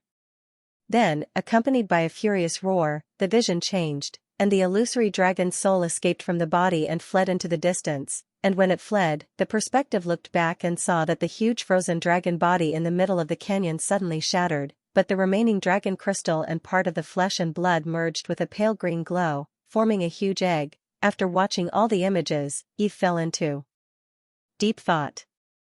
Nidhogg's memories were filled with ancient secrets.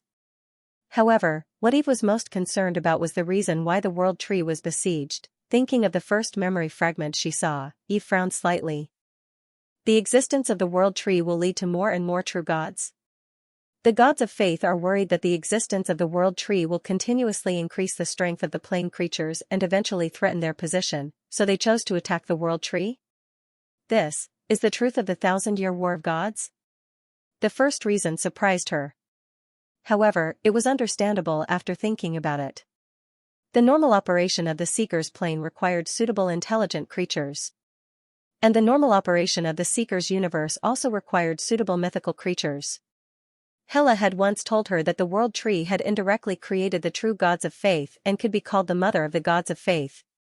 Then, according to the previous good-natured person, in order to make the Sag's universe operate normally, under the background of the withering of the ancient gods, he might really support more creatures to become gods and replace the role of the ancient gods.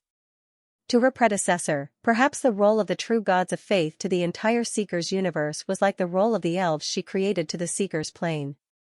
However, the elves were secular creatures. As a mythical creature, the world tree could perfectly control this race, but the status of the true gods of faith was not lower than hers. She could not completely control the true gods of faith. So, as time passed, there would always be some deviation. All living beings had desires, even if they had become true gods.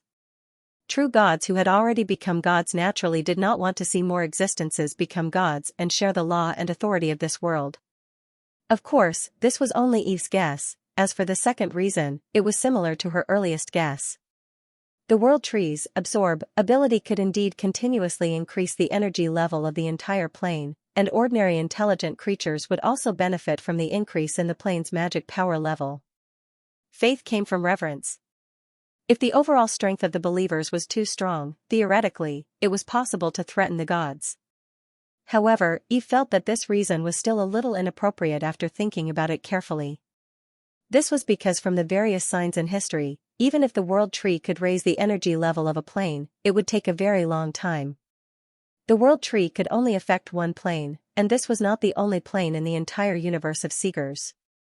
It was just that the world tree was located in the largest, oldest, and most complete prime material plane in the universe.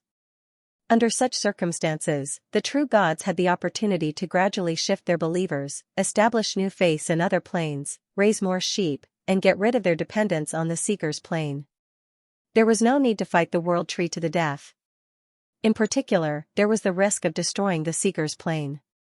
In fact, the War of the Gods 1,000 years ago had indeed caused great damage to the Seeker's plane. Therefore, if one thought about it carefully, one would realize that the two reasons for the siege of the world tree in Niholt's memory were not fatal. At least, they were not the reason why the gods decided to turn against the world tree immediately. Something must have happened that made the gods decide to destroy the world tree in a short period of time. For example, the former world tree is about to advance. After advancing, it is very likely that the speed of absorption will increase rapidly, and even its own strength will be greatly improved. This made the gods feel threatened. Eve guessed in her heart. Her guess was not without reason. All signs showed that the former world tree was a good person. If it had not become a threat to the true gods, no one would have done anything to it. When it escaped from the state of near death, it already knew that the world tree had more than one form. Now, its form was only the primary form, and the former world tree had been a great divine power for so long. Perhaps it was really close to a breakthrough. As for whether it was the world tree's body or some ability that the gods coveted, this was ruled out by Eve long ago when she transmigrated. Because if that was the case, even if the world tree's body had been protected by a defensive divine spell for 1,000 years, there should have been someone monitoring the world tree's body and waiting for an opportunity. But the fact was, Eve had been awake for so long, and no one had come to check on the world tree's condition. Of course, it could not be ruled out that it had not been long since its recovery, and the true god's concept of time was different from that of ordinary creatures, but these were still guesses. But at least, according to Nigelhold's memory and Allur's words, Eve also knew that her current situation was not good. No matter the reason, the god's determination to destroy the world tree is certain. It's not appropriate to just wear Hela's disguise. I have to find a suitable identity to stand in front of the stage. With the increase in the number of players and the expansion of the range of activities, their existence will definitely not be hidden for long. And the appearance of a large number of elves, as well as the reappearance of the priesthood of life and nature, still makes it easy for others to associate it with the world tree. I have to think of a way to completely disassociate myself from the world tree.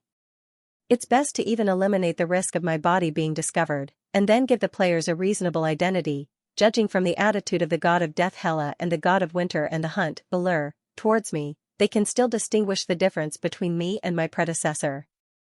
Maybe I can start from this aspect. I have to do these things as soon as possible. The bigger the commotion I cause in the world of seekers, the greater the risk of being discovered. Gradually, some ideas came to Eve's mind. After having an idea in mind, Eve focused her attention on the large marrow in the giant cocoon.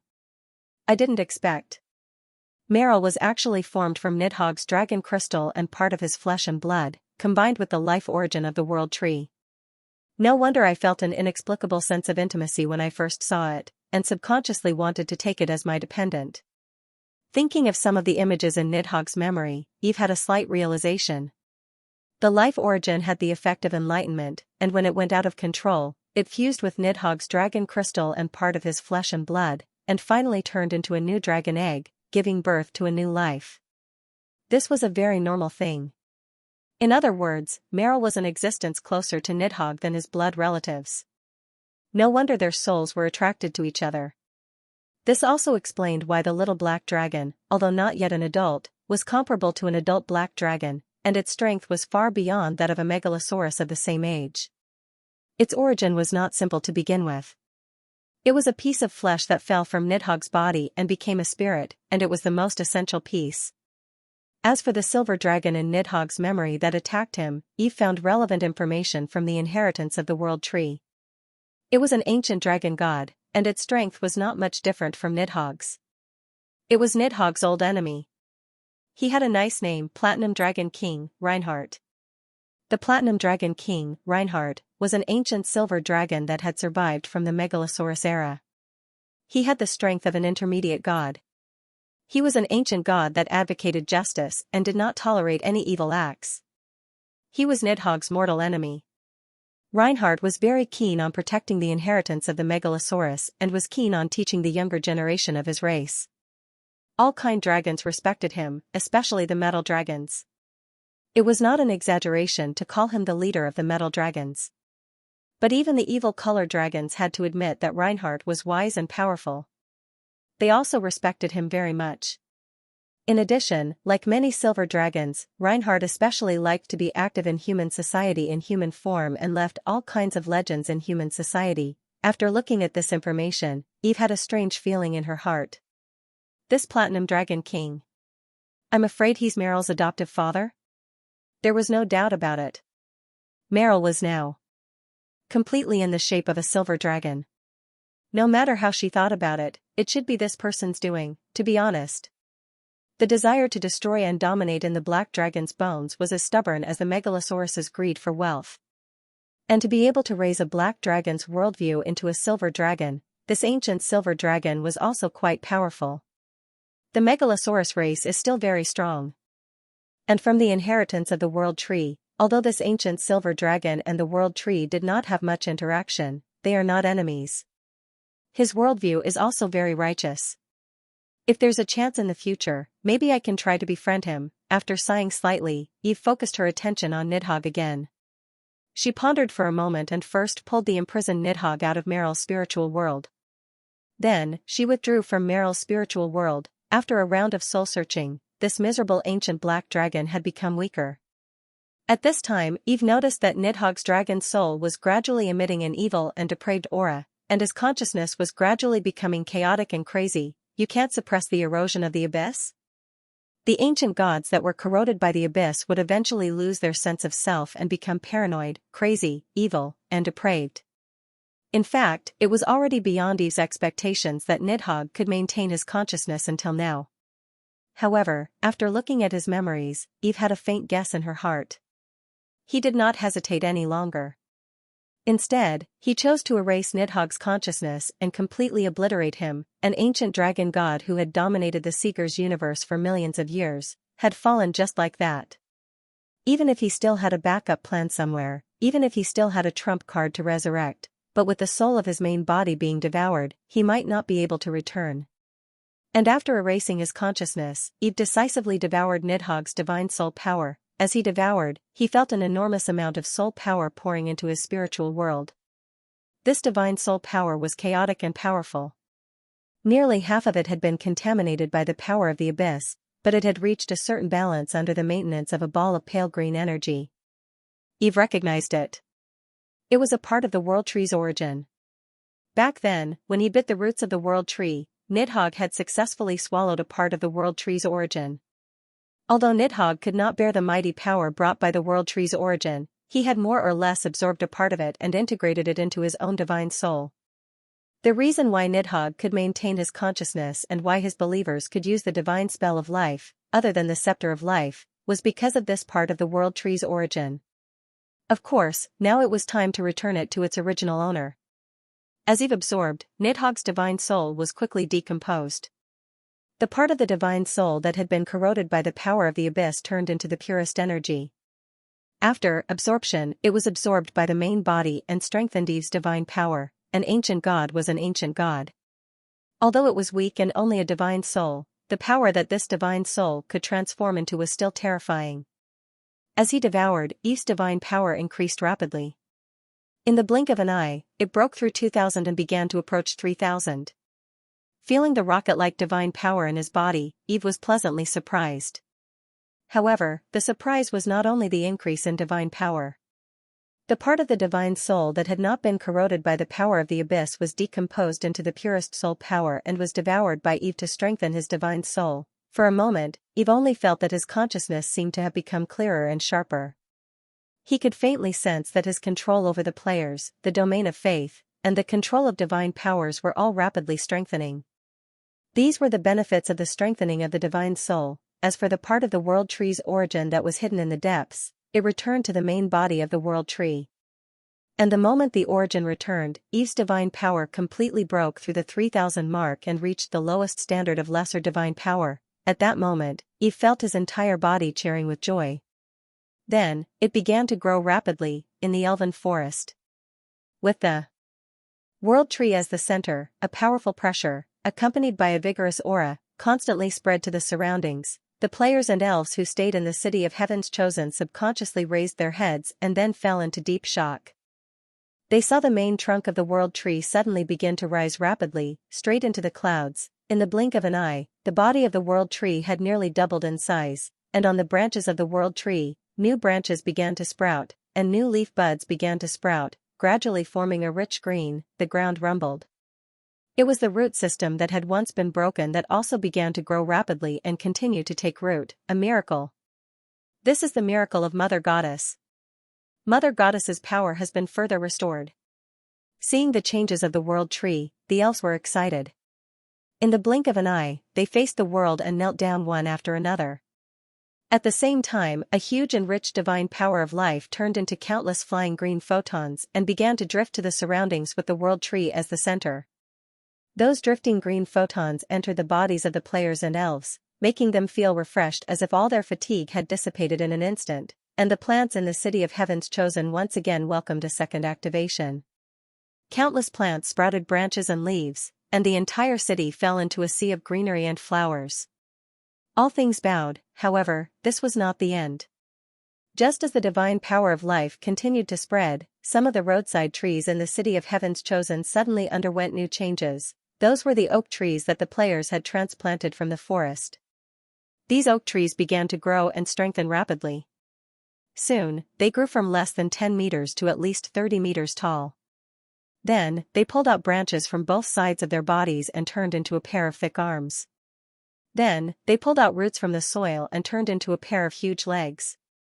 They evolved into new oak tree guards under the effect of the divine power of life. These oak tree guards turned toward the world tree and then half-knelt on the ground. Their vigorous and powerful voices were full of respect and sincerity. Praise nature. Praise life. Praise the great elven ruler, Xianxia. Neat and heavy praises echoed in the city of Heaven's Chosen. Looking at the oak tree that suddenly came alive in the city, some of the older elves were excited. It's the Oak Tree Guard. It's the Mother Goddess's Nature Legion. The power of the Mother Goddess has recovered. Praise the Mother Goddess. Praise life. They were fanatical, and many of them even shed tears of excitement. Nothing could prove the recovery of the World Tree more than the large-scale appearance of the Oak Tree Guards. Although there were less than 100 of these enlightened Oak Tree Guards, and their strength was only at the lower silver level, it meant that the Mother Goddess had become more powerful. The elves were excited and emotional, the players who were still in the city of Heaven's Chosen, as well as the players who died and revived in the battle with the mercenaries and had yet to return to the battlefield, opened their mouths wide in surprise. They were also excited in another sense. F***CK. The sidewalk tree is alive. The Oak Tree Guard. It's the Oak Tree Guard. I've seen it in the plot animation. The goddess has recovered? Did someone complete the hidden plot? Did they trigger the main plot? Many players had seen some videos of Elven Nation uploaded on the internet and had various guesses about this sudden change. Without a doubt, the most likely possibility was that someone had completed some mission and pushed the development of the entire game plot. The third beta gamers who had never seen the Oak Guardians, or rather, the third beta gamers who had never seen Basaka in his true form, were curiously sizing up the kneeling Ents. Their expressions were full of eagerness. These Treants are so majestic and cool. They feel so strong. Can I sign a contract with them and use them as mounts? The kneeling elves were speechless. They quickly raised their heads and glared at the Heaven's Chosen ones who were speaking. The Oak Tree Guard. That was the Mother Goddess's oracle, even the Chosen One had to respect it. Soon, a few players who had their eyes on the Oak Tree Guard received a system notification that said, Favorability -1, their excited smiles froze on their faces. No way? That can drop favorability? There were cries in the city of Heaven's Chosen. As for the veterans who had already figured out the game's routine, they looked at the newbies who hadn't completely figured out the favorability system with a pitiful gaze. Sigh, he was still young. Without experiencing the baptism of wind and rain, one wouldn't know how valuable favorability points were. Pattern, get the clothes. These veteran players shook their heads in schadenfreude. Then, they put on excited and fanatical expressions and knelt down one after another, praising skillfully. Praise the nature. Praise life. Praise be to the great ruler of the elves, Xianxia. Then, he received a wave of system notifications from the native elves. Favorability +1+1, at the same time, they smirked and proudly showed the favorability up on the system interface for the newbies to see. That works too? The third beta gamers were dumbfounded. Therefore, without hesitation, they also knelt down to the Tree of World, straightened their expressions, imitated the actions of their predecessors, and shouted sincerely, Praise the nature. Praise life. Praise be to the great ruler of the elves, Xianxia. Waves of praises rose and fell in the city. Only then did the native elves retract their angry gazes. Seeing that the favorability points began to rise, these third beta gamers also breathed a sigh of relief. Then, they sized up the oak guards that appeared with curious eyes. At the same time, countless small claws were scratching their hearts. So, was there a chance to take them as mounts? These things in the city of Heaven's Chosen were just a small episode that did not attract Dee's attention. In fact, she was now in a bit of trouble. As her divine power broke through the standard of a weak divine power, her god kingdom suddenly began to expand rapidly. The projection of the tree of world in the center of the god kingdom's world also continued to rise. At the same time, Eve felt that her body began to instinctively absorb the void energy from the outside world. The power in her body began to grow rapidly. The speed of absorption was very fast. Although after the large-scale absorption when she escaped from the near-death state last time, the void energy around the dimension of seekers was almost sucked dry by her. But after this promotion, her ability to absorb was also strengthened. So, almost in an instant, the entire dimension of seekers began to have a strong suction force, guiding the surrounding void energy to begin to surge toward the entire dimension. If one looked at it from the void, they would see that the entire dimension of seekers seemed to have become a whirlpool, constantly devouring the void energy. This sudden change with the promotion shocked Eve. She quickly stopped this crazy absorption instinct. What a joke! With such a strong absorption ability, even a fool would know that something had happened to the seekers after a while. However, when Eve stopped the absorption ability, the entire dimension of seekers' crazy absorption of the void energy did not immediately weaken. It was as if the absorption at the moment of promotion had become some kind of inertia. The void energy around the dimension of seekers still followed this inertia and crazily surged toward the dimension. This time, it was not Eve who was absorbing. Instead, it was the dimension of seekers that was absorbing the surrounding void energy. Like a hungry man who had seized the opportunity, it crazily devoured the surrounding energy. As for Eve herself, she felt the massive void energy entering the origin of the world of seekers. After being absorbed by the origin, a small portion of it entered her body through the roots of the world tree. It was painful and happy.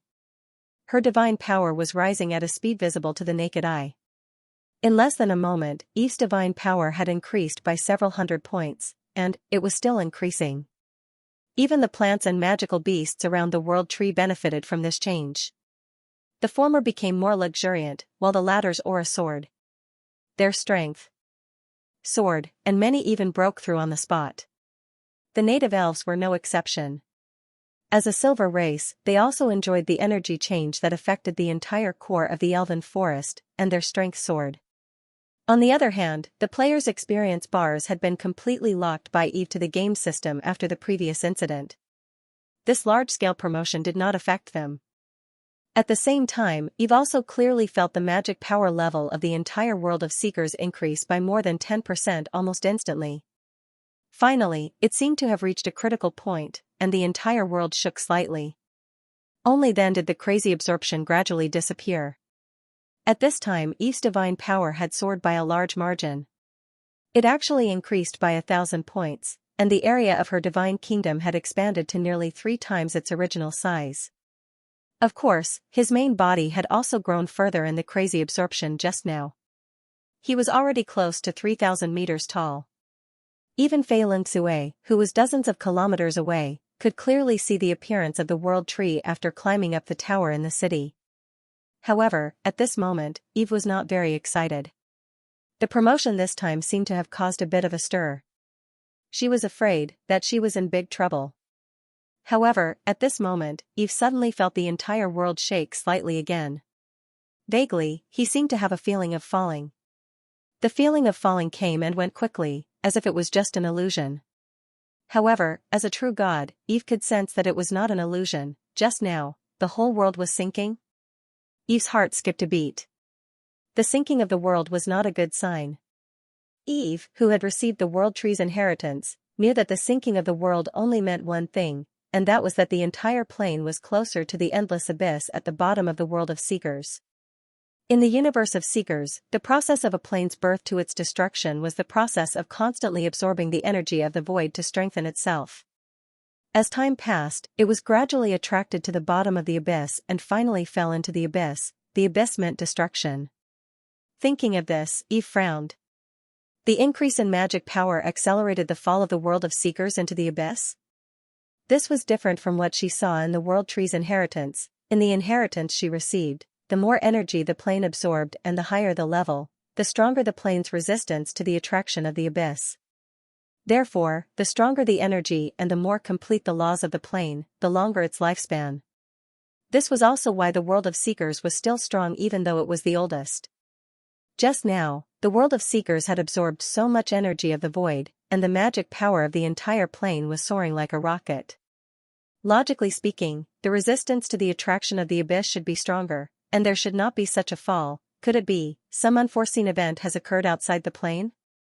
Thinking of this, Eve focused and began to raise her consciousness. Every mythical existence had the ability to raise their consciousness outside the void of the plane they were in, and they could look down at the crystal wall system they were in from the void. When the absorb ability was awakened, Eve had been forced to raise her consciousness and see the world outside the crystal wall system. However, at that time, her strength was still very weak, and she could not control her vision.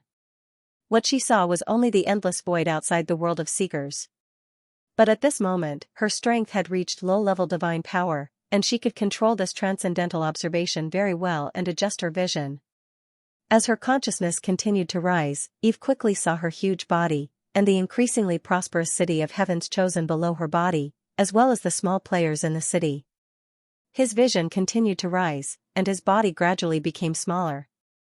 The city also became more and more pocket-sized, and the full view of the elven forest gradually appeared in his vision. Eve could see several other ruins hidden in the forest. She could see the dark mountain range, the human world in the east, and the desert of death in the south. This was a perspective that he had never seen before. It was as if he had opened up the entire map. However, there were many areas outside the elven forest that Eve's vision seemed to be covered by a layer of fog, and she couldn't see clearly. That was the sphere of influence of the other true gods. It was their power that prevented others from spying on them. Eve didn't intend to pry into it. Instead, she sped up the improvement of her consciousness. He wanted to go outside the plane to check what had gone wrong.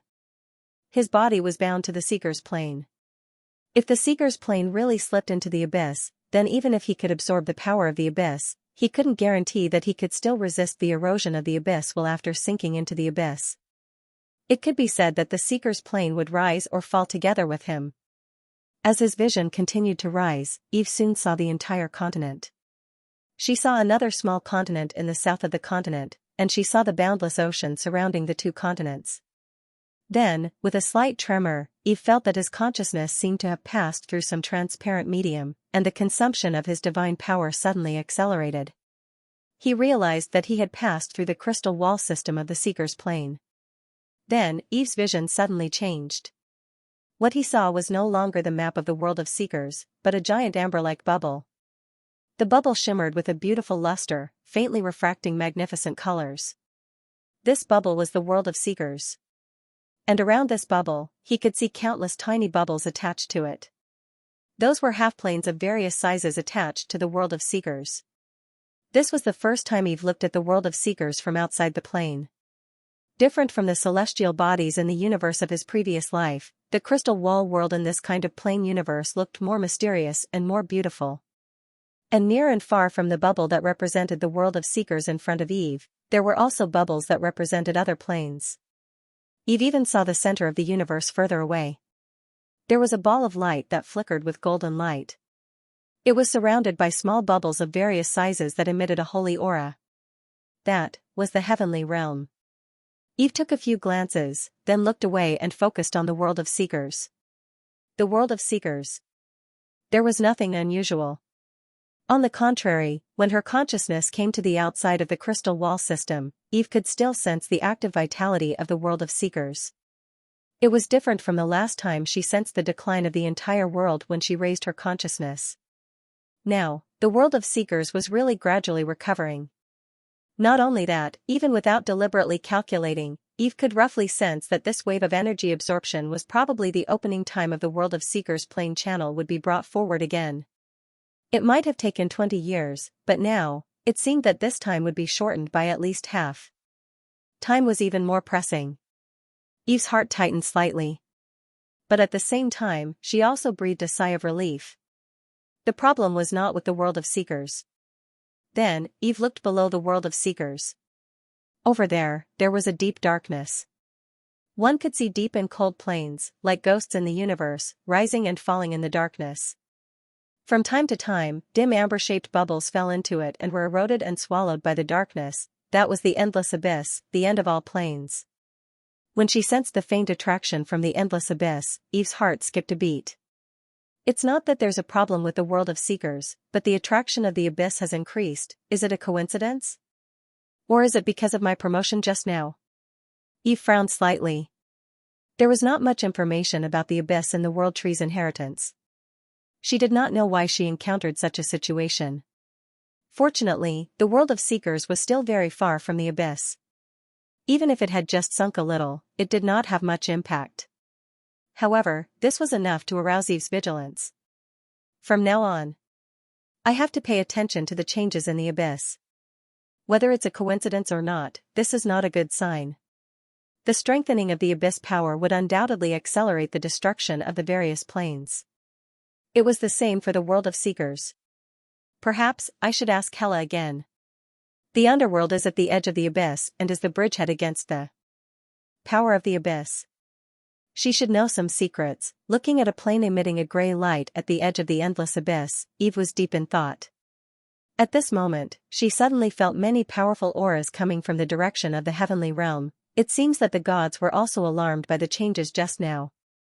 Eve's heart skipped a beat, and she quickly withdrew her consciousness that was roaming the void.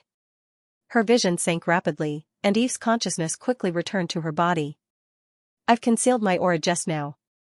They shouldn't have noticed my presence. I can't do this kind of exploration so easily in the future. The commotion in the dimension of seekers this time is so big that it's likely to attract the attention of the gods. Thinking of the few powerful auras she had just sensed, Eve fell into deep thought. Those auras just now were far more powerful than mine. I even sensed a familiar scent, very similar to the one in Maple Leaf City a few days ago.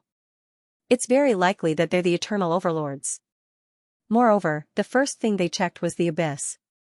This means that they should have also sensed the sinking just now. To be able to attract the attention of the gods, this means that the change in the abyss attraction is not common. However, as long as it's not because of the world of seekers, it's fine.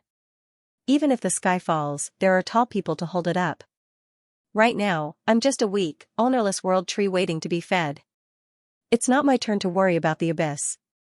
I'll think about it when I'm stronger. The premise is that the change just now wasn't caused by me. It shouldn't be me, right? I've only advanced a little. At most, I'll raise the energy level of the dimension of seekers. The world of seekers is just a slightly more advanced dimension. It shouldn't cause a change in the entire universe, right? Thinking of the timing of the sinking of the dimension just now, Eve felt a little guilty. It was too coincidental. Just right after her advancement, Eve pondered for a moment and immediately returned to her divine kingdom. She took out the casket of the dead that she used to contact Hela. Let's ask Hela first. No matter what, my plan to restore my strength can't be changed. This is a matter of life and death. With a sigh, she wrote down the changes just now and her doubts about the abyss and sent an email to the other party. After doing this, Eve checked her current state.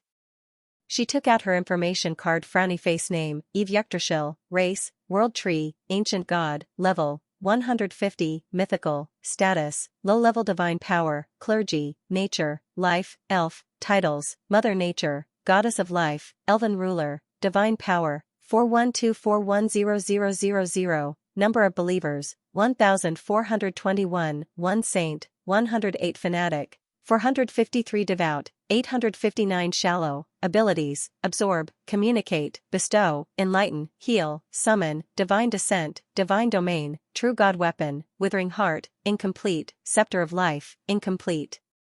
After devouring Nidhogg's divine soul, Eve's divine power had officially broken through the 3,000 mark. She had recovered to the level of a weak divine power. To be honest, after becoming a weak divine power, Eve did not feel any qualitative change in her power. It was just that more divine power could be stored, more divine spells could be unleashed, and more ingenious in the use of divine duties and laws. His control over the network of faith had improved. Of course, even if her strength had increased, Eve's safe damage output in the plane was still at the peak of demigod level. It was just that she could last longer. Only in the void could he unleash his full strength without any scruples. As time passed, Eve had more and more elven believers. The number of elves returning to the elven forest had quietly broken through 1,000, and the total number of believers had reached 1,421. With the subjugation of the oak hand, it was foreseeable that the number of believers would soar further in the future. However, what surprised Eve the most was that when she was promoted, she had unintentionally enlightened a group of oak guards. There were a total of 104 of them, and they were all at the level of fanatics. Furthermore, her control over divine duties and laws had improved, and Eve's abilities had also improved. First was the enlightening oak guard.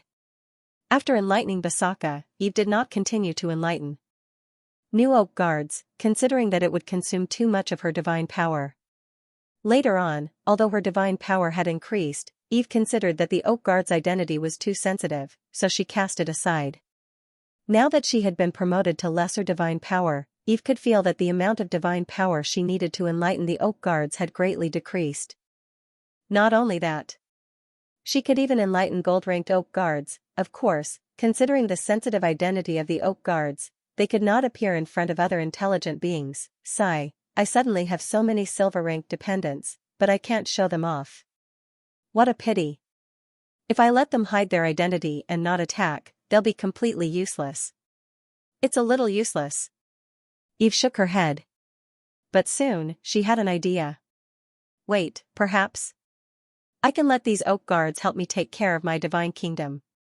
They're angels in a different sense, and can provide me with additional faith in my divine kingdom. Not only that, staying in my divine kingdom for a long time and absorbing the energy dissipating from the divine kingdom is also beneficial to the oak guard's promotion. Thinking of this, Eve quickly came up with an idea. She planned to place all the oak guards she had enlightened in her divine kingdom as one of her trump cards in the war of faith. She would only use them when necessary. As for Basaka, Eve decided to promote his strength to gold-ranked. As the oak guard who had followed her for the longest time, he should be favored by the gods.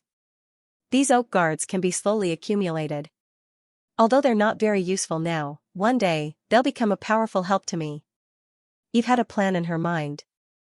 Apart from the improvement in her ability to enlighten the oak guards, Eve's ability to give birth to primitive elves also had a slight change. Now, she did not need to use divine power to give birth to a primitive elf every half a year. And if she used divine power, she could give birth to one every half a month. The birth of primitive elves has to continue. This can be used to replenish the elven population. This operation can be carried out simultaneously with the use of the scepter of life to purify half-elves into elves. Unlike the players, the elves are the core strength of my believers. It's necessary to strengthen them. Thinking of this, Eve suddenly thought of a certain primitive elf she had forgotten. I wonder how Celestial's studies are going. I haven't been paying attention to him recently. I'll find some time to take a look. Then, Eve focused her attention on Meryl. The little black dragon had been sent to the temple of her main body by Eve. He was still sleeping, and there seemed to be some changes in his body. Eve observed for a while and understood the reason. The world tree's origin hidden in the depths of Meryl's body has been activated. Back then, the world tree's origin that Nidhogg had devoured was split into two. One was digested by him, while the other was fused with the dragon crystal to give birth to Meryl. However, the world tree's origin in Meryl's body seemed to have been extracted once, and there wasn't much left. Otherwise, Eve would have sensed it for so long. And now, the remnant origin in Meryl's body had been activated by Nidhogg's invasion, and was being absorbed by the little black dragon. This was no different from a godsend for the little black dragon. Once he completely absorbed this part of the origin, his strength would increase greatly. And considering that there wasn't much of it, Eve didn't intend to extract it and devour it. She would just treat it as a gift to the little black dragon. As for why she did this, Eve gently waved her hand, and an illusory hexagonal prism appeared in her hand. The hexagonal prism exuded a deep luster, and carried a vast pressure. There seemed to be a black dragon roaring inside. This was the manifestation of one of Nyard's two great divine roles. Its name was the Black Dragon. Nidhogg had two major priesthoods, Despair and Black Dragon. Among them, Despair was the main priesthood with the potential of mid-level divine power, while Black Dragon was a sub-priesthood with the potential of weak divine power. The Despair priesthood was also taken away by Eve and sealed in her own god kingdom. Priesthoods were not something that could be easily swallowed. This priesthood was of little value too. her, but it would be a pity to throw it away or destroy it. If she supported a god follower, there would be too many hidden dangers, so Eve simply sealed it and kept it for future use. As for the black dragon, Eve was prepared to leave it to Meryl to help it become her god follower. Although the black dragon was only a priesthood with the potential of weak divine power, it was very compatible with Meryl. In ancient times, a dragon god who had a certain dragon priesthood would be called a dragon king by the other megalosaurus. The platinum dragon king had the silver dragon priesthood. Such a dragon god was even more powerful than some dragon gods who had mastered other better priesthoods. Of course, Meryl was too weak now and definitely could not bear the power of the priesthood, so it had to be done slowly. Moreover, before giving it the priesthood, she had to completely train it into her own shape. Although it was already very close. So, it's still better to slay a god. Not only will I get divine power, but I can also get a priesthood. If it weren't for the fact that despair is not suitable for me, I would have directly created a character. Looking at the materialized priesthood in her hand, Eve's plan to slay a god in her heart became even more firm. Slaying a god and setting fire to a golden belt, cough, cough, cough. Why did it feel like she was the greatest evil god? After ridiculing herself for a while, Eve focused her attention on the scepter of life again. Now that she was a weak divine power, she should be able to try again to lock onto the remaining fragments of the scepter of life. Thinking of this, Eve quickly summoned the scepter of life. She sat high on the throne of the supreme temple in her own god kingdom, injected her divine power into the scepter of life, and began to locate the remaining fragments. Very soon, Eve sensed the attraction of the fragment of the scepter of life again. This time, it was even stronger, and the source was still from the northeast. Not only that, but the opponent's position seemed to be closer than before. Eve perked up and hurriedly tried to pinpoint the exact location. However, just as she was about to connect with the fragments, her perception was cut off again. He had failed. At that moment, Eve sensed another power acting to isolate her location. Eve was very familiar with that power. It was the same power that had stopped her from probing for the first time. It was just that this time, it was far stronger than the legendary level power she had used to probe for the first time. Eve frowned slightly when she sensed the power just now. The existence that obtained the fragment is much stronger than I imagined. Furthermore, it's constantly on the move. This is going to be troublesome. However, it wasn't like he didn't get anything out of it. Although she didn't succeed in locating the opponent, Eve had used the body of the scepter of life to establish some kind of connection with the fragments. If these fragments appeared within 1,000 kilometers of Eve, she would be able to detect them. In her perception just now, Eve noticed that the opponent seemed to be moving within the Holy Mania Empire, and the Holy Mania Empire wasn't particularly far from the Elven Forest. Therefore, there was still a good chance. Moreover, after realizing that the opponent's strength was much stronger than she had imagined, Eve also became vigilant and fearful. For her now, it would be great if she could repair the scepter of life. If she really couldn't repair it, what she had now was enough. Forget it. At worst, I'll come again when I'm promoted to mid-level divine power. I don't believe that it can stop me at that time. Eve shook her head and put down the scepter of life with some regret. She was definitely not afraid. Now, she still had one more important thing to do. That was to hide her true body. As early as a few months ago, Eve had already cast a concealing divine spell on her true body. Other than her believers and players, no one could see her true state. However, as time went by, as she made more and more noise, sooner or later, someone would suspect the Tree of World. Even if they didn't suspect her, they would definitely come to check on the Tree of World. If it was an ordinary creature, they wouldn't be able to see through her disguise. However, if it was the incarnation of a mythical existence, perhaps a mere camouflage wouldn't be enough. Although Eve had the divine territory and was almost invincible, she could completely destroy the opponent. However, this kind of destruction would be a kind of exposure. This was different from Ullr. Ullr had already been fooled by her and Hela, and his brain didn't seem to be very bright. Therefore, he wouldn't be able to think of this for the time being. However, other existences might not be the same. Therefore, Eve planned to come up with a new concealment plan. This plan was to use her own power to distort the space around her true body and hide her true body in the distorted space. she would only leave a fake withered body made of the scepter of life outside. With the scepter of life, Eve could completely pass off the fake as the real one.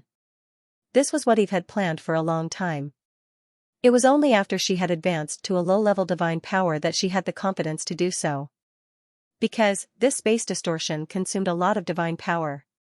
However, there were also benefits. That was, unless the true body of a mythical existence or a demigod with space-related laws came in person, they wouldn't be able to discover the problem. If it was just an incarnation, they wouldn't be able to discover anything fishy. Not only that, Eve also planned to hide the city of Heaven's Chosen in the distorted space. This was both a form of protection and a form of concealment. Of course, Eve would leave a passageway for entry and exit, and all of this, Eve planned to take advantage of the next closed beta test to carry it out together. That's right. Eve was already preparing for the next closed beta test to pull in more players. This time, the magic power of the Seeker's dimension had greatly increased. Although the dimension passageway hadn't been opened yet, there was no doubt, the entire world was bound to begin to become chaotic.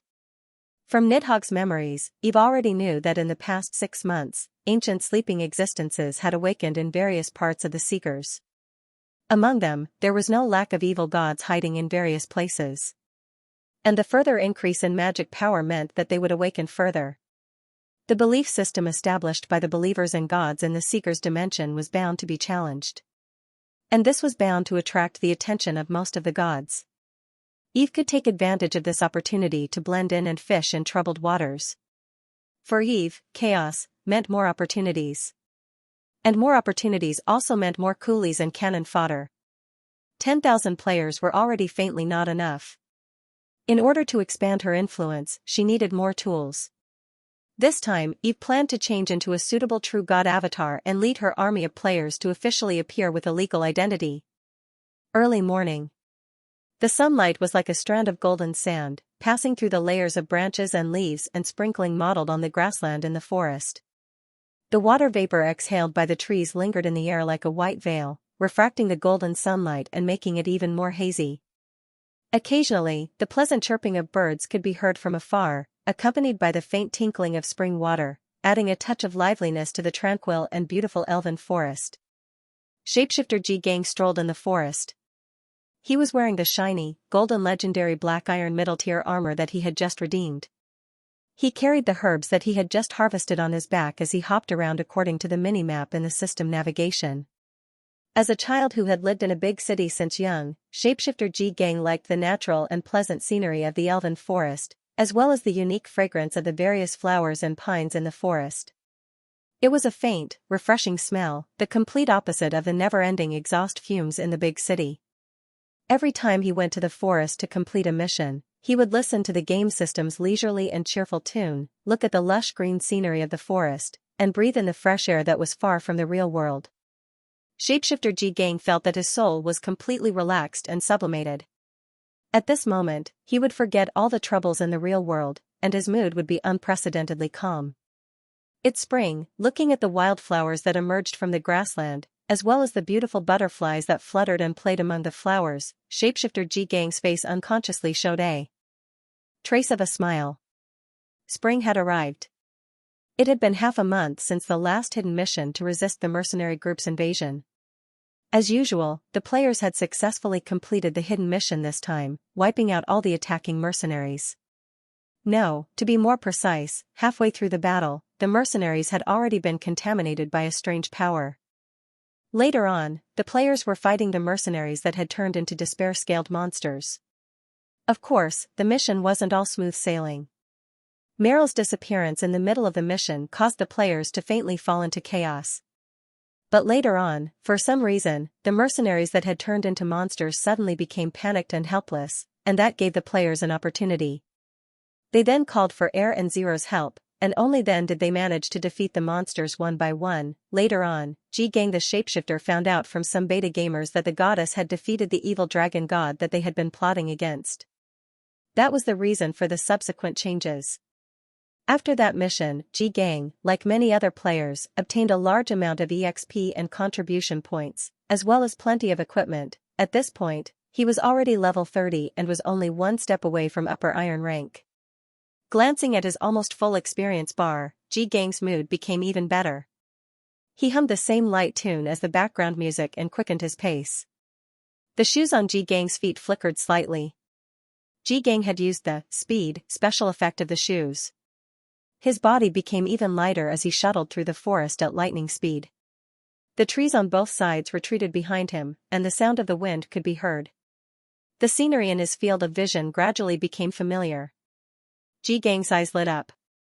Almost there. He quickened his pace again, skipping and hopping as he continued to move forward at a rapid speed. Faint sounds of people could be heard in front of him. Through the gaps in the forest, he could see the steeple of the church. Ji Gang the shapeshifter started to slow down and changed from galloping to walking. After bypassing a few towering ancient trees, his field of vision suddenly opened up. What greeted his eyes was a beautiful city built with huge white stones. The architectural style of the city was that of the ancient elves, with exquisite and complicated patterns carved on the walls. Green grass and fresh flowers adorned every corner of the city, making the entire city seem to be immersed in a sea of green, full of vitality and vitality. This was Xianxia, the former holy city of the elves, and now their new home. Elves dressed in silk robes walked to and fro in the city, working hard. Their faces were filled with blissful smiles, and their eyes were filled with hope for a beautiful future. It was hard to imagine that a few months ago, they had been numb and despairing. From time to time, one could see tall figures in gorgeous armor, carrying broadswords or giant swords, or wearing gorgeous robes and holding cool staffs, shuttling back and forth in the city. They were also elves, and they looked like elven warriors and mages. However, if one observed carefully, they would find that in addition to their battle style and generally cool clothes, the way they walked was also a little strange. There would always be people who could not help but jump a few steps. They would also use speed, haste, and other spells to speed up their journey. There were even people who did not take the usual path and chose to walk in rugged and difficult places. Some of them hurriedly passed through the city, some were talking and laughing around the elves in long robes, and some were setting up stalls on the streets, enthusiastically hawking something. As far as the eye could see, it was very lively. Shapeshifter Ji Gang took a deep breath and walked into the city. Along the way, elves who saw him stopped in their tracks, smiled at him, bowed slightly, and drew a tree-shaped symbol on their chests. Shapeshifter Ji Gang would also smile and return the greeting. A burst of cheerful giggles sounded, and a few lively and cute young elves appeared in Shapeshifter Ji Gang's vision. They were playing and fooling around. A few of them ran in front, and a few of them chased behind. The children in front were wearing self-made mercenary paper armor, and the children behind were dressed as cute elven warriors, waving wooden sabers and toys. From time to time, sweet and pleasant voices could be heard from afar. Evil mercenaries, stop. I'm the brave Lord Chosen One. Come and fight with me. Hearing their crisp voices, Shapeshifter Ji Gang's mouth could not help but curl up. Becoming a legend in a story, this was probably what it meant, right? His gaze became gentler, and for a moment, he even forgot that this was a game, and his footsteps unconsciously slowed down. Suddenly, the young elven at the front did not notice the stone under his feet. He tripped and fell directly to the ground. Shapeshifter Ji Gang frowned slightly and subconsciously used the speed special effect. He rushed up in an instant and held the other party firmly. The young elven running was startled. When he raised his head and saw who was holding him, his big watery eyes were instantly filled with little stars. Ah! It's the Lord Chosen One. Thank you, Lord Chosen One. His voice was filled with admiration and yearning. Be careful when you walk. Shapeshifter Ji Gang said lightly. However, when he spoke, even he himself was surprised at how gentle his voice was. However, looking at those adorable little faces, looking at those pure and innocent big eyes, anyone would unconsciously become gentle, right? Okay. Lord Chosen One.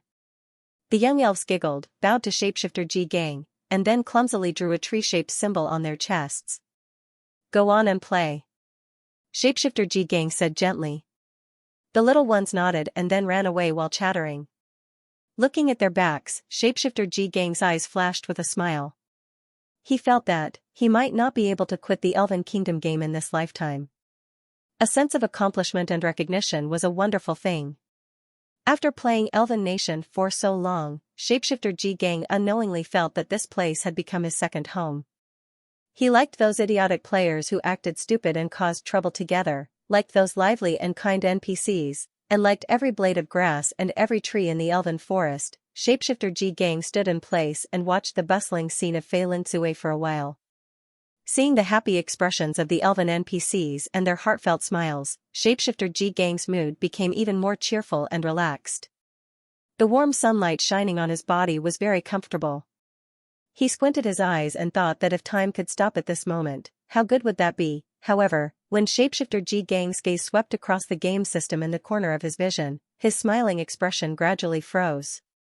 He slapped his thigh and cursed silently, F***ck, how did time pass so quickly? I haven't even started playing and it's already noon. Hurry up and finish the mission and eat, or else I'll be scolded by my mother again. Recently, he had been playing the game too crazily, and his mother had already begun to criticize him. It was fine at other times, but it was better to be honest during mealtimes. Otherwise, his mother would nag endlessly about buying him a stealth cabin and so on. Thinking of this, shapeshifter Ji Gang quickened his pace and ran toward Fei Lin Sui's church. Fei Lin Sui's church had been renovated and expanded by the players on the basis of the old church. It also incorporated a bit of the Blue Star style and was located in the most bustling area of Fei Lin Sui. From time to time, one could see the silhouettes of elven NPCs and players entering and exiting the church. The former mostly went to the church to pray, while the latter went to find the statue of the goddess, pray, and enter the exchange shop system. Similar to many online games where shops were often the gathering place for players, the large square in front of Fei Lin Sui's church had also become the most bustling place in the entire city. A large number of players set up stalls to sell things here. This was the gathering place for players second only to the central square of the City of Heaven's Chosen. In addition, because Fei Lin Sui was the home of the quest NPCs, and players often stayed in and around Fei Lin Sui to be efficient when doing quests. Therefore, during the day, this place was sometimes faintly more lively than the central square of the City of Heaven's Chosen. Generally speaking, players who gathered here were in urgent need of contribution points, or players who had drawn or exchanged equipment that they didn't need in the market, or players who were in urgent need of certain quest items. The shapeshifter glanced at them and quickly entered the church. He had received a mission from the Silver Priest of Fei Lin Sui to collect herbs. He had collected enough herbs, and now the only thing left was to deliver the goods to the church. Unlike the hustle and bustle outside, the nature church was exceptionally quiet. It was said that the priests had specially set up a noise-isolating magic array here. And feeling the unique tranquility and solemnity of the church, Ji Gang's mood unconsciously calmed down. Many tall figures could be seen in the main hall of the church. There were both NPC believers and players. They faced the sacred and beautiful statue of the goddess in the center and prayed devoutly. Of course, the prayers of the players were just for show. They were actually shopping. Looking at the silly smiles on some people's faces, he could guess that it was most likely another prize from the prize pool. As for those with sorrowful expressions, that was another story. Shapeshifter Ji Gang didn't stop. Instead, he followed the path in his memory and arrived at the church school in the side hall of the church. Although it was called a church school, it was actually just a side hall attached to the nature church. It was a place where the priests preached to the believers and trained new nature priests. As soon as he arrived, shapeshifter Ji Gang saw an old elf wearing a silver priest robe. He held a thick nature code and stood on the stage. He was talking to a dozen or so pious and serious elves wearing priest robes below. The old elf's name was Samir Gale. He was the highest-ranking nature priest of Fei Lin Sui and a rare blue quest NPC. This time, the mission that shapeshifter Ji Gang received was issued by him. As for the priest trainees below, they were selected by the old priest from the people who had returned to the elf forest. Many of them were elves who had been rescued by the players from Maple Leaf City and the giant underground cocoon some time ago. During this time, they had thoroughly integrated into the elf forest and familiarized themselves with the life here. They were extremely devout in their belief in the goddess. At the same time, they were very grateful to the players who had rescued them. The number of elf NPCs in Fei Lin Sui had long exceeded 1,000. Nearly half of them had become devout believers and had obtained the ability to issue quests to the players. As the number of elves and players increased, the work of the nature priests became more and more cumbersome. It was reasonable to expand the team of priests. It was a pity that the priest profession had not been unlocked in Elf Nation. Otherwise, the nature priests would have been able to form an army in minutes. When Shapeshifter Ji-gang saw the old priest also saw him. Samir smiled at him and put down the nature code in his hand. He ordered the other elves to do their homework first while he walked toward Shapeshifter Ji-gang. As a devout believer who had been bestowed with divine spells by the Mother Goddess, the completion of the quest with the Chosen Ones had to be completed immediately. This was the consensus of every elf who had received the quest ability. Upon seeing this, Shapeshifter Ji-gang hurriedly went up and offered the herbs that he had picked with both hands. "Thank you for your hard work, Mr. Shapeshifter Ji-gang."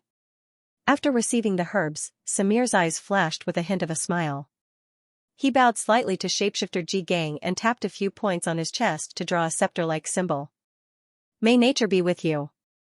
Along with the system's chuckle, Shapeshifter Ji-gang received 300 contribution points and 1,000 experience points. His experience bar, which was only one step away, was finally full. Seeing this, Shapeshifter Ji-gang's face flashed with joy. He could finally advance to the upper level of Dark Iron, but soon, he suddenly noticed a detail. Just now, the tree symbol that the old priest had drawn on his chest did not seem to be the familiar one. A system bug? Shapeshifter Ji-gang was confused. As if seeing his confusion, Samir smiled. "This is the new symbol of the Mother Goddess. The Mother Goddess issued an oracle not long ago to remove the previous tree symbol and change it to the symbol of the Scepter of Life. This matter will soon be announced to the entire elf forest." "I see. Is this a sign of a new plot?" Shapeshifter Ji-gang was deep in thought. After completing the quest and bidding farewell to the old priest, Shapeshifter Ji-gang left the Temple of Nature. Then, filled with anticipation, he chose to advance and finally became the first player in the third beta to advance to the upper level of Dark Iron. Shapeshifter Ji-gang was in a good mood as he felt the greater power in his body and saw his personal combat rating increase by a large margin in the system's evaluation. With his wish fulfilled, he could go offline and eat in peace. However, just as he was about to go to Fei Linsui's temporary morgue and go offline to eat, he heard a commotion in the square.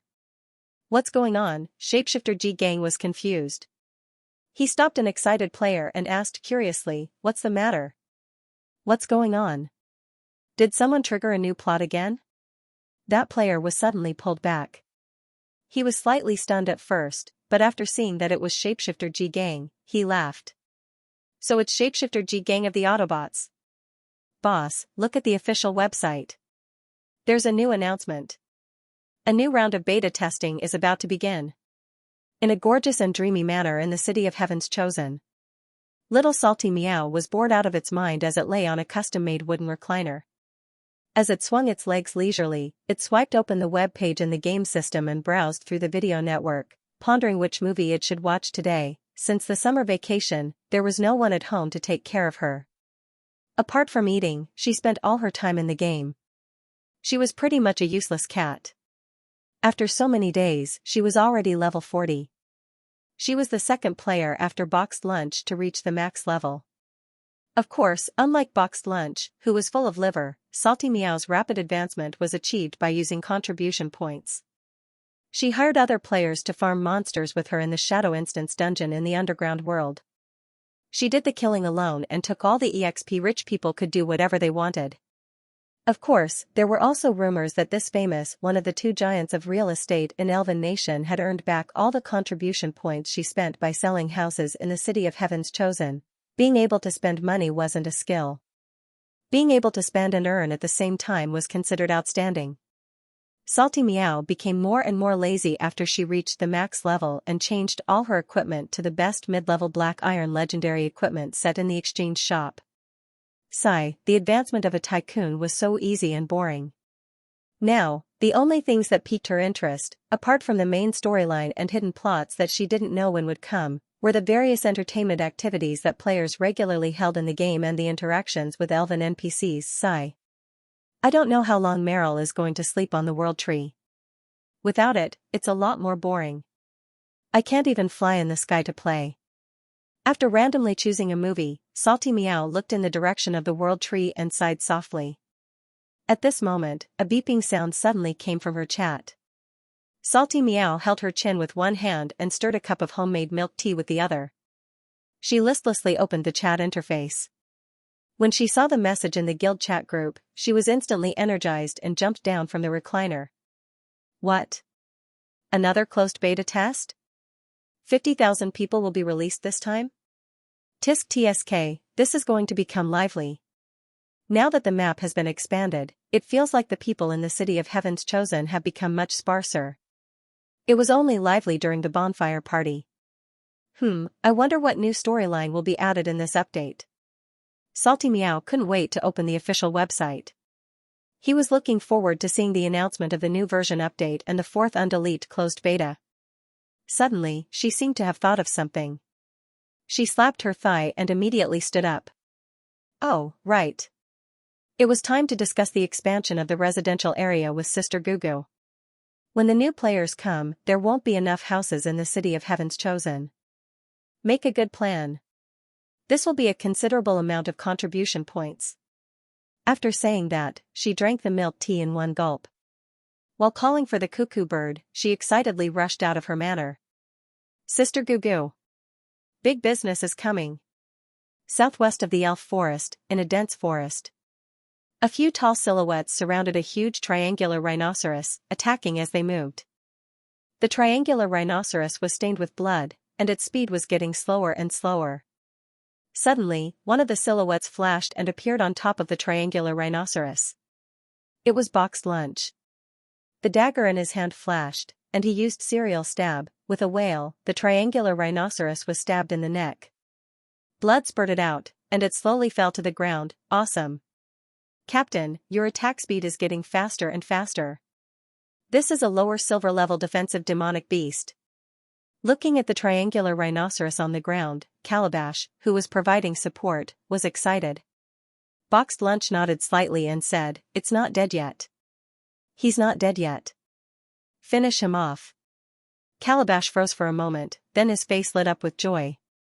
Thank you, boss. Finishing off a monster would earn the most experience points. Boxed Lunch was already level 40, but Calabash was not at the maximum level. Obviously, Boxed Lunch was letting him experience points. Calabash happily finished off the triangular rhinoceros, but he didn't maximize the experience points. Instead, he kept the monster's corpse. According to the merchants in Maple Leaf City, the leather of the triangular rhinoceros was very suitable for making armor, and it could be sold for a good price. Also, the players found that the meat of this monster was very delicious. It was a good choice whether they ate it themselves or sold it to other players. It would be a waste if they turned it all into experience points. After killing the triangular rhinoceros, the 4 team members swarmed forward and began to dissect the corpse with their daggers. They then put it into a storage ring that they exchanged with their funds. Boxed Lunch stood at the side, quietly looking at the mini-map. Their purpose for coming out this time was not only to hunt monsters, but also to look for the ruins in the west of the elf forest. They quickly put away the spoils of war, and they were all very satisfied. Captain, what should we do next? The taunting tank in the team, the elf warrior optimist, asked. Boxed Lunch frowned slightly and shook his head. No more exploring, let's go back. No more exploring? The few of them were stunned. Boxed Lunch nodded and said, look at the official website. The few players heard and quickly opened the official website of the Elf Kingdom through the system network. Then, they saw the update notice in bold black font. It's the 4th closed beta, and this time, it's going to be maintenance and update for an entire day. Looking at the notice on the official website, Calabash understood. He understood why Boxed Lunch said no more exploring. According to the previous game updates, the players had found that time in the Elf Kingdom would not be paused with the updates. In other words, even if the game was being maintained and updated, time in the Elf Kingdom would still be moving. If you updated for 10 minutes, 40 minutes would have passed in the game. It was said that this seemed to be caused by the game engine that was different from other virtual online games. Of course, there was also a saying that the game developers designed this way to create a real alternate world so that the players could subconsciously ignore that this was a game. In short, it was fine if the maintenance was only for 10 minutes. If it was maintained for an entire day, it would be very dangerous for Boxed Lunch and the others to stay in the wild. If the system was maintained for an entire day, it meant that they would not be able to come online for 4 days. Usually, when they were doing long-distance exploration, they would take turns to go offline and rest to ensure that at least one of them could stand guard. But this time, it was obviously not possible. Then let's go back first. Anyway, the minimap has been recorded, and the storage ring is almost full. After the update, we'll ride our own magic beasts and explore again. The optimist sighed regretfully. The other team members nodded one after another. Maple Leaf Territory, in a small border town. More than a dozen hooded figures were standing in a secluded hut. They faced a holy statue of a goddess and kept praying devoutly. Through the gap of the hood, their delicate and white skin could be seen, and their pointed ears could be faintly seen. They were all elves. A male elf with black hair and black eyes, wearing a hood, stood at the back of the crowd. He looked at the blonde Selena Gale, who was preaching to the crowd at the front, while he held a pen and paper and wrote notes. However, if one wanted to see what he wrote, perhaps no elf would be able to understand it. It was a strange square word, neatly arranged, with a wonderful sense of beauty. He was Limu, who had followed Selena back to the Oakhand organization. During this period, Limu had been acting as Selena's assistant, participating in the rescue of elven slaves and the missionary work of the Druidic Order. He was active around Maple Leaf City. At this moment, he looked at the various notes he had made during this period of time and was deep in thought. Facts have proven that players can convert NPCs into believers of the goddess by preaching to them. Only believers of the goddess have a chance to obtain the ability to issue daily missions, but most of them are ordinary white-colored mission NPCs. Players who successfully preach will also be rewarded with contribution points and experience points, and the more devout the target of preaching, the higher the rewards. Not only that, if the NPC is converted by preaching, the favorability will be very high, and there is a high chance of obtaining better missions from the target. The target of preaching is not limited to elves, half-elves can do it too, and there are also successful humans. However, the target of preaching the best is still elves, followed by half-elves, and as for humans. Although there are successful preachers, they are all human NPCs who originally participated in the Oakhand organization. They have no faith to begin with, or are only shallow believers of other gods. In short, preaching. Perhaps it is also another way to level up. Of course, from the current situation, the benefits of preaching are still less than dungeons and clearing wild monsters, and even less than doing main missions and hidden plots. At this point, Limu breathed a sigh of relief. After giving up on a hidden plot, he finally had some gains. Not only did he discover a new way to play preaching in the game, but he also recorded a lot of new map information. He was prepared to organize these information from following the Oakhand and make a video to upload to the internet to earn some extra money.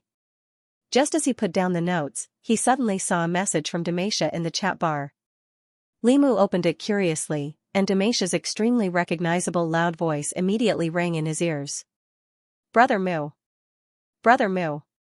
Look at the official website. The 4th closed beta is coming. This time, there will be a total of 50,000 new players joining. Shouldn't we take this opportunity to expand the strength of our guild? A new closed beta? Limu was slightly taken aback. He quickly opened the official website and saw a new announcement. 50,000 new players joining in one go. Looks like the future battlefield missions are going to be more lively. Looking at the announcement, Limu was also very excited. A new closed beta, a new version. I wonder what new ways of playing will be added. He was looking forward to it. However, Demacia's voice message did not end there. Limu opened the next message, and the other party's sly voice rang out again. Also, I think we can incorporate the Amway trading firm into our guild. It's too easy to make money from these NPCs.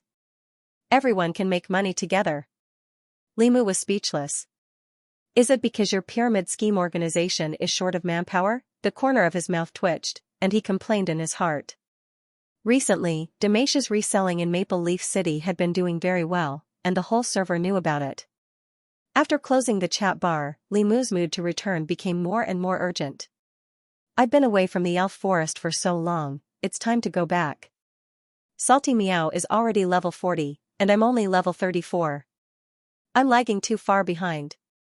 I should take advantage of this version update to say goodbye to the Oak Hand and return to the city of Chosen One. After taking a deep breath, Li Mu raised his head and looked out the window. The golden sun hung high in the sky, and the warm sunlight scattered on his body, making him feel very comfortable.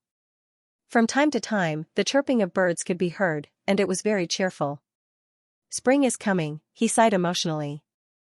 Volume 3, and, on August 31st, the large-scale virtual online game, Elven Nation, will be in its fourth continuous closed beta. Welcome to the game. The news of the new version and the new closed beta was like a stone thrown into a lake, attracting widespread attention from players. On the Blue Star Network, the netizens who had been watching Elven Nation's official website were also excited. *CK, the game is finally in beta again. For the past few months, the game section on the Bullet Screen Video website had been dominated by Elven Nation. Looking around, there were all kinds of videos taken by the closed beta players. Some people even used the scenery and props in the game to make doujinshi movies. There were all kinds of realistic and beautiful scenery, endless interesting gameplay, and most importantly, the unprecedented black technology. Thinking speed acceleration was almost equivalent to extending one's game time. It was not an exaggeration to say that it extended one's life. How could a game like this not drive people crazy? It could be said that Elven Nation had become an invincible legend from all aspects, leaving other online games in the dust. After many professional uploaders and streamers started playing Elven Nation, their frequency of uploading videos decreased. They were so addicted to the game that they could not extricate themselves from it. This showed how strong the game's ability to attract fans was. Without a doubt, the news of Elven Nation's closed beta was once again on the front page of all the major gaming forums. The discussion on the internet continued to be heated, and it was faintly becoming a carnival in the gaming world. Even the fake news of buying and selling accounts for Elven Nation became a hot search. Of course, the closed beta players knew that Elven Nation's accounts and closed beta slots could not be bought or sold. They were tied to one's identity. In fact, many netizens were already complaining. The game was so popular, why did they still have to do a closed beta? Why didn't they just do an open beta? Wasn't it better to make money? Did the netizens lack this little bit of money? Unfortunately, the game officials did not seem to have any plans to do an open beta. However, when the closed beta slots were released, it still made everyone excited. A total of 50,000 closed beta slots. This time, the chances of being selected were even greater. The game's closed beta registration continued the tradition of the previous few times, and the applicants were still randomly selected. However, when the final number of people who signed up was calculated, it made all the netizens' jaws drop again. During the third beta test, the number of people who signed up had reached over 20 million. This time, however, the number had doubled to almost 50 million. After all, ever since the invention of the stealth cabin, there were only 70 million private stealth cabins in the records of the Celestial Empire. In other words, out of every 7 netizens who owned a stealth pod, almost 4 of them had signed up. The chances of being selected had indeed increased, but there was no difference between 0.0001% and 0.0001% for an unlucky person. This was a game worthy of its name. At least, that was how the netizens saw it. So, have I become the European Emperor? Looking at the invitation code that was sent to her a few days ago, Suer tilted her head. Of course. You have no idea how popular this game is. Now, many people were crying and shouting but still couldn't get a spot. There's a verified account on WB that he's willing to buy it for 10,000 renminbi if the account of Elven Nation is available for trade. TSK, your luck is really good this time. You have to know. I had to sign up twice before I was finally selected. We can finally play games together. Hurry up and get on the game, I'll take you flying today. I'm already level 31, and I've become the disciple of a very powerful elven blacksmith. I'll be able to finish my apprenticeship soon, and I'll be an expert in the game. Her best friend Zhou Minghan's excited voice sounded out from her earpiece. Hearing her chatter, Su'er wondered if this girl, who was so excited that she was about to jump up and down, was still her gentle and quiet little fairy. Is it that bad? Su'er muttered. Her signing up was just an accident. In actuality, it was her best friend Zhou Menghan who forced her to sign up. Although she had a stealth pod at home, and Su'er liked to play virtual games, she preferred to play nurturing virtual games. She was addicted to nurturing and changing equipment. At most, she would run a restaurant, manage a company, and be a music idol. She wasn't very interested in large-scale MMORPGs, although she had heard that this game had a high degree of freedom. Su'er felt that there was a limit to a game. Even if you did one thing well, you couldn't do everything well. In the end, Elf Nation was still an MMORPG, and its main focus was still on leveling up. No matter how high the degree of freedom was, how could it be a nurturing game? Perhaps it was far better than the 2D online games, but in a virtual world, Su'er didn't think that Elf Kingdom, which was so popular in the online gaming world, would be able to surpass the other games that she was playing. Of course, one of the reasons was that she didn't like fighting in virtual games. The video of Elf Nation's battle had almost reached 100 million views, and was praised by many netizens as a godly piece of work. However, that was precisely what Su'er wasn't interested in. Forget it, since Silly Han is so excited, I'll just play along with her. Dream Idol is also being updated, so it's not a bad idea to try out other games for a change of mood. Su'er thought to herself. Dream Idol was a super popular idol nurturing game that Su'er had been playing recently, and it required a lot of money and a lot of effort. However, the game's characters and clothing were very much to Su'er's liking, and she was very fascinated by it. Speaking of which, I think Silly Han said that the characters in Elf Nation were quite good. Su'er didn't pay attention to the Elf Nation videos, all the information came from her friends. Giving a yawn, she changed into her pajamas and laid down in her stealth cabin. This beta testing time. It really isn't friendly. Picking the day before school starts, it's simply poisonous. Looking at the date, Su'er complained a bit. Then, she put on the helmet and started the Elf Nation that she was only willing to download after being urged by her friends. Ding, game successfully connected, a new version has been discovered, Elf Nation 1.6, version updating, ding, update successful, loading the game, loading successful. With the soft sound of the system, Su'er's vision suddenly turned dark. Beautiful music began to play, and that beautiful melody made Su'er feel refreshed, not to mention anything else, the music was quite good, it wasn't any worse than the music games she played. Moreover, so the elf-style music came from this game. Su'er suddenly understood. Recently, a new genre had emerged on the Blue Stars music app. Everyone called it Elvish style. No one knew what kind of instrument was used to play this music, but many people guessed that it was synthesized by a computer. The style was melodious and ethereal, it was very easy for people to become immersed in it. Su'er had collected 1 or 2 songs of this style, but she never thought that it would come from here. This game is a bit interesting. Her heart was filled with a bit of interest. Very quickly, her vision turned from dark to bright and Su'er suddenly felt the world spin. The feeling of lying down disappeared and what replaced it was a gravity that made her feel like she had transmigrated. She stood in the character creation system interface. Her vision was completely white and there was only a mirror in front of her that could reflect her image. The system interface popped out and there were all kinds of character settings that were commonly seen in online games for the first time. This was also known as the face creation system. The system was very complete, from the hairstyle to the facial features, from the skin color to the body shape, it had everything. Looking at the beautiful elf girl in the mirror that looked like she had walked out of a fairy tale, Su'er couldn't help being stunned. This face, this body, slurp, it was done quite well. There's a face creation rating? Sweat. I got it wrong, I can't change it back. Elven Forest, Heaven's Chosen City. Meng Jihan was wearing a set of luxurious battle armor as she sat in a chair in the central square. Looking at the crowd in front of her, her heart was filled with shock. Isn't there too many people?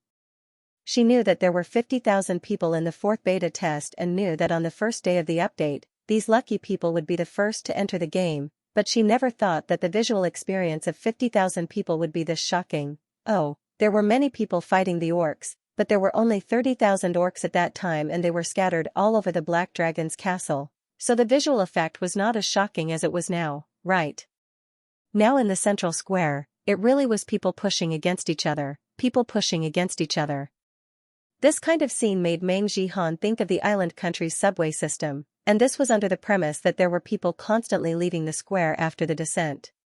Speaking of this, when the central square was first planned, it could only hold 30,000 people. Who would have thought that Elven Country would only have a single server and there would be no overlapping bugs? Of course, there were benefits to this, which was that the entire game felt more epic. After all, there were many people. Meng Jihan shook her head and looked at the system time. It's already been 3 hours in the game and I've already watched several episodes. Why hasn't that guy come in yet? She muttered in a strange voice. God knows how many times she had rejected his attempts to strike up a conversation while she was waiting for him. Of course, her luxurious equipment was quite eye-catching, not to mention that she was a girl and Elven Country didn't have transvestite accounts. It was normal for her to attract the attention of many new players. After playing the game for so long, Meng Jihan could be considered a life skill player. Although only the dagger at his waist was a low-level black iron, gold, legendary equipment, almost half of the other equipment were purple epic, high-level black iron equipment. Although the rest of the equipment did not graduate, they were also purple epic equipment. This kind of strength, although she wasn't the best in the game, she was still welcomed by all kinds of adventuring activities. Not to mention that she was a rare blacksmith player who studied under the elven blacksmith master Carlos, although she hadn't graduated yet. After waiting for a while, she couldn't take it anymore and sent another message to her best friend. Su'er. How much longer? I've been waiting for you for 3 hours. Very quickly, she received a short reply from the other side. Right away, Meng Jihan, this is already the 7th time you've said soon. What are you doing? Didn't I ask you to log into the game immediately? She sent another message. I'm pinching my face, it's already 83 points. Su'er replied proudly. Meng Jihan, sister, you actually spent 3 hours in the character creation interface? Wait a minute. She pinched 83 points, hiss. This pervert, Meng Jihan had seen how hard it was to raise the points of Elf Nation, even such a good-looking face that was set by the system was only worth 50 points. Back then, she had spent a long time molding it and only got 60 points. In the beginning, the more she molded it, the lower the points were. She was almost doubting her own aesthetics. However, Su'er, that little bitch, actually got 83 points. As expected of an otaku addicted to nurturing games, Meng Jihan secretly ridiculed her best friend in her heart. How much longer do you need? She asked again. No matter what, it should be 90 points, right? This game is quite interesting. The other party replied cheerfully. Meng Jihan, help. Her best friend had turned the MMORPG into a face-pinching game and wouldn't log on no matter what. How could she guide her on the right path? Waiting online, it's quite urgent. In that instant, Meng Jihan felt that she should log off first. Hurry up, she weakly said. All right. The other party replied. Meng Jihan, who was the one who unwillingly downloaded Elf Nation, she said she was too excited, but just by pinching her face, she became even more excited than herself. I'll just change my name to Su Jingzhe. Meng Jihan ridiculed in her heart. The sun set in the west and dusk descended. Heaven's chosen city welcomed night. The central square was drowned out by the noise and cheers of the bonfire party. There was an aura of happiness everywhere. A certain 4th beta tester who was addicted to face pinching finally logged on. Han Han. Han Han. Look. How's my face? A beautiful and cute female elf with a graceful figure appeared in the square. ID, Luo Luo. She giggled and twirled around a salted female warrior who was half lying on the bench as she said happily. Meng Jihan glanced at her and when she saw the other party's appearance, her eyes couldn't help lighting up. Light golden hair, light blue eyes, delicate and cute facial features perfectly combined together, making people unable to help but have a strong desire to protect her. It could be said that she was simply too cute. Only, when Meng Jihan's gaze moved to the other party's chest and saw the RL, Her mouth couldn't help but twitch as she gave a cold laugh. Heh, woman. It's not realistic to find comfort in games. Luo Luo, so what if it's a game? I'm happy. A certain new player pouted. After saying this, she moved her body and muttered in a small voice. So it really does feel heavier when you get bigger, Mengjihan, she sighed and pulled out the system time. Big sister, your heavier took a total of 8 hours. If it wasn't for the accelerated thinking, I would have logged off already. 8 hours? It's been that long? Su'er, no, Luo Luo's eyes opened wide, looking very surprised. I don't feel like I've been doing it for that long. I can only say that the game is too fun and too realistic. Mengjihan, she was hopeless. She should have known that this fellow was obsessed with looks. She shouldn't have entered the game to wait for her. Su'er gave an embarrassed smile and quickly apologized to her friend. To be honest, although she hadn't officially started playing the game, she was already hooked by the character design and the face creation system. Just the character design and the extremely detailed face creation system was enough to beat all the other nurturing games she had played before, not to mention anything else. Just based on the cute appearance that she had worked so hard to create, she was willing to continue playing the game. Who didn't want to be a beautiful little fairy? Although this was a game, however, Su'er also noticed that after her friend saw her appearance, although a trace of amazement flashed in her eyes, she didn't seem too shocked. You don't seem too shocked? I created 99 points. The system gave me the #1 rating in the entire server. Su'er said doubtfully. Mengjihan looked at her and said, that's because you're not an NPC. Didn't you meet a goddess when you were choosing your profession? Goddess? Su'er paused for a moment, then thought of the scene when she was choosing her profession after logging in. At that time, she seemed to have heard a very nice female voice. She was wondering which professional voice came from. However, she was completely focused on her new appearance and didn't pay attention to anything else. Her old friend was in too much of a hurry, so she hurriedly chose a mage. I don't think I noticed. Mengjihan, she found a screenshot of a goddess in her collection and sent it to the other party. Here, this is the pinnacle of my looks. You're still lacking. Su'er curiously received the file and opened it. Mengjihan noticed that her eyes began to glow at a speed visible to the naked eye. At this moment, she suddenly remembered that the reason why her friend liked to play idle nurturing games was because she liked to admire the various beautiful appearances of her favorite characters. This was someone who cared about looks to the bone. In real life, she also liked to collect all kinds of cute dolls, and had a cabinet full of SD dolls at home. See? This is an NPC in the game? So pretty. Where is she? I want to take a picture with her. Mengjihan, you don't have anyone, but you can go take a picture with the goddess. Su'er. City of Heaven's Chosen, in the solemn central temple. Players came and went, entering and exiting the temple. In the center of the temple, there was a 3-meter-tall statue of a holy goddess. It was very lifelike and beautiful. As for the players, some were praying sincerely in front of the statue while others were chanting in front of the statue. They were all old players with different expressions. Some were excited, some were depressed, some were nervous, and some were expectant. Sifu followed Mengjihan here and curiously looked at everything in the temple. In this game, the temple is a place that is often used. This is the largest temple in the City of Heaven's Chosen.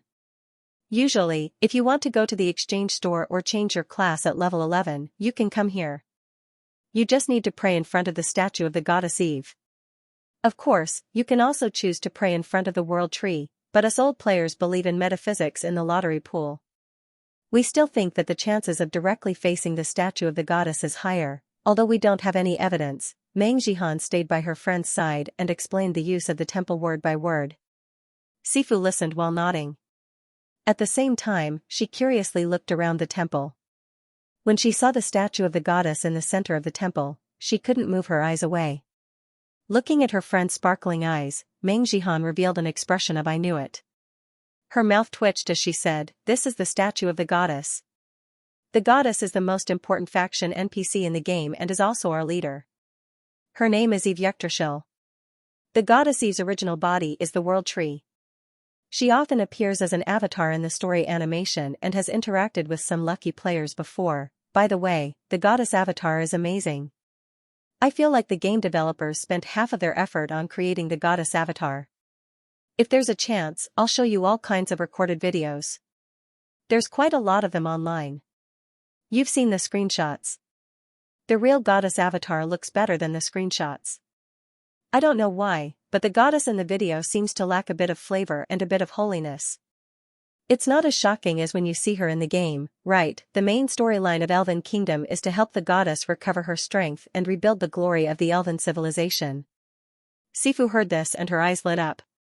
She looked at the statue and said excitedly, "Camp leader? Wasn't this role too awesome? So beautiful. Also, this statue gives me a very strange feeling. I can't describe it, but it makes me feel very comfortable. There's an indescribable sense of holiness to it. It feels completely different from the screenshot you showed me just now. I really want to bring this statue home and put it together with my SD doll." Meng Jihan, sister, this is a game. If you want to be hunted down by NPCs, try touching the statue. However, if you're really interested, you can search online. There are quite a lot of figurines of goddesses. Moreover, this statue only depicts 30% of the goddess charm. However, the sense of holiness you mentioned is real. Perhaps it's because of the atmosphere of the church. Meng Jihan said. Is that so? Feng Luo's eyes lit up. You said you have a video? What about the video link? I want to see it. I want to see it. Seeing her best friend's excited face, like a fan seeing their idol, Meng Jihan's face was filled with black lines. As expected, after seeing the goddess, this guy's obsession with looks and dolls acted up again. Goddess fan +1. There was nothing she could do. Who told Elven Kingdom to create a goddess image that was too perfect? She heard that the nerds on the 2D Tieba had a cute battle and Goddess Eve was on the top of the rankings. They were all fans. She let out a sigh. She picked out a few of her favorite videos and sent them to Feng Luo. Feng Luo excitedly started to watch them. After a while, Feng Luo closed the system interface and looked at the statue in the temple. Her eyes were filled with stars. Goddess Eve is so good. The battle effects are so good. And the voice is so good. I've decided. I'll be a fan of Little Eve from now on. Little Eve, Meng Jihan's mouth twitched. Don't say this in front of the NPC. Be careful not to lose your affection. The NPCs in this game are very respectful towards goddesses. Losing affection like this? Are the NPCs this smart? Feng Luo was a bit surprised. What do you think? It's so realistic that it's like transmigration. Meng Jihan rolled her eyes. Feng Luo heard this and rubbed her head with a smile. Then, she sized up the statue of the goddess again and fell into deep thought. Speaking of this, why do I feel like the name Goddess Eve is a bit familiar? And if I look at the goddess appearance, I feel like I've seen it somewhere before. Is that so? Maybe it's on the internet. Elven Kingdom is popular and Goddess Eve is also popular on the internet. She even has a fandom circle. Also, there are quite a few expression packs. Meng Jihan said. That's right. Expression packs. It's an expression pack. As if she thought of something, Feng Luo patted her head and quickly opened the system interface. After searching, she found a set of cartoon expressions. It was a set of cute goddess expressions. There were cheers, cute, angry, happy. It was a cartoon version of Eve. This is it. She took a screenshot and sent it to Meng Jihan. Meng Jihan took a look and said with a smile, "This is the goddess." This cartoon image was spread out from the game. When you complete the main mission, sometimes you can see the cartoon version of the goddess cheering on the system interface. It's super cute. Yes. Super cute. I liked this set of expressions the moment I saw it. I never thought that it would come from here. Feng Luo nodded. After saying this, she stretched and let out a long breath. Then she happily said, I've decided. If there's time in the future, this treasure will play with you, silly Han.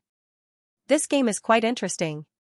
Hey, I haven't introduced the game to you yet, I've only introduced the goddess to you, you're just a dog for looks. Meng Jihan looked at her excited best friend and didn't know whether to laugh or cry.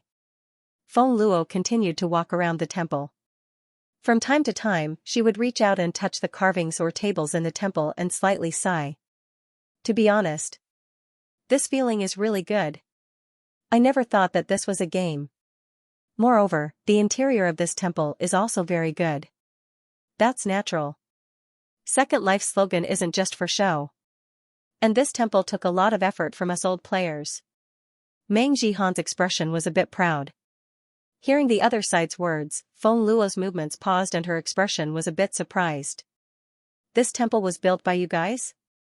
Yes, to be more precise, the entire Heaven's Chosen City was built by us.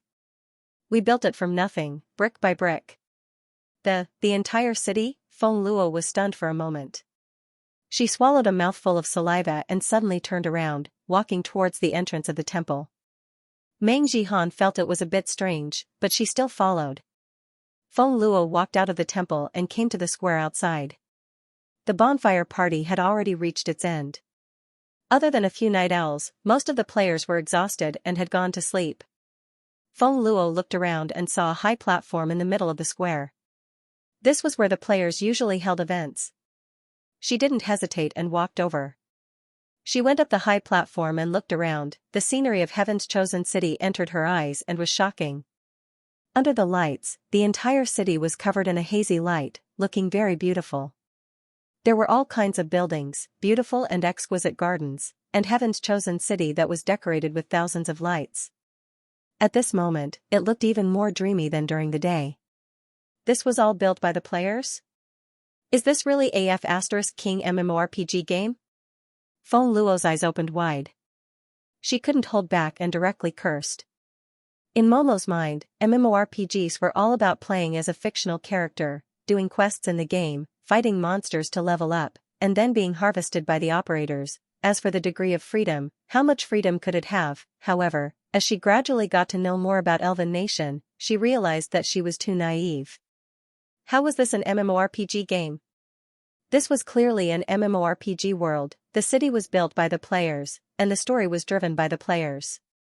Even the NPCs were said to have been educated and cultivated by the players. Not to mention the 5 senses and gravity system that were so realistic that it made people doubt themselves. No wonder this game was so popular. At first, Momo thought that everyone was aiming for the accelerated thinking. After all, being able to have 4 times the game time was equivalent to prolonging one's life in another sense, not to mention being able to surf the internet in the game, not to mention other things. Just the time to binge-watch shows was enough to attract people. Who would have so much time to surf the internet in real life? Did you think that everyone was a university student who had nothing better to do? The kind that stayed in their dorms all day and was too lazy to go downstairs to order takeout. However, after entering Elven Nation, Momo finally knew that even without the accelerated thinking, the game would still be popular. Using the words of a famous streamer who had been slacking for longer and longer periods of time, this was not just a game, but a new world, a new life. Of course, what attracted Momo the most was the meticulously beautified character modeling and the faction NPC goddess. Even the game. As she gradually got to know more about the mechanics of Elven Nation through her friends, she was completely addicted to this virtual masterpiece. Dream Idol and whatnot can go to hell. After seeing the modeling of Elven Nation, she could no longer adapt to the crudely made character modeling and game engine. Her interest in simulation operations, her hobby of creating characters, it seemed like they could all be satisfied in Elven Nation. Not only that, it might even be better. Because the most important thing in this kind of gameplay was the degree of freedom and a sense of achievement, and there was no doubt that Elven Nation could fulfill all these conditions. Along with surprise and admiration, Suer was successfully pulled into the epic pit of Elven Nation by her best friend, epic masterpiece. Of course, he was not the only one who was shocked on the first day of the 4th beta. Although Elven Nation had been in beta testing for several months, the earliest players had been playing the game for almost a year. All kinds of information and video materials about Elven Nation had already spread all over the place. But, it was one thing to understand the game in advance through all kinds of information, and another thing to experience it personally. Many things that couldn't be reflected in the game's information could only be gradually revealed after entering the game. Real, epic masterpiece, high degree of freedom, like a different world, NPCs with high intelligence, character modeling beats all virtual games. For a time, all kinds of good reviews from the Elven nation flooded the internet again. Words of praise filled the room. If there was one thing that he wasn't satisfied with, it would be that the map was too big. If he didn't use the teleportation portal, he would probably break his legs. Just think about it, in order to complete a mission, you might have to run for hours in the game's forest. If it wasn't for the fact that Elven Nation could distract people from surfing the internet, and that the game's forest scenery was amazing, perhaps no one would be able to persevere. Furthermore, when would the open beta begin? Of course, the source of this complaint was the majority of the unlucky people who didn't get a place in the closed beta. Only Eve knew that in the selection of the closed beta, there was no such thing as being lucky or unlucky. It was just that she gave the applicants the invitation codes based on their online time in the virtual game. It was all decided based on their strength. Only the netizens who had the potential to become efficient tools had a chance to be favored by the goddess. As for the netizens who were just there to join in the fun, as well as those who had ulterior motives, they probably wouldn't be chosen even if there were another 800 closed beta tests. After all, creating a body would cost 0.003 points of divine power points. Although Eve now had a surplus of divine power points, she still had to be thrifty. Eve was quite satisfied with the results of the fourth beta test. With 50,000 places invested, the Elven Forest became lively almost instantly. And with the further improvement of her strength, the magic power in the core area became more abundant, and many magical beasts in the periphery were gradually attracted over, making up for the gap left by the previous closed beta players. Of course, as the magic power of the entire Elven Forest increased, a large number of ordinary beasts evolved into magical beasts. Not only that, but the strength and reproductive ability of the magical beasts were also strengthened under the effect of the divine power of life. With all these effects, the number of magical beasts in the Elven Forest vaguely reached a temporary balance with the consumption of the players. At least in the short term, the source of experience for the fourth beta test players was not a problem. Not to mention, the players still had the missions given by Eve, and the shadow instance in the underground world that was like a perpetual motion machine. Of course, in the long term, it was still necessary to provide a stable source of experience for the new players. The old players could pass missions such as war, but the new players still had to be properly arranged. There was no hurry. She would take note of it first and find a chance to perfect it. Thinking about the future plan, Eve sighed in her heart. There were too many things that needed to be done. Fortunately, so far, everything was going well. At the same time, her other arrangement was also in progress. After the new version update, all the old players were surprised to find that a new layer of divine barrier had appeared around the city of Heaven's Chosen. Looking from the inside, nothing could be seen. But if they went outside, they would find that the entire city of Heaven's Chosen, together with the World Tree, had disappeared from sight. No, not disappeared, but hidden in a different dimension that could be entered by calling the true name of the goddess. In this regard, the old players quickly obtained the relevant explanation from the game update log. The general idea was that in order to strengthen the position of the Chosen, the officials decided to separate the existence of the World Tree and the City of Heaven's Chosen from the Elven Forest and set up a separate dimension. The body of the World Tree and the City of Heaven's Chosen of the players would be located in this different dimension. Only players, believers of the goddess, and those who knew the true name of the goddess and were recognized by the goddess could enter. After the barrier was opened, others would never be able to find the City of Heaven's Chosen or the body of the World Tree. They would only see a withered World Tree in the same place.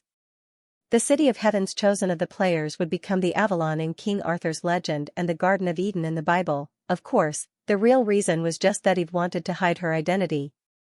At the same time, in the Supreme Temple of the World Tree, Li Mu, who had committed suicide and returned to the city from the Maple Leaf Hill, was having another conversation with the nature saintess, Alice. The prayer changed? The goddess of life? Is the title of the goddess going to change in the future? Looking at the pious Alice, Li Mu was a little surprised. What kind of plot was this? That's right. Her Majesty Mother Goddess has given an oracle. she will dilute her other titles and use the Goddess of Life as her main title. Also, she will rewrite the nature canon and dilute the traces of the Yggdrasil. Looking at Li Mu's surprised expression, Alice Gale said with a sincere expression. Dilute the traces of the Yggdrasil? Li Mu's heart skipped a beat when he heard her words. He recalled the various tests that he had done in the Oak Hand. Could it be the next main mission? Li Mu's heart raced. He was excited that he was about to trigger a main mission. There was a reason for him to have such thoughts. After playing the game for so long, Li Mu had almost completely figured out the story mode of Elven Nation. Unlike other online games, the story of this game was not designed in advance. Instead, it was gradually perfected as the players developed. The players were one of the participants and promoters of the story. Almost every main mission was activated by a lucky player. Because of this, Elven Nation gave the players a strong sense of immersion and identity. It cultivated a large number of loyal players in just a few months. In addition, all the main missions in the game were related to the goddess. Whenever the goddess did something, it often meant that the main mission was about to arrive. The main mission, could it be that I have to climb the wall again? Li Mu suddenly felt a little excited. Climbing the wall was the player's nickname for the Elven Nation Chronicles. It was also the highest honor among the players. Unlike other games, Elven Nation had a unique function in the game system called Chronicles. The Chronicles started from the first wave of beta testers. It recorded the development of the players and the changes in the Elven Forest in the form of a story. Chronicles included all the events that the players participated in, as well as the players who made outstanding contributions to various events. In the beginning, Chronicles did not have such a high appeal.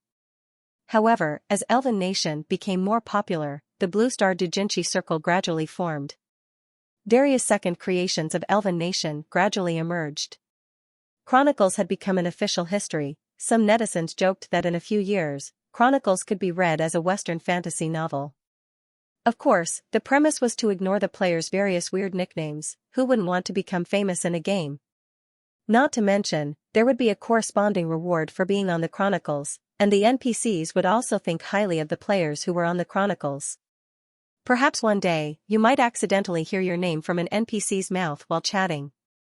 That feeling was pretty good. Of course, the players didn't know that Eve had added the Chronicles function into her Believer's quest system. His Believers could also check the various events in the Chronicle. Naturally, they would be especially respectful to the chosen ones who appeared in it. With fame and benefits, the players were naturally enthusiastic about triggering the main storyline and hidden storyline. With this thought in mind, Li Mu had some guesses about the possible main mission in his heart. Changing the prayer, changing the title, and diluting the identity of the world tree. Could it be that the goddess was planning to open a sock puppet and officially appear on the continent of Seekers? The goddess was now hiding her true identity.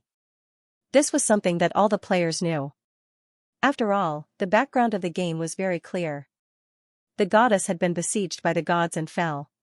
Although she had now recovered, it could be said that she was an enemy of the world. The main storyline of the story, to put it bluntly, was to fight against the gods and assist the goddess in recovering her strength and reviving the elven race. They weren't strong in the early stages, so it was natural for them to lie low.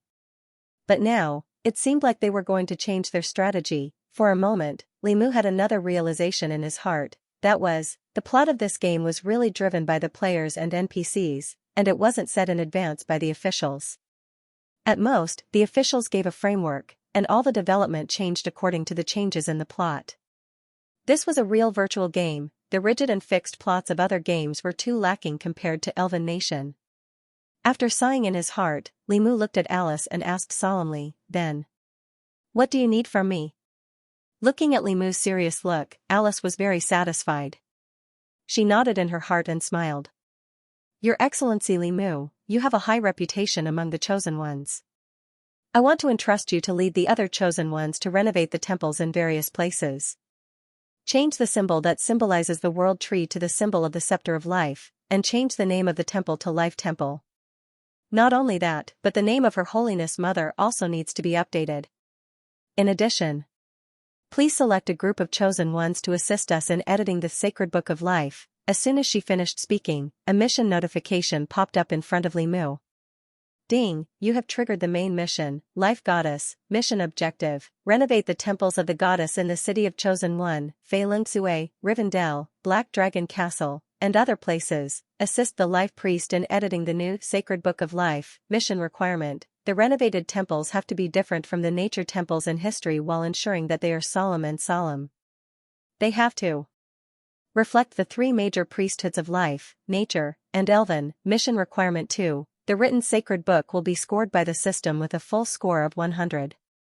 The score of the sacred book will be directly linked to the mission reward, mission time limit, unlimited, number of mission participants, unlimited, mission level, unlimited, mission reward, experience points, maximum of 30,000, contribution points, maximum of 5,000, lucky pool lottery tickets, maximum of 10, damn.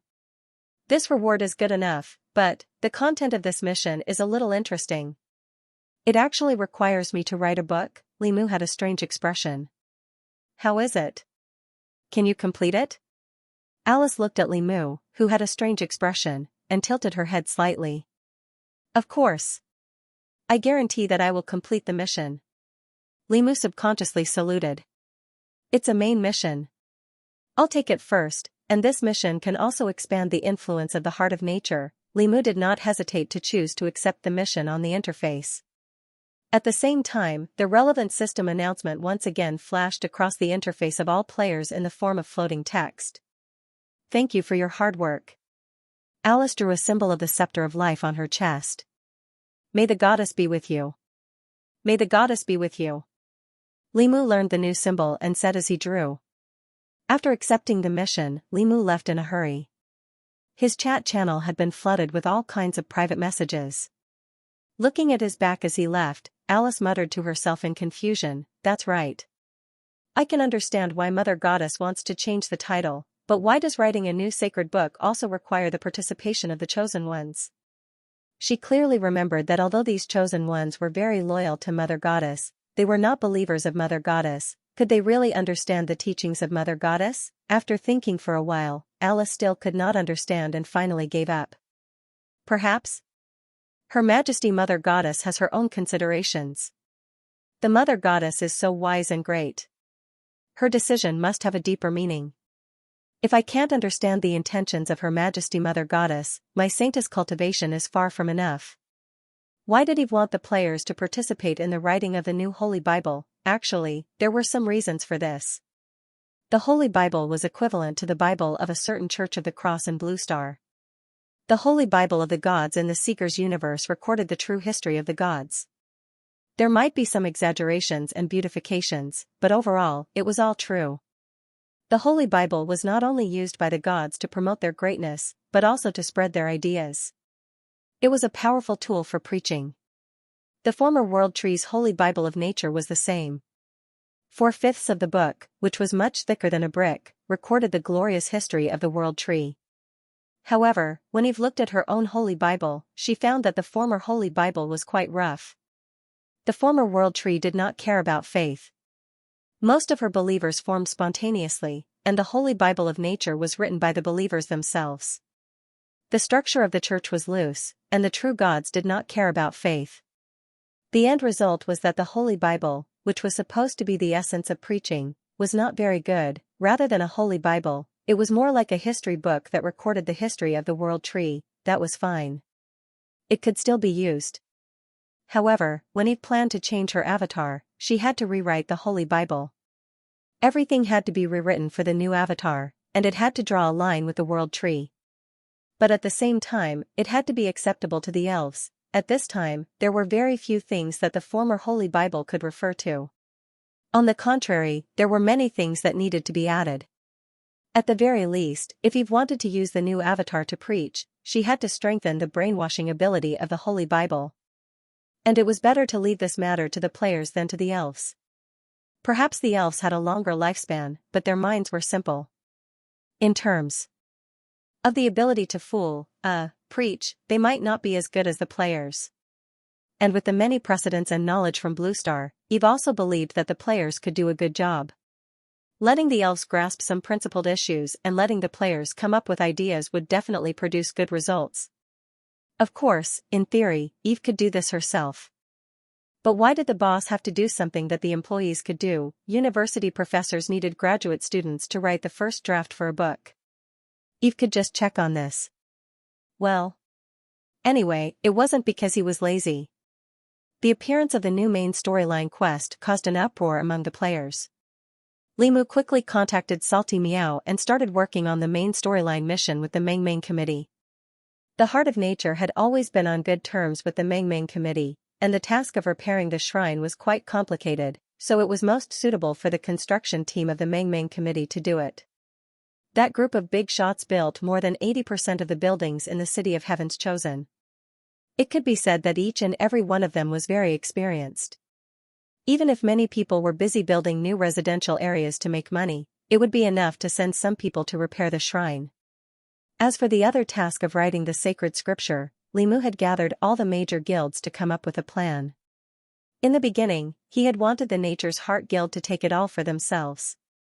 However, considering that the issue of the Holy Grimoire would affect the interests of all players in the future, doing so would likely incur the wrath of the public.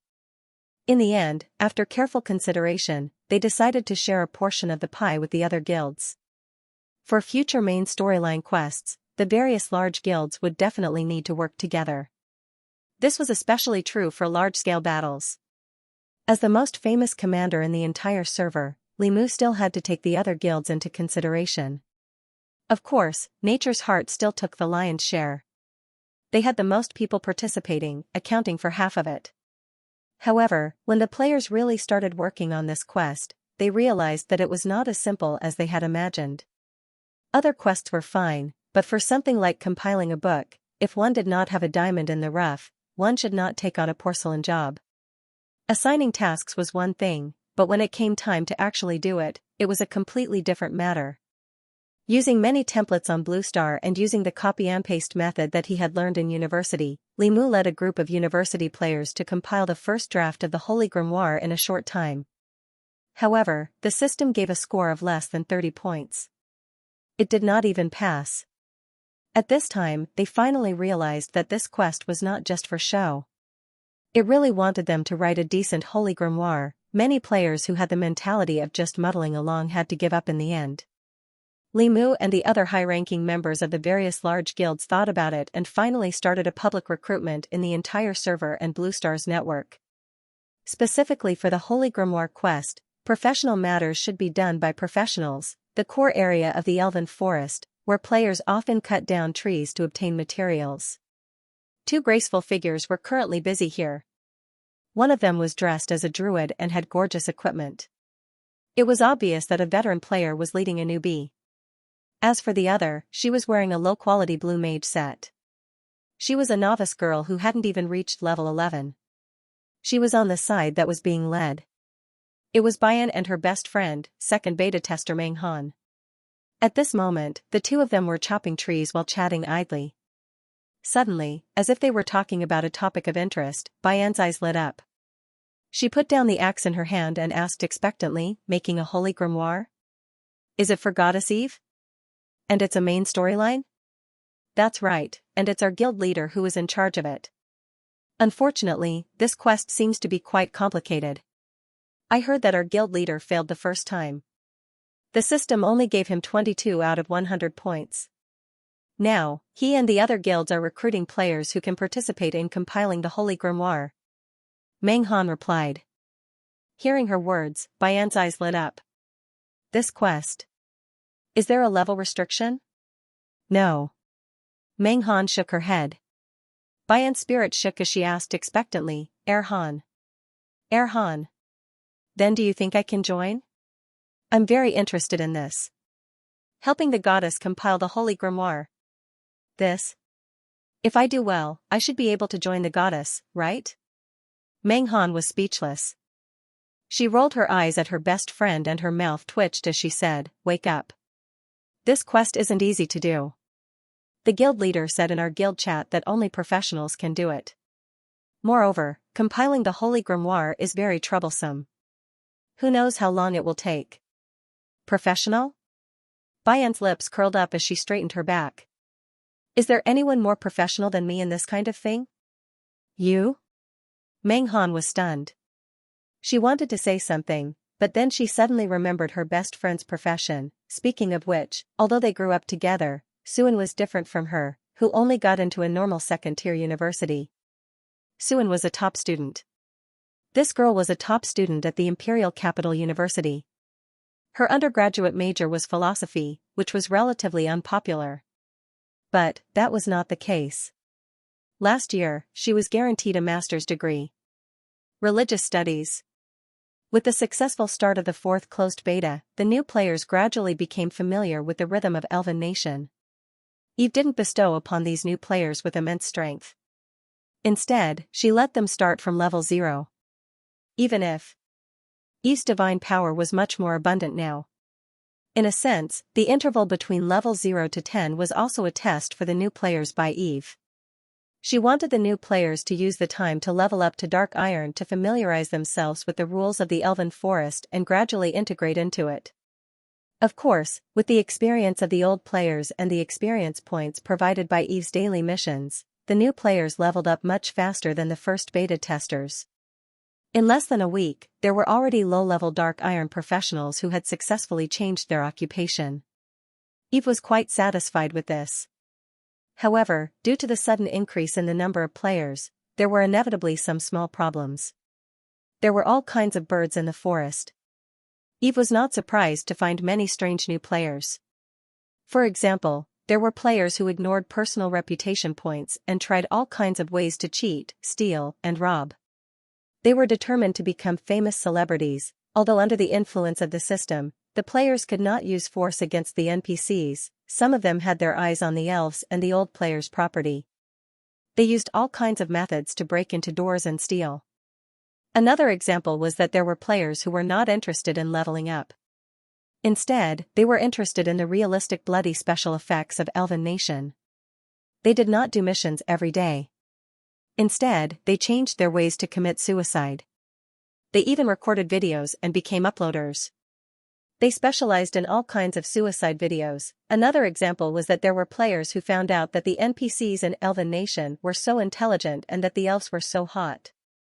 Therefore, they developed a strong interest. They tried to flirt with the NPCs in the game and thought about how to get the NPCs.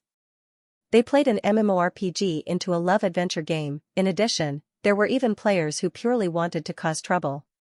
For example, they maliciously set fires and destroyed the city of Heaven's Chosen by the old players. Compared to them, Fried Tomatoes was too kind, and Demacia was too cute. In short, all kinds of situations and all kinds of strange things appeared. All kinds of messy things gave Eve a headache. Of course, it was only a little. In the eyes of an authority dog, all the troublemakers were nothing but clowns. She was already prepared for the different voices among the players. For the troublemakers, warning, punishment, and banning, all in one go. In fact, the continuous beta testing and the continuous recruitment of new players was a process of selecting suitable people. Those who were not in Eve's interests would naturally be punished. Of course, the worst of them were dealt with by the veteran players before Eve could even make a move. For example, the fourth beta tester who maliciously destroyed the city of Heaven's Chosen and set it on fire was directly blocked by the senior players of the Meng Meng Committee at the Resurrection Point. A few new players who tried to swindle the NPCs were angrily captured by the players of Nature's Heart. They were tied to the pillars and paraded around, of course, in the name, of course, the system. Of the system players of the game after a week had passed, the number of players who had their accounts banned by Eve had actually exceeded 200. This number far exceeded the number of players that Eve punished in the previous 3 beta tests. Of course, Eve was not worried about the source of people. These troublemakers were the minority and could not affect the overall situation. The veteran players from the first 3 beta tests had gradually become goddesses through various kinds of training. As long as there were sufficient rewards, they would not hesitate to die for Eve. For the sake of their own reputation, they would also consciously uphold the rules of the Elf Forest. As for the bodies of the players who were killed, they were all taken back by Eve. They were used as backup bodies for the resurrection of other players. This was to reduce the consumption of divine power when resurrecting players.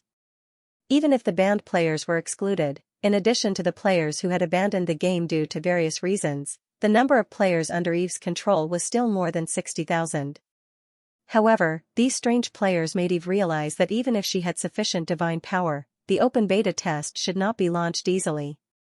Otherwise, if a large number of uncontrollable players suddenly entered the game, it was very likely that everything she had done before would be greatly reduced. She still had to take the route of elite troops and steadily expand according to her actual needs. The new players were gradually on the right track, and the renovation of the church was also in progress. Even the writing of the new Holy Bible was much smoother after the recruitment of new players according to Alice's report during her prayers. Eve had already expected this. When she was selecting the fourth beta testers, she had deliberately selected those with special backgrounds. For example, those who studied religion. For example, those who had done similar writing work or self-media in Blue Star. It was worth mentioning that Demacia, who had thick eyebrows and big eyes, had also happily joined the writing of the Holy Bible of Life. However, considering that this guy could do so well in multi-level marketing, fooling the dark dwarfs and humans, Eve felt that letting him join might really have a miraculous effect. In short, the internal development of the elf forest was good, and the strength of the players was also steadily improving. The city of Heaven's Chosen had entered a period of great development. Almost every day, new buildings were erected in the periphery. In this regard, Eve was even considering whether to collect the contribution points for the development of new land. Outside the elf forest, the environment was a bit strange. The mercenary group that went on a crusade against the Black Dragon had not returned.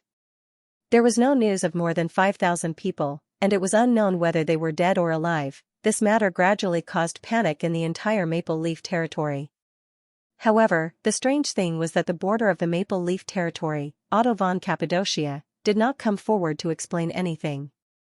It was just that the entire Maple Leaf territory seemed to have entered some kind of contracted state of martial law. Even the old players who were still active in Maple Leaf City felt a trace of an unusual atmosphere. All the guards looked serious, and the number of patrols had increased by several times. Eve understood that the disappearance of the Dragon of Despair, Nidhogg, might have completely frightened this human earl. However, Eve did not intend to pursue the victory and find trouble with him for the time being. To her, the Border Earl was just a small character.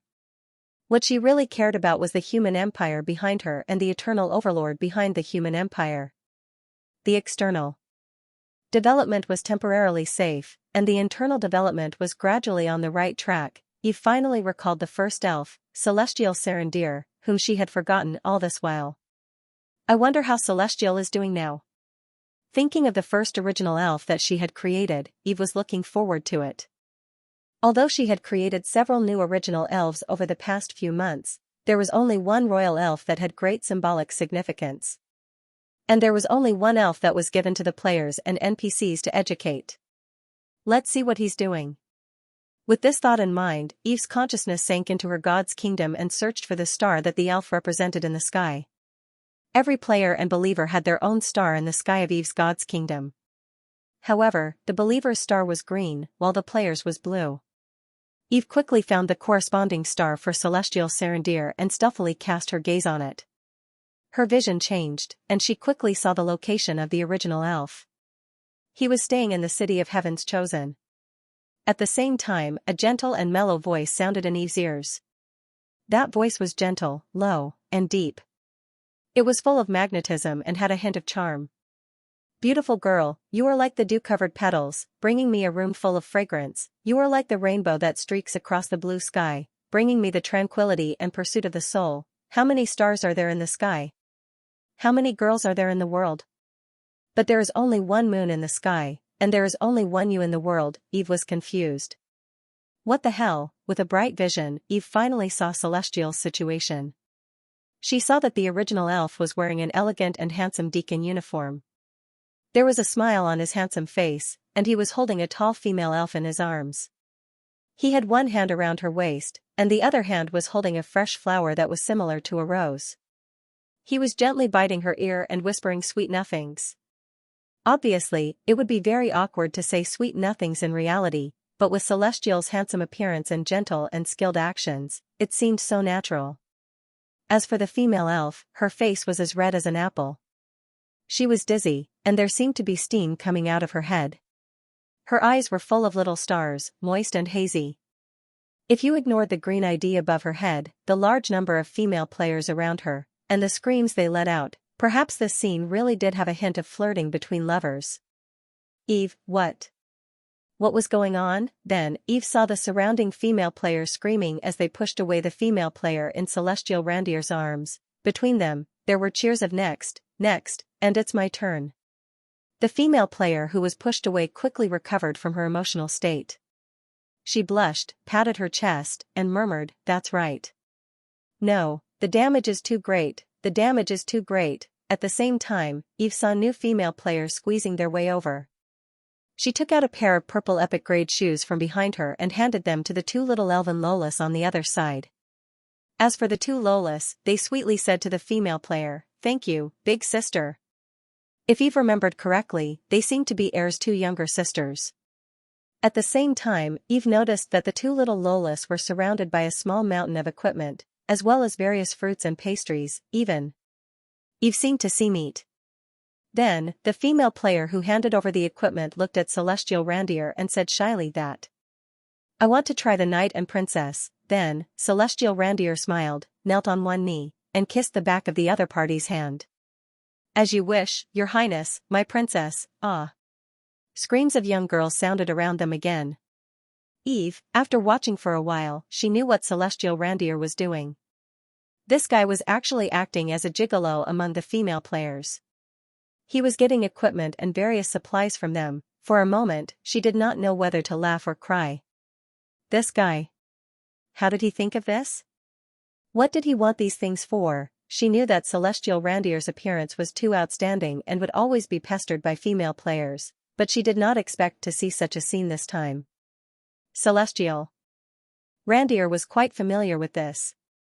It seemed like he had done this often. After the last female player finished, the two little elf Lolas were already surrounded by various supplies. After the female players left excitedly with flushed faces, Celestial Randier beamed at the two little Lolas beside her, who were taking inventory of the supplies, and said with a smile, "Don't worry. See? If you can't avoid it, think of ways to gain some benefits. These chosen ones are actually not as profound as you think. Although they are the oracles of Her Holiness the Mother Goddess, they also have their own weaknesses and desires. While getting along well with them, we don't have to lower our status too much. We and the chosen ones are all followers of Her Holiness the Mother Goddess. Theoretically speaking, our status should be equal. While holding the initiative, we can also cater to the chosen ones appropriately. We can also get what we want, especially these female chosen ones. When they are faced with cute things and humanoid creatures with outstanding appearances, they can easily capture their hearts and gain their favor. You see, I only need to say a few words and do some actions, and these expensive items are in my hands. I don't even need to spend a little contribution points and experience points to post missions.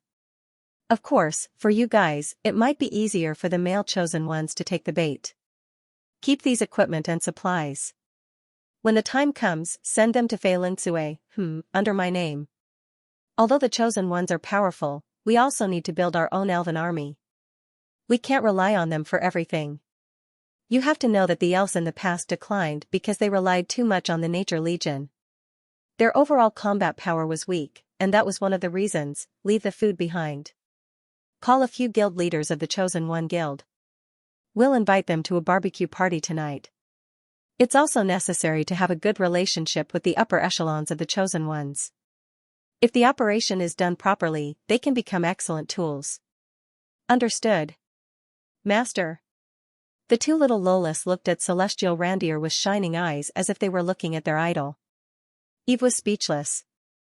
After being taught by the players, Celestial Randier was indeed different from the elves in the traditional sense. But, why did it feel like she was being raised in the wrong way? A friend recommended a book called Azeroth's Codex of Time. The author is Scribe G, a Warcraft fan. Readers who like Warcraft should take a look. What did the players teach him? How did he become like this? Observing Celestier through the stars of faith, Eve didn't know whether to laugh or cry. He coaxed the female players like a cowherd and schemed behind their backs on how to make the players work for him. This was not the elf royalty she wanted. She originally thought that through the joint teaching of Alice and the players, she could educate a king who inherited the integrity and nobility of the elves and the quickness and intelligence of the players. She didn't expect it to become like this. However, this wasn't the end. Eve didn't end her observation of Celadier. Instead, she continued to track him until he finished the party with the players. The original elves were original elves. Not only did they have extremely high talents, but they also had intelligence that was far superior to other elves. Eve clearly saw how Celadier easily fooled Alice when she checked his daily homework. He described the barbecue party as a fruit party and made Alice believe him without a doubt. He saw Celestial holding a goblet filled with fine wine and walking among the players with a smile. After one round, she gained a lot of favorability. At the same time, she also gained a few new properties from the Meng Meng Committee that were newly developed in the City of Heaven's Chosen. Then, he sold them to other players who came to participate in the party. In addition, he also saw Celestial Serendir and the veteran players putting their arms around each other's shoulders. Celestial Serendir casually told all kinds of dirty jokes about the blue planet, making the players laugh heartily. They even called him brother and accepted the various missions he issued with extremely low rewards. He was the one who organized the party, but he didn't do anything from the beginning to the end. All of the preparations for the party, as well as the hard labor, were done by Celadier through various means. Even the finishing touches were all done by the players.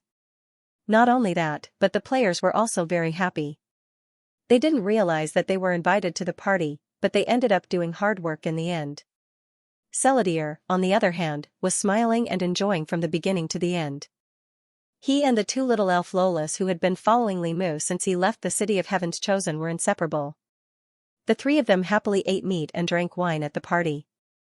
They were very happy. Celadier's IQ was completely crushed. Not only that, there was also a small episode that happened. Alice and Basaka were coincidentally invited to this party by other players.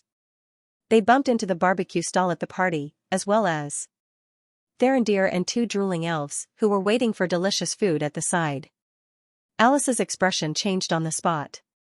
After such a long time, the elves had gradually gotten used to the Chosen One's desire for meat, but it was one thing to turn a blind eye to it, and another to see it with their own eyes.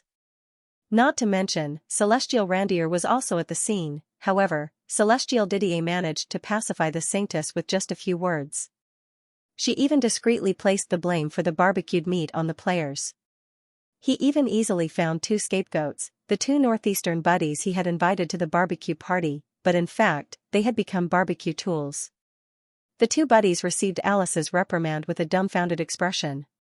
In the end, they even expressed their gratitude to Celadier who had come to mediate the situation. They also accepted 2 missions from Celadier with extremely low rewards. Celadier smiled faintly, waved his sleeves, and floated away. He left behind a handsome back view and a wave of sighs of Celadier is so nice. Eve was speechless. Well, he has completely gone astray, she shook her head. At the same time, Eve still had some doubts. If she remembered correctly, he should have told Alice in advance that when the players taught Celadier, they should not impart any strange knowledge and habits to him, lest he develop in a strange direction. How did Celadier become like this? Apart from his appearance, he was no longer an elf inside, right? He had the superb skills necessary to be a leader, but what was with the habit of drinking and eating meat, as well as his black-bellied personality?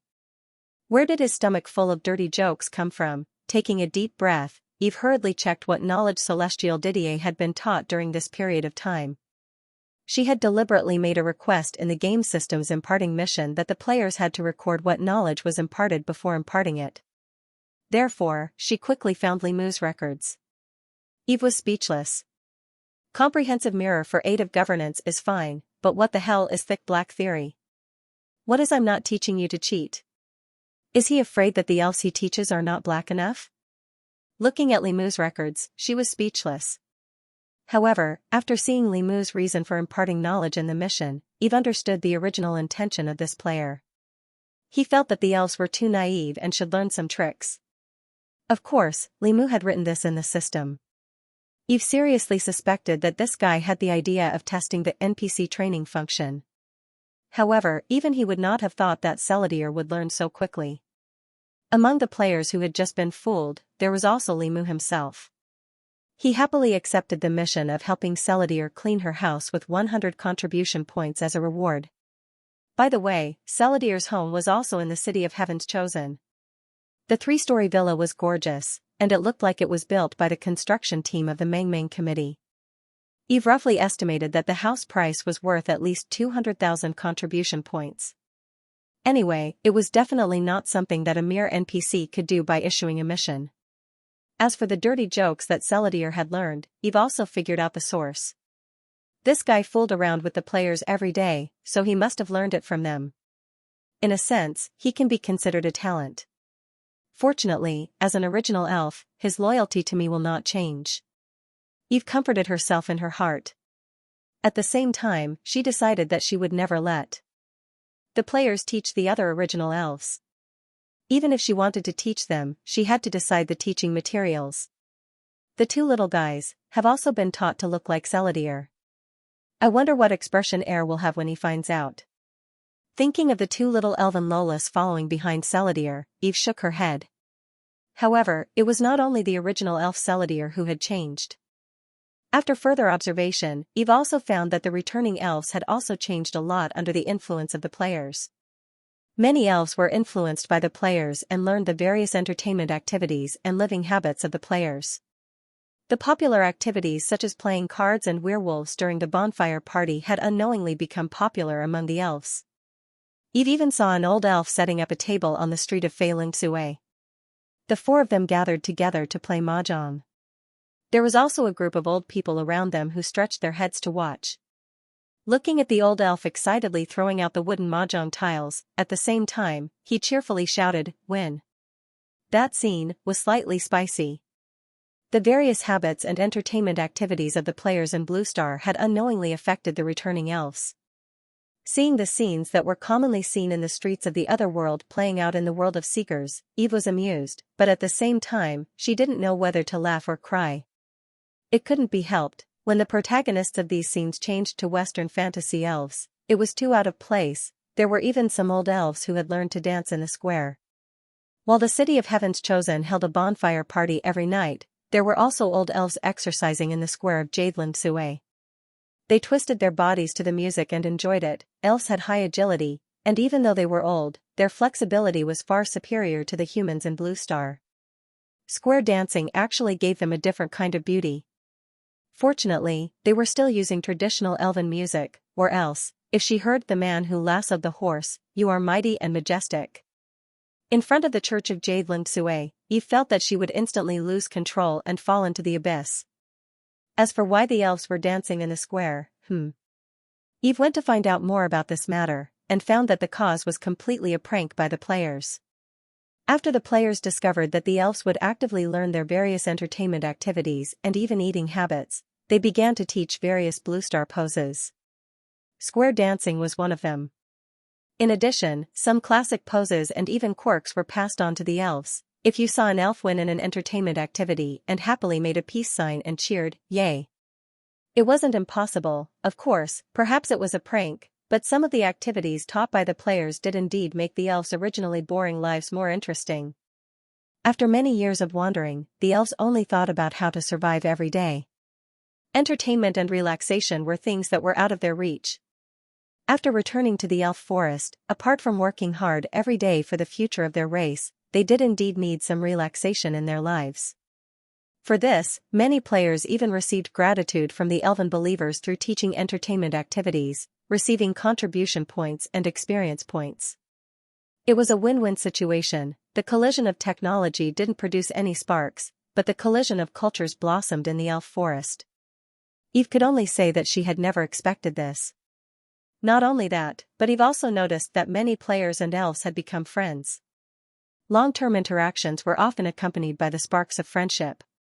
Perhaps in the beginning, the players only saw NPCs as virtual tools, but after interacting with each other in the game for a few months, everything had changed. Not to mention Salty Meow and Meryl, who had become best friends, or Boxed Lunch and Nightingale, whose scandals even Eve had heard a little about. Many veteran players had gradually found their own bonds among the NPCs. Previously, when the fourth beta testing had just started, some daring fourth beta testers had wanted to take a shortcut and rob the NPCs of their wealth. They had angered the elves who were on good terms with them, and they had been taught a lesson. Of course, all of them received punishment from even the end, a ban on their accounts. The relationship between the elves and the players was becoming more and more harmonious. Some elves even joined the exploration teams of the players. There were even occasional NPCs in the teams of the players who were farming monsters and instance dungeons. The most active ones in the interactions with the players were the young elves. Unlike the older elves, the young elves were full of vitality. They weren't satisfied with staying in Fei Lingsue and had frequent interactions with the players. Not only that, but their hearts were often filled with passion. After being influenced by the players, many of them had a tendency to become iron-blooded. Many of the young elves with skills had even become the players' teammates and participated in the players' various missions. Eve didn't stop them. Although the players were her blade and shield, it didn't mean that the elves had to become flowers in a greenhouse. To the elves, a certain amount of training was necessary. Moreover, it could further strengthen the player's sense of belonging to Elven Nation. Of course, Eve would ask the players to protect the native elves who had joined the team. If the elves died due to various reasons, the players would be severely punished. Therefore, these elves often appeared in the role of support. When the elves were in the team, the players would try not to go to dangerous places. Overall, after observing the changes in the relationship between the players and the elves, Eve was quite satisfied. The friendship between the players and the elves symbolized the further improvement of the cohesiveness of the Elven Forest. And the players would naturally play longer in Elven Nation and continue to contribute to the development of a prosperous Elven civilization. However, just as Eve was looking at the elves and the players with great interest, a familiar wave of divine power suddenly came from her kingdom of God. Eve's heart skipped a beat. She instantly withdrew her consciousness and focused on the supreme temple in the kingdom of God. Golden light slowly condensed on the throne, and Eve's incarnation appeared in the kingdom of God. Then she gently waved her hand, and an exquisite wooden box that was constantly flickering with faint light was summoned. It was Hela's divine communication artifact, the casket of the dead. The Grim Reaper Hela had replied. Eve's spirit was lifted. She hurriedly used her divine power to open the casket of the dead and triggered the message left by the Grim Reaper. Following her action, Hela's cold and languid voice sounded in the temple again. But this time, the message was very brief. Come to Black Rock City, Death Temple. Black Rock City? Death Temple? Eve was a little surprised. But she quickly realized that Hela was probably going to perform a divine descent in the underworld again to tell her some news in person. She actually needs to tell me in person. Could it be that the matter in the abyss is more serious than I thought? Eve's brows furrowed slightly, and her good mood instantly turned a little heavy. She closed the casket of the dead and put it away. Then she transformed into the appearance of Zero and left her kingdom of God. With the improvement of her incarnation strength and the expansion of her range of control, Eve could instantly teleport to a wide range. With just a thought, she appeared in front of the Death Temple in Black Rock City. As soon as she arrived, Eve felt a strong, holy, and cold aura in the temple. Taking a deep breath, Eve stepped into the temple and saw the short figure in a black robe standing in front of the statue. The Grim Reaper, Hela. Sensing Eve's arrival, the short figure in front of the statue slowly turned around, revealing a pair of scarlet eyes. Just like the last time they met, Death Hela still descended into the world of Seekers through God's descent, and the target of her possession was still the Dark Dwarf Temple Master of the Church of Death. However, compared to the last time they met, Eve felt that the other party's aura was more profound. This also meant that the spatial barrier between the world of Seekers and the outside world had slightly loosened, and the true God could project more power down. A divine barrier had been set up around the Temple of Death to isolate the inside from the outside world. Eve used her divine power to remove the disguise of Zero, the Chosen, and return to her original appearance. Then, she followed the etiquette of the World Tree's inheritance regarding the meeting of the true gods and bowed slightly to Hela, smiling. Good afternoon, Her Holiness Hela. Hela raised her eyebrows slightly. She glanced at the dim light outside the temple and said, Her Holiness Eve, this is the underground world. There is no distinction between day and night. But Black Rock City is also using the timekeeping method of the surface world, isn't it? Eve blinked. Hela followed her gaze and glanced at a wooden clock hanging on the temple wall. She did not comment. Then, her gaze paused on Eve, and her expression changed slightly. Her Holiness Eve, congratulations on improving your strength. Her voice was lazy and pleasant, as if she had expected this.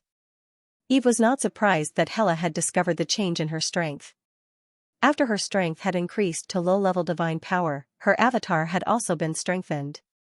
Although the strength she could unleash was still limited to the demigod level, her aura had become more solid. It's all luck. I have to thank you for your continued support. Eve replied with a smile.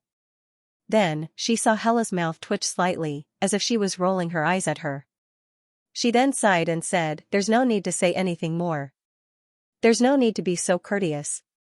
I only hope that you'll inform me in advance before you deal with other true gods, especially when you're borrowing the death god's divine power. Although I promise to cover for you, don't always think that I'm omnipotent. Let's not talk about Euler, he's just a weak divine power. But I have no intention of making an enemy out of the eternal overlord, although I don't like him either."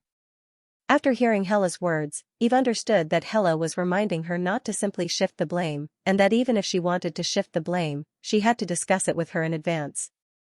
It was most likely that the Eternal Overlord had discovered the theft of the Scepter of Life in Maple Leaf City, and he had suspected Hela based on the divine power of the God of Death.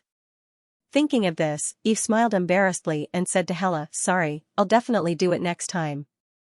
After that, a light flashed in his hand, and a dozen sparkling divine blood crystals appeared. "Your Holiness Hela, this is my thanks for helping to cover for you." Eve raised her hand gently, and the divine blood crystals flew to Hela.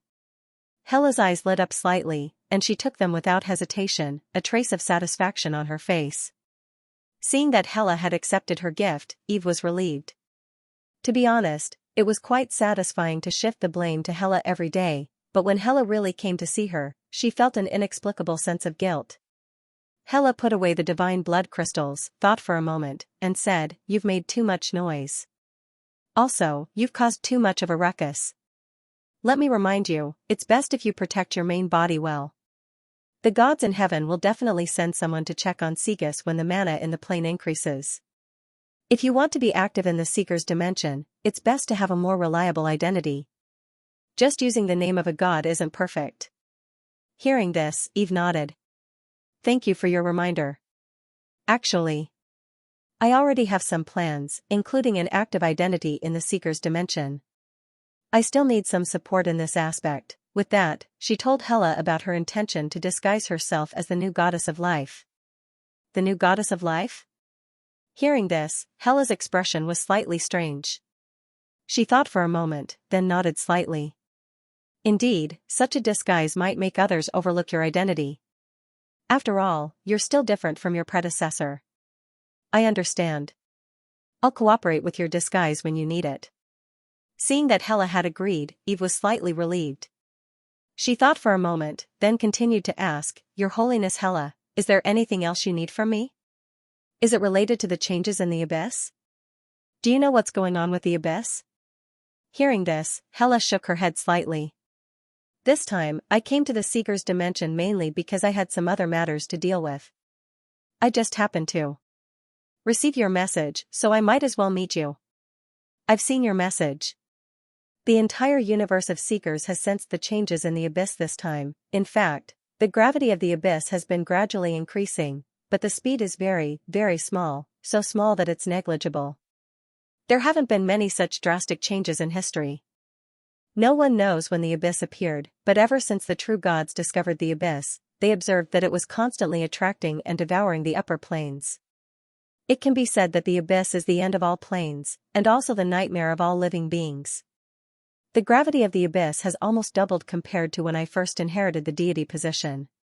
There are speculations that the reason why the Abyss is gradually growing stronger is because it constantly devours fallen dimensions to obtain the origin of the dimensions, and one of the original intentions of my teacher, the primordial death, in creating the underworld was to monitor the changes in the Abyss and seek ways to save the dimensions that have fallen into the Abyss, as well as to purify the erosion of the Abyss. This is also one of the duties of the Death God. So that's how it is. Eve was deep in thought. So, the increase in the gravity of the abyss this time is just a coincidence? How can there be so many coincidences in this world? Hela shook her head. Every change in the abyss must be accompanied by fluctuations in large dimensions. Perhaps it's the change in the Seeker's dimension that indirectly affected the abyss. But you don't have to worry too much about the abyss. The abyss is indeed growing stronger, but the entire universe of Seekers is also slowly expanding. Although the expansion speed has decreased a lot in the past 1,000 years, it still maintains a delicate balance with the changes in the abyss. Hela explained. Eve heard this and finally breathed a sigh of relief. Then, as if thinking of something, her heart moved. Your Holiness Hela, if there's anything you need help with regarding the abyss, I can help. For example, solving the erosion of the abyss and so on. Other things aside, I'm now very interested in the evil gods that have been eroded by the abyss. If I'm not wrong, there are many such existences around the underworld and in the underground world of the Seeker's dimension. And you have your own sphere of influence in these places. If you need, I can help deal with them. Hearing this, Hela raised her eyebrows. It's because you have the ability to devour the power of the abyss, right? Absorb? You want to use the power of the abyss to recover your strength? Eve smiled without saying a word. Hela and the previous World Tree were friends, so Eve was not surprised that she knew some of the World Tree's abilities. Hearing Eve's words, Hela was a little interested. If needed, I will. After saying that, she sighed slightly. Absorb. What an enviable ability. The power of the abyss that other true gods avoid like snakes and scorpions can be turned into nourishment in front of you. If I didn't know that there was a limit to your absorption, I would have wanted to transplant your main body into the abyss. Eve was speechless. Hela did not stay on this topic for too long. She sighed and changed the topic. In fact, I did come to you this time because I need your help. What do you need me to do? Eve asked curiously. I want to borrow your chosen one. Hela replied. In the World Tree's divine kingdom. Eve, who had returned from Black Rock City, sat on her divine throne. She recalled the conversation and agreement she had with Hela and was deep in thought. I've long expected that with the increase in magic power, the peace in the Seeker's world would be broken, but I didn't expect the underground world to be the first to start a war. That's right, the underground world had started a war. This time, Hela had used God's descent to find her. It was not for anything else but the third clause of the treaty when the two true gods had signed the true God oath. Eve must assist Hela's believers in fighting against the god of darkness and shadows, Holdel's forces in the Seeker's world, speaking of which, this matter was actually related to Eve. In the chaotic underground world, the various forces were intricate. Although war, conquest, decline, and collapse formed a similar cycle of the various civilizations in the Underdark, a delicate balance had been maintained for thousands of years. However, since last year, the magic power of the entire Seeker's world had suddenly started to increase, and the underground world was naturally affected accordingly. The recovery of magic power had caused the magical beasts and monsters in the Underdark to increase in strength, and the strength of the various races had also changed significantly. The races that originally had higher potential but were limited by the low magic power had a new batch of powerhouses. The change in strength brought about a change in mentality and an increase in desire.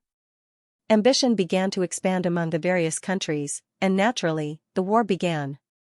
Of course, war was the norm in the Underdark.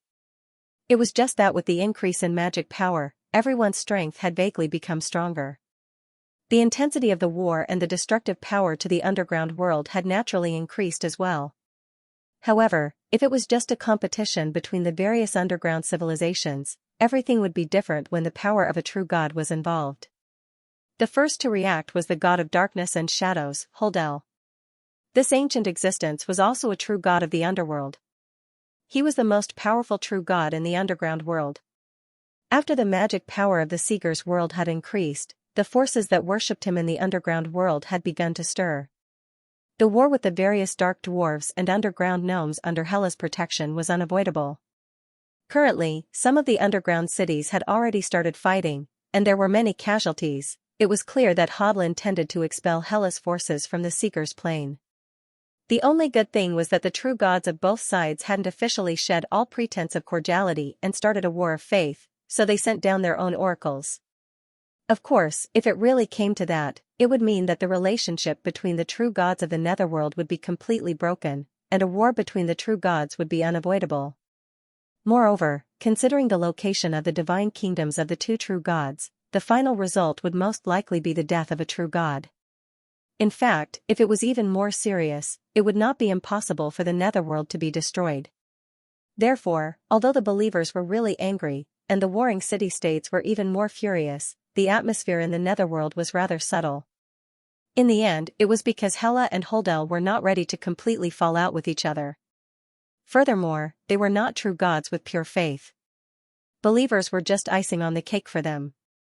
Although the battle in the Seeker's Plain was highly valued by them, it was not enough for them to gamble everything and start a true divine war. However, this was also the crux of the problem. Death god Hela's arrangement in the underworld was far behind that of the god of darkness and shadows Huldel. If they really fell out with each other and started a divine war, Death god Hela, who had an army of heroic spirits, might be able to defeat Huldel. However, if she relied entirely on the underworld forces to fight, it was obvious that Hela was no match for Huldel. The most important reason was that Hela's underworld forces had too little population, and their mid to low-end strength was too weak. At this time, Hela naturally thought of Eve's chosen one's army.